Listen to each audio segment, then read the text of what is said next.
Jakarta, Indonesia, the battle will start here in M7 World Championship. Let the world see us.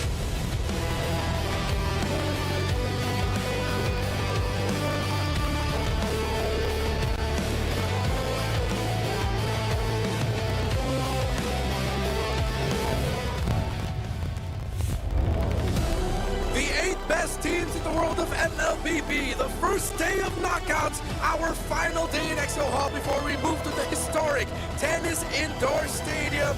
Welcome to what will be a very crucial day in the history of Mobile Legends Bang Bang Esports, as it is the very first day of knockouts for the M7 World Championship. It's Redmar, Mirko, and Naisu to call the action for the first one. And yes, we are treated to some unexpected at this point. Did we expect we'll see matches again? It's Indo and PH Grand Finals rematches for the first day of knockouts. Yeah, a lot of people in the comment section actually predicted the matchups that we were going to see, that we would see today, because they saw LaFell, Luminaire, and me.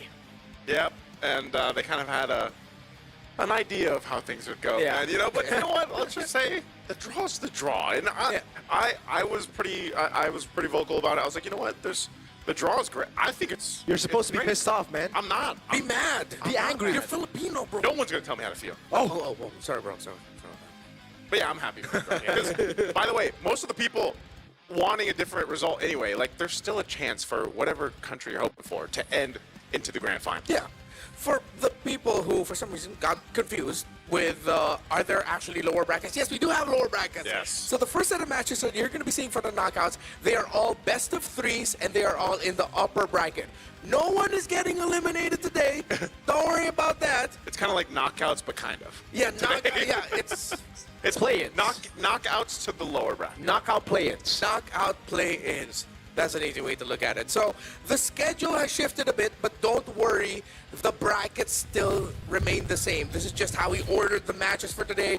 We're going to start it off with our first Grand Finals rematch in Team Liquid versus Aurora Gaming PH. We'll follow it up with Aurora Turkey and Yangon Galacticos. The third match being SRG versus Team Spirit, Alter Ego versus ONIC. Now, I know people are looking towards the first match and the last match. Naisu, between match 2 and match 3, which one is like your dark horse? Hey, this could be a low-key banger match. Oh, dark horse? Definitely, yeah. I would say our match 2. I've always been really interested in watching Yangon Galacticos play. Ever since we got to see them in their qualifier leading up to here, I think Mirko and I share that sentiment. But also against a team who has found the adjustments as they needed, I feel like, for the most part, too. But definitely, I think if I had to choose Dark Horse, because, like, we've already seen a lot of SRG, man, and Team Spirit. Like, they've already played so many times. So I like watching some of these other teams kind of duke it out, especially here now that we're in the knockouts. Yeah, are you still in the same boat, or do you think SRG and TS can whip out maybe a new element to the rivalry? I mean, I'm on the same boat as Naisu here. I think Aurora Gaming versus Yangon Galacticos is definitely the match that I want to watch most. But yes, the second one that I want to watch is actually the Team Spirit versus SRG one. I'm actually less interested in the same PH ID matchup, just because we've seen this a lot of times before, right? Alter Ego and ONIC met twice in the playoffs of MPLID. Hey, this is going to be the second time for Aurora PH versus CLPH in this tournament. But before we got here, we went through multiple days. Wildcard, Swiss Stage, and Swiss Stage was very special. So in case you missed it, here's a quick recap for you. Watch this.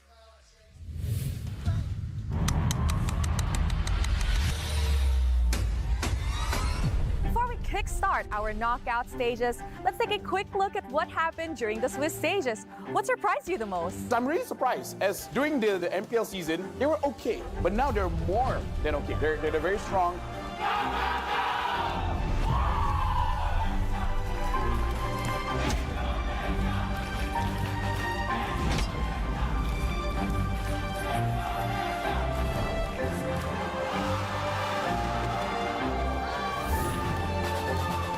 Karena dipandang sebelah mata, jadi semua orang nggak tertuju pada Alter Ego. Iya, Tata Ingo. Mungkin abis ini mereka bakal lihat Alter Ego. So that's what surprised you the most? Not for me though, as it was definitely the match between SRG and Team Liquid. Yeah, Team Liquid lost for the Filipinos, but it was one of the best, if not the best, series we've had in a long time. After the match against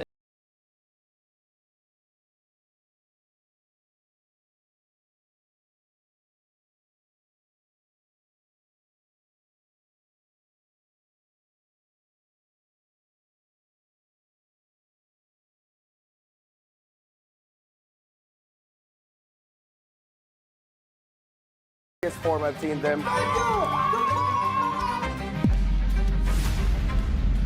That series was definitely epic, but for me, it really was Cute Patrick's kid, played by Liquid Sanford. I love the Patrick skin. It's so funny. Dan jangan lupa double savage di M series kali ini.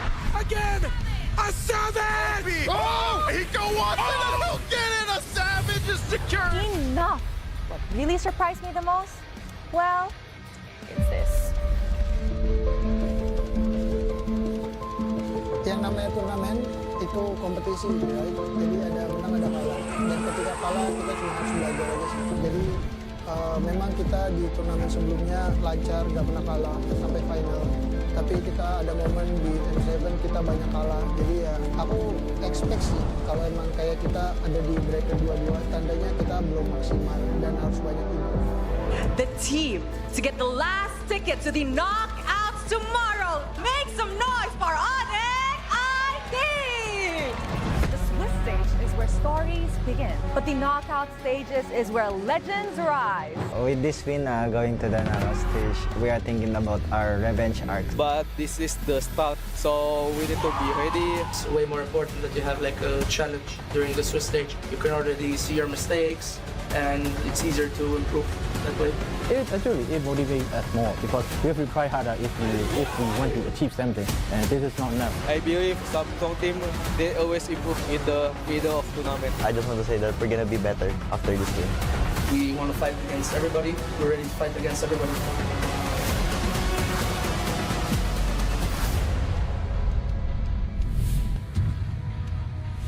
To echo what Sanford said, if you want to be better than everybody, then this is the best way to start.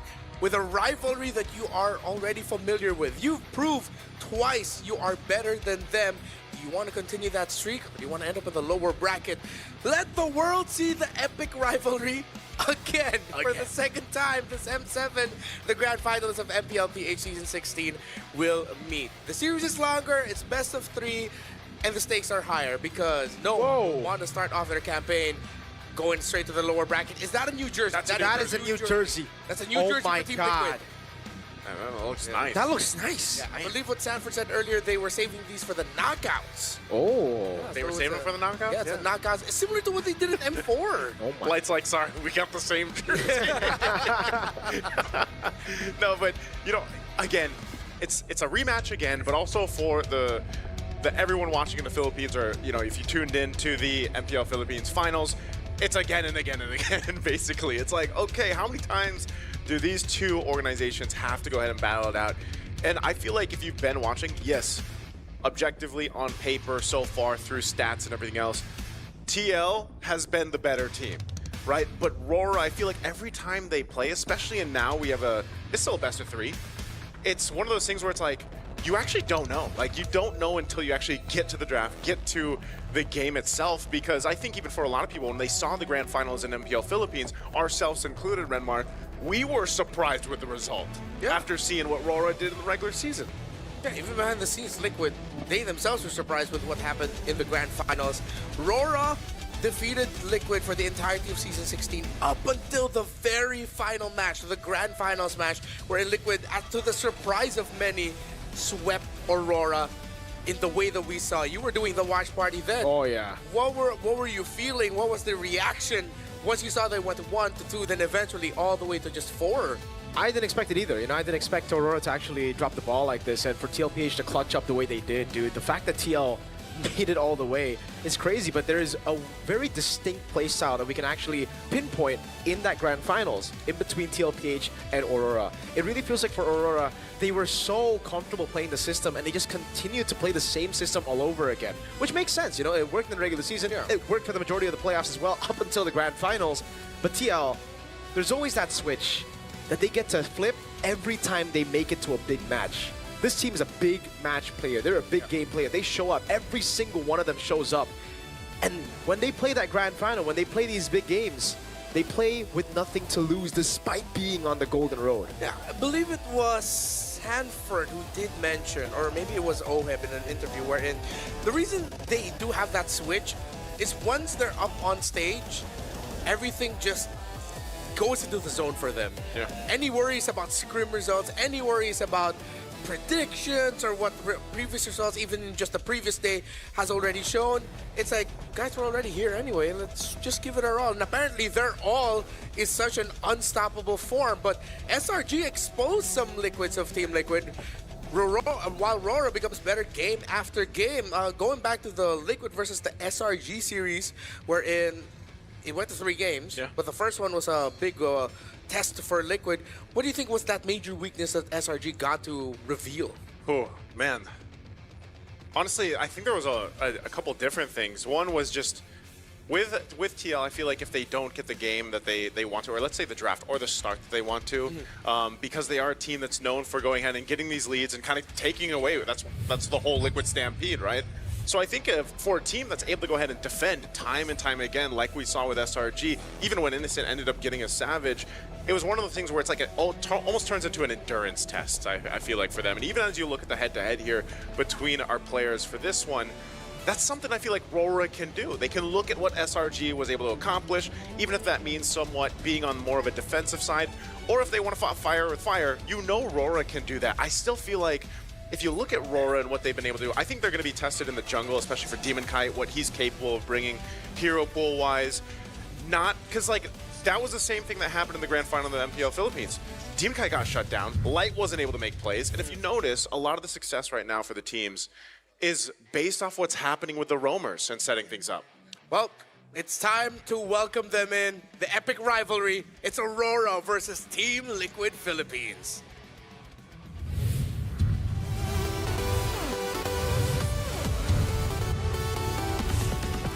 They seek to settle the score as the line shines bright for the Auroras.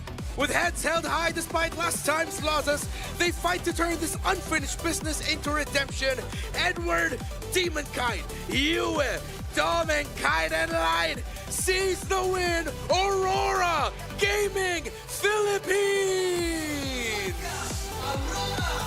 A team that has been so consistent, always performing well in the regular season, always making it to the grand stage, but never fulfilling that ultimate goal. Can they do it today? And now we have the Cavalry stepping back into the epic rivalry with history on their side. Having claimed the last 2 encounters, they look to prove it wasn't just a win, but dominance. Sanford, Carl Teasy, Sanji, JP, and Oheb. You know the names. Let's go, Team Liquid! They're on the golden road. They don't need no introductions, man. You guys know them. Every single member has had those iconic moments, not just in domestic play, most importantly, in the World Championship, in the internationals when it all matters most. And now to welcome both coaching staffs for TL, it's Coach RC and Coach Tic Tac. For Aurora, Coach Master the Basics with Coach Dexstar. I can't believe we're starting off with this one, because now it just feels like an MPL Sunday in the Philippines for me and Naisu. He's part of the, he's a bear now. I finally get to cast MPL Philippines. You get to be a bear, bro. You're a bear bro now. I'm a bear? Shout out to Leo. Yeah. What bear am I? You would technically be the Grizz. Like, so like, oh, his suit kind of matches Grizzly. Yeah. Oh yeah? No, but we make new bears. Like we That's had true. a new bear for Break It Up. We had a new bear. You have a human? Yeah. I wanted to say a color in a bear, but it might have come out wrong. So we already have an ice bear. What about Sambal Bear? Sambal Bear you are sounds fire. You are Alright, Sambal Bear. Bear. So here's some fire for you. Again, we mentioned the members of Team Liquid. Let's look at Sanji. Interesting stat fact for him. Most total deaths among remaining mid laners in the tournament so far. People were pointing out his positioning against SRG. Was he being overly aggressive, or did SRG, especially Sekai's, just catch him really well? That's a great question, man. Because I feel like, you know, even that stat, dying the most, it's not necessarily bad in per se, because that's kind of the play style that we see from Liquid, and they kind of highlight it. Now, yeah, maybe you want to adjust from that. Carl Teasy also having some of the higher stats here for, I think it was Lord takes, Turtle takes, or objective takes anyway. But even for Aurora Gaming Philippines over here, you know, you got to look at the other mid laner. Yue, number 2 right now in APG after Stormy, actually. So 9.6 to 11.4, but has been getting a punish a lot lately too. And so that seems to be a theme right now. mid laners being punished. If you think about it, again, meta-wise, what do we see a lot of? Pharsa, Eve. There's been the Lunox that's popped up now time and time again. Kimmy, maybe. But the main thing is, I feel like the meta has shifted in a way where not only for the gold laners now, but also for the mid laners, they're very narrow in the choices that they can bring into the lane. Yeah. But then that's also affected the way that they have to rotate and play around the map. And if you look at the XP laners, that's where I was going to highlight next, was the XP lane is so fun to see right now. I mean, it always has been, even back in M4 when we were last in Jakarta, you know, where Sanford really made a name for himself. It's still funny because look at the Yu Zhong. It's still happening on that same hero. And whether it's the Yu Zhong, whether it's the Glue or the Patrick, I don't know. Some people don't like the Uranus or the Esme. I think they still fit in certain compositions that work out well, but XP lanes are a whole lot of fun right now, I feel like. And there's a lot of breathing room in the hero pool that hasn't been there necessarily in a while, you know, until now in this current meta. Especially with the quality of players that you have in Edward, in Sanford. I feel like they are Swiss Army knives when it comes to being EXP laners. Yeah. They can be the pseudo tank. They can be the actual fighters just diving the back line if you want them to. They can be anything you want them to be. Exactly. I mean, so well-rounded, I feel, for both these teams. It really comes down to how they decide to draft. One thing's for sure, though, I don't think we're going to see the Yu Zhong open, right? I mean, we got a glimpse of it again. There were Yangon, for some reason, wanted to test out how the Apex Predator plays Yu Zhong again. And they found out really good, man. Not the best answer they would have wanted. Yeah. So with the Yu Zhong gun, I think that's a good question to start off. What's the lesser evil for Aurora? Oh. So you take out the Yu Zhong, then he'll still have what? Lapu. Eventually down the line, if Glue is good, he'll pick up the Glue. I don't know, man. That's why I'd say, like, with both these XP laners, they're the best in the world right now. You like, can take the Yu Zhong. Take the Yu Zhong. It's the fact that it's not banned out yet, and Aurora being on the blue side. I'm not sure, because the Claude being taken out too, we've seen when the Claude is banned out, you have a whole lot of carry pop up. We did see the occasional Mozkov even. Yeah. The Freya in the gold lane when Claude is picked up was a question of, you know, is that the great counter to it? You see the Jushin taken out here. So I'm thinking Aurora on their priority, what do they want to go for depending on this last ban? With Yu Zhong being open, I don't know. Like, it doesn't seem like that would be something priority for Aurora specifically. So it could just be a trade here. Remember, the Fandom War, folks. Type out in the chat wherever you're watching, who will win this? Who will win game number 1? Team Liquid or Aurora? TL Aurora, type it out in your chats. What I like is Liquid has already acknowledged that Aurora loves first picking that Claude. And we've seen how well Claude has gone for other teams, so they go ahead and take the safe route of taking it out. Now I think they're just considering whether or not you're going to take out the Kalea, the YSS, the Yu Zhong, especially as we mentioned. Yeah, what's the trade going to be? What's up, wondering? They ban out the Fredrin, so it will be Kalea Yu Zhong that's going to be traded out. Aurora. Which one do they go for? Kalea is a pretty good light pick, but I don't really think you want to give the Yu Zhong over to TL. So yeah, makes a lot of sense. Edward, also an amazing Yu Zhong player. This should just be the Kalea, right? Yeah. Yisun Shin Kalea. Yeah. What if they pull a crazy one? Because for some reason, a lot of red side picks have been weird. Like when the Kalea is open, they go for Cho plus the Yisun Shin. I don't really think that's going to be the case here, but they are taking a while, which it's kind of sus, man. Actually, two of the most picked are so now it's Pharsa. Wow. Against the Yu Zhong, they go Yisun Shin Pharsa, dude. Yeah. Wow. That is interesting. Pharsa's the... That's new. Is Pharsa still the... Is she technically the highest win rate? I wonder if we have mid? that. Yeah, for mid. Don't worry. Well, we'll get our man to get the stats on that. I know he's listening. Yeah, we gotta get the stats right now on the mid laners. Because mostly been Pharsa's Eve's banned out here, so throwing the Kimmy there. I mean, the highest win rate with the number of times played. Yeah. Okay, Pharsa's been played like 20 plus times. Yeah, it's been a lot. So Lunox has like 80%, but she's 8 out of 10.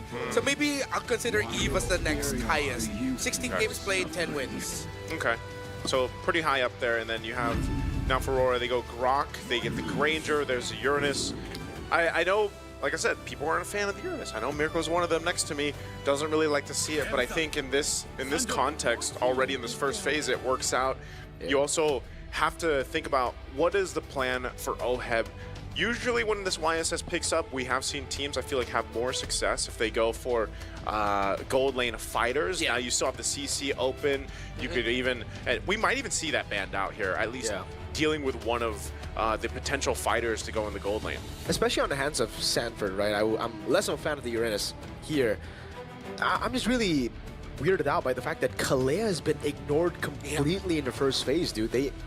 Well, I guess for TL right now, it should just be the Lunox ban next, right? There's already a Granger, so you don't need to care about the carry anymore. It really is just the Lunox that can really be a threat to the Uranus now.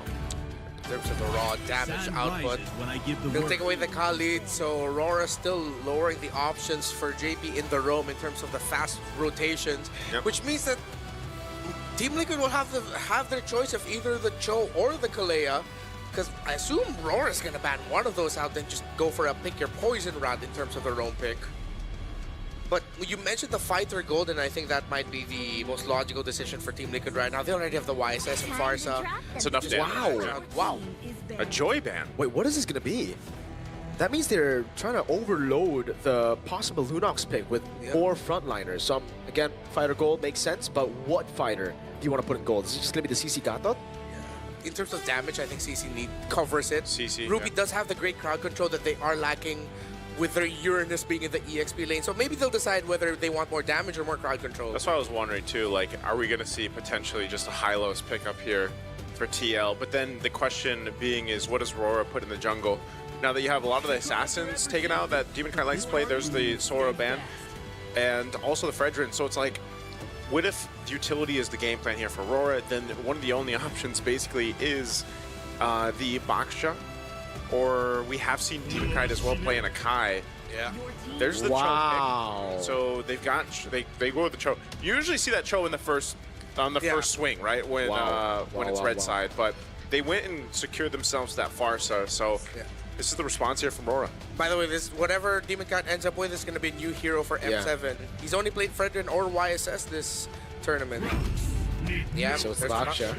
By the way, is this TL saying that they can flex the Cho? Because they're really just hiding it. Either they're trying to flex the Cho or they're trying to get a good matchup for Oheb. But the thing is, Granger's already there. So you could have already picked up a good matchup. Again, I think there's a high possibility that they can actually flex this because Gold lane Cho? Yeah, for Aurora, it really looks like they're going to build a hyper carry composition just for Yue and Doming. And that's a way to bypass the front to back. Some more dive, a little bit more CC, and then you go for an initiator now on JP. Yeah, Gold Lane Cho makes a lot of sense now. Seeing what you see from the side of Aurora. Shout out to Eman. Possibility. Okay, so it's JP Cho. Yeah, JP Cho, CC in the gold. They played with the idea at least, and then they went for the CC gold. But,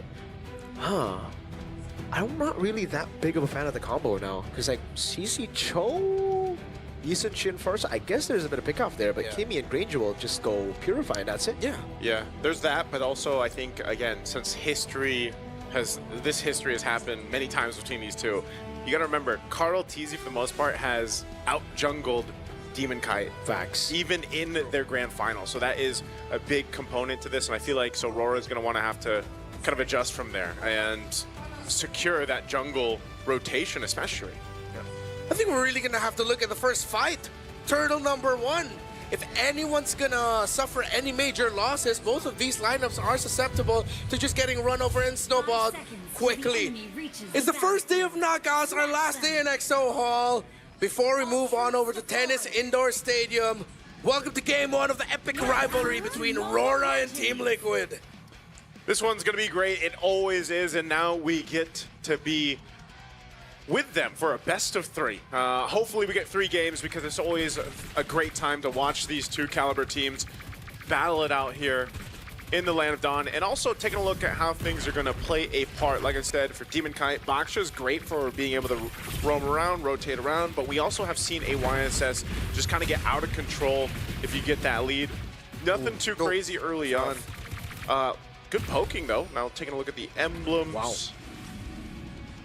We pretty much the typical here. We've got, Lethal Ignition for Sanji on that Farsa. I mean, right now, the poke in the mid is just kind of tough to deal with. So Team Liquid Hopefully, a good thing they're not missing out on a lot of minion waves, and Aurora are just focusing on lowering down the health of the members of Team Liquid instead of really freezing them out. Yep. But JP's still here, still getting the vision, meaning that Carl TZ is still comfortable to just go from orange top side going down to purple. He'll probably get his green camp there with the Beetle, show himself at bot, or just go back straight to through the middle of the map, find a pick off, and then go. Oh, he goes straight to mid. Okay. All right, he goes mid. Again, both these lineups kind of playing around level 4s, being in that position where you either play for the tech charge or play for the kick for the most part, or even when Sanji gets that feathered airstrike, a lot of your damage profile is there. So it's slow and steady, and that's kind of what we expect between these two. Turtle's going to be up here in just a bit, and they'll get the buffs they need. JP going to go for mid at least to try to get a Purify if they can. Oh, he was very low, but he holds on to the Purify now. Mountain Chakra reveals light, but that's Edward jumping in with a Petrify, and will be caught. Mountain Chakra of the coat. Feathered airstrike to take him down from the skies. Demon Kite still getting the retreat down on Turtle #1 as Domeng bullies Oheb up top. Yeah, that was a perfect rampart by Light, actually, blocking Carl. He would have been in retreat range. Yeah, that was a punish. On the even with the Dragon Form, it's just a little bit too late from Edward, not being able to catch who he wanted to with the Furious Dive or that Petrify. So good response. I mean, at least they get something. Objective secured. Domeng seems to be doing fine. Whoa, his own. Whoa, risky moves there, Domeng. That's threading the yo-yo, man, right there. Like, it's not threading the needle anymore, but interesting enough. It's not too much built up for TL, but you do see, of course, you've got the Fury Hammer now on Edward, so wants to go ahead and have that little bit of extra damage. If he does get the Furious Dive or the Petrify off later on, that's respectable damage already, too. Domeng's got his. You've got, what is Yue going to go first? Is it going to be, we see a lot of mid laners go for, like, Glowing Wand first, but Kimmy's traditionally, do you go with Glowing Wand? Yeah, I mean, you already got Baksha. Yeah. Usually it is the Glowing Wand. We'll see if he'll still lean towards that. Maybe he'd want to go for... Oh yeah, usually it's just a Glowing Wand. Yeah, I think so.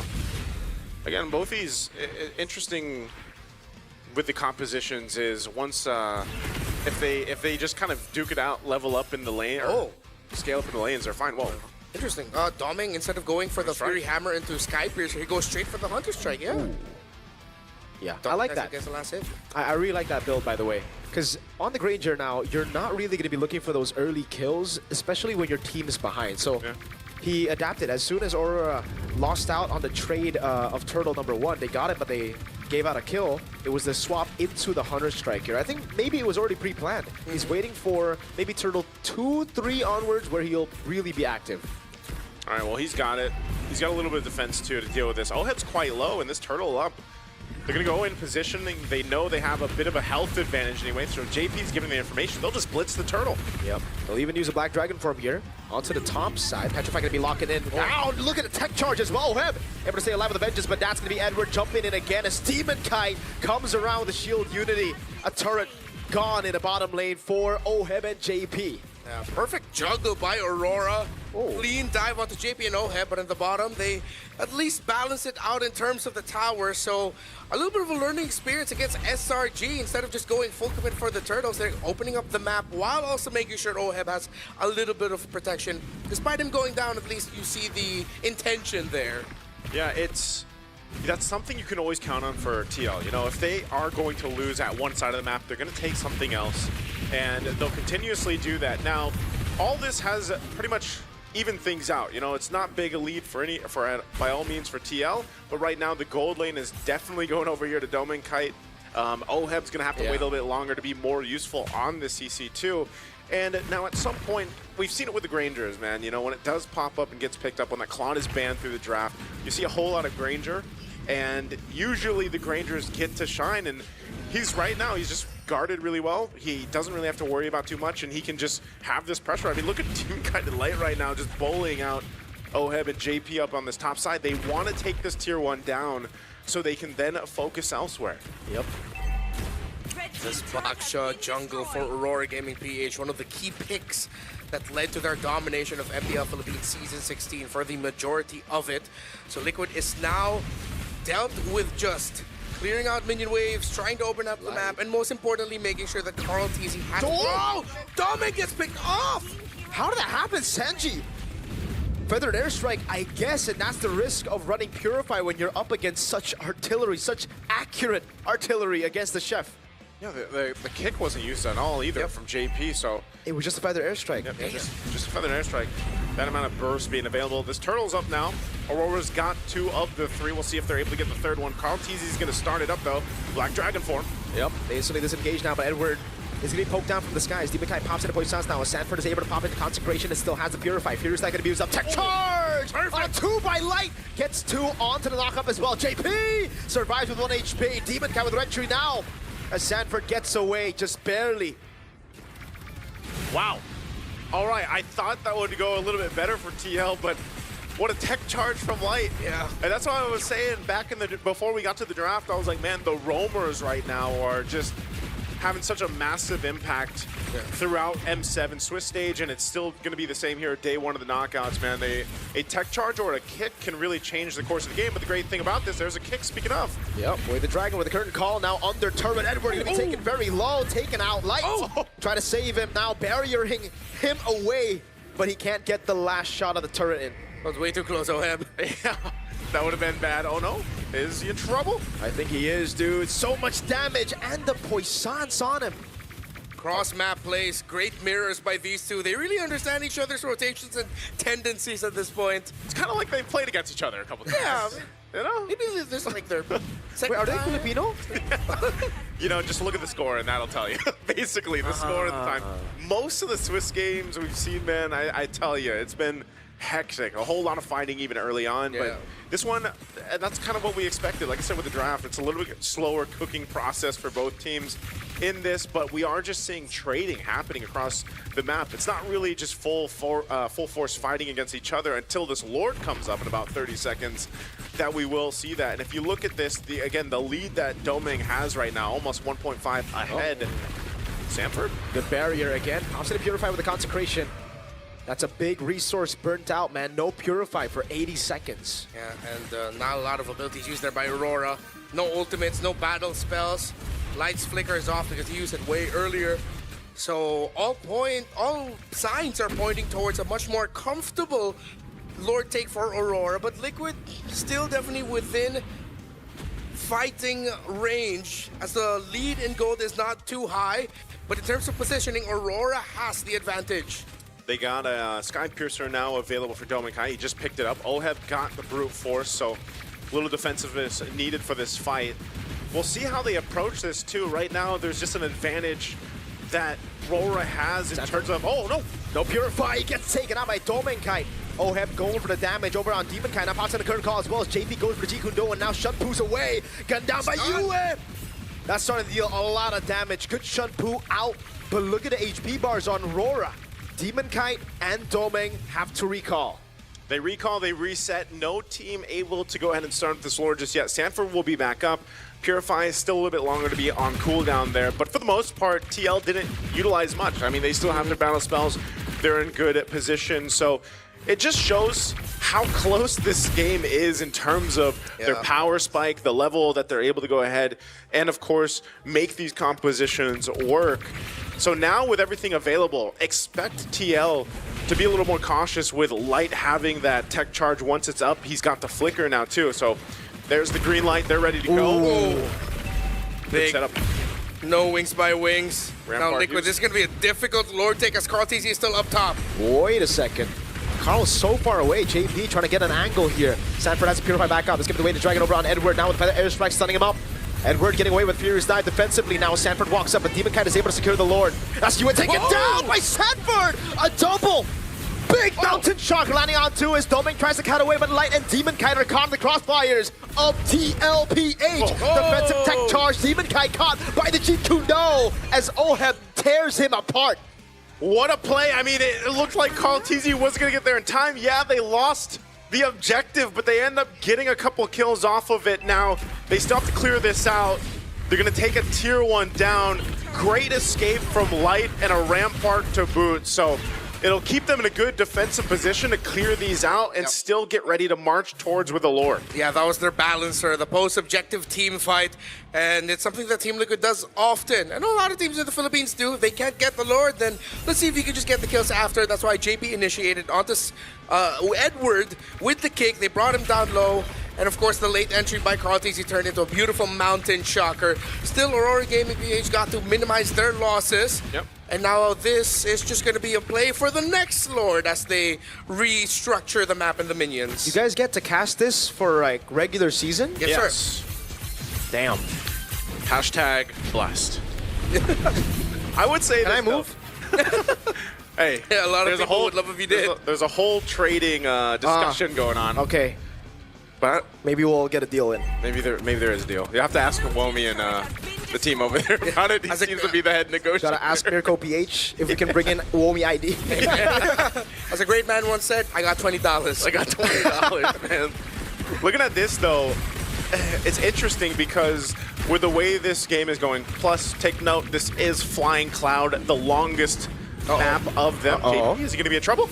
Good Shunpu. I don't know which one was cleaner, the Shunpu bait by Demon Kite or the Jeet Kundo cancel on Shield Unity. That was beautiful. It looked like he ducked under the wheel dashing through. That looked pretty sick. If you could get like those camera angles when they have like the replays and stuff. Yeah. Oh, that'd be good. Again, that was like a move, right? To try to make something happen before the Lord comes up. If that doesn't happen, then they just continue to farm up, get to where they need to be. You can see there's, on both sides, there's a difference in terms of gold built up respective to the lanes. Right now, Dominkai obviously still ahead against Oheb, but Oheb, it doesn't really matter too much, right? On the CC, on the fighter, he's mainly there to get that current call off. Of course, the Yo-Yo Blitz has some pretty good damage to it, but he's also there to soak up a lot of the damage, even if you have to pop the Vengeance and tank a couple Rhapsody shots or the Death Sonatas. Divine Glaive now over here for TL. Sanji is going to be popping off a lot of damage with a Feathered Airstrike. He's always very trigger happy with that ultimate, but definitely as this Lord comes up, they will get that tier 2 down on bot, so another objective goes down. And now they'll rotate forward. If they can get a pick off or at push across the map, then they know Aurora Gaming has to respond to it. Echoes of Echo by Liquid as the positioning of Sanji in that little shrub in the lower end. Holding that, moving back. Liquid push top, slow flow with the minion wave in the mid. See if they can still get minion wave pushes on the opposite side of the map.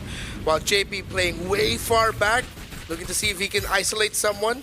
Gets the info, Dominkai. Classic Liquid right now. Look at Carl T. He's doing the same exact thing, right?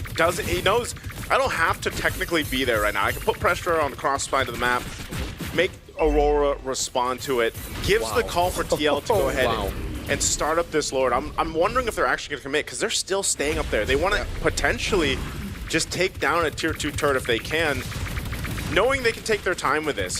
They're going to let Aurora initiate and start things up.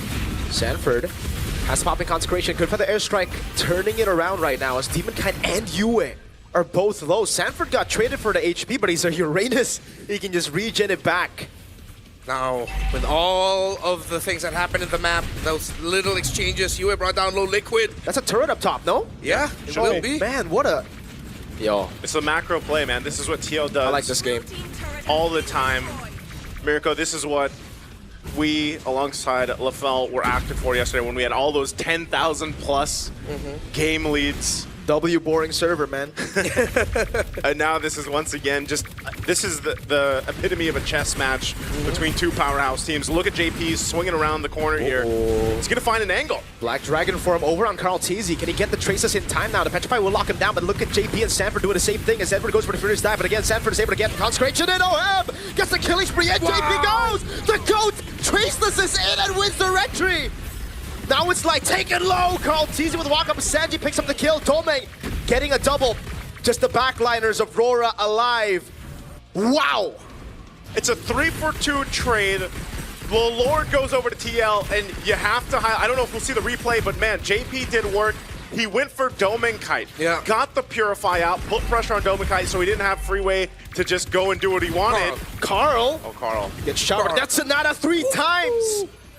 Good touch from Yue as well, man. Yeah, Carl was going for the move, man, but still, they do get themselves the Lord. It's a good thing Dome and Kite stayed up alongside Yue. They should be able to go and clear this out, actually, and not lose too much of their base turrets at all, actually, with it. But still, it is a showcase of what Aurora Gaming has to watch out for if they get to the next Lord fight right now, because these waves are going to be cleared out. They'll maintain it. And you got to keep an eye on JP. He had an immortality earlier as well. Yep. Got to purify out. That's one of the big things he has to do, either on Yue or Dome and Kite. Specifically, better if they do catch Dome and Kite. It's a credit to the lineup that Aurora Gaming PH drafted.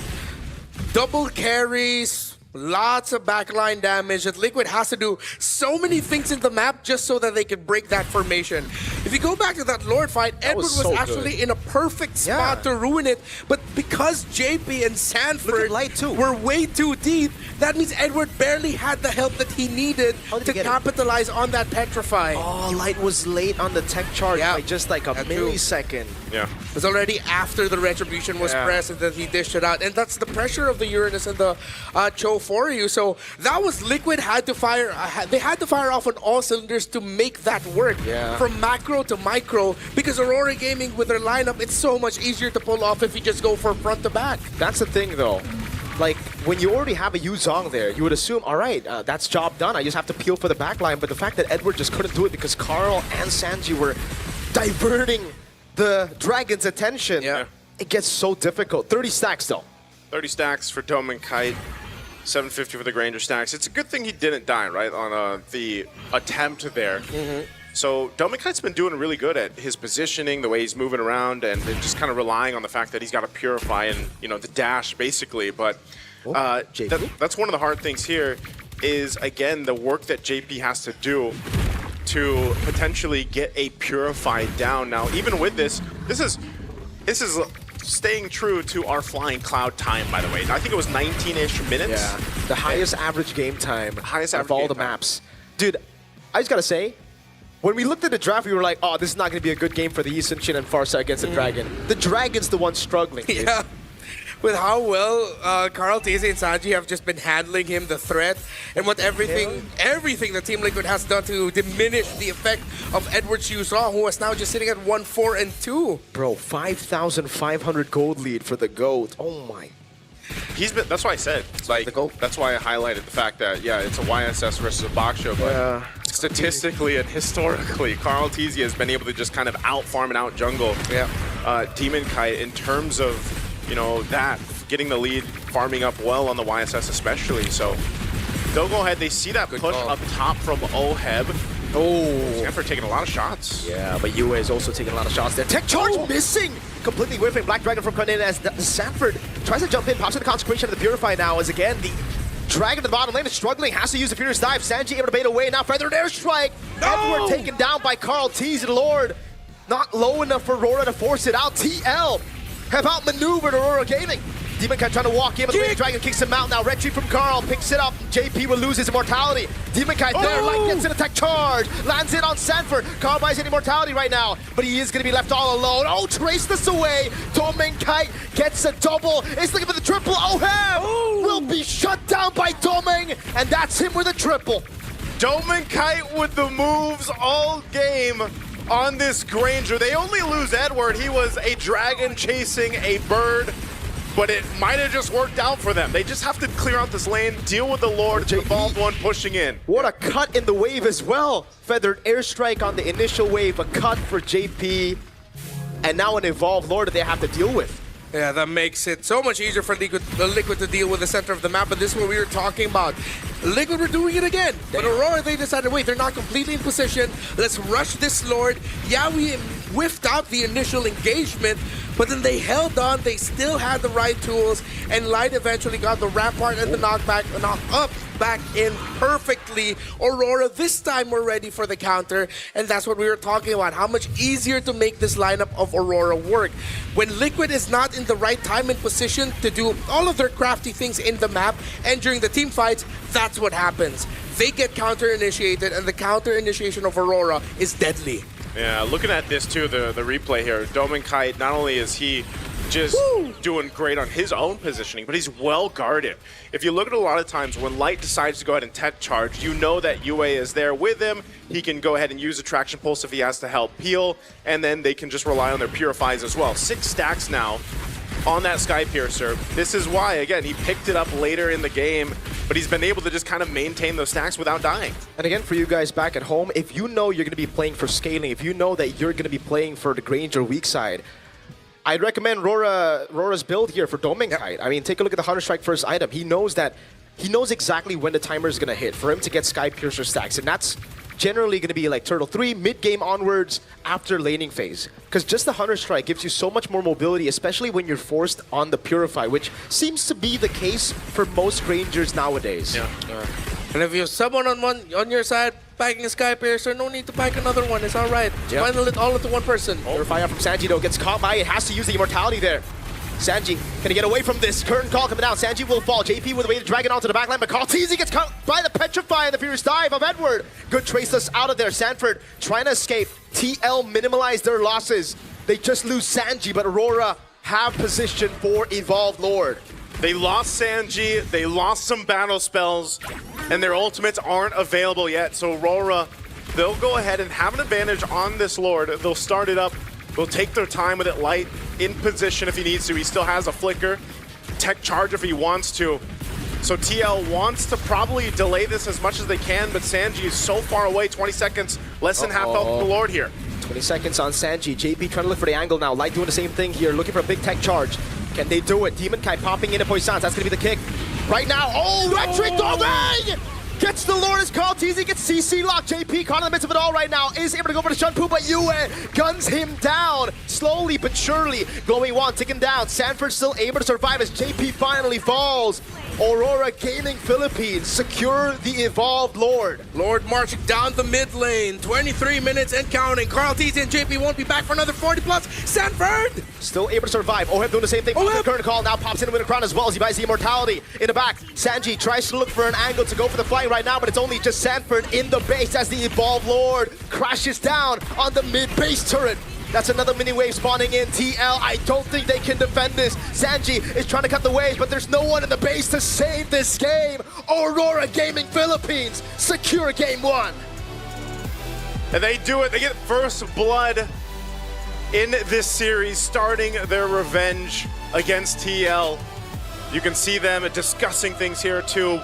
Probably could have been cleaner, at least for them, at Aurora, the way Aurora feels, but man, Doming, what a game. Massive performance here on that Granger to secure them game 1.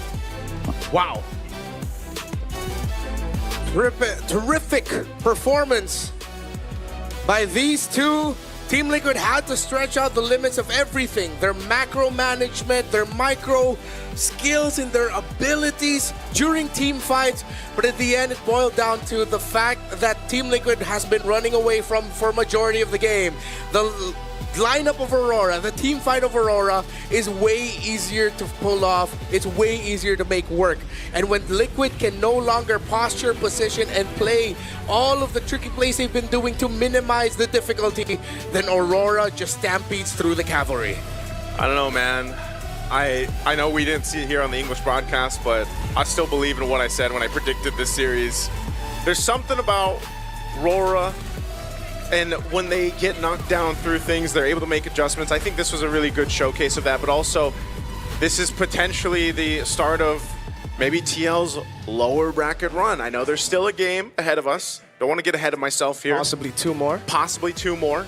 But this was a really great game from for Aurora overall. Yes, there was individual lanes, different things happening across the lanes, some leads built up, like we mentioned with Carl TZ, specifically on the YSS in the jungle. But when it came down to those team fights, it was Aurora's ability to really protect UA, part of that, but more so even Dominkite.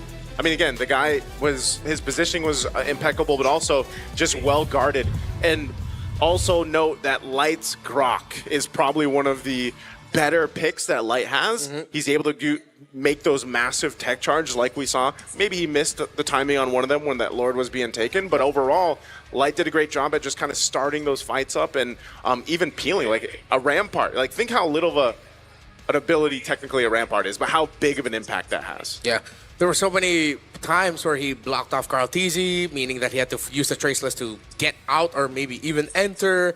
Times were just a little bit of interruption, messed up Sanji. So the effect of the Grok was really felt here. And this is something that Aurora likes to ensure in all of their picks, that all of their picks will have a big impact. We talked about the CC and the fact that they eventually swerved into it to playing fighter, which made a lot of sense. But we really didn't feel the CC as much in terms of the team fights. Even with the curtain calls being perfect. At the end, Oheb was just being a minion wave manager alongside Carl Tizzy. Yeah. There's something we brought up in the draft as well, right? When we saw the CC, we were like, we don't really like the combo. It doesn't really feel like there's a combo there. It just feels like another hero you pick just as a distraction so that Sanji and Carl get more space. But the fact of the matter is, there's just too much crowd control on the other side. So the CC, especially with Vengeance, it gets really, really tough for you to do anything in the team fights. And even in that final moment where the Lord was pushing in, he was just trying to divert attention. That's the best thing you could do on a CC with Vengeance at that point of the game, because if you just stay in front with the Evolved Lord, you're not shredding anyone. Which makes me almost wonder, like, what would have been better to bring into that gold lane specifically. And yeah, I think that was a really difficult thing for them. I think the Harith was open, right? Yeah, Harith was open. Yeah. It's just one of those things where you don't have enough ways to get not only the Purify down, but then catch who you need to catch from Domeng or Yue. And that seemed to be the case as we went through the game. And we look at the MVP here.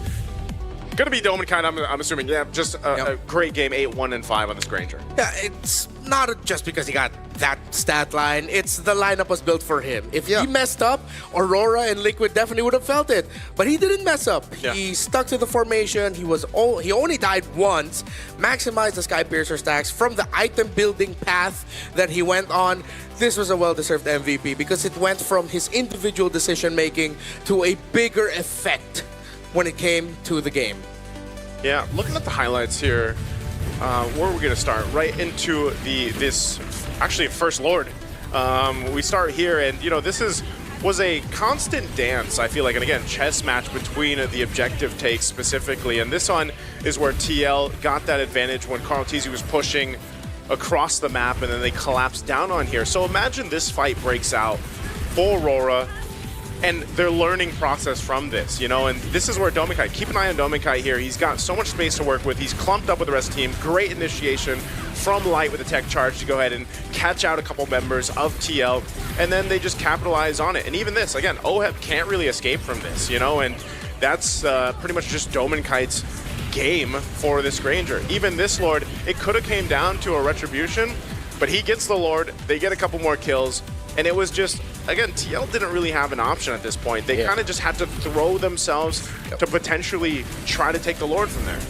Yeah, and it's interesting because as the game went on, Aurora, every time they saw Sanford's Uranus, they were just like, hey, we shouldn't be shy with just bring this guy down, because if we take him out, then that puts pressure on the CC to end up fronting for the Cho, meaning that there's going to be no one to help protect the back line. So every time they saw that Uranus, it was like, blast him. Yeah, we're not going to kill him, but at least we're forcing out his consecration and bring him down low. And then they time another dive after that. I think that was one of the biggest shifts that Aurora did. Instead of bring the Sanford Uranus down low, then backing off and resetting, allowing him to heal, it's like, oh, he's slow. Okay, let's continue the fight. Yeah, I'll give props to TL though, because they went for a composition that is super high execution. This is a very difficult comp to pull off, and they actually almost did. There were so many times where it looked really good for them, right? And the game was relatively equal up until we got to that point where Sanji got picked off, and then it was just, oh, we need crazy, we have to go for a fight because Sanji's gonna be down for so long. If they get Evolved Lord and push in, Sanji won't be able to respawn in time, and that's why it just got so botched. But having said that, I think I would much rather have what we were expecting in the draft, which is Sanford on the Playmaker instead of this Uranus, right? We saw the Uranus and we were instantly like, we don't like the Uranus, especially when it's on Sanford, because Sanford is the type of guy to actually put the team on his back when it gets heavy. So even if you want to say pick like Uranus, have something with more oomph, I think, like an Alice. Yeah. high impact is what we're looking for. And if you want some impactful upgrades, your performances, finally, someone got the Realme 15 Pro outside of Gideon. Damn, bro. Oh, did you guys have it yesterday? We had it, yeah. Oh, you had it? All right. Had it a few days now. Yeah, a few days. Okay, no, because the day we did it, we couldn't really brag about the AI gaming codes and executive skills features, the perfect preset combo with just one tap, all those macros, being able to guide your strategy and elevating your execution, the full AI powered edge. We couldn't do that when it was stuck inside Gideon. But so I'm glad that you guys got it out of him. That's right. I forgot that it was inside Gideon. Yeah. We don't want to get into the specifics on how that happened, but hey, from prediction to performance, it's the complete package. You play, we carry. Realme 15 Pro, the M7 official gaming phone. And I like how now it's decided that, hey, if it's a ad-lib segment, you know what, it's time to just highlight nicely. But hey, it's our special friend here. What's up, V? You got to do the voice, man. Oh, it's going to be me? Hello, friends. I have returned for another. This is me right here. The cheerful buddy, that is me. That is me. Here at the M7 World Championship, I'm here to cheer you all up. Aren't I cute? Sometimes you can call me V-Chan, but did you know that V, that's me, a fluffy blue card-shaped entity, is here for the teams to cheer? Because, hey, you know what? You can bring me anywhere. Because V's vision is being everywhere you want to be. Bring it around everywhere, forever. I'm here at M7 to experience the world of gaming and esports alongside all the amazing Wait, put that in me. I need that. Put that. That completes my final form. I don't know if it's V. Yeah, brother. He's double V now. I'm here to cheer you on. It's Visa. Stay fast. Stay secure. Me the champion you want to be. Me the real MVP. You get it? Get it? Yeah. Big play starts small. It's Visa. Wow. Man, I like V's energy. That's V.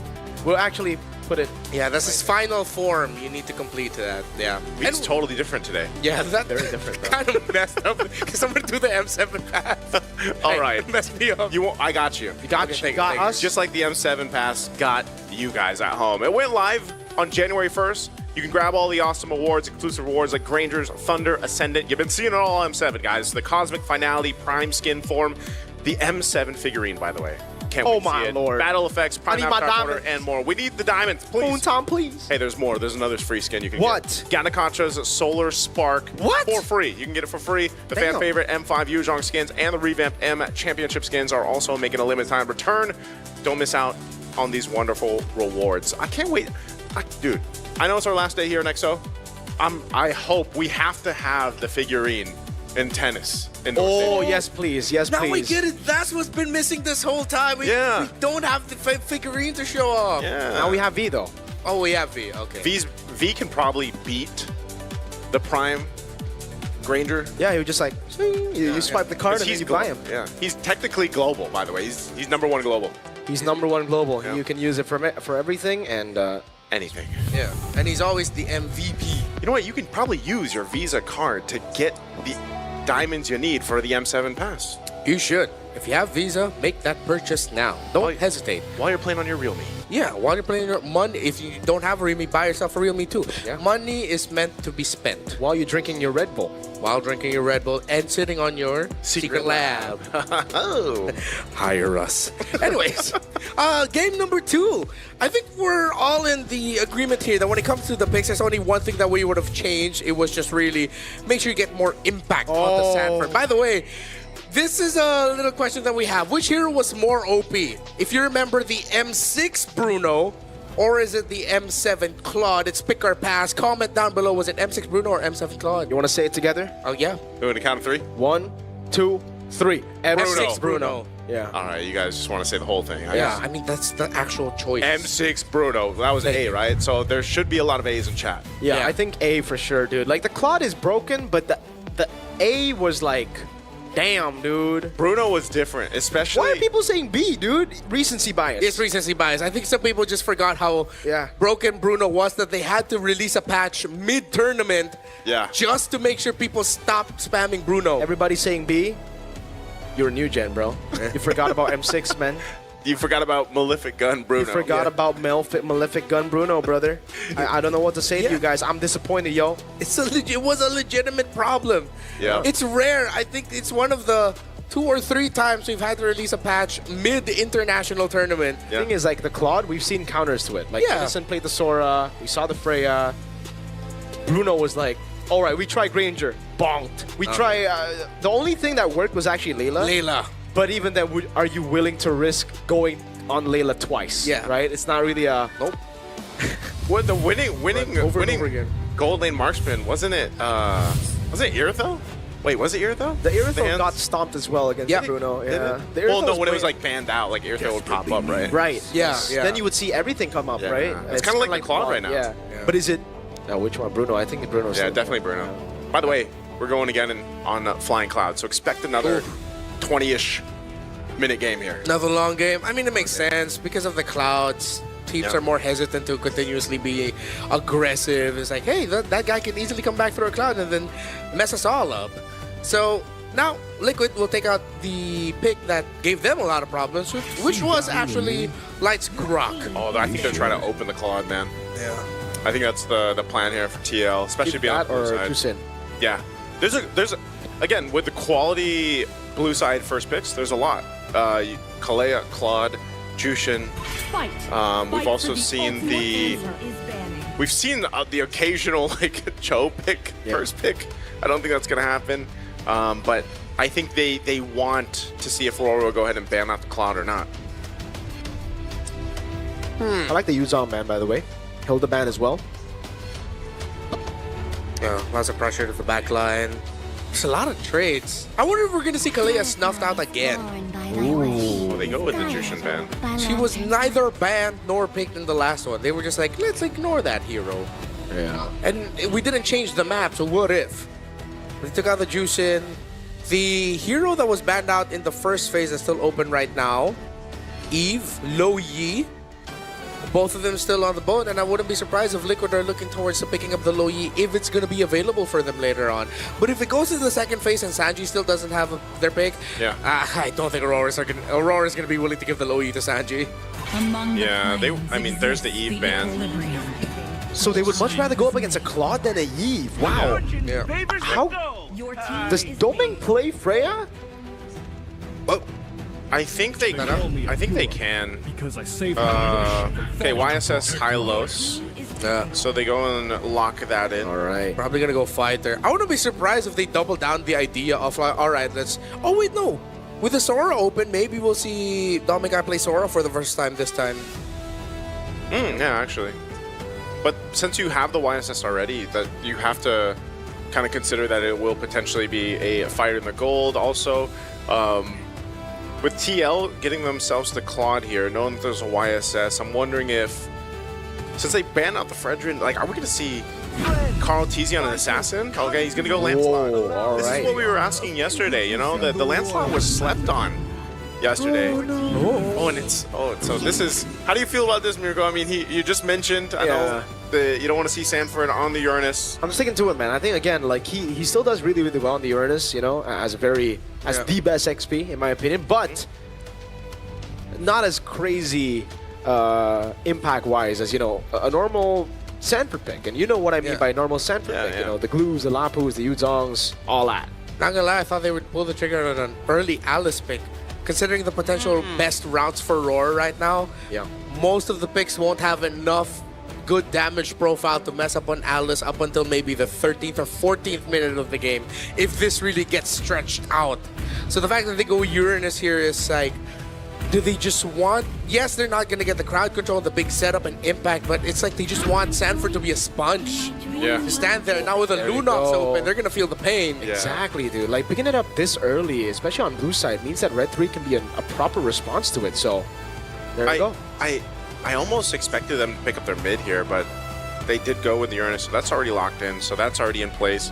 With a Lunox across from them, that makes it scarier because, that's what I was thinking. Like, your only really plan to have that Uranus there is to provide that space that's needed with the Lancelot and the Claude to work, right? I mean, makes it a little bit easier, alleviates some of that pressure for Lancelot specifically. But now you have to think, all right, what do they want to like complement this with? And so for JP, I don't know, man. Because the Hylos is taken. They're the ones that banned out the Grok. So what do we think? I don't think he wants to. You wouldn't want to pick a Cho here. You wouldn't. What other roams have we seen? Gatot? I mean, yeah. Chip? Like, I don't. Ooh. Does he want to go Chip again? Wait, with the Uranus actually makes a lot more sense. But yeah, maybe that's why they picked it up early on. He can just be a sponge, while the Chip goes around. This might be a Kimmy Chip. Yeah. The Yeet ban is really, really good now that you look at it, right? Like, Aurora really read into it. They banned the Juice in TL. Aurora banned the Eve. Usually you would be like, why would you ban the Eve? But it's actually to set up for the Lunox because they were sniffing out that TL might want to go for the Uranus again. So now in the fourth pick here for Aurora, it is an Esmeralda. That's really good. Yeah, into the Uranus. Dead lane up until Uranus realizes there's not much I can do against the Esmeralda just dancing on me and getting my shields. Not a fun time. So are they going to pull the trigger on the Chip, JP, or are they going to go for something safe like a Kalea or a Gatot to match the Revitalize and healing that a Hylos has? I just don't think the Kalea is that good of a choice here just because of this lineup that you already have. Oh, he's going to go Khalid, so Khalid set up potential early game net one. They go to Lillian. Oh, they took a... Well, this stat is not... Yeah, not updated. Folks, we saw ONIC play yesterday. They lost in Game 2 against Falcons. Yeah, they lost to the Lilia. Why the Lilia? I mean, technically the lineup of Aurora is front to back. Yes, you can dive with the Falling Star Moon, but the Glorious Pathway, the Hylos walking in front of you, that's not going to be a good time. Remember there was a time in PH when there's a Hylos on the other side, there's only two heroes that we see, either Valir or Lilia to mess that up. And that's going to be difficult for Light and even Edward to deal with, because now if this is going to be a fighter gold lane, even Dominica is like, wait, I'm going to take so much damage from this Lilia. What am I going to pick? Yeah. I like the pick for TL of the Lilia this time around compared to like ONIC yesterday because ONIC revealed it way too early. They picked it Red 3. I think that was just bad usage of Red 3. Oh, there you go. That's the answer. That's your answer to your question, man. Yeah, TL did not think this was going to happen. They were like, yeah, Domain can't play the Freya. That's why they didn't ban it because you should ban it out. Now, it's another losing lane for OHEB, dude. Did Domain play it in Swiss at all? I don't know. No, he didn't. But I'm sure like they tested out in scrims. Like the answer is always for sure, scrims, right? So it's like, but like, how confident are you? How fast did you learn a new hero? Did you pick up a new hero that's so different to all the heroes that we've seen from Domain? Because hasn't that been the only answer to deal with the Claude though? Like for the most success. Sora Gold, Innocent. Sora but Gold. This is the most success. Yes, most successful is the Freya Gold. So, okay, interesting here. It's gonna be game 2. Looking forward to seeing what's going to happen here. Will Aurora move on forward and send the team looking to complete the Golden Road to the lower bracket? Or are we going to see a game number 3? Lots of questions, but right now, the main one is, how well can Liquid handle the Freya of Dominkite the first time he will show it this M7? Oh, and he's also got the old Warcry emblem, man, you know, so... Might be looking at and knowing just Dominkite in general as he likes to lane. He likes to just duel it out, you know, and so expect that with whoa! Oh my goodness, almost a solo kill up top, both flickers early on. Wow, okay. So I know we call this like the dead lane. It's not so much the dead lane right now. Not for level 1. Yeah, not for the level 1. Edward getting a bit of an upper hand, of course, over that. So a lot more action already early on in this game, too, than we saw in the previous one. We got updated stats, ladies and gentlemen. As of today, Claude is 0 wins against the Freya. It is 0-3. So it's that good. It's good for the Freya. It's good for the Freya. Weapon Mastery, too. I think this is the first Weapon Mastery Freya, right? Yeah. Like, RP didn't go for Weapon Mastery. At least I don't... He didn't have Festival. They didn't run Festival of Blood, did they? I remember Owl would pack Weapon Mastery with it. Who? Owl? Okay, Owl. Yeah, GZG. So maybe it is the default one, the Sanji. Oh, then later can jump on Yue, flicker out from Yue. There you go. Yeah, good damage here. This is what we expect from the Khalid early on. Yeah. Pressure. You see there why you pick it up against the lineup of the Lunox. You can blast it down early on. So, trying to find the right timing here for Team Liquid of when they decide to fight and go all out, and then they hit the inevitable wall that is, oh, that Freya has items and is killing all of us. I think with this, it's going to be a little bit of it's going to be a bit dependent on this Lilia pick, just because again we haven't seen it. It's now the second time we've seen it. It's lost just yesterday. It works great against the Hylos, for example, like you mentioned, but fighting for this turtle. Yeah, Falcon Descent coming down now. Sanji has to use the black shoes, but Doming is right on him. Now retreat from Demon Kai winning it out. Carl has to puncture away onto the purple buff. Doming flickers onto the wrong side of the wall. Purple buff going to be taken away as well by Aurora. This is a big win at the start of the game. Yeah, objective secured for Aurora. A bit of not much in the goal department though, but it's still showing that this team fight potential right now is going to favor them. Dominkai should be fine. Wants his gold crown. Wow, and he gets it, but now the lazy duet comes through. Doming taken down. Light with the walk up now, goes for the stun, but it's only onto JP. And it is a trade for TL. Yeah, well, that's the opening. Dive him and delay his farm when you can.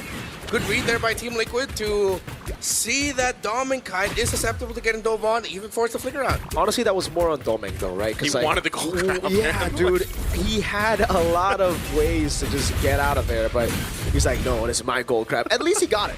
At least he got the gold crab. He got the gold crab, but for his life. For his life. I don't know if that's... Learn, even in MLBB, don't be a greedy little boy.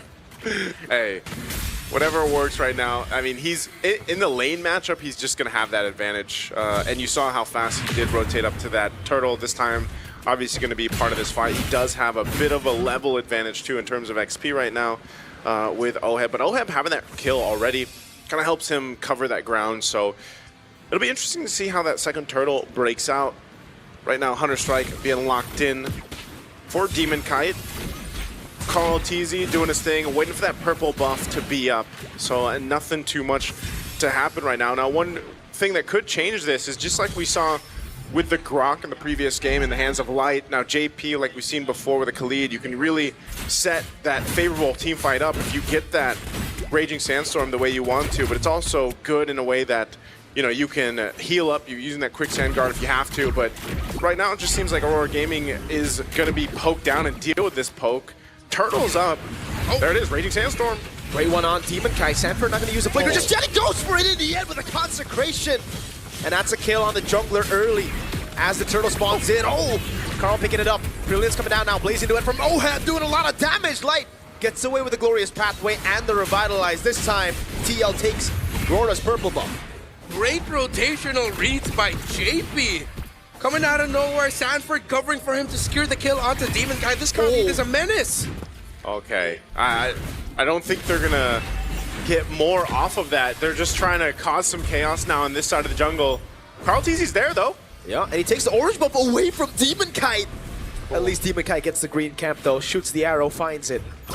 Right now, that advantage for Carl TZ is nearly level 9. I don't know, man. Apex Predator and Uranus, that's not usually 2 and 2. You don't put that together, but in the hands of Sanford, he does make it work. Again, able to be very much of a threat still on this hero. And you can see he's got the Dom Ice now. Oh, are they going for Demon Kai? Is this a solo kill? Wait a second, JP goes back for the healing. Demon Kai has to respect it. They get zoned away from his own jungle. Oheb in the bottom lane there. Blazing Duet to shift him away. Demon Kai again stalked to walk back to base. Light having a hard time protecting his jungle because of everything else happening. Doming! BMI flick around. It's a sense. Sanji coming down to help him. Good BMI back. Doming is looking for the chase now with Carl Tees. He's walking up together with Sanji. Doming's trying the best he can, but it will be Carl who gets the kill on him. The ankles were broken. This the is BMI, man. It's, I don't know. It's not just ankles. It's considering that's afraid the wings also were broken. Be a little bit more Red Bull there, Doming. Yeah, this needs wings for sure. I don't know, man. Like that's not good for the Freya. Again, the stat being 0-3 for Claude, but right now this is also once again Dominkite's. This is his first Freya. From the goal lane, mid. Sanji is going to be taken low. Actually flickers out. Safety Edward jumps on the turret, picks up the kill, but now will fall as well. To the Thorn Rose of Carl TZ. Oheb almost getting caught by Demon Kite's Mountain Chakra there, but a great BMI. I was a bit greedy. I feel like Edward didn't need to commit the flicker just to get that kill to trade it out. That's a losing trade because you lose a flicker. They're getting desperate, I feel, because scaling is getting tough for them, right? Like, TL are just dominating every part of the map. Yeah, it's a 2-level lead between Carl-TZ and Demon Kite. Yeah, it's the same story that I was saying from game one. You know, this is what Carl-TZ does against Demon Kite. We know that they've shared words and sentiments even seasons ago back in MPL Philippines. And it's always great to see. I always love to see them face off in the jungle. But yeah, I have to agree with you guys. I think right now Aurora Gaming has taken a little bit too many risks, like we just saw from Demon Kite, and now even from Edward burning that flicker under the turret to pick up a kill. But it looks like they do want to go ahead and set themselves up to at least contest that Lord when it does come up. Looking at the items here, you can see Edward, he's got only that Enchanted Talisman. He's got the boots, working on his next. Even on the other side. Oh, hold on. That's a lot of damage. Phantom Execution! Oh! Sanford gets the kill there. Hey, that was supposed to be 1v1, Sanford. This feels like Demon Kite went into the game and is on hard mode, man. Yeah. Like, this is, he doesn't have any space to work with. Thorn Rose over on Yue. Gonna force out the Brilliance now. It will be able to be, I mean, they force it out. Sanford walks up, Blazing Event coming in from OHEB there. Oh, they disintegrate Edward under turret. So much juggling. Here comes Storming. Why? Why? Taken low. Carl's gonna be walking up. Revitalize coming down now. Carl doesn't have enough damage, but they bait out a Glorious Pathway and a Revitalize. Dude, I think it's just too much. I think Aurora Gaming is just, like, too much is going on the map that they have to deal with, that they're just kind of overstepping and making mistakes. Yeah. I think JP showing off why he has 6 kids now. He's made Aurora Gaming his kids this game. Again, it was the Kali. Yep. Early on, dude, he's everywhere. And Demon Kite has struggled to farm because the Kali shows up at the worst possible time for the season. Dude, it gets worse. Demon Kite 4 levels behind Carl-TZ. You know, if it's been rough getting your buffs, trying to contest this Lord, it's probably not going to happen. Look at this. Just kind of, Demon Kite doesn't really have much of an angle anywhere to make a move. JP and Sanford alone, kind of these obstacles that Aurora Gaming really can't. Oh! Raging Sandstorm with the flicker finds the horse, like able to pop in the Glorious Pathway, gets gunned down now. Sanford tried to go for the chase, but all this was for them to get a free Lord. Yeah, free Lord secured. Tier 2 turret on bot. And now TL with a lead, 6,000 up ahead. We'll get ready to go towards the base of Aurora Gaming. Looking at this, I mean, man, imagine Demon Kite just getting his second item at 9 minutes. It's about to be 10. Yeah. Oh, man. That is, he's very, very behind. Carl-TZ now 15. Scaled up really well. I mean, look at the difference here. 2,000 plus gold difference between the jungles. OHEB as well has scaled up nicely, 1,000 ahead of Demon Kite. And you can see it, man. I mean, this is a clear advantage in terms of firepower and scalability that they have. Oh, Raging Sandstorm! Over on 2 right now. The combo coming down now. Brilliance is to escape. Demon Kite barely getting away. Mana Shocker landing on 2. Too darn tanky. JP still able to escape as Sanford pops into Consecration, and Lord is able to deal with the tier 2 up top. Team Liquid want to continue the siege. They might do just that. Flying Cloud bringing a light over. A little charge in from the Lord, but the shield's gonna pop. So they'll still hold on to the turret. Yue might be one of the saving graces here for Aurora. Picks up a Divine Glaive, and another wave will be cleared out. Sanford is just chilling, man. Yeah. Get me out of here. Okay.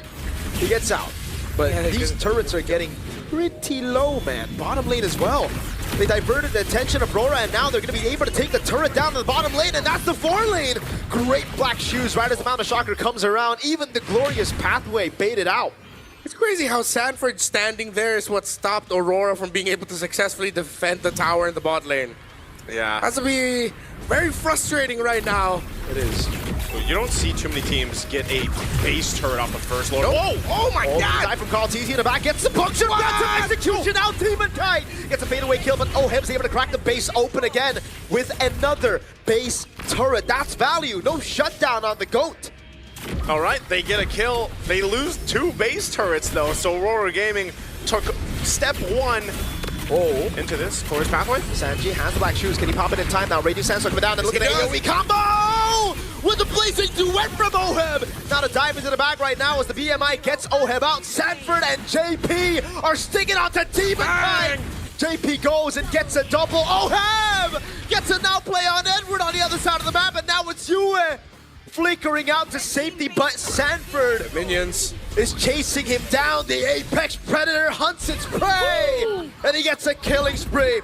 Ladies and gentlemen, of course, we're going to be going to a full 3-game series. I was about to say they got step 1 in maybe a 10-step process to turn the game around. Oh my goodness, I think they forgot they were 8,000 gold behind. They chose to fight anyway and got punished for it. So, again, smiles on the face here for TL. Hey, that's a first win for Claude against Freya as well. So, we're going to a game 3. Epic rivalry. No other way to end it for this stage. I mean, who knows? I don't want to say this is the last time they'll face off against each other because who knows? What if? Maybe, right? But I just want to say, OHEB handled that game really well as a Claude. Yeah. Handled laning so well. He handled eventually once it became the 5v5 team fights around the map. It was a perfect game for him. He went 3-0-4. It's so demanding of a Claude to be like, hey, first pick, it's a last pick Freya. The entire lineup of Aurora had the whole draft to readjust to this Claude, and they said, yeah, this Claude, this is our answer to it. But OHEB stayed perfect? That's crazy. Yeah, looking at this again, they controlled this in pretty much this entire game, and it started off with some mistakes that Aurora probably just didn't need to take, you know, and I don't know, just interesting enough how fast the game scaled out of control. Demon Kite getting shut down, it was very reminiscent of what we saw in the grand finals in MPL Philippines, man. It almost felt the same because we saw that one of the weak points of Aurora's gameplay and the playstyle was, one, Demon Kite was behind. TL just knows. It's like that familiarity. Like, we're going to go ahead, continue to put pressure on Demon Kite. The team has to make a choice. Do we respond and help Demon Kite, or do we try to win somewhere else? But when somewhere else is also losing, it's really difficult to gain control back from that and to get yourself back into the game. And for you guys back at home, Freya, before this game, held a 3-0 record against the Claude. This is the first time in M7 where the Freya has lost against the Claude. So now the record is 3-1. And that shows the quality of the gold laner that OHEB actually is. Again, very demanding for him to do that. But then overall, it looks like Liquid had a much clearer game plan this time around. They picked up the Khalid, which made the Uranus look like, okay, that makes so much sense, as we mentioned. And then JP was free to do what he did for the majority of the grand finals in Season 16, which was disrupt Demon Kite and Light's flow. And I gotta say, the concern that we had in the draft when they picked up the Freya came true. We were like, hey, this is a good counter. Can he play Freya? He play it? Yeah. But having someone like Dolmeng who's played a certain way all throughout the regular season, throughout here, even with the fighter golds being a thing, he would still stick to the orthodox gold laners. I think the playstyle was a bit too much for him to adapt on the go. Yeah, it was also just really good the way that I would say TL responded to the way that Dominic Kite was playing that Freya. That was part of it too. They knew how to punish it. Yeah. So I feel like, you know, now all the teams that they have all that data from Swiss stage, they're like, all right, if we do pick up a Claude and the team's potentially going to pick up a Sora or a Freya, like we have a game plan for that too. And I think that was really good from them. Also, by the way, that also misconstrued the stats for Flying Clouds. That was a 12-ish minute game, man. Yeah, so one of the fastest, if not the fastest Flying Cloud game we've had in M7. So to make Flying Cloud shorter, you need sand. I guess. I think it was a Khalid, man. Sand and counters the clouds. Oh, that's why I hate sand. Because clouds are water. It's rough course and it gets everywhere. Calm down, Anakin. Oh, sorry about that. You were the chosen one. I love Star Trek. Ouch. It really feels like MPLPH because that's something Leo would usually do. That's why I did it for you. He's friend. literally cosplaying the perfect way. This is the sambal flavor of Grizzly Bear.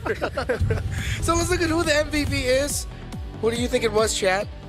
It was JP, of course. The center. It's his fault, man. His fault. Daddy's home. Ooh. 2-1 and You gotta 6. say it, Naisu. Say it. What? Daddy's home. Yeah. I'm not gonna say that, man. Why not? Just voice JP, bro. Daddy's home. There it is. Damn, JP. Whoa. Okay. Hey, the Khalid, man, 2-1 and 6. But like I was kind of explaining this when we got into the game. I was like, you know, the Khalid that we see from whether it's Light or JP, they kind of play it the same way. You know, they're able to go ahead and get things set up so well. There's great early damage with Khalid. Not only that, but also the Raging Sandstorm is great. And you got to remember, too, how many times he was actually able to bait out some of, like, the positioning or the abilities just with a Quicksand Guard. Again, even looking at these highlights, this is where Dominkite, he went full Valkyrie mode, man, but unfortunately got his wings clipped, ankles broken, and everything else. And then, you know, just from there, it started with the Gold Crab, by the way, and then it went into that, and then it just fell apart further. And, you know, by the way, too, Lilia gets the first win. Yeah. So now Lilia's got the win with hands here, so maybe we even see more Lilia pop up throughout the knockout stage. But I will say, you know, this is where they decided to just go ahead and hard initiate when, by the way, Demon Kite wasn't even part of that really big fight. And again, you're like, what, 8,000 gold behind. You don't have the defensive items or the offense that you need to fight that, even if you catch someone out there. So I'm really surprised that the call was to go. Maybe it was a last-ditch effort to just be like, you know what, let's just go for the Hail Mary play, basically. Try to make something to work, get a potential wipeout if we can, but it backfired. It didn't work, and now they have to face off in a game 3. Yeah, one thing I really like that Liquid did there, especially JP and Sanji together, is we all know how fast a Lilia can clear the lane already. Add a Kali to that, it's instant clear and then you're gone. Yeah. But they actually paced themselves. They allowed Light and Yue to get a little bit closer, and then we're gonna deal some damage while JP's gonna go get vision. They're not just clearing and rotating, they're setting the tempo through the center. Now it's time for us to move on to Eterna, actually, because she's got an interview on the audience.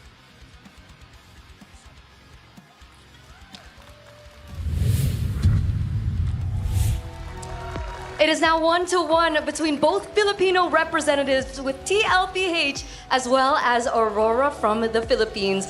Right now, it's looking like a full house here in EXO Hall in the arena for M7, our first days of the knockouts. And I think we're gonna get a little bit of a chance to talk to some of the people who flew maybe all the way here to watch this match. So we're gonna see who we should talk to.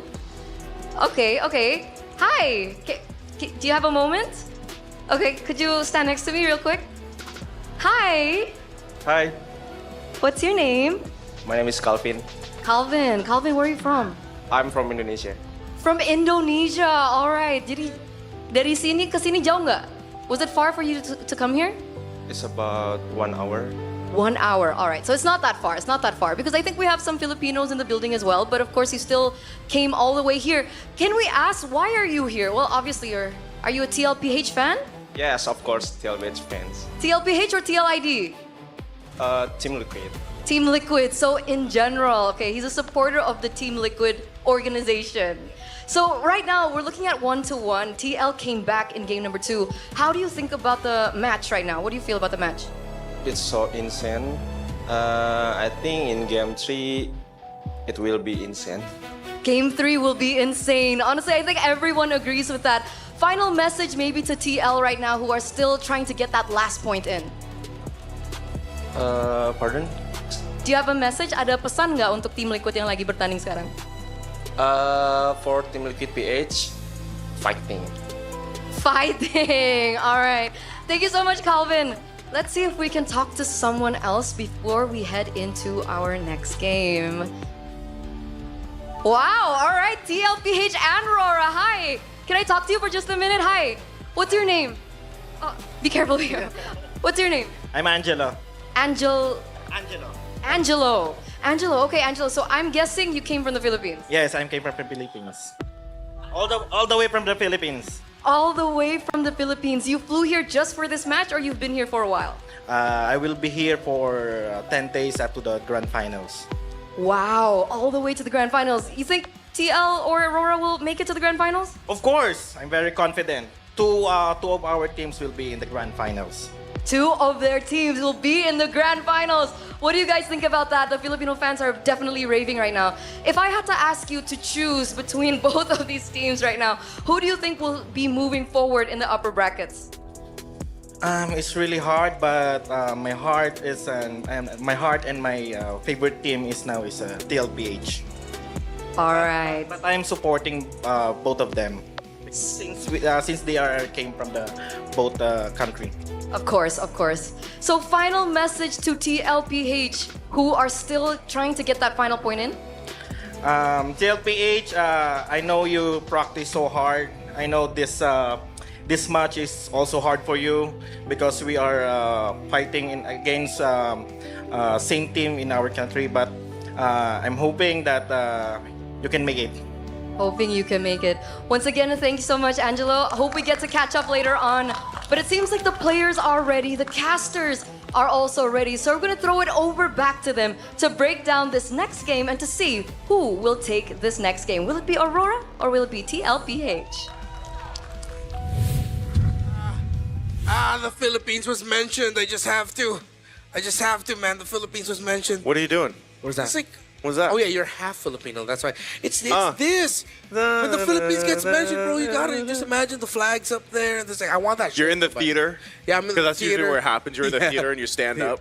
Yeah. Yeah, and they play the anthem. They play the anthem in the for a theater. movie? Yeah, we do. If you're there early enough. Yeah, super. Like you have to be there like before the trailers and Yeah. whatnot. Speaking of, Yeah, Speaking of, look at this guy. Yeah, we got friends. We got Wolf there, but right now he's not the friend that I want to mention. I want to mention the Fairy Games app. Fairy Games. It's the place to create and host a room to play MLBB 1v1 online with your friends, colleagues, and esports club members. Wait, so are you not against AI anymore? Is it different? Invite your friends to win. Oh, this is different. This is for the tribute ring. You want a tribute. So you want the M7 tribute rings, you get MLBB diamonds, new MLBB skins, so make sure you just download the Fairy Games app now and register your MLBB ID to start playing. Play for free until January 25th only, so get on that now. And do you want a free skin? Because Mirko will tell you about the free skin. If you're looking for a free skin, just log in for 13 days between January 9th to the 31st. Server time. I don't know what server time is, but you know. To unlock the Edith Verdant Night skin. Completely free. It's that easy. Don't miss out. Look, Edith's kind of bad in both, like, in-game. Hey, man. Hey, nice recovery. Right? In-game. Edith's kind of bad. Like, I mean, like a bad hero to play right now. I think we're going to have a special cosplayer, by the way, too. Playing Edith? Playing Edith, yeah. There's also a free, another free skin you guys can grab since you guys like free stuff. Galacticos' Electrifying Solar Spark skin is free when you hit level 30, or no, 45. Pose, man. Which one? That got the pose. Is that the pose? Yeah, that. 45, M7 pass. Keep leveling up and claim your rewards. I wish I could do is it the Slam. The heroic Slam. entrance. AOG? But I can't get on the desk right now, bro. Yeah, maybe we'll have Egets come back. Yeah. Oh, we still need to see the Greco-Roman oil wrestling match between him and Naisu. I was not aware of this. Oh, you weren't? We were all promised that it would happen. Yeah. But I think there's just a bit of scheduling conflict with Egets. That's only for the premium subscribers out there. No, it's for everyone for free. You will be in public in the streets of Jakarta doing that. Because they like stuff for free. Exactly. And when you said that earlier, how come you trying to guilt trip people for liking free stuff? It sounded like you had that tone. Like, you guys like free stuff? I like it exactly like that. Because I don't know if I like free stuff, man. Yeah. When you pay. Because I don't trust it. Like, if it's free, I'm like, huh. And this is what I will always say when you ask why I never treat you coffee. I treat people coffee sometimes. So now I got ammo on you. Damn. I'll second guess Redmar and be like, did you put something in this? What? Why you giving me the coffee, bro? Did you put pre-workout in this? Like, are you trying to give me the jitters during a cast? Did you put Red Bull in my coffee? Because I want that. Red Bull and coffee? I'm sure there's some combination out there that you can buy. Yeah. Hey, I mean, mix it with matcha. Everyone mixes something I with don't like matcha, these days. so I'll take an Americano with wings. Oh, man. This guy, he doesn't like matcha. Same. Arashi asked me like 8 times. He's like, you like matcha? I'm like, no. He's like, you want to go to this matcha place? I'm like, dude, bro, I think read the situation. He really wanted to go with you to the matcha place. Yeah, dude. And you were being a terrible bro by saying no. man. That's why I asked him. I said, Arashi, do you want to show me the matcha place? And what did he say? He's like, only if you want it. I was like, I don't want it. Arashi is Arashi. Shout out to my boy. He's a very special friend of ours. He's a great guy. Bryden. Right. Dox him. Joseph. If y'all ever see Arashi out in MPL Arena here in the XO Hall, We'll take you to matcha. Take you to matcha and ask him to roll with you. Yeah. Matcha and rolling. Those are his 2 favorite things in life. Yeah. Oh, anime is #1. And anime. Hopefully we'll get to see an anime battle for this game number 3. I don't want to say one-sided stomp. Maybe a little bit more something like game number 1 where it demanded the best of the two teams to show up. Because you would honestly, if you're Aurora here, and then you lose to Liquid again, and then you get sent to the lower brackets, something about that just doesn't feel comfortable, bro. That hurts. Honestly, that hurts. So if you're gonna lose any of these two teams, you'd want to end it on a high note. At least be like, oh, we were so close to winning. All right, let's take it out on the next team we face.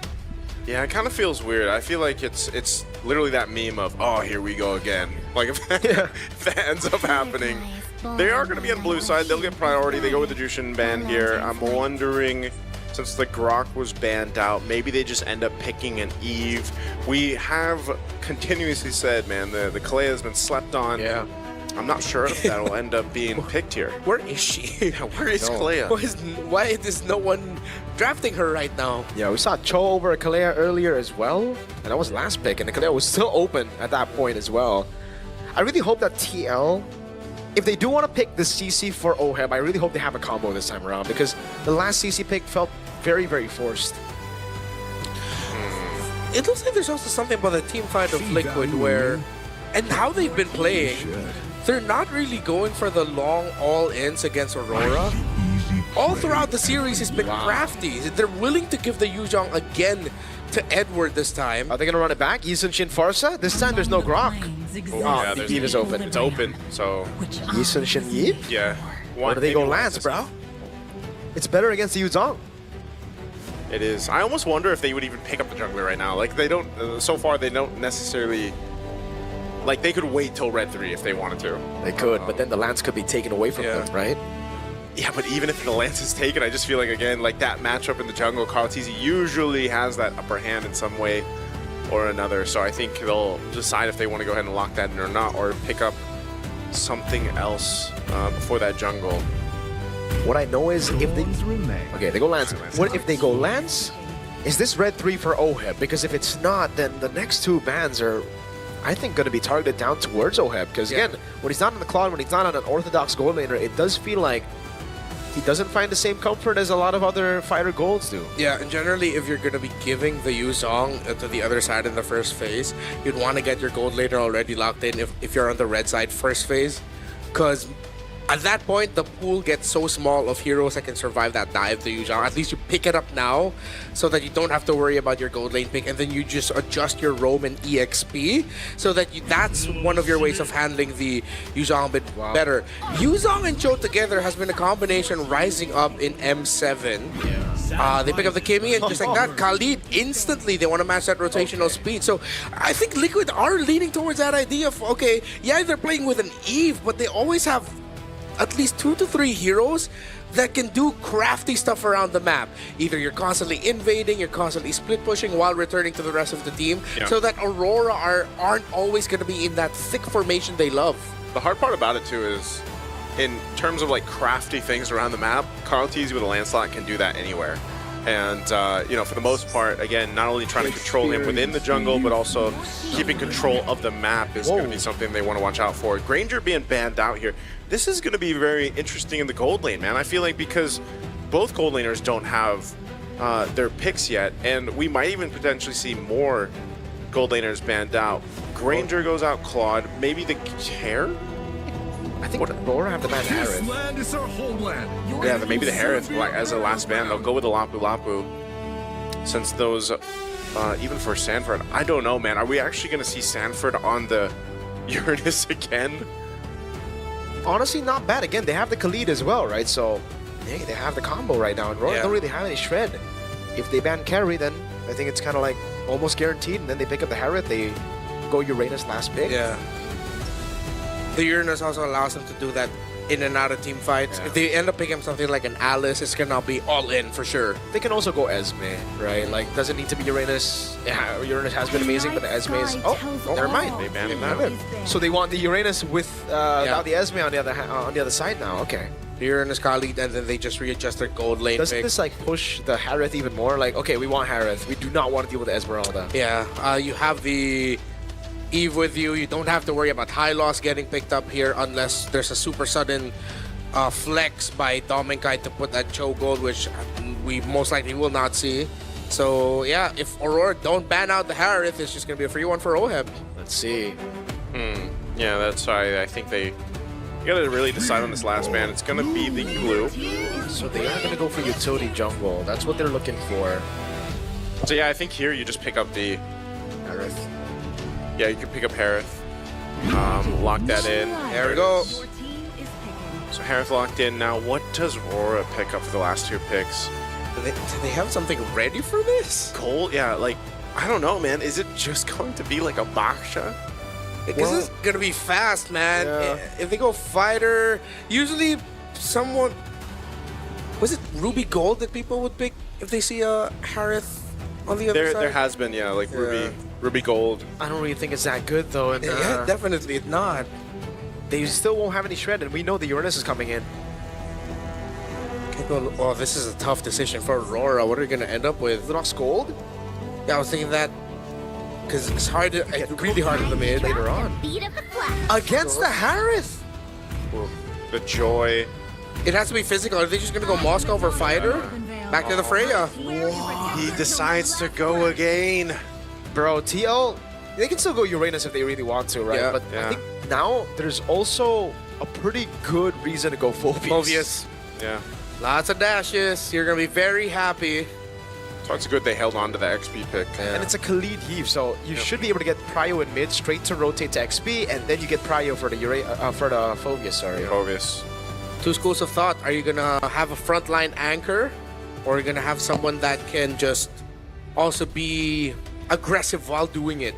So it's on one side you got Uranus, and on another side you have Phobius. I think, yeah, there you go. Makes sense, especially when that joy came through. And this is so good for TL, dude. Yeah, this is great team composition, not only for fighting around objectives, but just like duking it out if they have to. Yeah.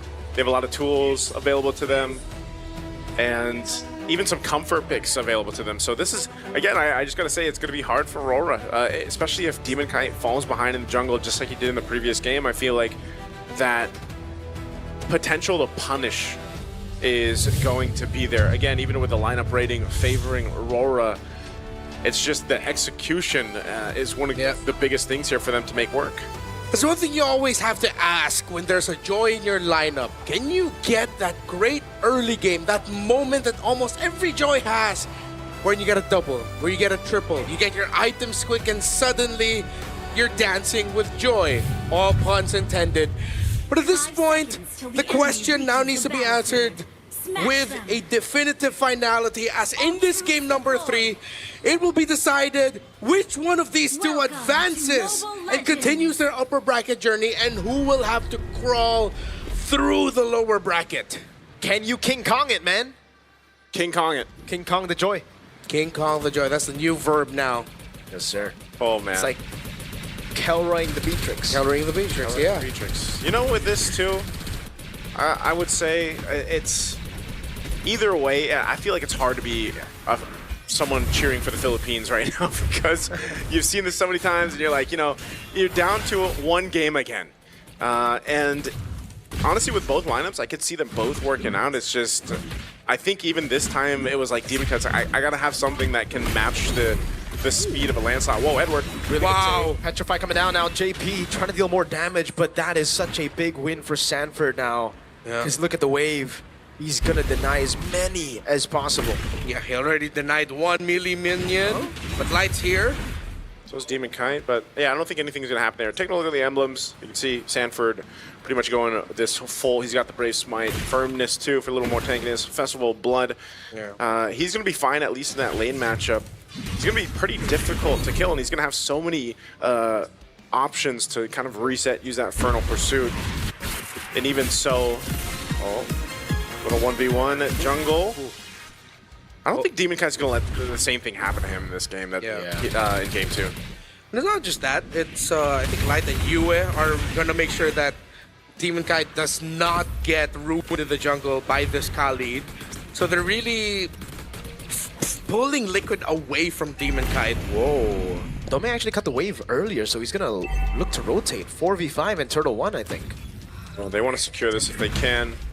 Has to be a part of this fight now that he's got level 4, so it looks like they're just going to go clearly take this. Oh, What happened to Edward there? Carl TZ to be jumped on by Dominic Kai. Now, Phantom Execution. Demon Kai still winning on the entry, but Carl somehow escaping as JP gets shredded by the Freya. Demon Kai now looking for the purple buff, and this should be free as Carl has to recall, but Sanford rotates over, has the Infernal Pursuit, won't jump on Light just yet. Good damage coming down from Sanji, and they actually save the purple buff. Honestly, a greedy decision by Carl TZ to actually go back and try to take that turtle.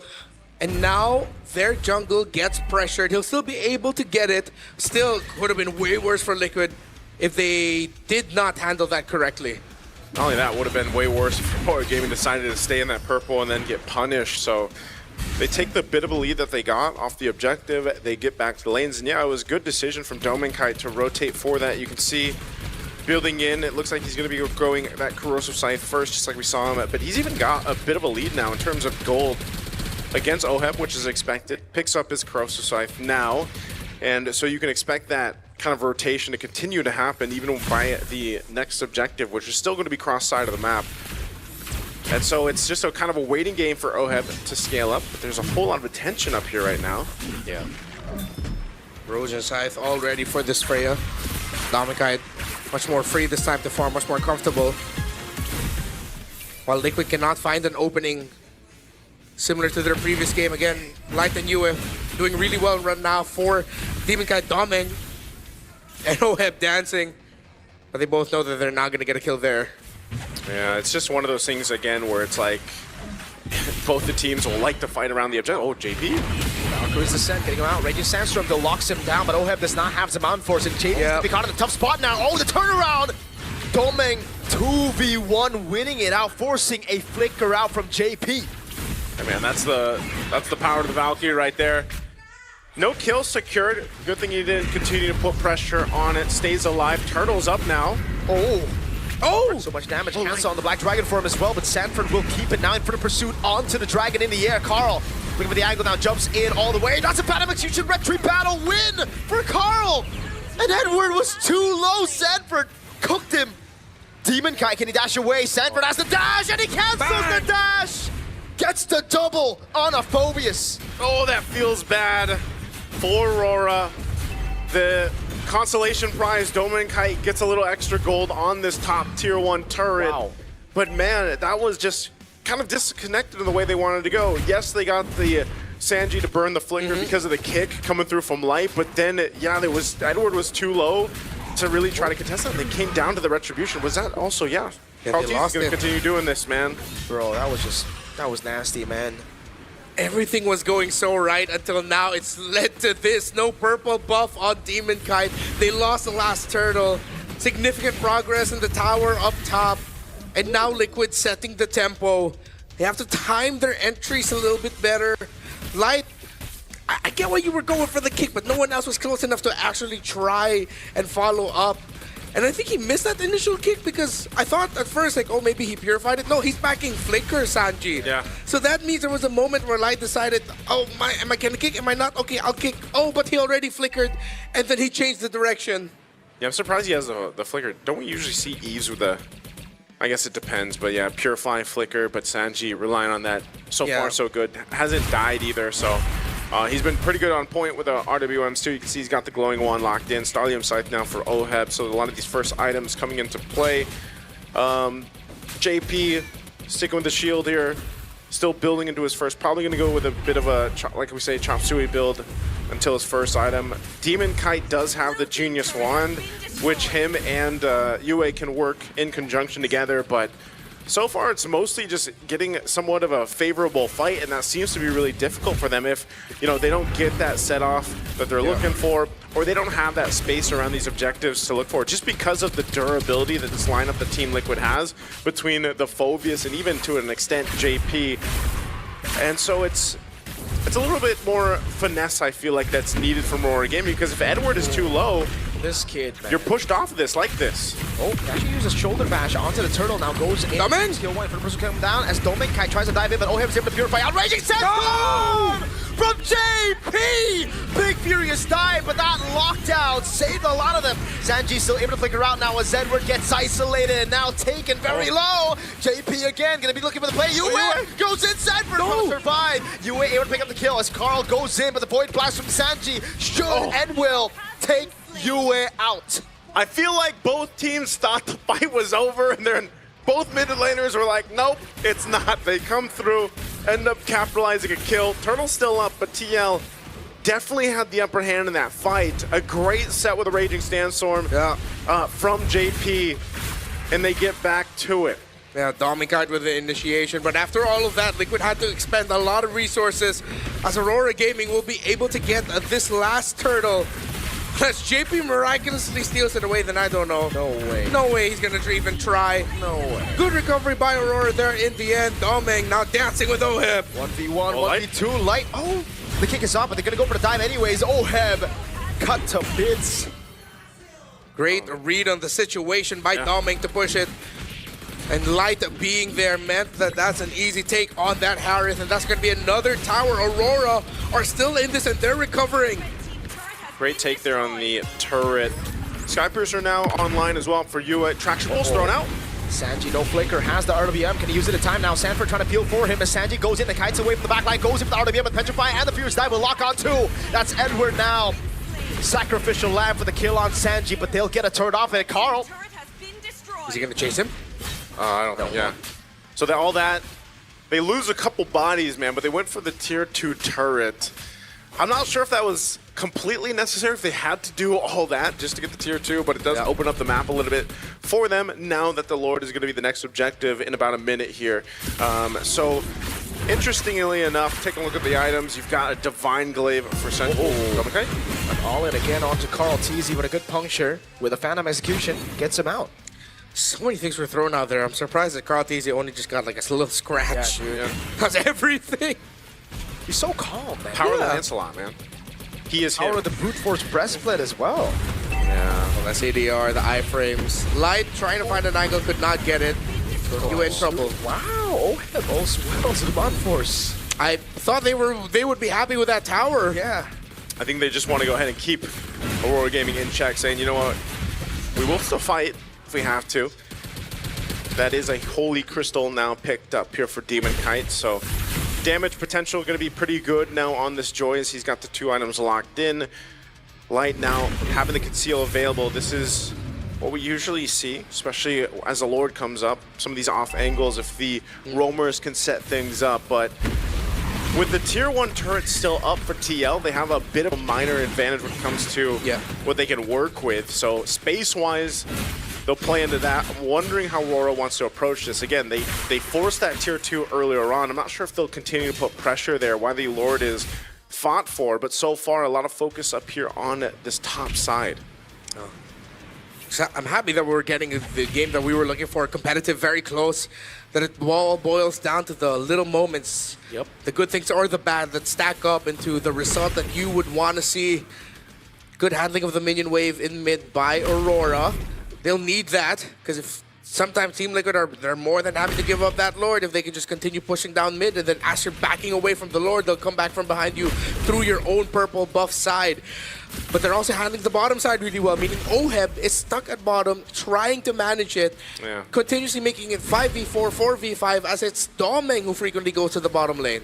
But that's also one of the advantages of being on expanding rivers. You know, in a way, it's like, even on the cross side of the map, that's true. You're mostly fine just because you have such a wide range of this bonus to get back onto the other side of the map with that speed boost if you need it. So pretty much a stalemate right now. Neither team really having this upper hand advantage when it comes to actually securing this Lord. It's more so of a push and pull, seeing what the roamers can provide information-wise to the junglers and deciding on how they want to go with it. Again, Light might have to rely on a conceal play if he can, or a kick play, trying to get out potentially Sanji or Oheb. Even if he gets the Purify, that might be able to go ahead and help them. Now gets the Athena shield locked in. A little more defensiveness for Light, because he's got to be the guy to start things up here. Yeah.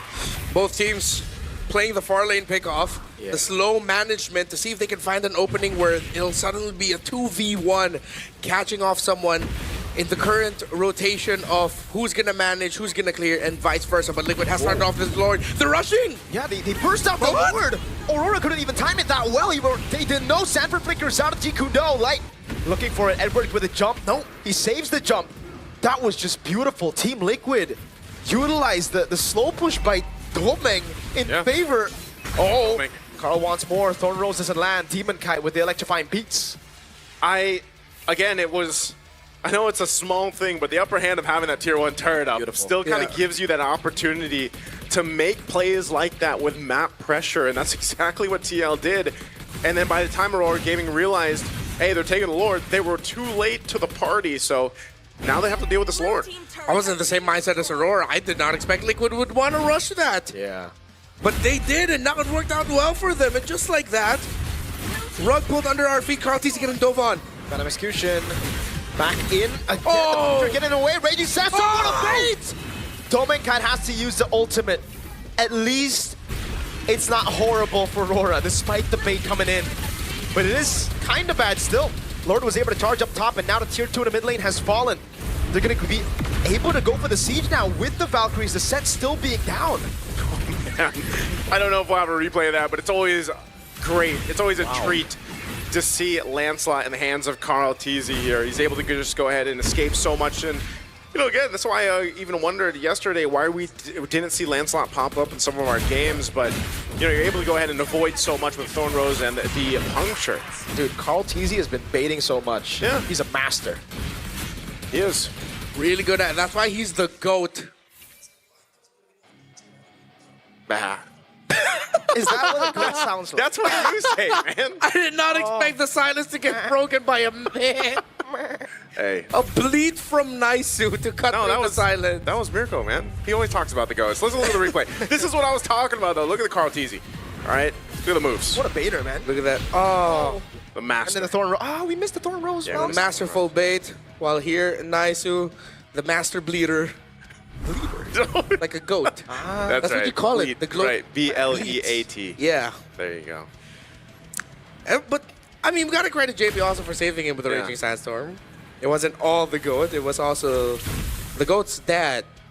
Wait, no. What? No, what are we talking about? I mean, he calls him Daddy. Everyone calls him Dad JP, so yeah. Let's get off the farm and get back to the Land of Dawn.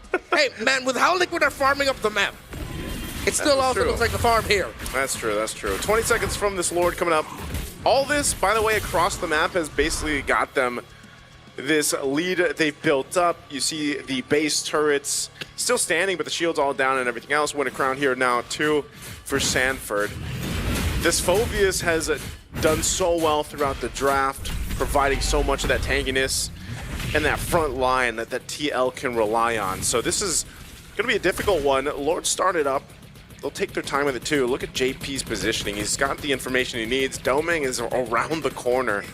I'm not sure if they're going to go for like some type of cutoff play here, but Domeng might run in to too many bodies of TL. Yeah, but now they're showing. Instead of holding that bush, Sanji decided to show, and now that allows Aurora to recalibrate, which means Liquid will change it. Are they going to just rush it again? I think they are, man. Okay, look at the zoning coming down from Sanford over on Demon Kite. He catches, no. Electrifying Beats coming down. Demon Kite wins out the retreat battles. JP caught in the back. Sanji here as well, trying to cut away, but it's getting Domeng who slices him up. Still Oheb doing a lot of damage with the Purify as well. Sanford doing the same thing now as Light comes back with the Immortality, goes over to Jikundo and will be able to find Oheb, but he's still cutting away. He's down, but Edward goes through them all. Sanford win a crown with the Inferno Pursuit now against everybody. Oh, Sanford! Oh! How did he do that? He stayed alive for so long. 18 seconds though on Carl. I think it's over. That's it. I think Aurora can end it here. They're going to take the mid turret. Do they have enough clear? That's it. One cannon minion, Aurora turned the tides with one team fight, and finally, they sent TL down to the lower brackets. You are not gonna fool them twice with the same tactic. You thought it would be the Stampede through the upper bracket, but it's the light shining in the end. They sent the Golden Road Dream to the lower, and it's Aurora moving forward. Hey man, if you want to get the Golden Road, the first team in history to be able to accomplish that, it's going to be a little bit longer of a road. You got to go to the lower bracket, TL. All right, maybe we get to see another rematch. I don't know. I know there's people out there that want to see these two teams battle it out in a best of 7 because this best of 3 was a treat in itself. This time around, Aurora getting that revenge. And just when it looked a little dicey for them around that Lord take, man, they made it work. What a team fight they were able to pull off there too. That was a 4,000 gold lead for Liquid. Erased, eradicated, and switched into a loss by Aurora. They dove them at the right time. Liquid, too greedy, trying to rush it yet again. They were zoned out, and it was the easiest dive for Aurora to take it. If ever they want to complete the Golden Road, they'll have to take the longest and most difficult way to do that. But the Filipinos can rejoice as one of their representatives will continue moving forward. Wow. Nice, you called it. I called it, man. Aurora have finally done what seemed to be the impossible. Hey, I'm living in the future today. Tomorrow. I'm living in the tomorrow today. Not LaFell's not here, so it's me. Holy moly, folks. Isn't it? Wait, is every... I don't know if I'm thinking right, but is every M champion from the lower bracket? We going there now. Well, ONIC Philippines kind of broke that. Oh yeah, that's right. Yeah, that's right. They had the full. Yeah. That's right, M6. But here's the thing, though. So they send TL to the lower bracket off of a game like this. I would be anyone that gets sent to the lower bracket. I'm going to be a little worried. I'm not saying that wouldn't be the case if it was Aurora that goes down, but TL, when they lose like this, man, I don't know. Something happens to them. This is what we kind of saw during the regular season. You could see it on their faces again. So I'm a little worried, but congratulations right now to Aurora.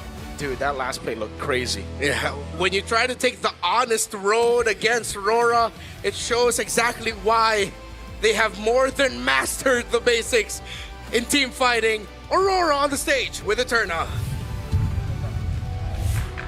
Third time's the charm. Let's give it up for Aurora Philippines. Boys, that was an amazing match. How does it feel right now to exact revenge on TL after losing to them in the grand finals and then in the Swiss stages as well? Masaya kasi ngayon na lang ulit din kami nanalo sa tilt page sa past mga matches namin. We're happy because it's been a long time since we've won against TLPH. When was the last time you guys won against TLPH? Do you guys remember? Since Upper Bracket MLBB finals. Okay, upper brackets. And ever since then, unfortunately, you've never been able to secure that win. Yeah. What makes it different this time for you guys? How were you able to secure this win? Siguro pinagandaan talaga namin yung itong knockout stage, and kung sino talaga makatapat namin talagang bibigyan namin sila ng magandang match. I think it's because we really prepared against them and we wanted to give them a very good match. It was a very good match. It was very close from game 1, and then we saw game 2, and then we saw game 3, which was amazing as well. Just one moment turned everything around. Yue, we have to ask, what was the biggest lesson that you learned from the previous matches that you applied today, specifically? Matutunan mo basta. Siguro yung mga small mistakes na nagawa namin ng last match, yun yung tinama namin sa naging match namin yun. Maybe we adjusted all our small errors or mistakes and we improved them or corrected them during the match. Small errors and mistakes. Can we get a little bit more insight into that? Is it a calm thing, a decision-making thing, maybe drafting? Sa decision making tsaka sa comms din. Is the decision making and the comms? I don't know why I waited for that translation also. That's pretty straightforward. Yue, sorry, Domenkite, do you have something to add on that? About maybe something that you learned from previous matches that you could apply to this match to ultimately get this win? Syempre nung pagkatalo namin ng Telepage, parang ginanan ulit ako maglaro pa and mag-pursige siguro kasi words and gusto ko ma-redeem yung sarili ko pa. And yun, pinagandaan ko talaga yung sino makalaban namin. Because of the losses against the LPH, it lit a fire in me and it made him prepare more for this match. Lit a fire and made him more prepared. Because after this best of threes, you guys are going to now be facing against a best of fives. Are you guys prepared for a best of five? Syempre, prepare kasi yun nga, best of 5 long series siya and mapaghandaan talaga namin. Yes, we are prepared, but we will still do a lot of preparation because it's a long series. Okay, it's a longer series, we know that. But what we don't know is who you will be facing up against next. It's either one of the Indo representatives, either ONIC or Alter Ego. If you both had to guess who the next opponent will be, who will you be facing next? Based on the previous matches, I think Alter Ego. Ooh, okay. Yue thinks it's gonna be Alter Ego. What about Domeng, Kite? I think ONIC. ONIC. Okay, so a split opinion here. Why do you think it's going to be ONIC, Domeng? Siguro nakakuha sila ng momentum ng pagkapanalo na and feel ko mas nakakainga sila ngayon sa BO3 match or BO5. Sorry, what? Oo. Do I pretend that I understand? Oo. That's all I know. Oo. Yun nga. Siguro mas prepare yung ONIC sa BO2 and BO3 match. I think that ONIC will be more prepared for BO3 or BO5 matches. Okay, interesting. Good insight because I think the players themselves recognize that. So, final message to perhaps TL that, I know that you guys are still friends outside of the game. Do you guys have a message perhaps to Team Liquid who lost today? Nice game sa Team Liquid and alam ko makabawi ka sa lower bracket, yung kita kayo sa finals. Nice game for Team Liquid and let's see each other in the grand finals. Okay, what about you, Yue? Now your message is to Alter Ego or ONIC? Good luck sa inyo parehas. Good luck to the both of you. Okay. Once again, thank you, Domeng. Thank you, Yue. Thank you so much for the translation as well. As we give it up once again for Aurora, Philippines, we're going to throw it over back to the casters.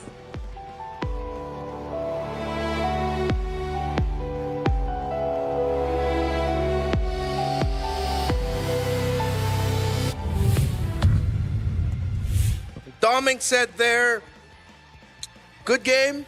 We know you guys can crawl through the lower bracket. Referring to Team Liquid, we'll see you in the grand finals. But saying that after just sending you to what will arguably be the toughest lower bracket climb for any team because of the quality of the top 8 teams that we have in M7. Bro, that's cold. Aurora Gaming, congratulations. Turning it around in one team fight. And this is what I was saying earlier. They need a win like this. They needed the win that vindicates them and said, guys, we're not, that word. We're not that C word. We can do this. We can beat them. And they did. And this man was nuts in that game. 4-2-5, this Yu Zhong. Now this time around, so good by Edward. Yeah, I would, again, it's so interesting because that down to that last fight, man, it was looking a little grim for them. Like you mentioned, 4,000 ahead, but Edward going back to the Yu Zhong pick that was picked up priority in the draft. They lock it in. He's able to go ahead and put enough pressure out too. I like interesting with his build as well, the way that he was playing this out, but also it just allowed, I just feel like this entire composition to work really well. You were able to go ahead and put enough pressure where you needed to, kind of forcing responses out from TL. Dive, even this, And also, you got to think how many times he was able to go ahead and push away Sanji. Like, Sanji, I feel like, had a little bit of a harder time on the eve just because of the threat that Edward was. And it's also, you gotta remember, this is another game for Domeng Kite with a Freya, who I would say he had a really rough game when he picked it up in game 2. So to run it back and make it happen again and then just have this better performance overall as a team, that shows basically the trust between, of course, the members here and also the coaching staff to rely on the players to make this work. And even when it came down to it, I feel like Demon Kite really had to step up in this game. We were going through all the options of the heroes that Demon Kite could pick up in the jungle, especially going against Carl TZ's Lancelot, by the way, which we saw was styling at certain moments in this game. But Demon Kite was able to go ahead and kind of keep a cool head, make things happen, got a couple of the retributions off that he needed. But again, the team as a whole just really made this lineup work well, and which ultimately got them the dub here in this series. One team fight. Unbelievable. And that's coming off of the sharper performance overall by Light and Due in terms of taking care of their own side of the jungle. I mean, it didn't get to an incredibly crazy amount of lead for Carl TZ because this time JP could not find that opening in terms of messing up Demon Kite. And we're always looking for that when it comes to the Joy. Yes, you want to pressure the Joy a little bit, but one death amidst all of the things that happens in the early game, that's fine. You'll still be able to get your Genius Wands and your Holy Crystals and that Divine Glaive, and then that'll be that swing that you'll need to set up. What I like about the damage profile for Aurora, it's a lot of like initial big bursts, and you have so many cleanup that it's not going to be difficult for you to capitalize on Team Liquid messing up their formation, making a mistake, calling a fight too early, not being ready for all of the dive that Aurora has. Like so many layers of damage that comes through with that, to a point where you just get overwhelmed. And I think that's literally what happened for TL in the final fight. They just got overwhelmed. Usually when you fight in the Zaman Force and the real world manipulation, it should just be cooked. But the fact that it wasn't shows you just how much sustain and how much what Remar said, layering they have in this team fight. Joy came in a bit late, Yuzong started it all, and then again Domeng Kite. He was the guy who was cleaning up as well a lot of times, and I don't know what he did after that Game 2 performance, because it really looked like it was a forced Freya in Game 2. Yeah. But here, it looked like he was comfortable, completely comfortable on the Freya. Yeah, I like it, man. I think it was what I was saying for essentially for Aurora was everybody kind of had to step up after Game 2 because that was such a quick game, 12 plus minutes, and then they came together and made this composition work. And this is something that I guess we've all been talking about, right? Like, what have they been missing the entire time? The clutch factor and the willingness to take a risk. When they were behind there, they didn't default to their normal default. Yeah. They went in, and it was because of the Freya pick that it was like, yo, we have to go in, right? This is what the Freya pick is for. Yeah. That was a great read of the situation. Any other team would have just taken, all right, we take Sanford down, all right, let's slow it down, maybe get the retry. If we're not going to get it, then we'll just back off. But they have all the tools ready to just capitalize, turn it around at that moment, and they did.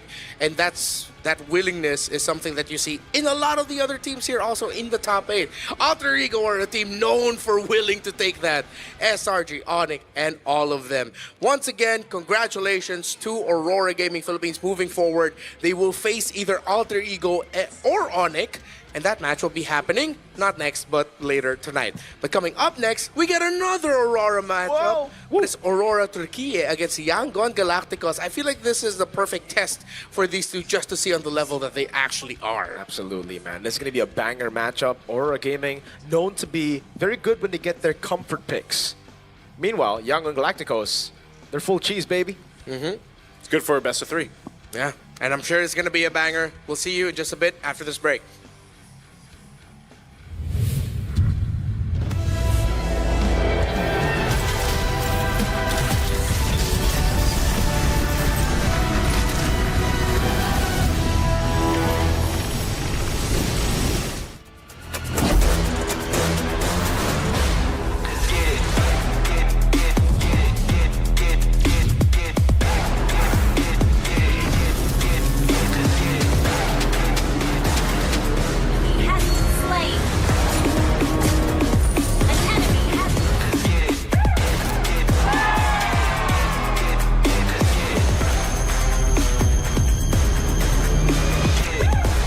New 15 Pro M7 official gaming foam.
Nothing can withstand the withering.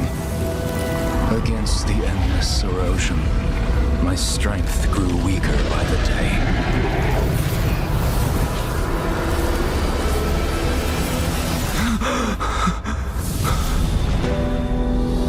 True power dwells within the spirit.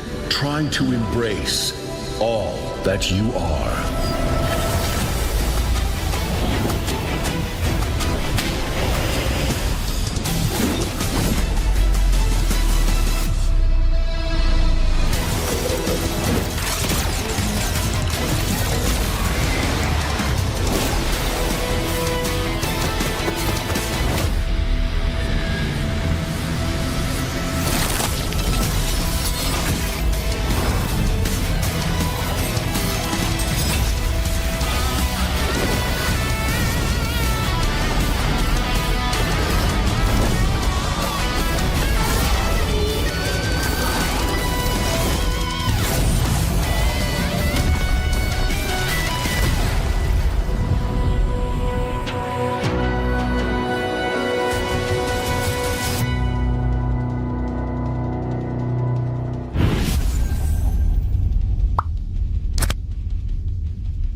Welcome to the M7 Carnival, legend. You traveled all the way to the Land of Dawn? Don't worry, we'll guide you through all the activities and wonderful experiences we have. Here's everything you can do in the M7 Carnival for ticket prices as low as 20,000 rupiah. First stop is the Stage of Legends, filled with performances, music, cheers, the biggest M7 watch party, and a special performance from Stephanie Poetry on the final day of the carnival. Game recognizes game in the M7 Carnival, as we'll be collaborating with the NBA. And history is made here at the M7 Carnival, the first ever MCGG World Championship. The Go 1 Grand Final will be hosted here at Stadion Maja Jakarta. So come join us and feel the energy. Next stop, the Heroes Playground, to take photos with giant hero statues and meet cosplays of heroes from the Land of Dawn. Come to the Hall of Creators and Pros to meet and greet with top content creators. Teams from MPL ID and Legends are here. Line up, take photos, and even walk away with an autograph. Play games in the rewards arena to win prizes from all of our brand partners. It's at the MPL Market. Booths of your favorite teams, exclusive drops, and surprises from your favorite teams. Take a quick bite at GoPay's Land of Dine. We've partnered up with GoPay for your food and drinks. The magic map has shown us all 6 zones in the M7 Carnival. We're calling you to play, explore, and wander. Don't miss out on exclusive gifts ready for visitors worth over 2.5 billion rupiah, including M7 limited edition swag bags, exclusive merch, in-game chests, and special skins. Are you ready, legend? Get your tickets soon, because we can't wait to meet you at the M7 Carnival.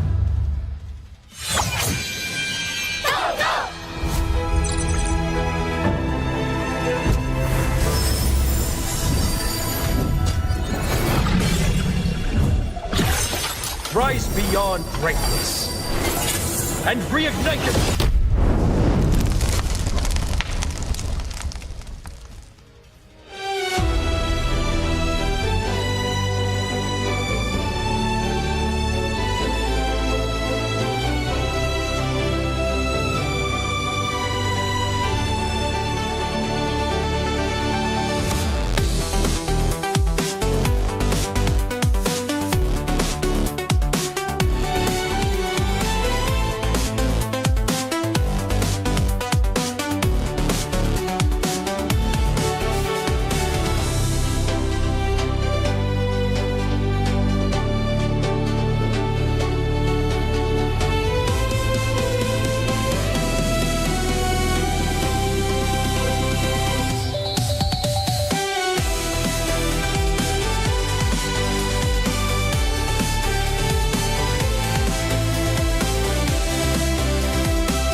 From a match that we always get to see to a match that we rarely get to see. Earlier, we saw Team Liquid Philippines get taken down by Aurora Gaming PH. Finally, for the Northern Lights, as they will continue the upper bracket while Liquid continues their golden road hopes through the lower.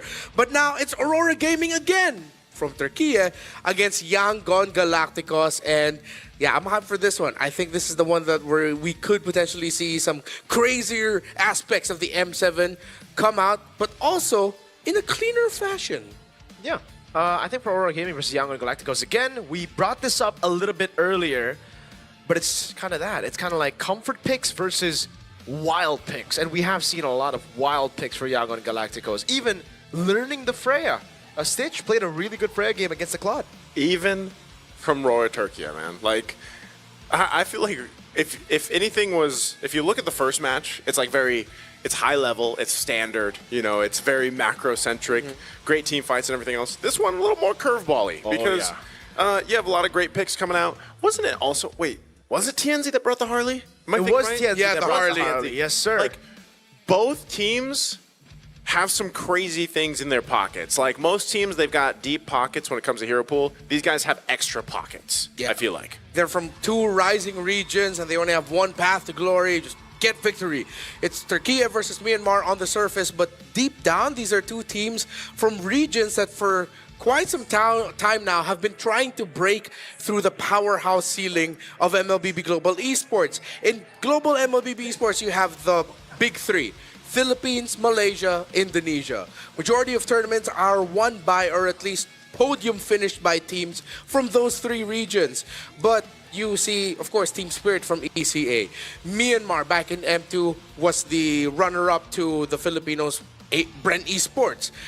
we haven't really seen that yet from Turkey. That big finish, but little by little, I think they're the team that we've seen the most incremental growth over the years. The best finish they've had as an org and as a region was actually the recent GOTF where they finished in the grand finals, top 2. So we'll see if they can actually replicate that same success, because technically they've already surpassed a lot of people's expectations from, again, seeing S2G and Ulf Fednar from M6 dropping out of Swiss stage, not even making it to the knockout stage. This is already quite incredible. Yeah. So now we're gonna get to understand the community in Turkey a little bit more in an interaction that is very unique to us. We don't usually get to do this. We're gonna meet up with Johnny and Mehitra from the M7 Turkey broadcast panel to welcome them, and Elvin, Dorian, Morano, and Johnny. Hello, hello. Can you guys hear us? Hi. Hello. Can you guys hear us well? How are you guys? We're good. We're good. Yeah. All right, great. Of course, cool. Here on the English nice broadcast, to meet you. It's nice to meet you too. We don't get to meet or get to talk a lot with you guys. So please introduce yourselves to the global MLBB community. Who are you guys? Hello guys, I'm Mehitra. And I'm so excited right now because of the match about Aurora Turkey. I'm Mehitra. I'm Johnny. First of all, I love your work. Yeah. I also watch Global Stream, and you are doing a fantastic job. I also watch Mirko's YouTube channel as well. So Thank you, insightful. man. So much good stuff there. Thank you. So that's it. Hey, thank you so much, man. I wish we could say the same thing, but we just don't understand Turkish, man. But hey, I'll catch it if you guys start That's speaking totally English. normal. Yeah, but I have a question for you though. So- How's the community feeling about Aurora Gaming's performance at M7 so far? And do the Turkish fans believe that Aurora this time can make a deep run at M7? Yeah, I think so because all the community are supporting them well. And we reach quarterfinals before, and we are really sure about that. At least we can make a semi-final this time. This time we also have a better chance, because in the past our opponents were really powerful. We were a bit unlucky about that, but this year we are a bit luckier than the previous tournaments. Thanks, guys. A little question. Maybe you, aside from the match against Yangon Galacticos, maybe you guys can give us some information, maybe that our international viewers wouldn't know about the Aurora players for Aurora Turkey. Maybe some interesting facts, if you will, about any of the players for our international audience to know. Yeah. Before, there were some transitions. Pogo was in another team, S2G, last year, and also Lunar wasn't here. So I think in the history of Turkish MLBB esports, this team is the strongest one, because all the components are very powerful. Addition of Lunar and Pogo are making team better. We saw this in our normal league. Now I think especially Pogo is doing a fantastic job. You remember the Grok play from the previous series. So I think this team, with all the components, with all the players, is the best team we have seen from Turkey so far. Wow, thank you so much, guys, for all of the knowledge that you dropped. And we wish all the best to Aurora Turkey, and of course to all our fans in Turkey. A lot of you are more active now in global MLBB community. So thank you so much.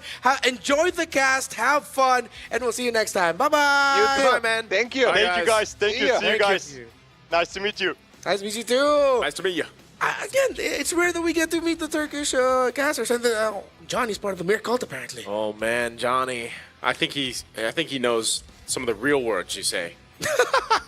What do you mean, bro? I speak the way I speak on broadcast, on my YouTube, and yeah. Yeah, why don't you share with us the Filipino that you know again? Gusto ko kain sisig. Yeah. Masarap yan. I thought it was sinigang. Yeah, but we gotta change it. You can't always be sinigang. But you're saying ara-ara. That means every day. So technically. Oh, some araw. Do you only eat once a day, Nice? So you can eat sisig and sinigang, bro. One meal a day, man. Oh, mad. Oh. All right. Okay. Now we know a little bit more about the dietary restrictions of Naisu. We must know more about Aurora, Turkey. So, Aurora, they are seen now by their region as the strongest version of a Turkish team to compete in an international tournament, and they are all hoping that semifinals is the sentiment in Turkey. Rosa-led rosters have yet to achieve a place higher than 5th to 8th place, while Myanmar teams, though never finished below 5th to 8th, have been pretty inconsistent. Up, down, up, down. So, let's revisit the history between these two. In M4, Falcon Esports, the Naomi team, defeated Incendio Supremacy, Aurora minus Sigiboom and Lunar, during the group stage tiebreaker in lower bracket round 3. So far, aside from their first match against Zone, Yangon has yet to opt for an off-meta draft, just like cheese picks here and there. Yeah. Is it time for them to finally show Naisu, like, hey, here's our surprise card? I think this is I almost just think it's part of the region identity, you know, because ever since we started seeing the teams on the global stage from especially Turkey, that's always something we've highlighted. Every time we get to drafts is kind of that excitement of, oh man, what are they going to pick? You know, are they going to bring something a little more spicy? And then you also think about Myanmar. Like, overall, this region is known for a very specific way of playing the game. And there's a reason why usually all the other global teams that are playing on the international stage still have that kind of mutual respect for Myanmar teams, but also, again, for Turkey because of what they showed us. And, you know, for Yangon Galacticos, they pocket picks, if you will, niche picks, cheese picks, whatever you want to call them. I think, yes, this is one of those cases. It is knockouts, or technically it's sort of a play-ins that we're going through here. You can bring it out in a best of 3. I think it's a great time to do it. Now, will we see it where on both sides they kind of go against the grain from what we're used to seeing in terms of the meta? I think if it's their strength, then yeah, we will see that through the draft. I just don't know which lane, for example, that's going to come from, but it's been mostly even the jungle picks. I've had this sentiment or feeling about Yangon Galacticos where they're a team that looks like they live and die by the team fight. Yes, they manage the minion waves. Yes, they handle the map, but not in the level that we saw the Team Liquid try to do against Aurora. Yep. Yangon, it's like, all right, clear the minion waves, come to the middle of the map, and we're going to fight it out. Yeah, they're like the Max Holloway of MLBB. They just point at the ground, they start like, okay, let's go. Right here, right now. They want action, and that's why we see a lot more from them here in the M7 World Championships that I thought was going to be more Yangon, but it actually turned out to be actually Alter Ego who showed it first. Yep. The Freya and the gold lane, much more brawly compositions like with the Leomord as well. So for Yangon Galacticos, it's always going to be that. I feel like, yes, they have a certain amount of pocket/cheese picks that they like to go for, the Baksha and the Hellcurt mainly, but if those two are banned, they're still really good at fundamental MLBB. Add in a spice of Freya there, you know, a little bit more brawly there, but again, that's going to be a big threat for a lot of teams because you will have to ban not only the fundamental picks, but then you have to keep in mind that if you let go of the Baksha and the Hellcurt, they'll still pick it up, dude. Yeah. I really hope we get to see the unique side of Yangon Galacticos shine here, because if you try to go standard per standard, textbook per textbook against a team like Aurora, it's in their name. We know how the organization loves their players to play. You are gonna struggle big time. Rosa, one of the best in the position in global MLBB, and has showed it off this M7. Yangon needs to pressure Rosa here. Yeah, pressure Rosa. Even interesting that they're, you know, most picked and most banned heroes. There's a bit of a difference, of course, especially in the XP lane. A lot of Terizla that's popped through here for Lunar, and then, of course, like the Benedetta. Like, how often do you see the Benedetta picked up right now in the current meta? And this is what we're talking about, you know, the change of some of these picks that might be off here. Aside from the shared Claude, which is just going to be universal for all the teams, this is once again one of the things where we were like, where's the Kalea when it's left open? Well, Yangon Galacticos likes to play it. Also the Nolan, when we first started seeing the Nolan in the Swiss stages, we were like, man, okay, this is interesting. How will this Nolan work? And we actually see it work in conjunction really well with some of the more popular picks in Rome, whether that's the Cho, the Kalea, the Grok, for example. And then, so I think you're going to see actually just really interesting drafting from both sides, but now you're going to see too, of course, the respect playing a part. And we already saw that towards the end of Swiss, right, specifically.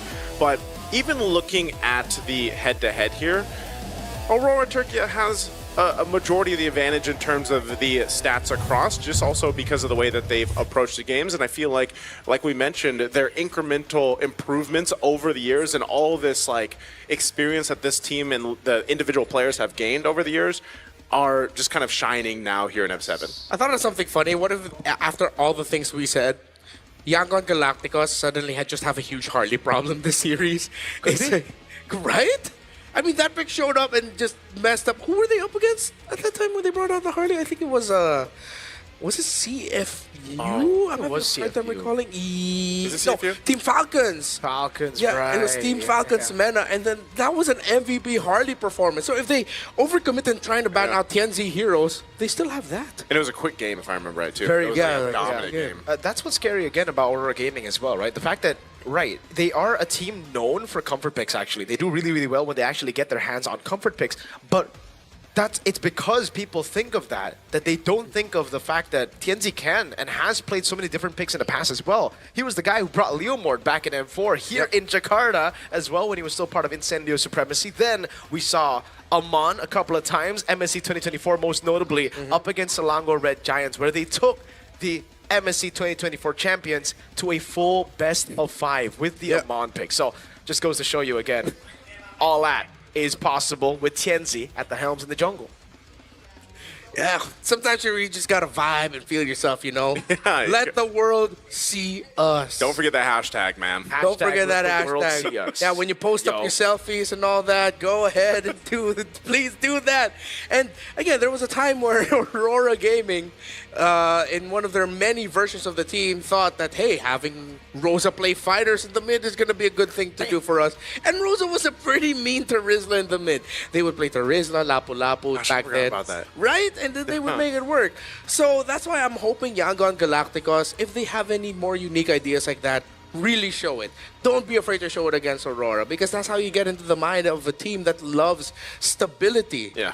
That's why I think today is so interesting, because as you go through the play-ins, you're going to see a very different playstyle each match. You know, and all the way to the end, I think that's even though you have like some of the familiar matches of champions from their own respective regions playing against each other, even then, like, there's still very unique playstyles to these teams. And if you think about the way the draw went, it's actually interesting to see that, yes, Aurora Turkey and Yangon Galacticos got paired up, because they are more of the, I guess you could say, just like wild teams when it comes to the draft. And, you know, now that you get to a meta that's formed up to this point, and you've got the kind of shakeup that's happened here, this makes things interesting into the sense of, all right, what are they going to pick? What even unique hero could we possibly still see here? Yeah. Hellkurt gets banned out when Yangon is playing. Baksha as well, probably. Baksha, they play Guinevere, so I don't think that's going to be banned out. They're not going to be banned. But like Aurora, 1-8 now. Yeah, but Aurora will have to contest for it. Ying had 2 Benedetta games so far, but has only won 1 of them. So fun fact, Tienzi also picked up the Gwyn. Yes.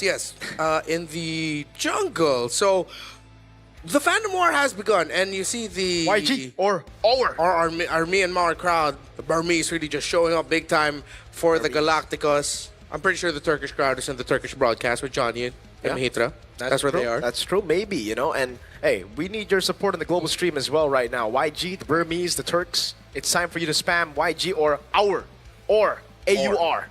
I think there's been a lot of Yangon Galacticos fans now after seeing M7. Yeah. I don't know what they're called.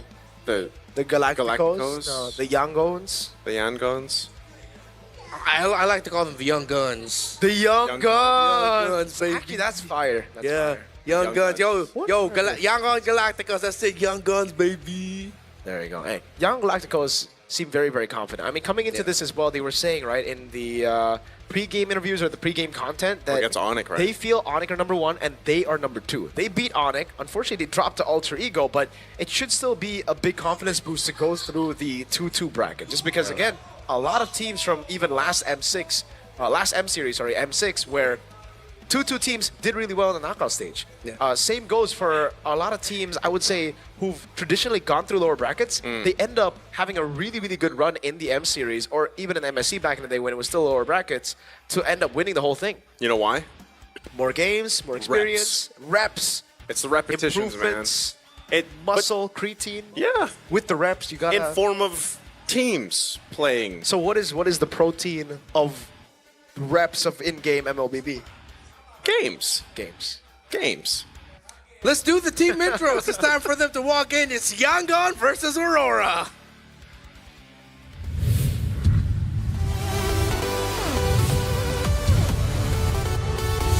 These are dark horses turned true contenders, delivering when it mattered the most, ready to push their region's legacy even further.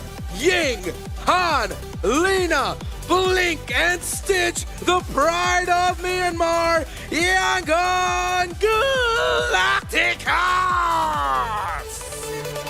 The last time Myanmar made it to a top 2 finish, it was at the M2 World Championships a long time ago.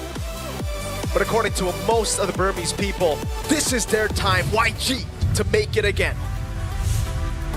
Consistency has long defined this roster. And now they stand on the edge of the moment where they can shine brighter than ever. Lunar, TNZ, Rosa, Pagu, and Sigiboom seize the win.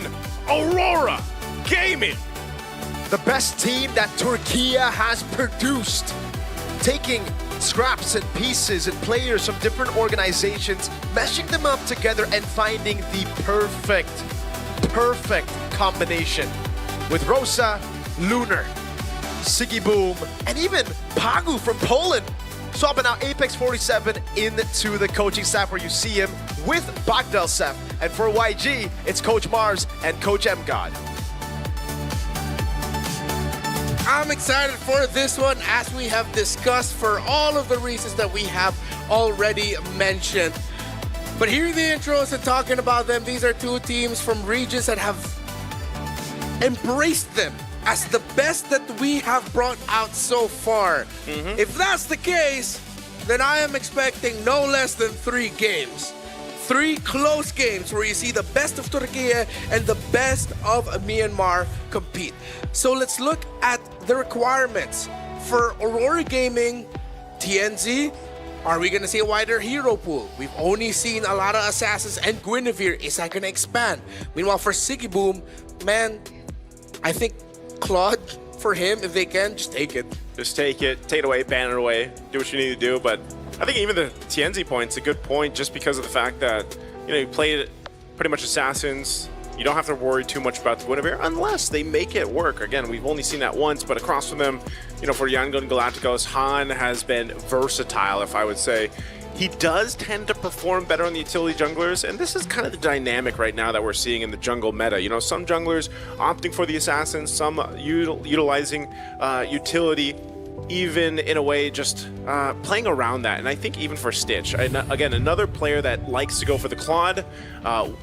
All the gold laners pretty much have showed us that they can essentially play the Claude, but I think the true test is what can they do without the Claude. If it's banned out, if you're forced to pick a fighter gold, for example, are you able to go ahead and do that? But I think what allows and activates Stitch a lot of times is, again, it's so fitting. Lina and Stitch, and you put those together. Lina has been very commanding too when it comes to his lane and what he's able to go ahead and pick up. Looking at the head-to-head, though, between Sigiboom and Stitch, you can see this. It's rather close. I mean, even the average KDA, the damage that they're able to do, the average damage, and even the team participation. Now, you're showing the Claude here, the Granger. These are the 2 pretty much top picks, other than maybe the carry that we see in terms of traditional marksmen that pop up. But again, Gold Lane is just in a very interesting position because teams like to still play for the gold lane if that happens to be the case, like we see from Team Spirit, for example, with Hiko, but then they have adapted throughout the Swiss stages. I feel like we've seen that in real time. And we even got a showcase of it with Domeng in the last one for Aurora. So I'm wondering, how much of that information, too, is kind of shared between the sister orgs here as they pass on and they go through their scrim process. I hope it's shared a lot because I think for Aurora Gaming, it would benefit them a lot as well, right? Sigiboom, known to be a really, really good marksman player. If he gets his hands on the Granger and the whole team just plays around him, it's going to be solid, especially considering YG. They like to go for a lot of front-to-backs themselves, which is strange, but against TL, that was the plan, actually. They went up with a front-to-back composition. They left the Yuzong open for some reason. and it didn't do too well. So if you're able to out front-to-back YG in those situations where it is a front-to-back battle, I think Aurora have the tools to do better than YG. It's just now, for me, I think YG are going to scrap that idea. They're like, all right, we tried front-to-back, it's just not YG. It's not just the Yangon. You know, we need to dive. We need to be looking for those brawls, and that's the YG I'm expecting to show up today. Yeah, I mean, I know teams who come from more developing regions, relative to the bigger regions that we have in MLBB, suddenly change how they play, and they would see it as an evolution.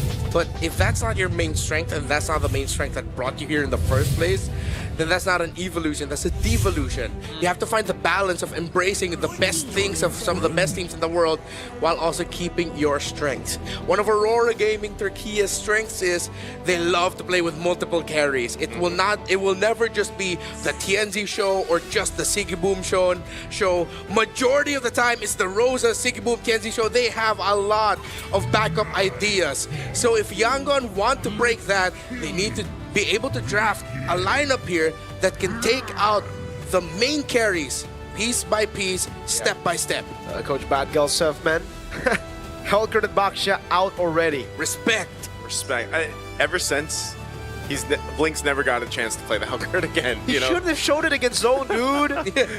No, I mean, like, you gotta remember too, Yangon Galacticos, what was it? They've never not made the knockout. Oh, the knockout stage, right? Yeah. So, you know, getting to this point, again, I also think shows just how competitive this entire run of M7 has been, and you know, even for these two teams, just showing strengths in different ways. Good respect bans all across, because that's what we were kind of highlighting here. You know, now the Kalea, the Grok were taken out, and we'll see if the Claude ban actually comes through, because this looks like Aurora's going to have to decide that we let it slip through and it's 100% going to go over to Stitch. And maybe now teams are just going ahead, kind of deciding, you know what, if a team gets a Claude, then we'll at least just believe in our potential to go ahead and counter it with a Freya. And more and more we're seeing the gold lane Freya pop up, and there it is. That's the answer, I guess. So Hylos is banned out. This is most likely going to be a Claude pick. But do you want to go for the Yuzong? Because you've already banned out the Lancelot as well. I think YG were kind of sniffing it out, right? Like, even if we don't get the Claude, we might get the Yuzong, so we ban out Lancelot, and then Aurora will be forced to just deal with it. But in this position, I agree with Iso. I think I would rather have the Claude over the Yuzong. Yeah, pick that up. Even if Aurora end up with something like Yuzong here, they'll also be looking towards making sure that they end up with a power pick for Rosa. If it's not the Juicin, it might be the Farsa, which means then that since there's a Claude on the other side, it makes it tougher. So yeah, it was the perfect first pick for Yangon Galacticos. Does that mean that Aurora were... Then this means that they willingly gave this up. Yeah. So what did they prepare for it to deal with it? Well, a lot of good mid lane options are still open, especially Rosa. We've seen Rosa play the Farsa so much. Yeah. So I'm not sure if they're going to decide here if they pick up a Farsa or an Eve. Those are probably two of the heroes that they're really kind of trying to decide if they want to go for. But not only that, but also jungle-wise. TNZ traditionally has waited for his pick, I feel like. When it comes to the draft, they will go ahead and grab themselves a Hilda, and then they go the YSS. So Hilda, YSS. Hilda, interesting because you do see very little teams actually ban it out, I feel like, and also very little teams that will pick up the Hilda. I feel like the last time we saw it picked up, it also just didn't do too well. So Aurora will go ahead and do that. It provides a lot of good information, of course, with the Hilda. Traditionally, you also see it a lot more on the deadly grass, but right now the answer is the Jushin and the Cho. Again, Cho 28 times now, man. And it's so funny. It's a 50% win rate for the Cho, and that's really how it feels, because it's almost like, all right, we've seen Cho even prioritized, and it's still kind of a 50-50. Yeah, Marco and I are looking at each other after these picks. We're like, oh, interesting choices. Yeah. Aurora going for the more like veteran route with the Vision playing through the YSS and the constant Vision and disruption by the Hilda, which I'm okay with. I'm okay with this Hilda because it's Aurora against Yangon. A team like Yangon, when you go up against a team from, again, more developing regions, you'd want to disrupt the Roman mid as much as possible, mess up the jungle as much as possible.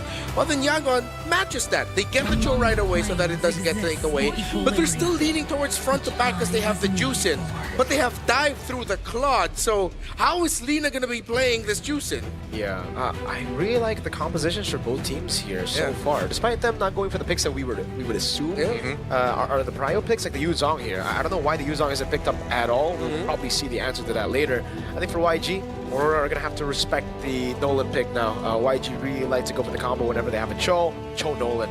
Now, does that still work here? Because Aurora have a lot of CC immunity, and I think for the Hilda, it's fine.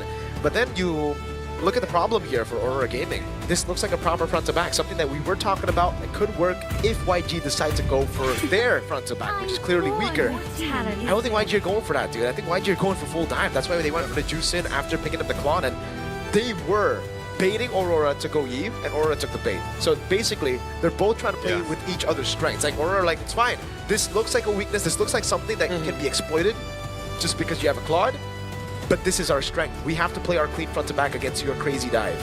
Yeah, that's part of the plan too, and you can see to supplement that. I'm interested. I'm finding it interesting that they actually go and ban the Guinevere. Can we get the win rate on that? Yeah, the win rate's pretty abysmal. But you know, it's one of those heroes that just kind of get picked up when there's not many options. But knowing again that Han is one of the few players that still likes to opt for the Guinevere, they ban it out. They take out the Sora.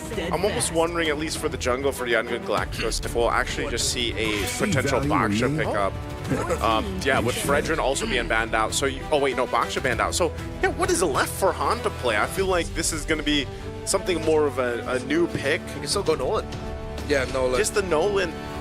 Oh man, I don't know. You need the burst. If you have Juicing and Cloud, you need burst somewhere.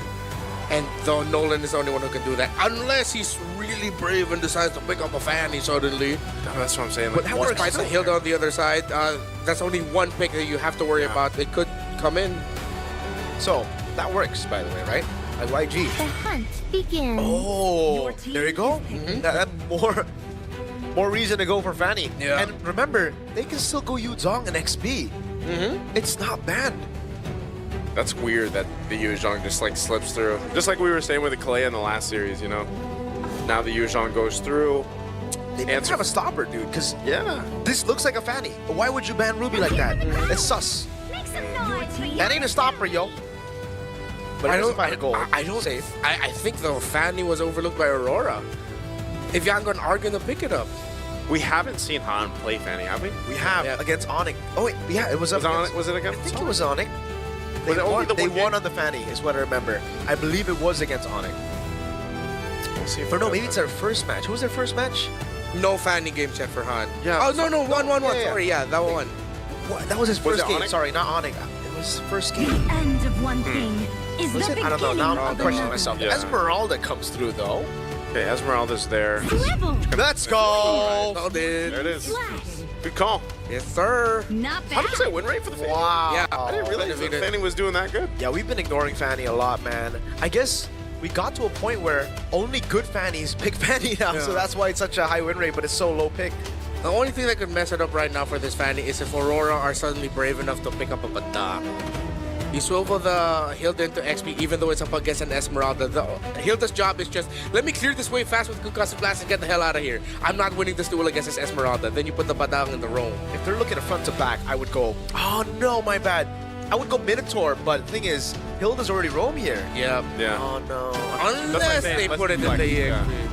Ah, no, yeah, roam Hilda. There is zero stopper for the Fanny, dude. Han. It's Haning time. It's Haning time. It's Han's time. Okay. Han, get the job done. This is where we get to see Han all over It's the the place. job of Han. Yeah. Yeah. It's Han's job. It's his time now to make it work on the Fanny. Well, for Aurora, it's their responsibility to stop it from popping off. They cannot let Han bust out in this game. You got to stop Han from doing his job. It's They don't really have a stopper. Yeah, they don't. It's very clear. The story of this game, it revolves around the jungle, and it revolves around stopping or engaging the promotions. The rotations, excuse me, promotions. Welcome to game number 1 of Yangon versus Aurora. Well, looking at this, again, being surprised with with Fanny having a 100% win rate. We'll see if they make it work right off the bat. That's a lot of flickers, bro. That is. Oh. 4 flickers on the side of YG. and only one Purify on Aurora. So, hey, Blink's gonna have a blast. Yep. Lunar is going to be the main guy up front, which makes sense that he's the only one who's backing the Purify here. But they're going to need their frontliner some help up against Esmeralda. They want to make it comfortable, so it's a tough choice for Aurora. Do we help out the jungle by disrupting the Fanny, or do we help out our Uranus, who is our only main frontliner later? Cool. Look at that. This is what I like to see with the Hilda, man. Like, the poke potential's so good. You can go ahead and regen. Looking at the emblems here too, like you mentioned, concussive blast.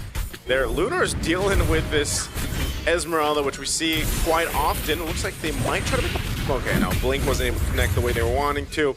And Han, he'll grab his orange buff. Pagu's given that information over, so I think they want to put pressure here potentially. All right, Retribution used to secure it. Okay. I wonder if Han actually went... Okay, never mind. I think Tianzi got all of his camps, so no invade. And Han's actually going to be delayed here by Pagu on the Hilda. Yeah, he used a Retribution, so...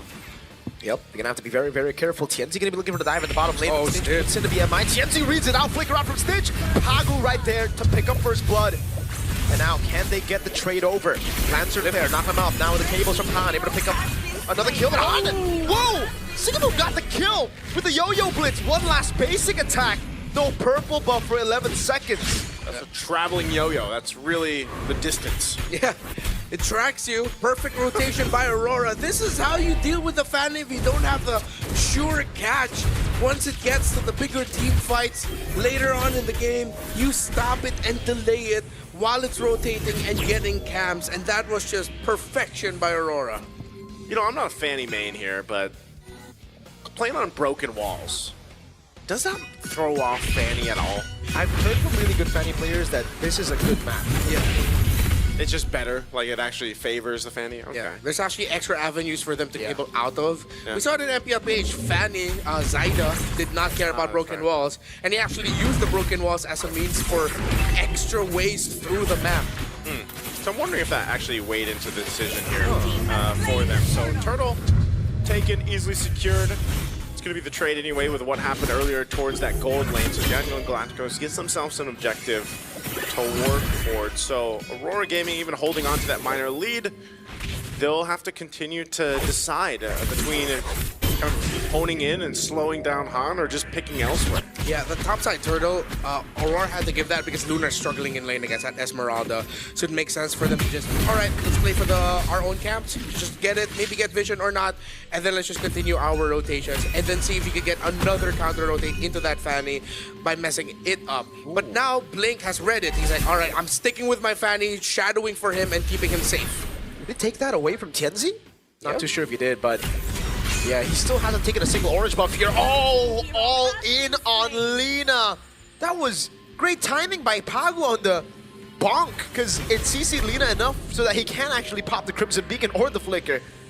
Yeah, just stopped in his tracks. That's what I'm saying. This Hilda, you know, it's interesting that we haven't seen it picked up too much. Now, some teams are obviously still going for that ban. Now it looks like they want to go ahead and put pressure on Han on this purple buff. Maybe to just force out the Retribution. There's the kick, though. Dude, that is an awkward kick. It's the kick to just say, hey, my Fanny wants purple. Get out. Yeah, get out of here. Blade of Pepsi's picked up now. Gonna be a good start. Whoa, Rosa. Flicker out. Great decision there. Could have been bad if he just decided to stretch out the limits of that little engagement with that Fanny. So for Aurora, they're still getting the wins, and now it's tough for Blink. The pick off onto Lina was heartbreaking for him because he's like, all right, I'm doing my job. I'm protecting my Fanny. Oh, I'm sorry, Lina. You got picked off, man. So now it's really the balance for Blink. Yeah. Who are you protecting? Your mid, your jungle, and how do you do it? That's why it's, you know, it's going to be a constant decision process as the game unfolds here, and I think Ying's going to be a big component to this. Turtle's up now, second one of the game, so they'll go ahead and get position. Blink has a Flicker available. We'll see if he ends up kicking any of the members of Aurora Gaming, but right now it's all a fight for space. Oh, two-man Mountain Shocker, forcing Crimson Beacon. Now Stitch doing a bit of damage. Lancer Flare picks up Lunar. Now the auto-man comes down, but it's going to be Han in the backline with the cables. Now it's Blazing Away. Gets used up by Stitch. Han with the retry win, but he will be taken down by Tianzi. Ying flickers out to safety. Lunar still holding that angle. 1 for 1. See, it's very difficult to get into those spaces around the objective, but do they still want to go? Blink Misses the G Kudo, won't be able to look for any picks. Meanwhile, down below, look at ChezyGaming picking up a turret for free, so that makes it so much more worth it for Aurora Gaming. Yeah, they really spent a lot of time. Oh, this Blink. Okay, I thought he was going to kick. He doesn't. Mounted Shocker and the Yo-Yo Blitz against ChezyGaming. I don't know, man. Like, I thought maybe he would use it earlier on, and then it looks like they go in and possibly want to go into an engage. But then it doesn't happen, so Blink eventually goes down. So yeah, that's a whole lot of extra gold going to the hands of Aurora Gaming after taking that tier 1 turret. And, you know, this is not, you're starting to see that power spike happen here already with this lineup. Looking at the items, as Ying jumps in, yeah, Pagu's going to be fine. This is why Pagu's doing some pretty good damage too, right? He picked up the Fury Hammer earlier on, so a good move. Oh, Han? This is really bad from Han. He's trying to run away now. Lunar will shoo him away for sure, but like, he's missing out on a lot of farm with this. Yeah. Aurora Gaming, they're just outclassing Yangon Galacticos. It's evident even more so in the team fighting, despite being box-focused. Blink used the kick, but it was flickered away by ChezyGaming, changing his trajectory. So as I was saying, despite the very static formation Aurora has, Yangon can't dive through it comfortably. Yeah, Ying's gonna be all in up top. It's such an awkwardly slow game of MLBB, and it fits Aurora Gaming so well. This is what they need to do, because Yangon, they like it when it's fast, they like it when it's, oh man, furious. But Aurora Gaming, dude, they're slowing things down to a point where Yangon are just so uncomfortable. Look, like the flicker is out, at least we still get a few more, like, brilliances there for Han. That was fast and furious. That was. I wanted to stop myself, but I'm like, you know what? Just go all the way, man. I wonder if you know, bro. I wonder if you know. Hey, family, right? So now Turtle's up. Third one of the game. Oh, he missed. In the back, G-Kudo with the way to Dragon. They go for the Turtle, and it's still Tienzi who gets it without the red tree. Now the all-in, but Tienzi survives through it all. Pagu gets a triple. Aurora Gaming. What was that? That was just a complete slaughter for that team fight. Again, getting 4 kills and the objective, Stitch. With Bonk and Stitch down, ChezyGaming is taking the Blaze in Nuet, and he's running with it. It seems like against a lineup with a Fanny, Hilda, and CC is enough, apparently. Dude, I mean, do you guys remember when we had the discussion about Pagu coming into this lineup and the effect of him? I mean, he's showing it on this Hilda right now. We're going to look at the instant replay. And look at exactly how this fight broke out. That's when Han already goes down. But then look at this. Even with the beacon used, they're all clumped up and just TNC surviving with a little bit of health, a little bit of that shield, but a triple kill for Pagu? It's like group up, group up, group up. Yeah, let's group up and get power of wilderness. It's the Hilda out of all the heroes that got the triple there that I find.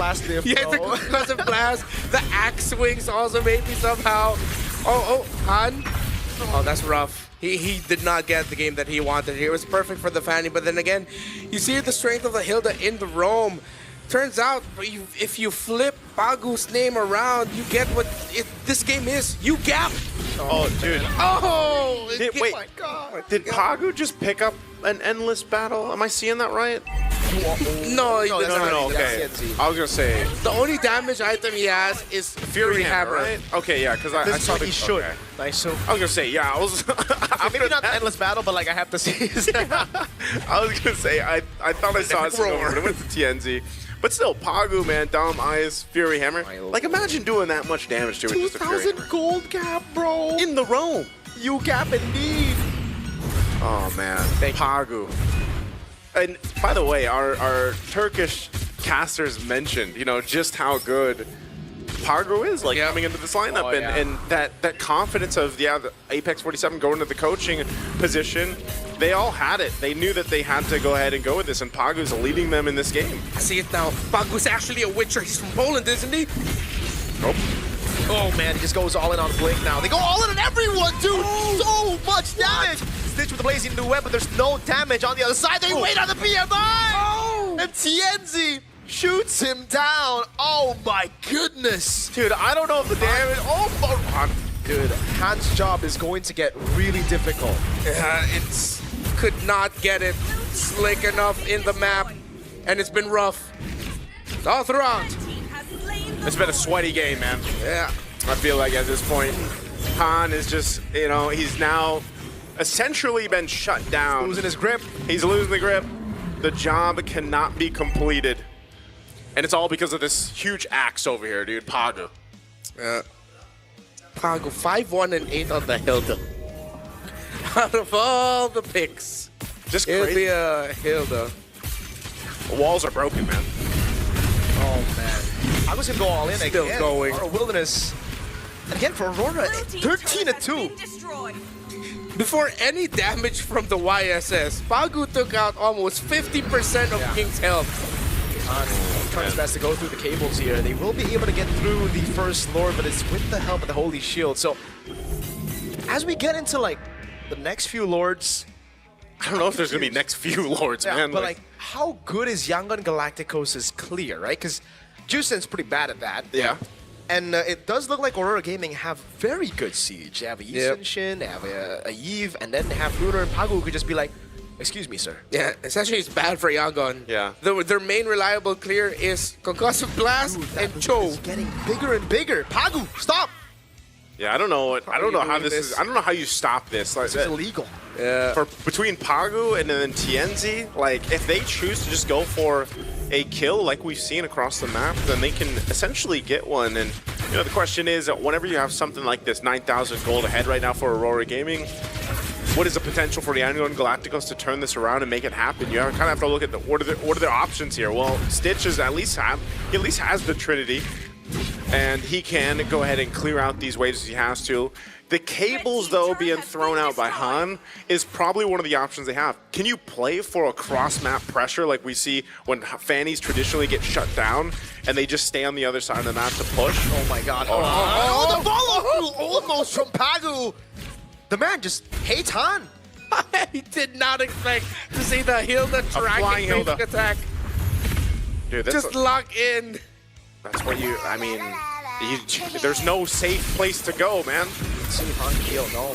Half HP with a full combo. It's so ironic that usually you say that against the Fanny. Yeah. There's no safe place. There's no safe place with a Fanny around. Here, there's no safe place with a Hilda around. Yeah, and what makes it worse is like Hilda just can basically stay in these bushes, you know, and wait for Han to show up or even anyone. There's no purple buffs, man. No. It's gonna be really tough for Han. Look, Lunar and Pagu They're already holding the lines. They are the gatekeepers of this purple buff.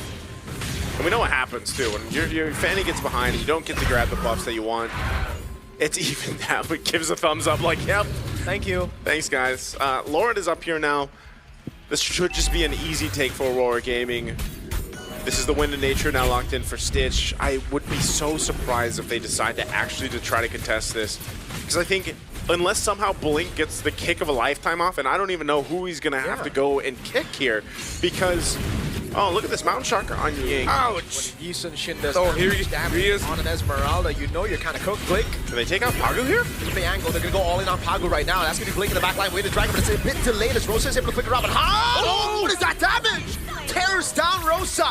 Sigibu with the curtain call onto 2. Stitch now comes in with the Blazing Duet and the BMI. Not doing a lot of damage, but Sigibu's going to be locked out by the Lancer Flare. Lunar has to purify out. Stitch doing damage. Falling Storm Moon, and all of a sudden, Aurora Gaming lose 3. What just happened? Yangon Galacticos still have a ton of room to cover here. Tienzi is still up. They might want to go ahead and try to spot him out. This Lord is held at half health while they wait for Han to have that retribution available. So they're just delaying it. Tienzi, no Traceless. The Traceless now. Han goes in, gets the cables down with the Cutthroat to shut Tienzi down. And the last 13 minutes now become nothing. The lead is almost gone. Just in a single moment, Pagu decided, hey man, my time to shine. Nope.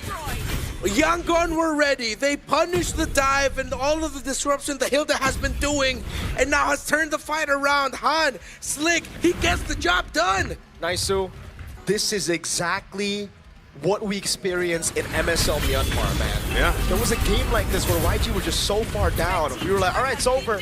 And then they turn it around. I believe it was the Grand Finals against Team 7. Yeah. It's something about the ability for Yangon Galacticos to turn even the biggest deficits around. And I mean, again, look at the difference here. between the jungle and then the roam. Earlier on, it was 2,000 and 3,000 gold ahead. They've basically nearly evened it out. They're going to be marching in with this Lord, charging the mid turret. Now again, it should be cleared out. This isn't a winning angle just yet for Yangon Galacticos, but they have basically dissipated. Oh, Han. Okay. They've dissipated about 8,000 gold, and they've got it in their pockets now. So that's why you have this huge swing in their favor. Now, Pago was also just kind of in that position in the last fight where, yeah, he got kind of got caught, cut off from the team, got taken out. That was a big threat to Yangon Galacticos earlier on. So now they've gotten themselves this confidence that they can move around the map. Earlier we were talking about, you know, Han being kind of scared to move, no safe place to go. Well, now he's got more safe places now. He's got just a little bit more control of his map. You're still plenty away from this Lord. And they still have to respect what Aurora Gaming's lineup is capable of doing. It's not just going to be as easy to turn it into a win just yet. So now some of this defensive items also coming into play here. You've got the Dom Ice plus that Anti-Cuirass and the Oracles now for Ying. And Ying is giving that space to Blink to find these kicks that he needs to land, because so far throughout this game, Blink really hasn't found those favorable kicks just yet. Yeah, it's been really, really tough for him. Earlier as well, he had to go for an awkward engage just to get pressure off of the team, but also, funnily enough, it enabled Han to go for it. Now he's going to go for Rosa as well, but he needs to be careful. I just want to say, this is the risk that Aurora Gaming are running with this kind of composition. Well, I don't know if they actually knew about the Fanny, but they picked up the Uranus last pick, right? So still, no lockers. And with that, it means that they have to win through tempo. They have to win through snowballing, because once we get into the late game portions, Stitch and Han will be free to go in. No one's going to stop him. Yeah, Hilda hates games like these. Hilda loved the game that was played before that turnaround. It's like, all right, I'm the one taking control. I'm the one setting the tempo and getting vision. It's the team. It's the opponents reacting to me. Yeah. Now it's, hey, Lunar, can you be the guy in the front? Because now I'm the only one with reliable stun to stop this Fanny. Yeah. So the Lunar has to stick in front. And as you see, Pagu's sticking a bit closer to Tianzi. Yeah. He has to stick a little bit closer to Rosa. He has to change the gameplay that he's been playing for the past 15 minutes. Look at Blink right now, too. Look at his positioning. Giving the information over.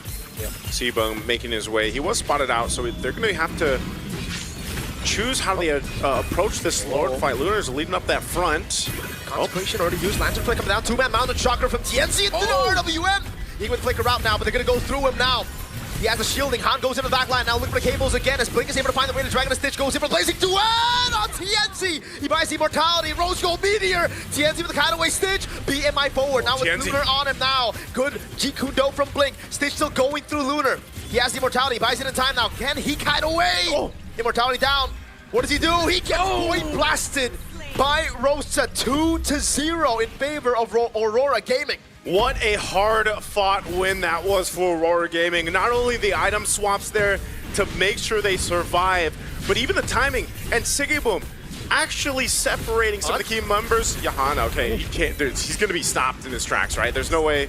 He does have a retribution, but he's going to be a little bit too late to try to steal that Lord away. But again, ChezyGaming was able to go ahead and separate some key members of Yangon Galacticos there and stay alive through it all. So a hard-fought win for the Lord. The objective, Aurora Gaming gains a little bit of control back in their favor, plus this being an evolved Lord. They'll now go ahead and head towards the base of Yangon Galacticos. The question is, with everything that they've had, the time they've bought, how does their base defense look? Again, it's going to be tough for them with all of the siege that Aurora has. The fact that ChezyGaming has been perfect this game means he knows how important it is to survive for as long as possible as the CC. The longer these fights go, you see actually that's when the damage of Aurora is felt a little bit more. Here comes the Lord March. Into the mid lane base turret. They've actually already dealt with the side lanes now, but Blink has a ridiculous position. There's no one to follow up. Everybody's too far away. But if they spot him. If Aurora continue the siege, it will be very, very scary that Blink is behind them. Yeah, they'll clear out the Lord. They did lose the mid turret. Top's potentially going to be next unless Aurora Gaming decides not to full send this. So RWM dropped down. Doing a bit of damage there. Han needs to cable back. Blink again in the back line. Able to find TNC! Way the Dragon bringing back Stitch. Able to go in with a bit of crown and the Blazing Duet as Han goes in for the cleanup but can't find the cutthroat available. control. Still with the cables, backing away. Will lose his immortality to Rosa. He can't buy any more items. Siggy Boom takes him down. A great attempt from Yangon Galacticos to try to set things up, but Aurora Gaming had their number. They're going. Then got blasted. Stitch, no winner crown, no blazing duet. But they do have waves still available for them. Those are still big super mini waves though, and now they're gonna be looking for the base. Again, Lunar walks up, the base is too low. And with the minions, it'll be enough. Aurora Gaming secure game number 1.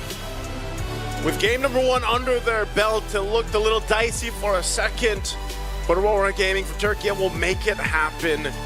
Just avoiding that setup and Blink trying to make something happen for Yangon Galacticos. It could have been bad for Aurora Turkey, but Han just could not get the job done fully. It's the happier ending for Aurora this time, as they were able to stick it out, wait, find their moments, and turn it around. Still, we saw there what could have been the shades of a big turnaround from Yangon. The kick was perfect, but again, it goes back to Rosa. Being able to stay alive, the Void Blast, the repositioning to set things up for TNZ and Siggy Boom to then finish off Han. Aurora knew that this Fanny would be such a huge problem, and they had all the tools to deal with it. It was just not as easy as they thought it would be. Yeah, again, amazing game here. Overall, like, it was just a great game to see, because even with that potential comeback there from the Yangon Galacticos, you know, it was almost in their favor, but even so, I think one of the big things was the composition that we got to see from Aurora Gaming. Not only that, but again, there was very key and clutch item swaps happening in those fights. And even for just the way that the fights broke out, again, the ability to go ahead and utilize the CC this way with Siggy Boom and just as a whole, like the impact in terms of their certain heroes and the way that this composition worked, it was a whole lot of Pagu, especially in the early game, but then it came down to that team fighting advantage towards mid to late game when we got there, and this is where the lineup got to shine from Aurora Gaming. It took a lot of sheer micro mechanics to survive every dive that Han got once the game got extended. The fact that TNZ ended this with only 1 death was impressive. Rosa, yeah, he really had to pick his moments. He only walked away with like around a 50% kill participation, 1, 2, and 8, with Aurora's total 18 kills. But the times where you saw Rosa was there, huge impact every time with RWMs. And even the Void Blast, when he's just trying to dance around the fan, he's like, Void Blast, Void Blast, okay, I'm dead, but I did my job. That's the worst place to be in, man. As a mage, like, dealing with a Fanny. Self-peel, dude, because again, Pagu and Lunar needed to do their own job, and it's not peeling, it's actually to split the enemy team. Yeah. So the team that we thought would try to break the more systematic formation of Aurora, it was actually Aurora who was doing that. But again, we saw shades of what could have been for Yangon's lineup. It's just that the lead that they built through their Hilda just set things up perfectly for their jungler in TNZ. Yep, and our MVP is going to be TNZ here, the 5-1-12. On the YSS, still working really well. We see just teams kind of go for this pick. Obviously, still high priority in the jungle tier list right now, and there's a great reason for that. Now, when you get to go ahead and be this YSS, and you have the amount of space in the early game that was provided, especially by Pagu here, it makes your job a little bit easier, you know? And we're going to look at the highlights as this game went through.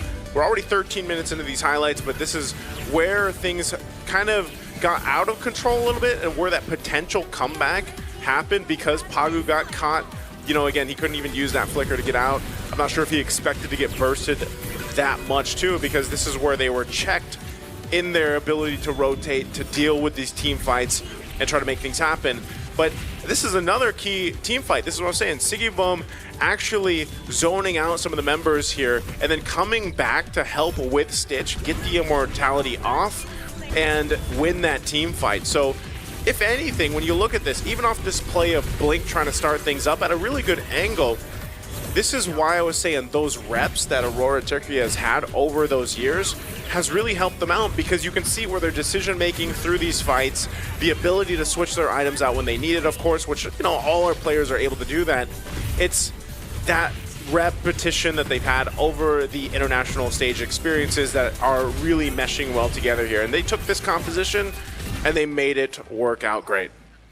Dude, after seeing through the highlights again, Naisu, it just became even more impressive that Tianzi was able to survive that final onslaught of skills from Han, because Han actually got a lot of those cables in, but Tianzi had Rose Gold Meteor, that's number one, but was able to dash out, consistently getting the passive stacks, or sorry, the passive hits, so it would reduce the traces and he would be able to re-engage or re-enter the team fight again. Phenomenal stuff from Tianzi, and I would say a part of the game that's very flashy, but sometimes still very underrated because we didn't get to see too much from YG, and we saw a whole lot from Tianzi, is the fact that item swaps matter, dude. Yeah. So many times we saw for Tianzi, those item swaps actually changed the pace of the game and made him survive a lot of positions he shouldn't have. Yeah, it's great. I can't wait for the next game, but before that, we're going to have a little bit of a side report, I believe, with MGod and Marvs. Hey, Turner here with the coaching staff from Yangon Galacticos. We have MGod as well as Mars. Yeah.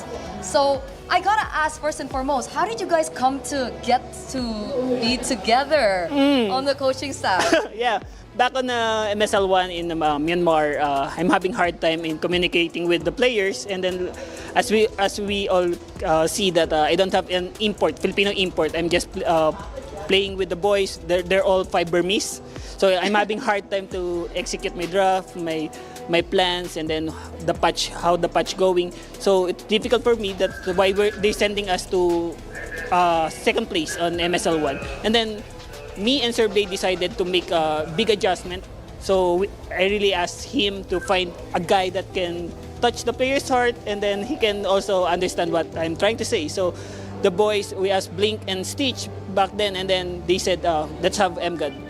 Ah, okay. So MGod came after you came because of language barriers, right? Yes. Basically, that's it, right? So language barriers came through. Is it still there, the language barrier? The language barrier, yeah, it's still there, especially on the stage. If I really want to tell something, adjustment right away, it's hard for me. I need to go with him first, and then he going to translate to the players, and the players going to respond, and then I need to wait until Marv is saying these things. So he's also a translator. That's the big thing. That's can we talk to MGod just a little bit here? How did it feel when you came into the roster, into the lineup, and how did you fix that barrier or that bridge or so and so forth? It's kind of feel weird because before that I never have to talk in English because all the other players are Burmese, so I always used to say it in Burmese. But when I came back to Yangon Galacticos, and then suddenly I have to talk English first. I have to understand English. I have to learn that first. Not like I'm not good at English. I can understand what Marv's saying, but it is so hard to explain it to the player. So I have to adjust it first, and then when I adjust it right away, and then I told the player in Burmese, and then I talk with Marv in English. Yeah, and then when he talk back, I learn it, and then I talk in Burmese to the player again. Yeah, it's so hard. So you guys are like a trilingual team, right? Trilingual team. I think you should learn another one. Yeah. Just Tagalog for fun. So it's I'm trying, but my brain is not working anymore. Actually, he's more, he learns, because when he is more knowledgeable in the esports, Filipino esports side compared to me. I'm not Filipino, but he knows a lot of Filipino players, what's happening in the Philippines. he do better than me. Yeah. Okay, interesting. All right. So with that in mind, right, you guys are basically tackling the Myanmar community here, especially coming now as a representative from Myanmar. Yeah. What is the general attitude like from the community? What's the sentiment like for you guys in particular?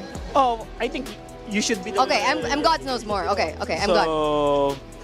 Back in the day, in the M2, Palmy School got the second place, right? So that Mobile Legends is so hype in our community. Yeah. So after that, we have a fall down. We only get a 5-sit. Most of the time, we stuck with a 5-sit, 7-8 like that. So all the Burmese guys are hoping us to achieve something, so that sometimes they become a little toxic because they hope so much that they really want us to achieve something.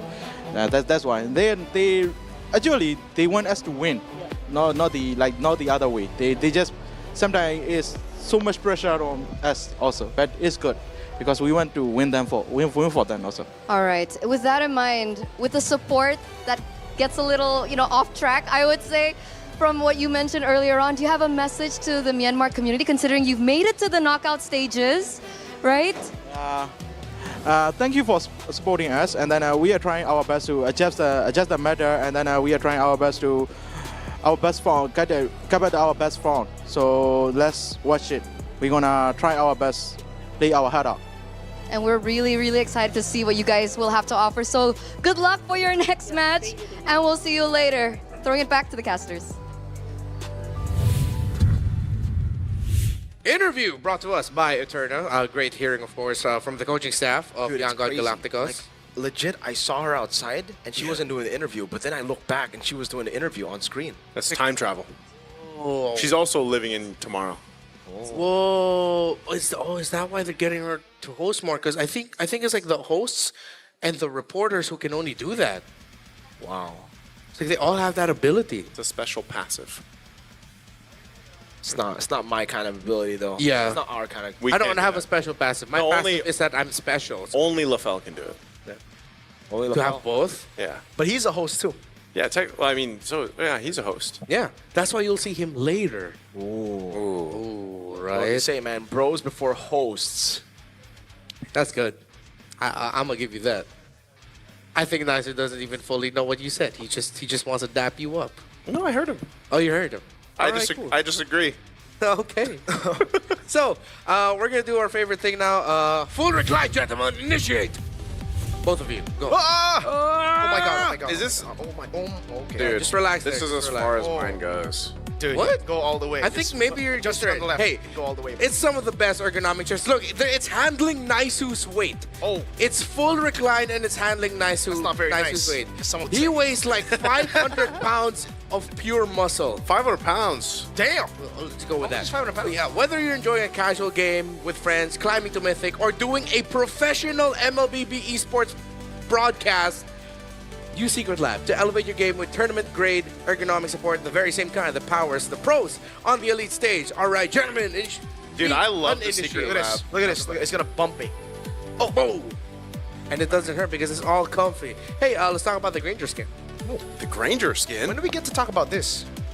Hopefully it's the next one. Okay, if it doesn't show up, I'm doing the opening. Yeah, we'll do it ourselves. Okay, We'll all right. open it Let's up. get We'll through do it this fast so ourselves. we can see. Okay. Hey, do you need a new Thunder Ascendant skin, or how about a pack nudge? Pack of cards.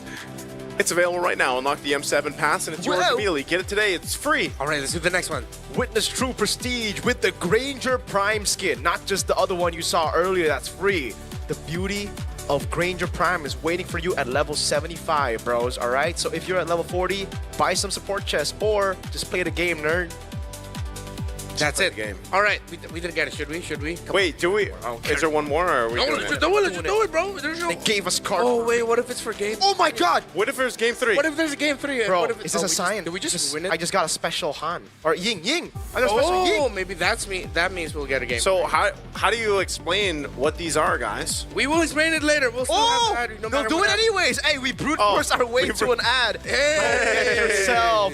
The new way to celebrate esports highlights. The official MLBB M Series tournament trading cards bring premium design and modern tech together. Officially on sale on the 23rd of January, heading to knockout stages. And if you guys aren't interested, you're like, oh, where's none of my players there? Are there only 4 cards? For all you EECAers, this is Kid Bomba Special Edition signed. All right?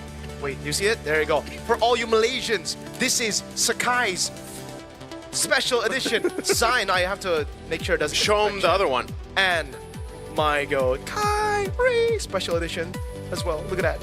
Oh my god. I got Edward. Did you get anything good, Naisu? I got Ed. Are there only 4 cards? Yeah, man? there are. So they're very limited edition. I got this. Grab yours. Apparently this is Bober. Yo, dude. Kyrie, Oh, you got the beaver? I got Bober. Cool. Wow, that's cool. Bobber. Yeah. I got Alec and I got Yooms. That's pretty cool. Yeah, but I don't have any glowy ones. I thought I was gonna get it like a holographic, bro. That's rare, man. That's why it costs a lot. It's gonna be so funny if we have to do this ad read again if there's a game 3 and because we got way too excited. We put them back in the pack. Oh, right. And then we do that. Let it rip again. What did they say? The Kyrie one disappeared. The Kyrie one disappeared? Yeah. What do those people say when they're ripping packs open? Is that it? Ripping packs? Yeah, you're ripping a pack. I'm gonna rip a pack. There's one guy, great content idea for someone out there. You go and buy these on January 23rd. I will. And then you just rip packs open and hope for the best players that you can get. Dude, we got another game. What do we get? We got clouds. Let's rip maps, and now we get flying cloud. Flying cloud. So we could either have a fast game or a long game, depending on how these two teams decide to play it out. As we enter the drafting phase, game number 1, Yangon Galacticos was on the blue side. Aurora Gaming was on the red. Is there going to be a switch up? And the answer is yes, as this time Aurora Gaming goes to the blue. Lancelot and Grok taken out by Yangon Galacticos earlier on the blue side. It's the same bans. Meanwhile, Aurora Gaming now on the blue still continue to ban out the Baksha, respecting one of their go-to picks. But this time they banned the high loss. This is something that you don't see a lot in the first phase. Yeah, actually. It seems like Aurora wants to set up for a Claude pick of their own. Yeah, they might just be going for that priority. Boom, first pick. Unless Yangon Galacticos says no. Meanwhile, also, the Hellcurt is open against Yangon Galacticos. Oh yeah, are they going to keep that open? Okay. Oh man, I don't know. So, ooh, what's the trade, boy? Yeah, what's the trade? Jushin's banned out. Kalea? Kalea. It's Kalea first. Would Yangon Galacticos go Claude Hellcurt here, or do they just wait on the Hellcurt? Just kind of see. Okay, let's see. Do they reveal the Hellcurt this early or red 3? It'd be really fun if they do it early on, because I think that forces more reactions out of Aurora. So Hellcurt red 3 feels like a reactive pick. There's the Claude. Okay. No, kill the Valentina. Yeah. Oh, Sora is open. I guess also to steal Tsunami Sam for now. It denies the Sora, but also it's been a way to deal with Kaleas, so there you go. Get your own Tsunami Slam. Still potentially could pick up a Hellcurt if they wanted to. Yeah. Now with this, but if they went Hellcurt here, I feel like it would be very risky for Yangon Galacticos, but knowing that they've already got, they've got a chance to make it work. And sometimes when they've picked up those Hellcurts or they picked up some of those off-end picks, they've been able to go ahead and kind of just make things work. Now for Aurora, having the Kalea already, probably going to go with the... Do they want to pick up the YSS again? Yeah, there it is. Makes sense. And a Farsa. This is, like I was saying, Rosa's one of Rosa's best picks so far. And Farsa, just in general, really strong. They let go of the Hellcurt and they pick Yisun Shin and Farsa? That's what I'm saying. I think they're willing to play against it, man. Show Blink's face real quick. We're on Lina right now. Yeah, I feel like it would be very, very happy for Blink to just, you know what? Let me just show up with my favorite pick. Blink? Where's Blink? Pick up the Hellcurt. Where's Blink? ISS or Farsa. What? They don't want to pick it up. You think it'll be banned? You think it'll be one of the bans here? I think it has to be now, right? Yeah, just to cover it. Because YG have built a proper utility-esque draft around what should be a Hellcurt pick. But then Aurora should just ban it out. Yeah, that's what I'm saying. Like, just ban it out. Yeah. Take it out. Ban out the Hellcurt, and then even so, Han's still gonna have to. I don't know if he's gonna actually go for like the Guinevere or something here. Is the Yisun Shin a good way to deal with a Hellcurt? Is that why? Because like technically you just mount the chakra and you see you get vision. You get the vision, but it's dark still. Yeah. So maybe at least they'll pop it off preemptively, and then they'll have an idea where the Hellcurt is. So then when the Hellcurt does the Dark Night Falls, you can sort of readjust. It's like, okay, the Hellcurt's gonna be coming from this direction before you completely lose all vision, even including the map. Do Aurora keep on banning utility jungles now? Yeah, last time they had the Baksha ban, the Fredrin, and the Guinevere all banned out. I'm not a fan of the Guinevere ban now because you already see the Uranus. I think the threat of the Guinevere in previous game was because they could have gone Guinevere plus an Arlet, right? And they would have had a pretty solid combo. Even what was the most common one? Guinevere Cho? I think the Guinevere Cho was a common one, but also because you have a Tsunami Slam yourself with the Valentina. There you go. There it is. Makes sense. I was almost hoping, since it was open, we would actually see Blink grab the Hellcurt here. But damn, dude. they just wanted to prioritize the Uranus and the Valentina. Was that a mistake though? Because I think it might have been. Yeah, right? What if Yangon are playing the long game? They know that the Hellcurt looks really good for them. So Aurora bans it out, and now it's a wasted ban. So now I'm trying to run through my head of, okay, what could this pick be that warrants them baiting out the Hellcurt ban? Dude, maybe you're right. Maybe it is YG's pulling a Tony Stark to Peter Parker in Spider-Man Homecoming. What does that mean? Oh yeah, it's like, you thought he was actually there? If you're nothing without the suit, you shouldn't have it. If you're nothing without Hellcurt, you shouldn't have it. You shouldn't have it. So now they're showing that they can't do it without the Hellcurt, but... There's a Guinevere ban too, that's... Are they setting up a cheese pick? It's so hard to read this right now. Yeah, because I didn't expect even the Guinevere ban here. YG have a very... I mean, both teams have very... I think this game is more normal for Aurora Gaming's draft, but YG still have a very distinct way to draft around their opponents. So I guess we'll just find out. No Gwyn, Fredrin is still available, but there's no real combo. Yeah. You still need damage. So I think Han... I don't think you want to go Fanny again, right? This time you have a Kalei on the other side. I almost think they'll go Fredrin. But then what will you pick in... XP? Or no, sorry, Rome. You need Rome. damage Rome then. Well, Arlet Rome. Arlon. I was actually floating when you mentioned Rome. Okay, Joey. They don't need the damage anymore. They'll just get This a is standard worse than the Fanny. Oh, wait, never mind. Because you have Electrifying Beats fully stacked, you can get out of the Tsunami Slam. Sure, sure. But it's that specific window of making sure that it's stacked up. You have to be very, very good at that. So, Han, let's see. Does Lunar also have a Phoveus? Yes. He could definitely Lunar's a pick very Phoveus, good Phoveus, actually. And yeah, this is a nice call, man. Against Valentina and Joy. Valentina and Joy. I just feel like that's probably the go-to for him. Because I think Phoveus is a requirement for all EXP laners in the world, actually. Yeah. You have to have a decent Phoveus game ready for you. But then what roamer will Blink go for? Are they just going to be stuck with like a Gatot? I think it has to be Gatot Kacha. Yeah. The night sky of a daughter of Norway. Esmeralda instead. Oh, Siggy boom. Well, this is kind of more so what we're seeing, right? Especially when YSS is picked up and a Claude is across. Like, those are the two check boxes. So it's like, all right, there's a good chance this is going to be a Freya. Really good, man. Yeah. Like, this might be a sweep, folks. Dude. Solid draft from Aurora right now. By the way, like, so many of the, like, Orthodox gold laners that we expected to come into this tournament as Orthodox gold laners have been stepping up. Yeah. Like, dude, the Freya on Doming, I wouldn't expect that. I would expect it more from Oheb than the...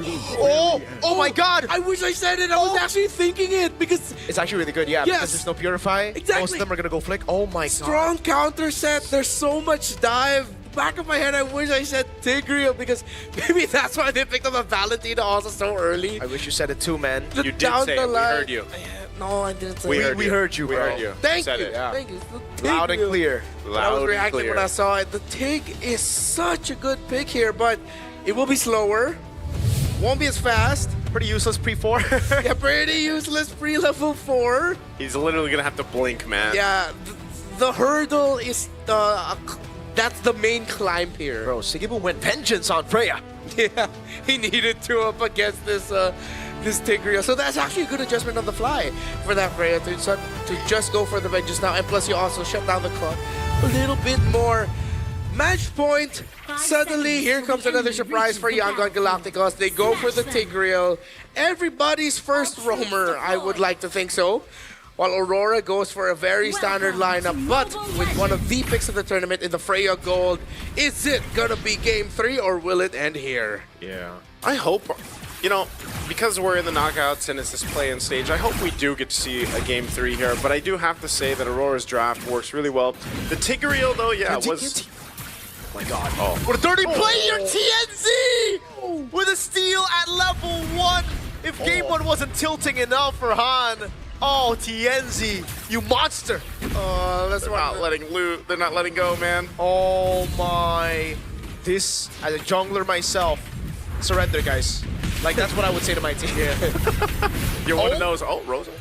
You're one of those, huh? I'm one of those, bro. If my purple players. gets stolen and then an Esme shows up on orange, I'm like, yo, guys, I'm done. Type GG. Yeah, okay, to be fair, this is like one of the tough things about having to take in the Valentina at the center. If the opposing team clears up significantly faster, then there's that avenue. So for them to make the call of Tianzi, start orange, and then after that you're going to go up to purple, see if you can get an invade there.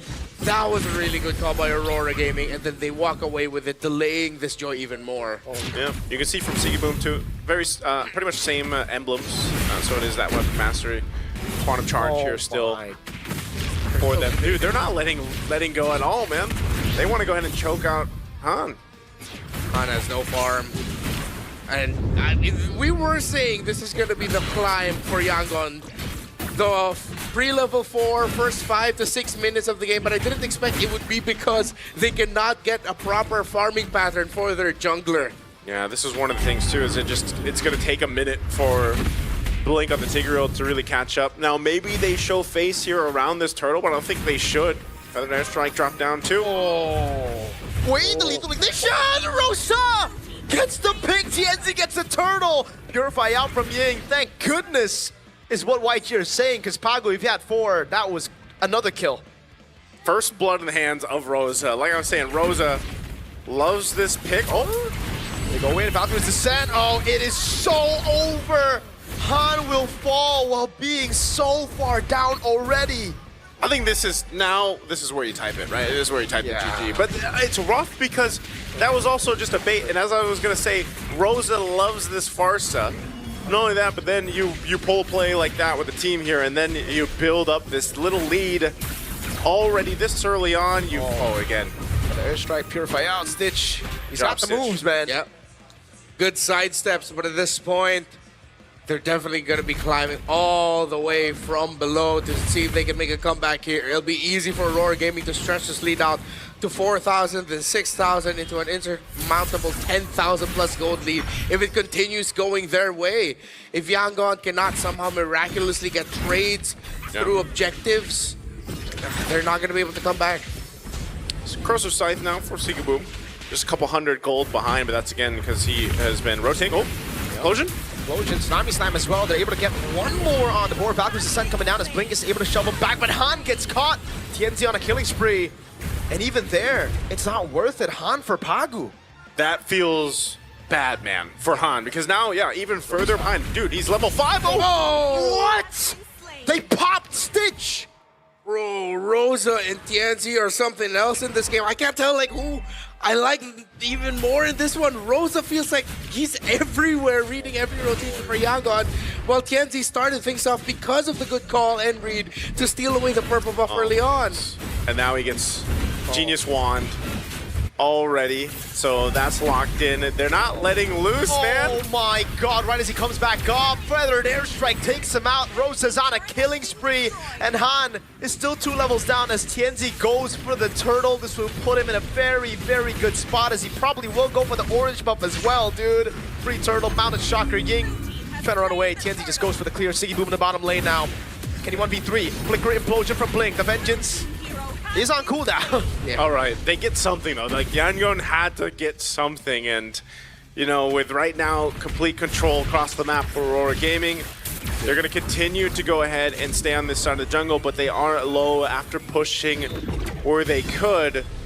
An Oracle pick up some of the first items now coming into place. They got to have an answer for Rosa, man. Rosa scaling up nicely alongside Tianzi here. Yeah, the Genius Wand, and it's the good old classic rapid boost for us for the even faster rotations. That's why he's able to get to the key spots that Yangon Galacticos did not expect a Farsa there to be. The kill onto ChezyGamingPlays Freya does slow things down just a little bit, but that is a consolation prize in what has been Aurora getting the first grand prize every time. Wait, they go all in on Blink. The mounted shocker was actually whiffed there. Han in the back line trying to go for some damage. Is able to lock them down as Han goes for the Electrifying Beats, but the song ain't painful, rather the Feathered Airstrike is, man. Those shots are hitting big time.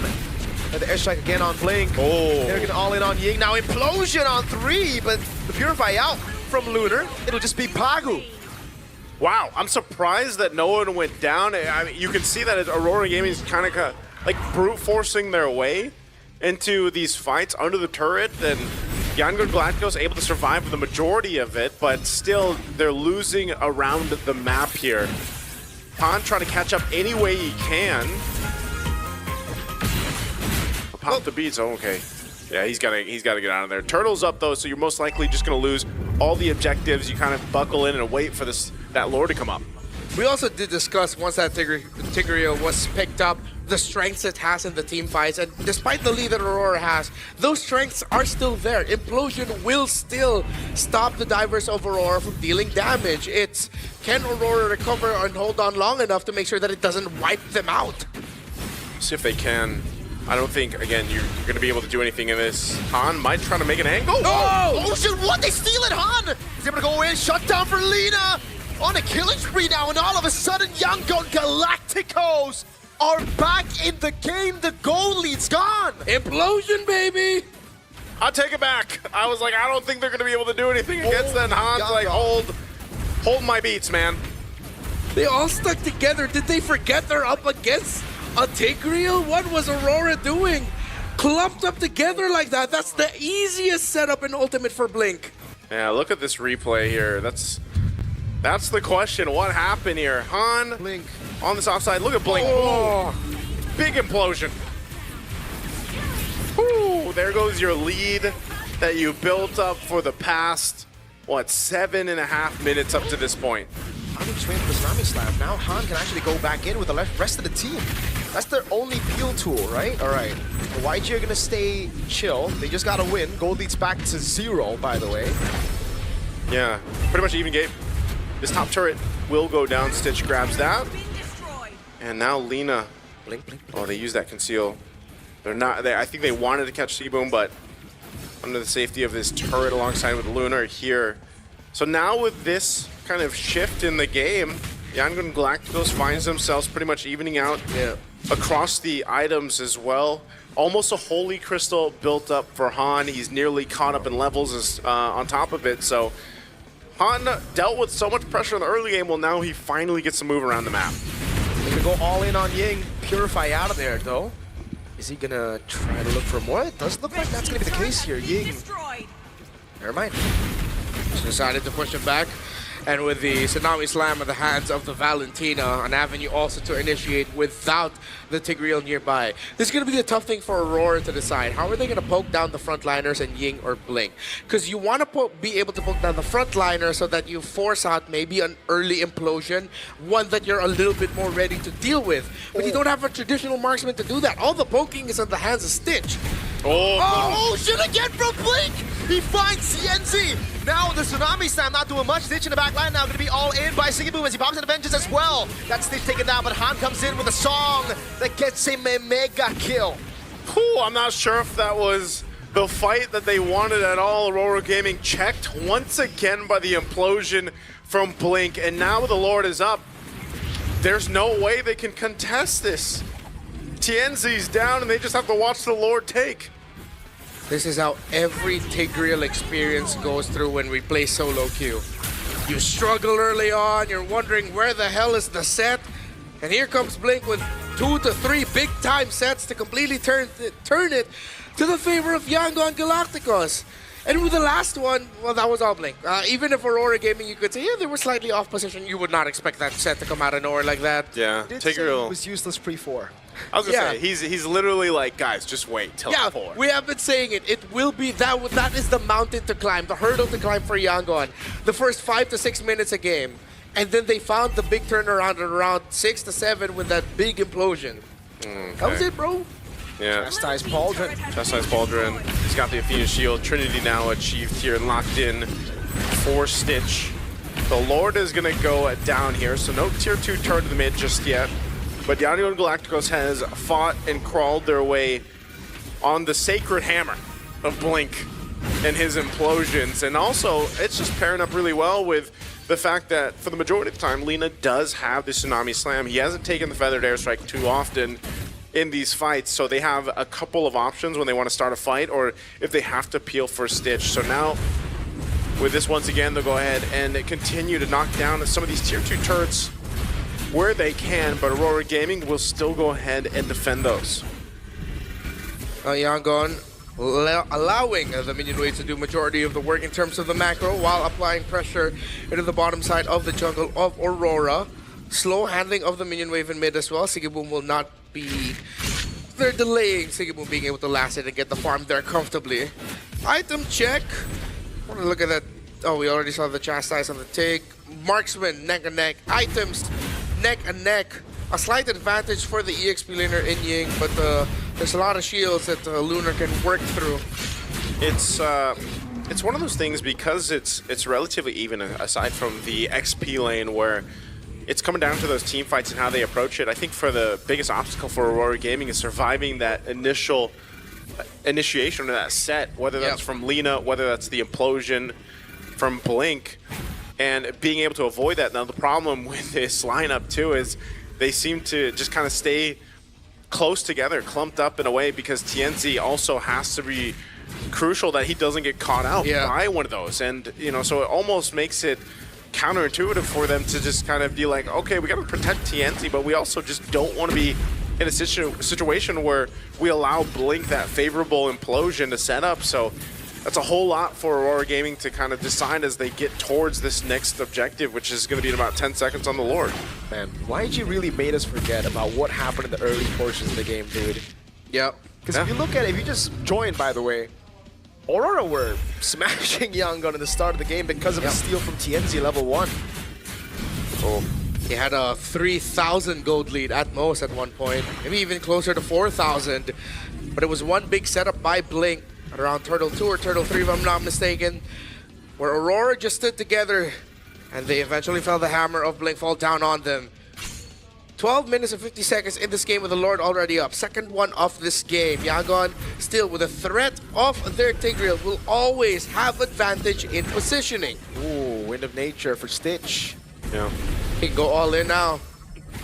And that's why you have kind of this stalemate right now for Lord. Neither team really can commit to it because it's not like there's one big advantage from either side. It's more so of just how they're choosing to team fight. Oh, they want pick-off. Yeah. Kill Han. Stay on the purple, but Are they going for Han? Oh my god, good dodge for the airstrike coming down. No, Han gets away, just barely pops in, electrifying beats. No feather airstrike, no mountain shocker, no retreat for both junglers. Oh, that's big. That's actually quite a bit of resources. So I don't know if they still want to delay this Lord take. Good damage from Rosa too on Stitch. Wow. Again, you got to respect what this Farsa from Rosa can do. Purple buff secured. Oh. Yeah. Just checking things out. By the time they actually commit to this, all those resources on both sides will be back up. We'll see if they need to take this tier 1 down. Oh, Divine Glaive picked up too. Ying in trouble? Potentially. He's holding it in. Look at the Lord, though. It's going to be very, very low now. It's implosion from Blink! Again, bringing TNZ back into the fray, into the electrified beats. TNZ very low, staying able to count away, able to find the shutdown with the blazing duet from Stitch. Gets enough damage to take him down now with Lina there. He's going to be able to count away. Seaboom jumps in over to Stitch, but Wind of Nature actually saves him for a long time. But Seaboom's right there. Stitch falls in the end to Lunar. But YG have taken the Lord and 3 members down. Now it's Lunar against 3. Jumps back in. Falling Star Move, picking up a double kill. Lina kiting away, now backing off to the tier 2. Man, again, it came down to the team fight. Even Sigiboom holding on to go into that Valkyrie mode to fight that off, but the Lord secured it by Yangon Galacticos, and it was TNZ getting caught. Just a great decision from Blink to find the right target and it just slow things down, and then it came out to that team fight, but ultimately, even across the board, Lord is dealt with already. There will be a tier 2 turret that falls in the mid, so a very small win on the grand scheme of things for Yangon Galacticos. Yeah, they do steal the purple buff away, so they'll be able to extend the lead even further. TNZ being in that bush, that was a blind read by Blink. I mean, he had a very good idea that he was there. Decided to flicker forward and then even use the implosion outside of the bush, pulling TNZ in, which is why I was wondering why TNZ didn't try to at least move out of that area. If he moved a little bit closer to Lord or the other side of the wall, it would be hard for TNZ to reach, and he could try to time it with a Traceless so that he could somehow get the retry. But in the end, it was Lina who walked away with it. Han was also dealing with a lot of things. Aurora Gaming, they still have not found the solution to the Tigreal in the big team fights. Those are nukes, man. Those hurt. That's a Divine Glaive now, too, for Rosa. So, you know, amidst it all, Rosa, once again on this Farsa, has done really well staying alive, not getting caught by, you know, Blink or even Lina when he has the Tsunami Slam. And this has kind of been the case. Like, Aurora has, when Farsa has been given over to Rosa, Rosa usually has like pretty solid games, just like this one. So it's still a matter of kind of this push and pull that's happening here. You can see really the gold lead or anything like that doesn't really matter at this point. It's all the execution now at this stage of the game. Stitch pretty much fully locked in. Not sure if he'll end up opting for a winner crown eventually too. I know he had the winner of nature, but it is going to be a tier 2 turret getting knocked down. So with Aurora Gaming and the way they fought, they will get a little bit of space to work with on the map. Now, eventually it's all just going to lead to this next Lord once again. And as we get closer to that 18-minute mark, when it is going to be evolved, it's going to be a little bit difficult to deal with on both sides on how they decide to approach it. Yeah. But again, you know, it's more of this kind of push and pull on both sides. The problem still stands for Aurora. They don't have the continuous poking that can be dished out by a traditional marksman onto the frontliners. It's just Yangon. What I appreciate about them in the Lord takes is, okay, maybe they'll start off the Lord, they'll start dealing the damage, and they know that they can't lose their frontliners through poking slowly. So then that benefits them. That allows them to do what Blink has been easily doing for majority of the game. But Tienzi is holding a very interesting position that could be a huge gamble that might actually be more deadly than it is rewarding. And Lena's holding on to the Fettered Airstrike this time, not the Tsunami Slam like we've seen previously. So Stitch starts with the sword. Look at the positioning too from Rosa. Lena's gonna be sent up top. Oh my god. Are they gonna go for Lena? Lena doesn't know. I don't think. Oh, Mount Shocker used. Oh, too risky. Too risky. Yeah, too risky of a play. Yeah. They just can't do wanted that. a good reset. Singing Boom applies the pressure in the mid, but Stitch and Ying are there. It's just gonna be a dance and a long one. What if seeing the fray down in the bottom lane means Yangon Galacticos will go for the rush? Oh, they might. It looks like it. Yeah. Wait, he hasn't showed yet. He hasn't, yeah.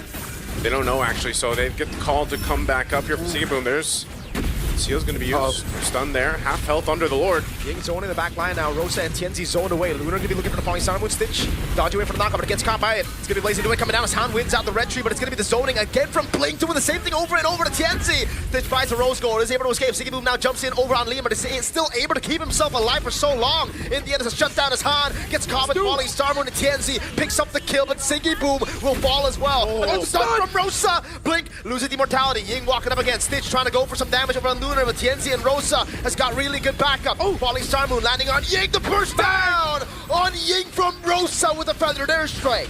Again, a great team fight for the objective.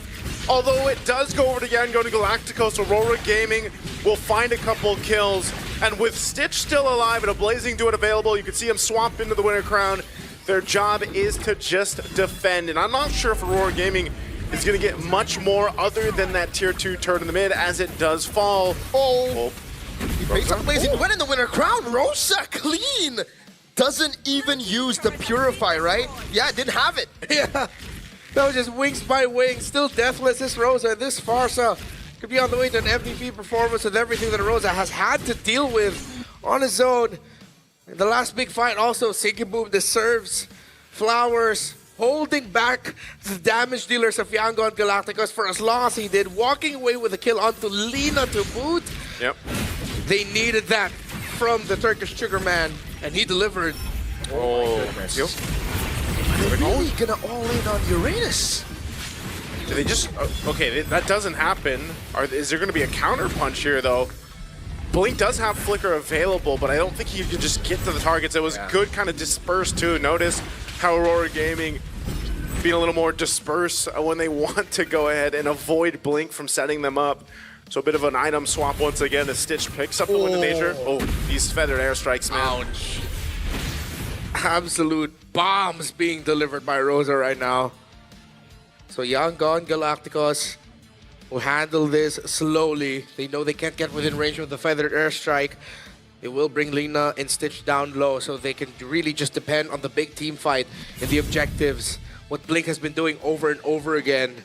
But then another question is, can they?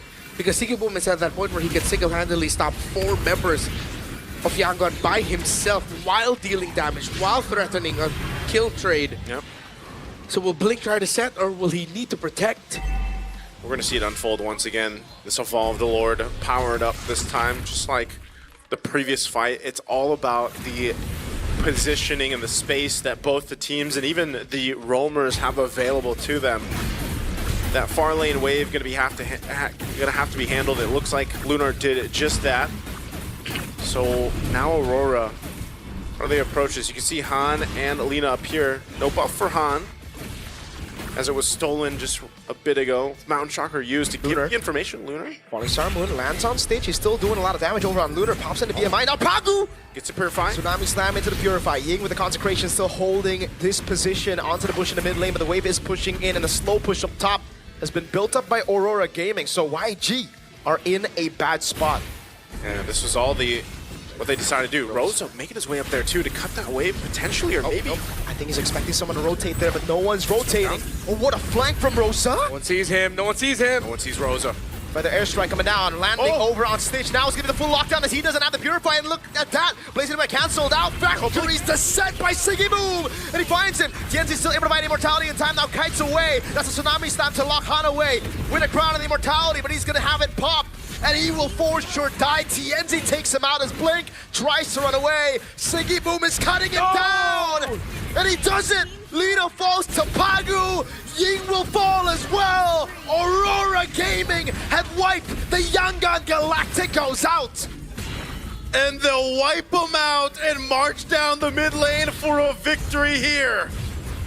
They bought the winner crowns. You know what's coming. It's a wipeout. There is nothing they can do to fight back. Aurora Gaming. Ice cold finisher as they sweep Yangon Galacticos.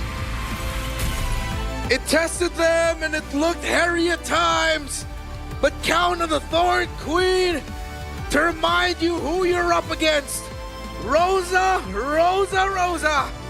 leads Aurora to a sweep.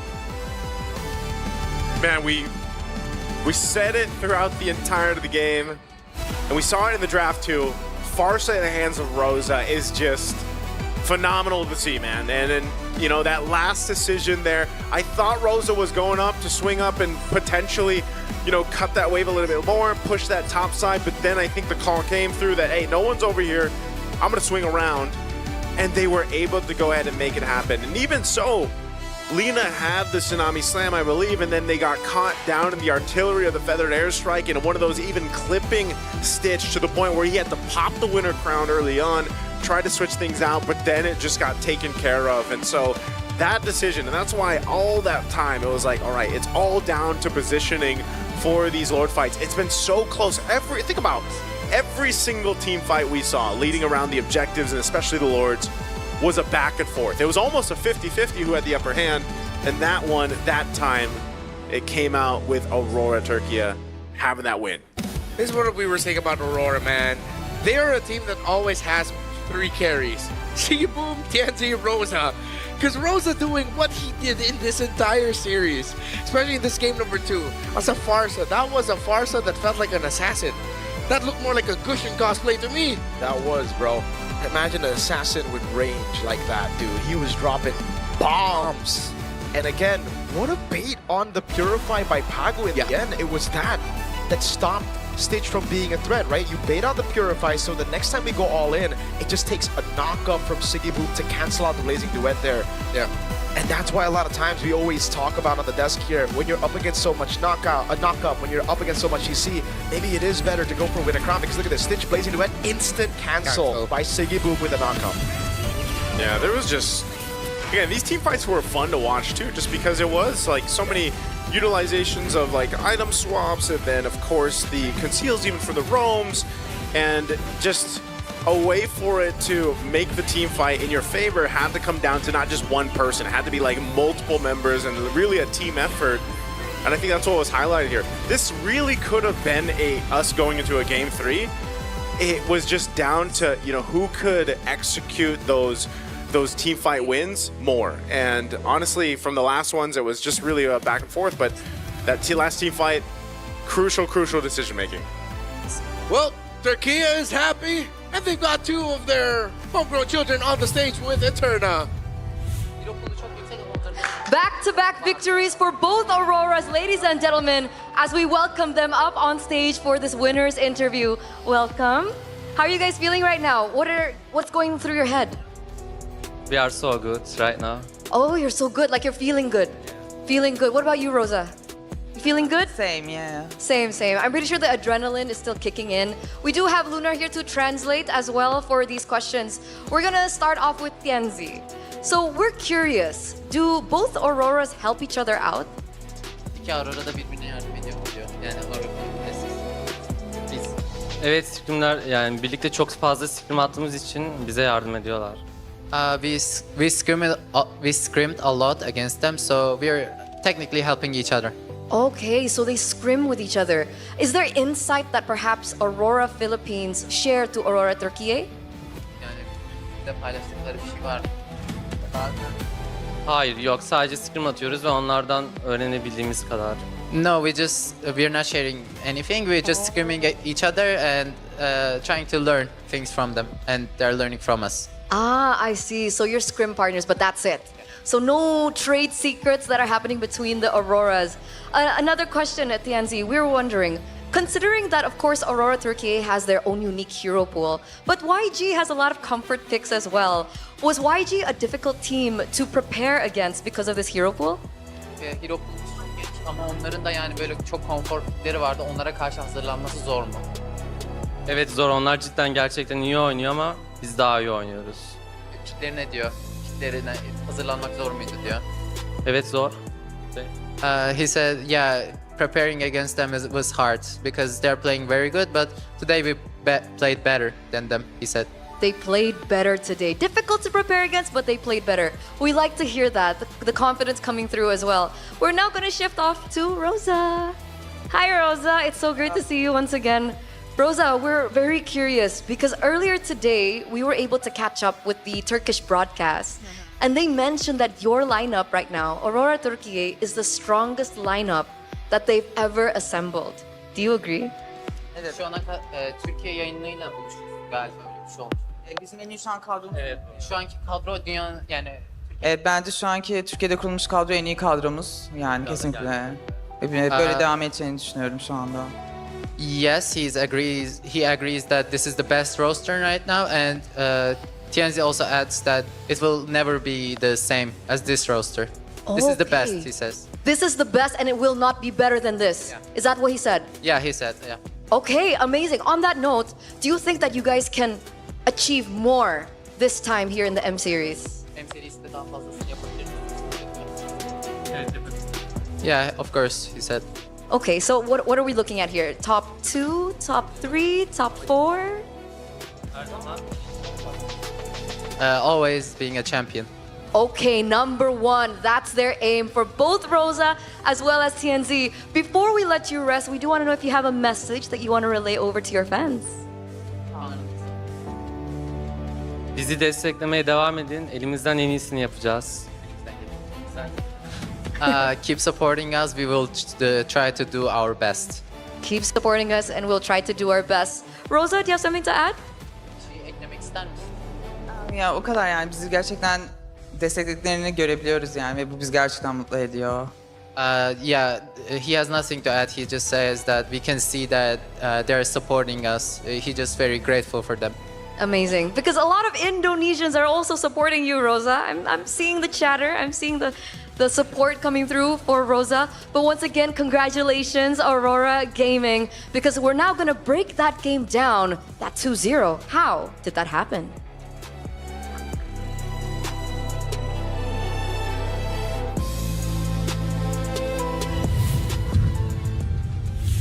Rosa happened.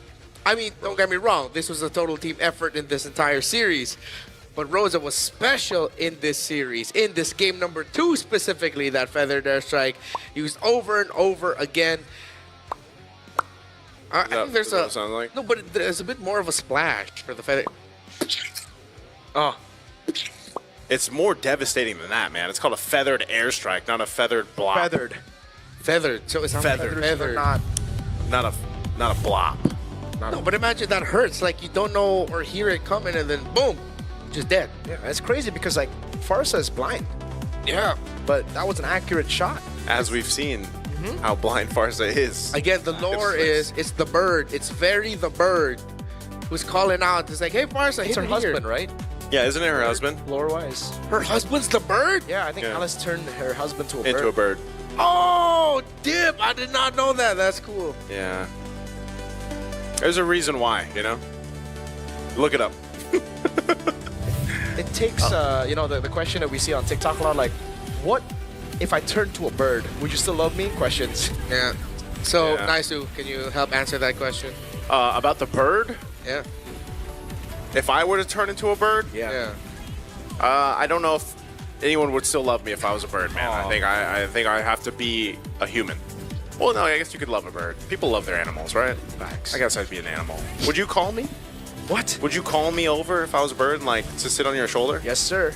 I'd ask you to send me messages, like send my messages like a raven. Oh yeah, like the old days. Yeah. You would be my favorite character from Sesame Street. Big Bird. Thank you. You know, I'm waiting for you to start analyzing. Dude, like this game was. I mean, we've basically. Yeah, that's true. We said it through the whole time. Like this is. It was such a close game. Rosa obviously popped off like crazy here. This is a lot of the team fights that we saw throughout the Lords, like we were mentioning, were so clutch and they were so close that it just came down to positioning factor. Both compositions were good. They solved their purposes, I feel like, throughout the beginning to the game, because if you look at the series as a whole, there was, you know, just quite difference in terms of the draft and the game plan here, but nonetheless, I feel like what I said about Aurora specifically was their experience on the world stage is apparent here. You heard it during the interview where they're like, this is the best lineup we've had. And I think that's collectively, just even from all their fans around in Turkey, like we heard from our interview earlier on, they all really believe in it. And I know people have sparked discussions everywhere about, you know, the Switch, especially when Pagu was first introduced to a lot of the international audience, not just here, but even in the previous international tournaments. And yeah, I think it really has found his, he's found his footing into this lineup that makes it work. And, you know, they get a sweep off of who some people would say was the dark horse of M7 so far. And Yangon Galacticos is a great team, and they still have a chance down in the lower bracket. Well-deserved player of the match. Honors here for Rosa. It is one of the longest tenured members of this squad that really helped put Turkey on the map, and everything he did here. It's cool that this time we see Aurora Gaming Turkey go out a bit of that mold of how we understand Aurora teams. They're the ones who are a little bit more crazy with their approaches, a little bit more unique and out of the box. It's very unlike Aurora Gaming, I would say, this series, right? Because, again, we expected coming into the series that Aurora will be the slow one, the systematic one, the ones that will want to build upon small advantages. But it was the complete opposite, actually. It was Yangon Galacticos trying desperately to get back into the game as they continue to get big bombs on Yangon. I was hoping we'd have some more big blink plays, man. I wanted Tigreal to win. I wanted that to happen. We didn't get to see a lot of that, but we will get some big matches coming up next. Selangor Red Giants versus Team Spirit and Alter Ego versus ONIC ID. Still up on the docket. It's going to be Lafel, Gideon, and Brigida taking care of you, but it's been myself, Renmar, Mirko, and Naisu here. Thank you so much, and we will see you in Senayan in the tennis indoor stadium for the remainder of M7. Done. See you guys.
Jakarta, Indonesia, the battle will start here in M7 World Championship.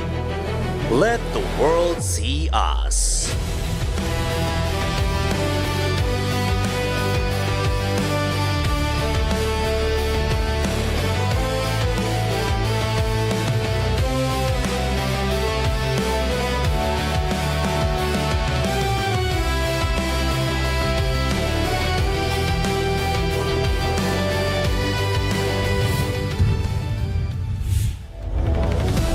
Let the world see us. Welcome, everyone. We're live here in Indonesia, XO Hall. And we're going to be having 2 more best of 3s, and they are going to be absolutely amazing. And now, since you guys are here in the M7 World Championship, we must ask the question that everyone keeps asking. What is your price, right? Welcome to the prizes right here. My name is Rafael. Alongside me are my brother and sisters. We got Gideon as well as Brigida. Now, sister, I'm sorry for trying to auction you off away the other day. I only had $20.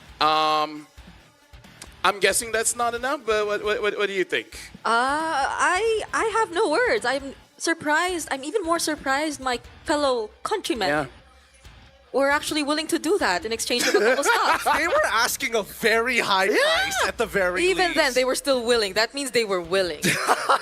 That's something you got to take up with Yomi later, because we're going to be looking out for him. But honestly, I love I love those guys and women. Shout out to Odin. With the way that MS7 has been progressing, I thought I'm the best host. The real question here is whether or not we're going to see another one of these teams move on to the next round. Because let me tell you, at least from what we've been seeing from shift number 1, the past 2 games, it's a very Aurora day. Oh, yeah. It's a very Aurora day, right? So shout outs to both Auroras. But now, Savage versus Savage. Who rules the goal lead? Is it going to be Innocent or Hiko? Like, both of them are amazing, but kind of different in the sense that Innocent has been playing quite a lot of fighters, and then Hiko is playing quite a lot of marksmen, especially when the Clot is banned out. He looks pretty happy to use that Granger. Do you like the Granger? Yeah, I do. And it's not like he's just limited to those heroes. I think he did bring out the CC as well in one of their previous matches. But I guess what I like about Hiko is that even though you can expect him to get a bit pressured because of how he was also able to perform in previous M series, and like we were looking for the Hiko Mania, and we didn't see that in the beginning, once he just decided to focus on winning and not necessarily making highlights, as mentioned in interviews, you still see him get to do it either way. Focus on winning. Very interesting. What do you think about Innocent's performance so far? I think Innocent's performance has been outstanding, right? You know, again, he's been ultra consistent. He's been making big plays for the teams. It really feels like he's coming into himself, being the quote-unquote, you know, since Kelra ain't here, somebody else has got to replace him. And of course, it's got to be a Filipino. Unironically, it's coming from a Malaysian region, but I think that's what makes it just the more exciting, right? Because on the opposite end, if we're really talking about the history of these 2 teams, SRG alongside with TS have met each other before, and so far, TS has not taken a game off of them. Yeah, right now we're looking at the Savage versus Savage here. Innocent with Hiko. Hiko got the Savage with the Granger, and Innocent got a Savage with the Sora, which is very Malaysian style, where in ranked games, if you get a Savage, you gotta surrender. Right? It's just the Malaysian thing. So even though he lost, did he really? We gotta look at the stats here. But mind you, the stats are not put in an equal situation for a lot of things. Number one, fighters against marksmen, as well as the amount of games being played, right? Team Spirit basically played all segments of the Swiss stage, and SRG hasn't been defeated, so it's been pretty smooth sailing for them. But even despite that, right, even when, let's say, Hiko does tend to stick with the marksman and all that, and Innocent has been exploring a bit more of the current meta in terms of the gold lane, the stats are definitely favoring half man, half beast. Yes, they really are. And I mean, what we've already mentioned, yes, there have been less games being played, so certain things are going to be inflated, like that KDA. It's already pushed up to 11.6, which is an outstanding KDA at an international level where everybody is somewhat either you are subpar or relatively equal. We gotta see for this matchup against Team Spirit what kind of SRG are we gonna look at here, because so far they've been playing around Sakai's as well as Stormy quite a lot, and we know that Innocent has been waiting for a marksman meta. I wonder against Hiko whether Coach R could be like, you know what, let's fight fire with fire. You know, let's play marksmen and then see how we do. Yeah, I think honestly when it comes to SRG versus Team Spirit, I'm thinking about the way they handled Team Liquid and how similar we could expect that to be in their match against Team Spirit. Because the way they were able to just focus so much on the EXP lane worked wonders for them. And based on Team Spirit's previous games, when people were rejoicing over Kid Bomba not being on the likes of the Uranus and stuff like that, and him being on more playmaking heroes such as the Sora, we saw a highlight from him yesterday too, then that too changed so much of how Team Spirit were able to execute. So I wouldn't be surprised if SRG might want to replicate a similar approach when they go up against Team Spirit. No, I'm not sure if they want to replicate it, but I do think there are some pointers if they do want to specifically attack the mid lane alongside with the gold lane, right? Because I think that was the very big thing. Sora being first time shown in that gold lane in that particular manner really goes to show how much they respected TL at that time. For Team Spirit, I think the big game changers of this, it has to be leaning more towards Sunset Lover and Kid Bomba. When you see these two able to execute at a high level, the games feel really, really easy for not only their jungler one-shot, but also for Hiko to kind of get into those positions and have the space to play in the first place.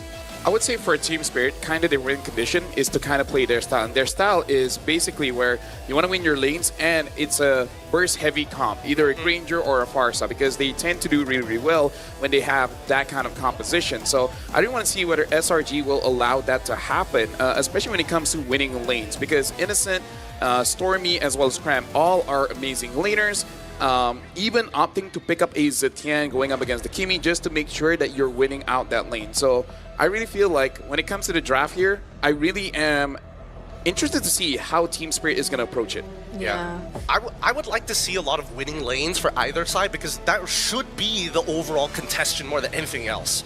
Yeah, maybe a bit more focus on that because in terms of the other roles, like even the jungle, I think Team Spirit have already accepted the fact that maybe people are paying attention to one-shot's hero pool. So we do see him forced out to bring or to use certain heroes we don't necessarily expect him to. But for the sides, I wonder how the priorities will come into play. Like how or which would they rather have first and which would they rather play comfortably and sacrifice in order for them to get the game. Here's the thing. I feel like if SRG early picks the Yi Sun-shin, we might see a Nolan. Because so far, that's been the best answer to go up against the Yi Sun-shin, which is basically to take the farm away. And then after that, just kind of neutralize the entire draft. Because so far, Yi Sun-shin has been doing well when everything is on him. So if you just shut him down, the entire comp just kind of fails. Maybe there's a little bit more to that meets the eye, right? Because at the end of it, the beauty of the Nolan is the fact that he can intercept you in the middle of your rotation. See how many cameras are on Brigida, by the way. There's too many. There's like 1, 2, 3, 4, like... I'm pretty sure they didn't have this many cameras for shift number 1. Disrespectful to our boys from shift number 1, but it's okay. It's okay. Just it feels good to know that we're more popular. It's a collaborative effort. When you say we, hold your horse. No, I'm confident when I say we. No, because you get to see him. Yeah. In the background of my photos. I'm not sure about you though. But You guys heard it first. Brigida 2026. Hey, at least you can see him in the background.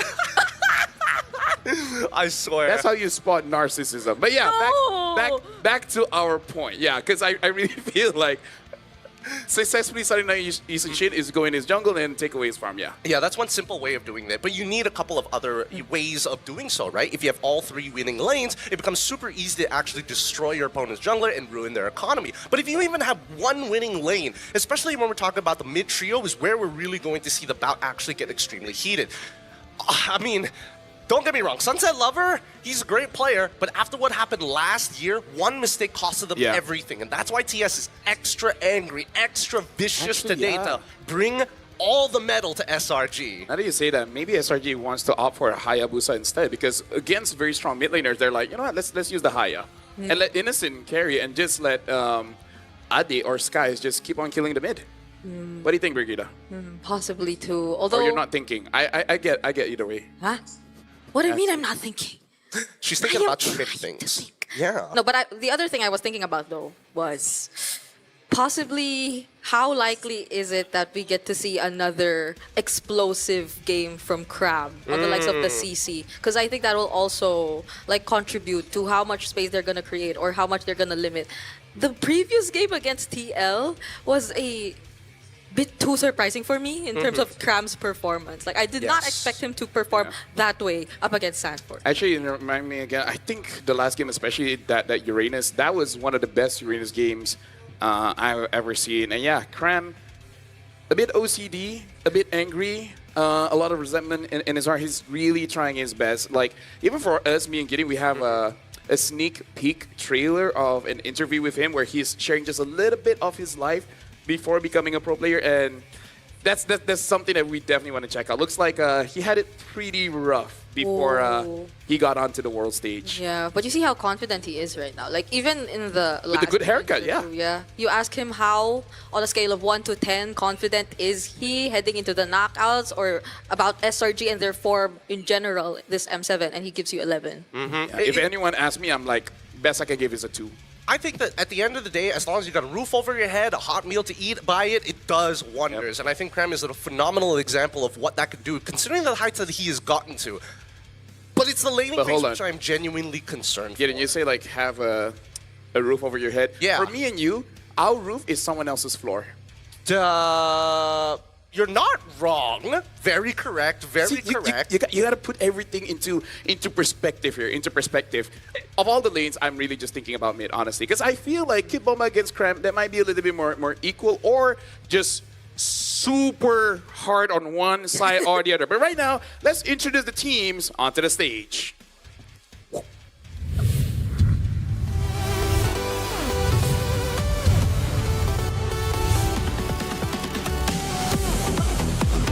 Perhaps it's truly their destiny to face only the best among the rest. But with Hiko Mania now fired up, the Fearless Dragons march into this rematch, looking less for revenge and more for domination. With Kid Bomba, One Shot, Sunset Lover, Sao, and Hiko, they make up the bastion of EECA, Team Spirit!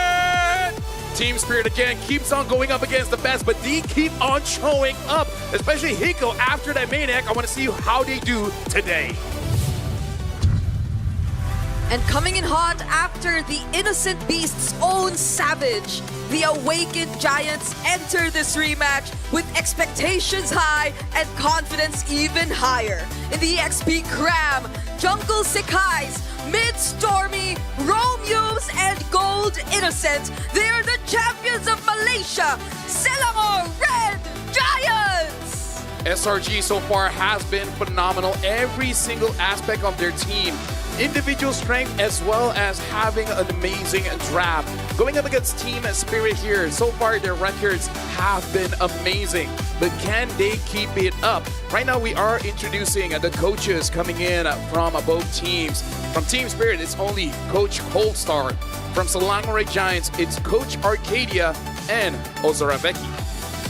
Shoutouts to a winner, their backhand analysts in the rooms, and also to our marshals, Gary, to ensure integrity throughout this game. Gary has been doing such a good job considering the amount of tech pauses, and he has been on it real quick. But for this upcoming game, we're hoping for none of that. Smooth sailing. We're hoping for Gary to do bad? No, we're hoping that no tech pauses doesn't have to work. This man has been working day in, day out, even when we are checked out. But let's talk about SRG to kick things off, because they have been doing phenomenally. In the total kills, 36. I'm surprised that he got this high, to be perfectly honest, but Innocent has been doing so well during the Swiss stage. Even Cram, second in GPM for EXP laners. Yeah, there's also a really weird stat for mid, but being #1 in turret damage per minute and destroyed as Stormy. I think this is something you don't get to see normally. So when we say they're objective based, it's kind of like, no duh. Even the mid deals a lot of damage to turrets. But yeah, looking at Kid Bomba, One Shot, Sunset Lover, Sao, as well as Hiko. Honestly, the one I'm really looking at is honestly Sunset Lover as well as Hiko being the damage dealers, and probably something that SRG might want to target, because again, Kid Bomba is amazing, but I kind of feel like something about EXP laners, when you know you're going up against someone strong, you almost want to tell your team is like, don't come to me. Let me 1v1. Let me show him who's boss. I think Cram is definitely... Let me speak a language that he doesn't understand, either German or Tagalog. Yeah, no, that's more towards Team Spirit for sure. But coming in from Team Spirit's very own Facebook, we let us see this meme. I saw this the other day, and I was like, man, this is such a mid meme. But if you look real closely How to to beat SRG, yeah. Exactly. That's killer. That's killer. How to beat SRG, and it just had to be Kid Bomba. Of course. Of course. Sitting on that chair. I don't think anybody else was willing to do it. And Mama was like, I nah. think if you ask very nicely, Sawa would consider. Oh, yeah. He's a sweetheart. He's a sweetheart. Yeah. Shout out to Sunset Lover, man. He wrestles people. I even saw someone say, leave him in Team Spirit for 3 years. And then see what happens. 3 years? Who says that? Oh, you guys don't know about the Dagestan meme? Oh yeah, it's like a fighting thing where it's like. Yes. Yes. I'm so sorry. I should have been the first person to get that. Oh my god. We even said this before we got on Nest. Jokes fly all over, all the way above the head. I missed the memo. Flew over mine. It's okay. You're not that tall, but I will give a moment after the show. Okay. To show you some clips on TikTok, and then you'll get it. Okay, I'm excited to see that. By the way, congrats on being taller than Bude. Clara. Wow, she was wearing her booster shoes. We got 2 Budes here. One Clara and one Eterna. Is she considered Bude at this Yes, point? yes, next to Hijime. Yeah, Hijime call her Bude. So shout outs to Bude Eterna as well. All right, big shout We out. could call her Bude Brigida. She just needs a nephew, and then it's all good. Ooh, that one's tough. That one doesn't roll off the tongue as nicely, to be perfectly honest. Yeah, it doesn't. Yeah. Well, we'll come up with something better throughout the show, but for now, let's jump right into it. Dangerous Grass is going to be the map for this upcoming bout. And honestly, this could go in any way. Zhu Xin, alongside with the Eve, first bans, targeting mid laners. Yeah, and if they take, or like Sunset Lover, there's a high chance that we might get to see the Farsa again, because that's been the hero he's mostly used throughout. But if not that, then also the Valentina option is out there, because SRG, as we may all know too, the possibility of the Sora is something you might need to heavily counter out later on. Yeah, the thing is, I feel like if he picks up the Farsa very, very quickly, with Stormy as well as Cram as well as Sakai's hero pool, I kind of feel like it's going to be quite difficult for him. Yumes with the Hilda can interrupt that, even the Zetian. Once you use the Feather Airstrike, Fury of the Phoenix can cancel that out. The Hayas, the Yi and Shins, the... Well, Cho gets banned, but yeah, I feel like Team Spirit might want it, but really has to be careful. Which, by the way, right now, Yuzong is open. Yeah. No, so many things are actually wide out in the open. Like, it feels like Team Spirit is being the responsible one. Okay, we're going to be the ones who gets rid of the Jushin. We're going to be the ones getting rid of the plot. Now, we also have to be diligent enough to get rid of the Kalia. They are potentially setting up for an assassin. Yishin Shin going to be the first pick here. So really just want to play around Sakai's here, Brigida. Yeah, the other options too, which I think have dealt a lot of pressure earlier in previous years, is still open. The Brock, the Yuzongs, they're all still there, but yeah, does TS still want to stick with comfort and prioritize the Farsa here alongside one of those heroes we mentioned? I feel like you gotta consider taking out Hilda, because you know SRG wants that. Especially here in Dangerous Grass. Yeah. True. I feel like Yuzong, Hilda are really high, or they go for the Granger instead. Ooh, interesting combination to actually lean into for the side of Team Spirit, right? Naturally, Granger is going to be, attack-based. He's spell-based, but it really leans into attack damage, so getting rid of people's armor or reducing it is so good for him to start that snowball and kickstart the initial engine that he needs when you get a Sky Piercer. Yeah, I feel like Team Spirit has to be careful of a potential CC later on. For now, SRG, I kind of feel like they gotta secure that Yuzong and then +1. The +1, it could be anything. It could be mid or roam. Yeah, they could also deny away, because the range together of the Farsa and the Granger combined could be a problem for SRG. Even though they go for a really good dive comp here. Oh, but they early pick the Sora. I'm fine with it. There's a Valentina still for Sunset Lover. Yeah, but they fought against this before. They see where the Valentina is going, and then they just shift around the Sora. Could be gold, it could be EXP. Yeah, no, this is a really good position to actually hold on to your flex pick within the first phase, right? Especially if you are on the blue side. For TS, ideally they wanted to get the Sora, or at least that pick for a flex down by Red 3, but now getting a Valentina now could compromise the entire map. It means that they have to focus a lot of their bans into taking away supports supports who can shove out the lane quick. Guys like Gaton, for an example. Yeah. So they do pick up a Valentina here. SRG, they have two options. Either ban out certain EXPs to force this Valentina to go EXP and then put their Sora in gold, or just ban out all the other mid laners and kind of force to put Valentina in mid. So SRG is in a very commanding position when it comes to the upcoming bans. Yeah, Team Spirit on the other hand though, the options they can potentially look at are Youm's heroes. I think they'd be okay with the Grok since they do have the Valentina. The Cho is not available anymore. They took away the Hilda as well. What other heroes of Youm's could we consider here? Yeah. They get rid of the CC. Yeah, as I thought, they got to make sure that Hiko has a good time here. And again, this is just confusing because you really don't know where this Sora is going, which is amazing as SRG has been showing they're very comfortable playing double fighters, and both side laners can basically use each other's heroes. Yeah, I think the best part right now is the fact that both Cho alongside with the Kalia has been taken out of the pool, which means that Hiko most likely will have Flicker in the process, which is great in a matchup when you're fighting against Sora, because the biggest scare when you're playing into the Sora players is when he hits level 4, because you can instantly die even if he does have like 25% of his HP, as long as he hits all of his abilities. But if he can flicker out of his ult, then you've got a better chance of survival.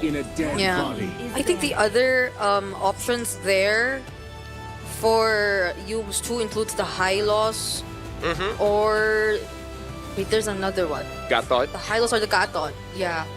Or they're gonna pick up something that we haven't even really considered. I mean, they can just go back to Khalid, worst comes to worst, right? But then that's just another ult you might be handing over to Valentina. Yeah. Yeah, but either ways, right now for Team Spirit, they're banning out the Lapu. Ooh, that's good. That's actually very good. Yeah, you got to take away the divers, but again, the Yuzong is still available, and maybe they're okay with that because probably this Valentina is going over to Kid Bomba, and Kid Bomba wouldn't mind getting a Black Dragon form. I think that SRG now... Or they can pick it up themselves. No, because they see the Lapu ban. If they just ban out the Yuzong, you're in a much safer position. Yeah. That means you can set up for Uranus, Esme, while you have the Farsa. Yep. What is the gas ban gonna be, though? I personally feel like they gotta get rid of Yuzong, but considering they had a pre-plan getting rid of Leomord, I'm guessing they could even get rid of another assassin. Haya. So it's really a give and take here. Haya, Lancelot. Yeah. Who are they more scared Joy. of? Oh. Joy is actually pretty good here. Oh, they don't ban assassins. Oh. Yeah. I'm not really a Gwyn fan at the moment. Speaking of, you guys over here, 4,800, 4,009 at this point, saying Team Spirit is gonna win, and SRG only 4,000. So shout out to you guys in chat. Make sure you guys keep on letting us know who's gonna win this one. So now 30 seconds in, Team Spirit, they're going to be picking Joy. And again, this is an amazing draft for the Joy. Maybe the Sora could be awkward, but other than that, it's pretty good draft for Joy. Yeah, this is where we find out where the Sora is going to go.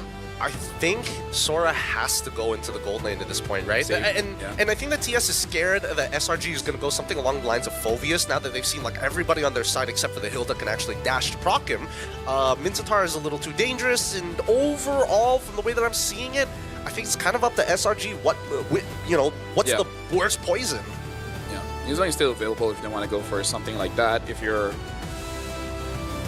I think they can go for something very divey. No one can escape my iron fist. There's an Alice, but Esmeralda. 0% win rate right now for the Batang. 0%. It has not been doing good, but it's also been picked very, very few times. Yeah. I mean, the other options too. I think even the Hylos has a very low, if not 0% win rate.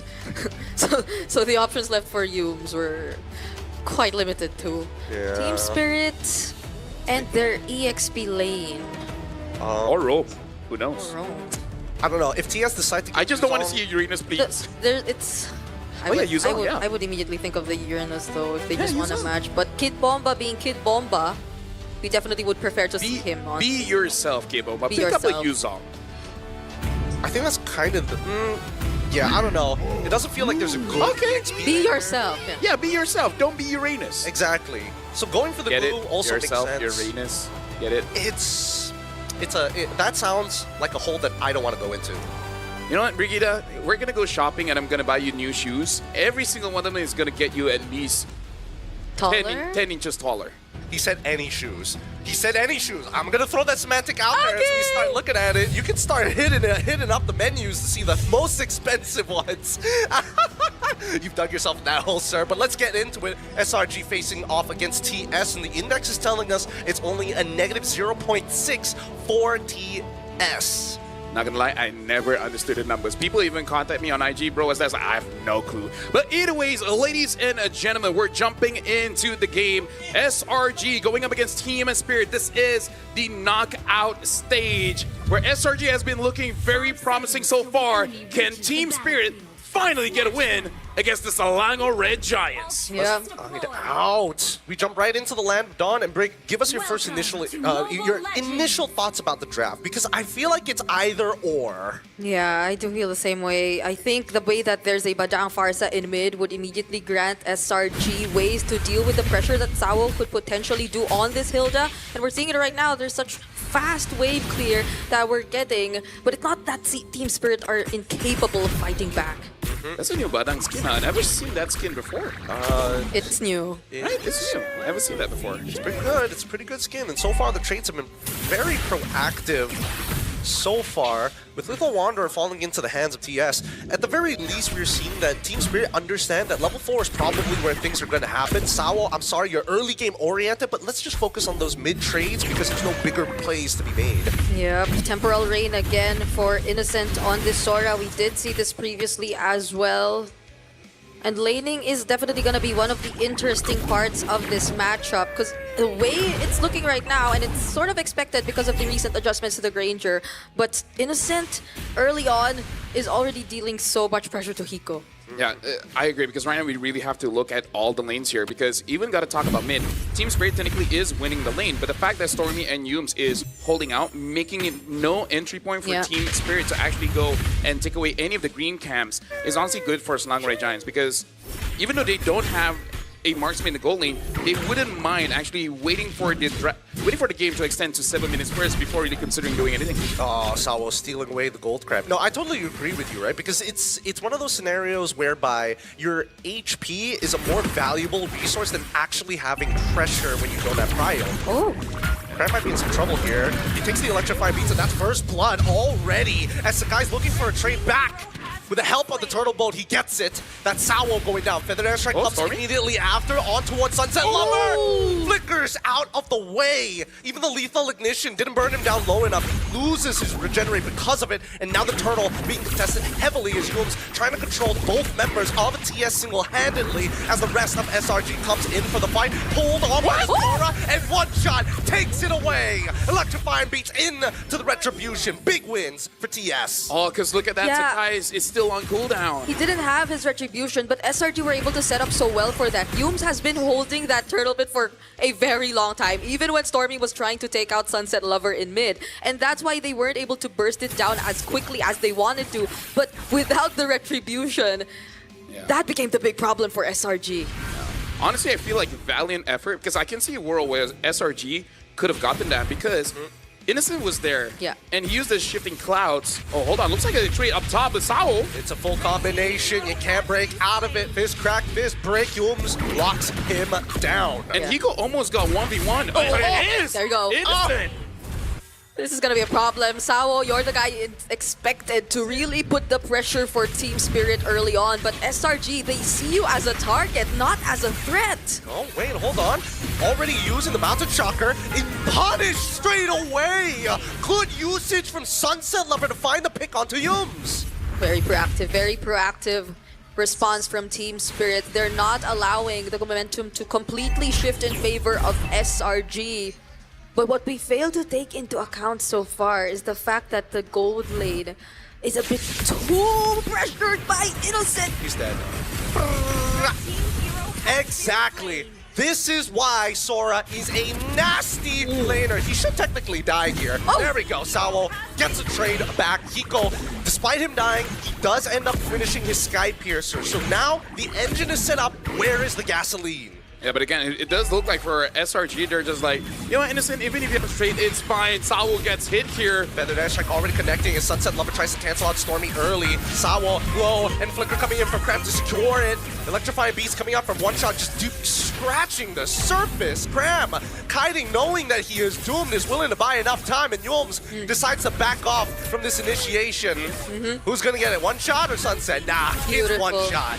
Beautiful decision from Cram. He could have walked back, but he decided to walk away just so SRG could make sure that they get the objective all to themselves. He bought so much time, even almost getting the attention of Sunset Lover, but then what could you do at that point? No one was ready to contest against SRG. Oh, I mean, he's trying. Innocent is trying to be extremely proactive on the map. He needs to get us off, but he's too late as Sawo blows him out of the water. One shot, now going back to his farm. Yeah, a bit of a mistake, but it's really nice to see for Selangor Giants as well as Team Spirit. It's always a joy. Oh, joy. It's always nice to see when teams really understand what their job is and executing it very well, like in the previous alteration that they had.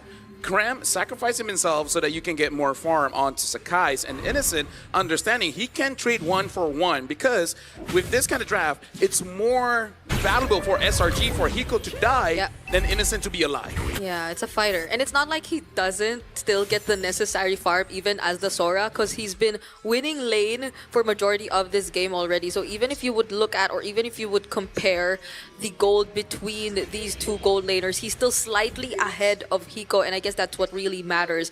The fact that he's not able to stack as much in terms of the Skypiercer stacks, and the fact that they're not allowing this Granger to snowball. But now, they're gonna take out some turrets, and I think that's a really good decision to make considering that they haven't gotten any just yet. But before that... Oh, they're looking for an opportunity here. Transformed, and now looking for more. Sunset Lover, he could look for an engagement. They've already used the Mountain Shocker. They know exactly where they're going, and unfortunately for Innocent, he's going to be first. Oh, Flicker's out of the way. Still getting punted down by Sawo. A trade back coming in from Sakai's, and on the opposite side, we do see that one shot gets obliterated. Selangor Red Giants opening the fan wide as Kid Bomba now making an attempt on their life. Sakai still with the traceless, able to get out of there with the help of Yobs to buy a bit of time. Oh, Stormy! Now, Flicker after Flicker, but does Stormy have the Feathered Airstrike? He doesn't. Cram on the way. Falling Star Moon, is it gonna connect to the backline? Gets on top of Sunset Lover. A Flicker Feathered Airstrike, but the movement almost good enough. A double for Stormy. Dude, you gotta respect Farso. She does have that lightning truncheon, but now one shot tries to get over it. Stormy gets out of the map. They want to do a little bit more as Cram is gonna get reduced down from his armor. And Innocent wants to just punt him down, give him the kill, ults right into it, and slayed. Innocent finding another. Gideon, when you say this is gonna be a bloodbath, you weren't kidding. I don't lie, sir. I do not lie, but this game is only gonna get worse. Yep, he had to stand up after that. That was like 3 minutes or 2 minutes straight of them fighting against each other, but nonetheless, SRG, hold on, Kid Bomba. We'll get away with this. But going back, they were just able to constantly re-engage up until that moment where they knew that they had an opening once again to get the last turtle. And they did! And now they're still up ahead despite that constant kills being picked up here by Sawo, which by the way is really interesting because it seems like so far it's Sawo who's being the finisher and not entirely One Shot or any other member. Yeah, because again, Selangor Giants, the way that they've been kiting around forces Team Spirit to chase, but no one can really chase except for Sawo. And it's good for SRG because Sakai's hasn't been killed off just yet. Attempts were made. They tried. Not that they didn't. They tried. Speaking of, right now, Innocent looks like has been shown here. Should be able to get away, though. He should be able to hop over the wall if he wants to. Stolen Feathered Airstrike coming in from Sunset Lover as a deterrent to show that these are their borders and Team Spirit will not be having the Red Giants walk in their territory. Yep, right now they're going to start grouping up together. They have to protect Hiko and enable him. They're on top of Yums. I mean, Kid Bomba can decide to get on top of him if he wants to, but the Traceless is going to be, the Mountain Shocker is going to be a huge deterrent. They know exactly where everybody is. And now Sora gets a free push on that top side as they look for the engagement down onto Cram. They're trying to deny his space and now finally reducing his armor. The help of Sawa allowing Hiko to find one. That's a little bit of gas in the engine, but he's going to need a lot more if he wants to win this game. Yep, we just mentioned it. Team Spirit, now they're the ones grouping up together. Definitely sacrificing some side lanes to a certain extent, but so long as they get Hiko going, then that's what's going to matter for them at this point. Oh, gonna be a hot game here. Sawa once again on the back line, but Hiko now has to go into a 1v1, allowing Sakai's to finish off the kill. He goes out of bounds. Great tech coming in from Innocent. Ult already used, but the major members and players are out of there. Hiko dies. Sakai's trades, one shot, disappeared. A 2-for-1 in favor of SRG. But again, I kind of feel like it's good because look at the draft coming in from Team Spirit. If Hiko is not doing well, who else is going to come up? Because even a one-shot will be able to get 1 or 2 kills. With the draft that Selangor Giants has, they can survive much longer, and then they can punish him. And that was... sorry. No worries. I think the damage profile is kind of scuffed, right? There's only one person who really takes advantage of the Hilda and needs Sky Piercer, but everybody else is like, if you just stop the initial damage, it doesn't matter, right? And that was the only time we get to see Hiko not being protected, because it was right after a fight that they won. So you would expect that they'd have a bit more breathing room so Hiko could go elsewhere or manage other things across the map. But that was an opportunity that SRG took to make sure that there would be no time for Team Spirit to relax even just for a bit. Yeah, now having that malefic roar is going to be much more difficult for Kid Bomba as well as Sao to do their job. Speaking of, I like that Crime, even though he got caught, he did not use the flicker because 18 seconds away for the Lord. So I appreciate that he understood that he's going to die and not going to use his 2-minute resource just to make sure that they can get something here in the Lord, which, by the way, I really feel like they have the draft that is able to punish Team Spirit here. All right. The Mountain Shocker has already been thrown out. All positions have been revealed. Trying to get a little bit of poke onto Kid Bomba's side, forcing Innocent to go into his iframes. Now that he's in his lightning form, really, the resources start to come out. Feather Airstrike first! Saved by a flicker. Kid Bomba walks away alive, but that's a lot of major resources from the side of SRG. Yeah. We can see that SRG, they're making it a hard time for Team Spirit to get to the back line. Yeah, and I feel like One Shot was preparing for that moment. You could see how Kid Bomba was just tanking, looking for the info. One Shot was trying to get his stacks on the dashes, but wait! That's another flicker. They're just bleeding them out slowly. 2 flickers down, 2 more to go. And all the while, Stormy now does have that ult again. Sunset Lover as well does have the Feather Airstrike, so it's definitely a resource that both teams want to bait out before they really commit for this Lord. Yeah, because unlike SRG, they have all their flickers intact. Stormy could just use the wings by wings, and he's gonna be all right. But Team Spirit, how efficient are they gonna be in terms of checking the bushes? When are they going to find where Innocent is? They cannot start any fights without having all these information in check. And I think the worst part for Team Spirit is that now the bot wave in a net push for SRG, somebody needs to deal with that before it starts making its way into the inhibitors. And now this allows SRG to actually sit right on top of the Lord. This has been pre-planned, and now with the Mountain Shocker, they reveal everybody's positions and they back away to keep on kiting. The Stolen Feather Airstrike is gone. Innocent had an opportunity. Unfortunately, he was terrified. Sawa the next to fall with the help of Cramp to slow him down. This is what SRG want to do, play the war of attrition. Yeah. This kind of looks like a carrot on the stick kind of situation, where Selangor Giants like, hey, you see these carrot, come chase after us, and every single time they group up and it's like, okay, we're just gonna kill them one by one. Oh, did Cramp get the orange buff? He actually did! And now he loses his flicker for it. They know that Sunset Lover doesn't have his all Feathered Airstrike, maintaining the borders, holding them strong. Cloud form from Innocent, but doesn't get anybody. Now Sunset Lover with a stolen ult of his own tries to get involved. Yums knows that he's going to go down, so he will buy some time. Sakai's secures the Lord. Sakai's in trouble. Hiko takes him out with a double kill, looking for a third as Cram takes out Sunset Lover. One shot finds Cram, and that's a 3-for-1 trade in favor of Team Spirit. I do not think that was worth it for one reason, and Hiko got killed. Oh, never mind. I take it back. Never mind. You know what? Spoke too soon. They were thinking of the long game. Yeah. Ended up being a Cassacurs. 3.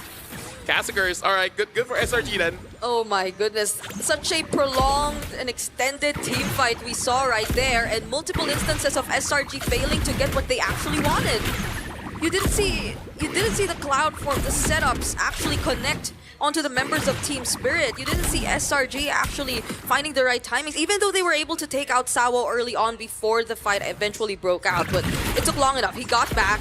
But now Team Spirit, fortunately, they're not letting SRG get any more than this. Yeah, look at the goal difference, almost 2,000 in mid.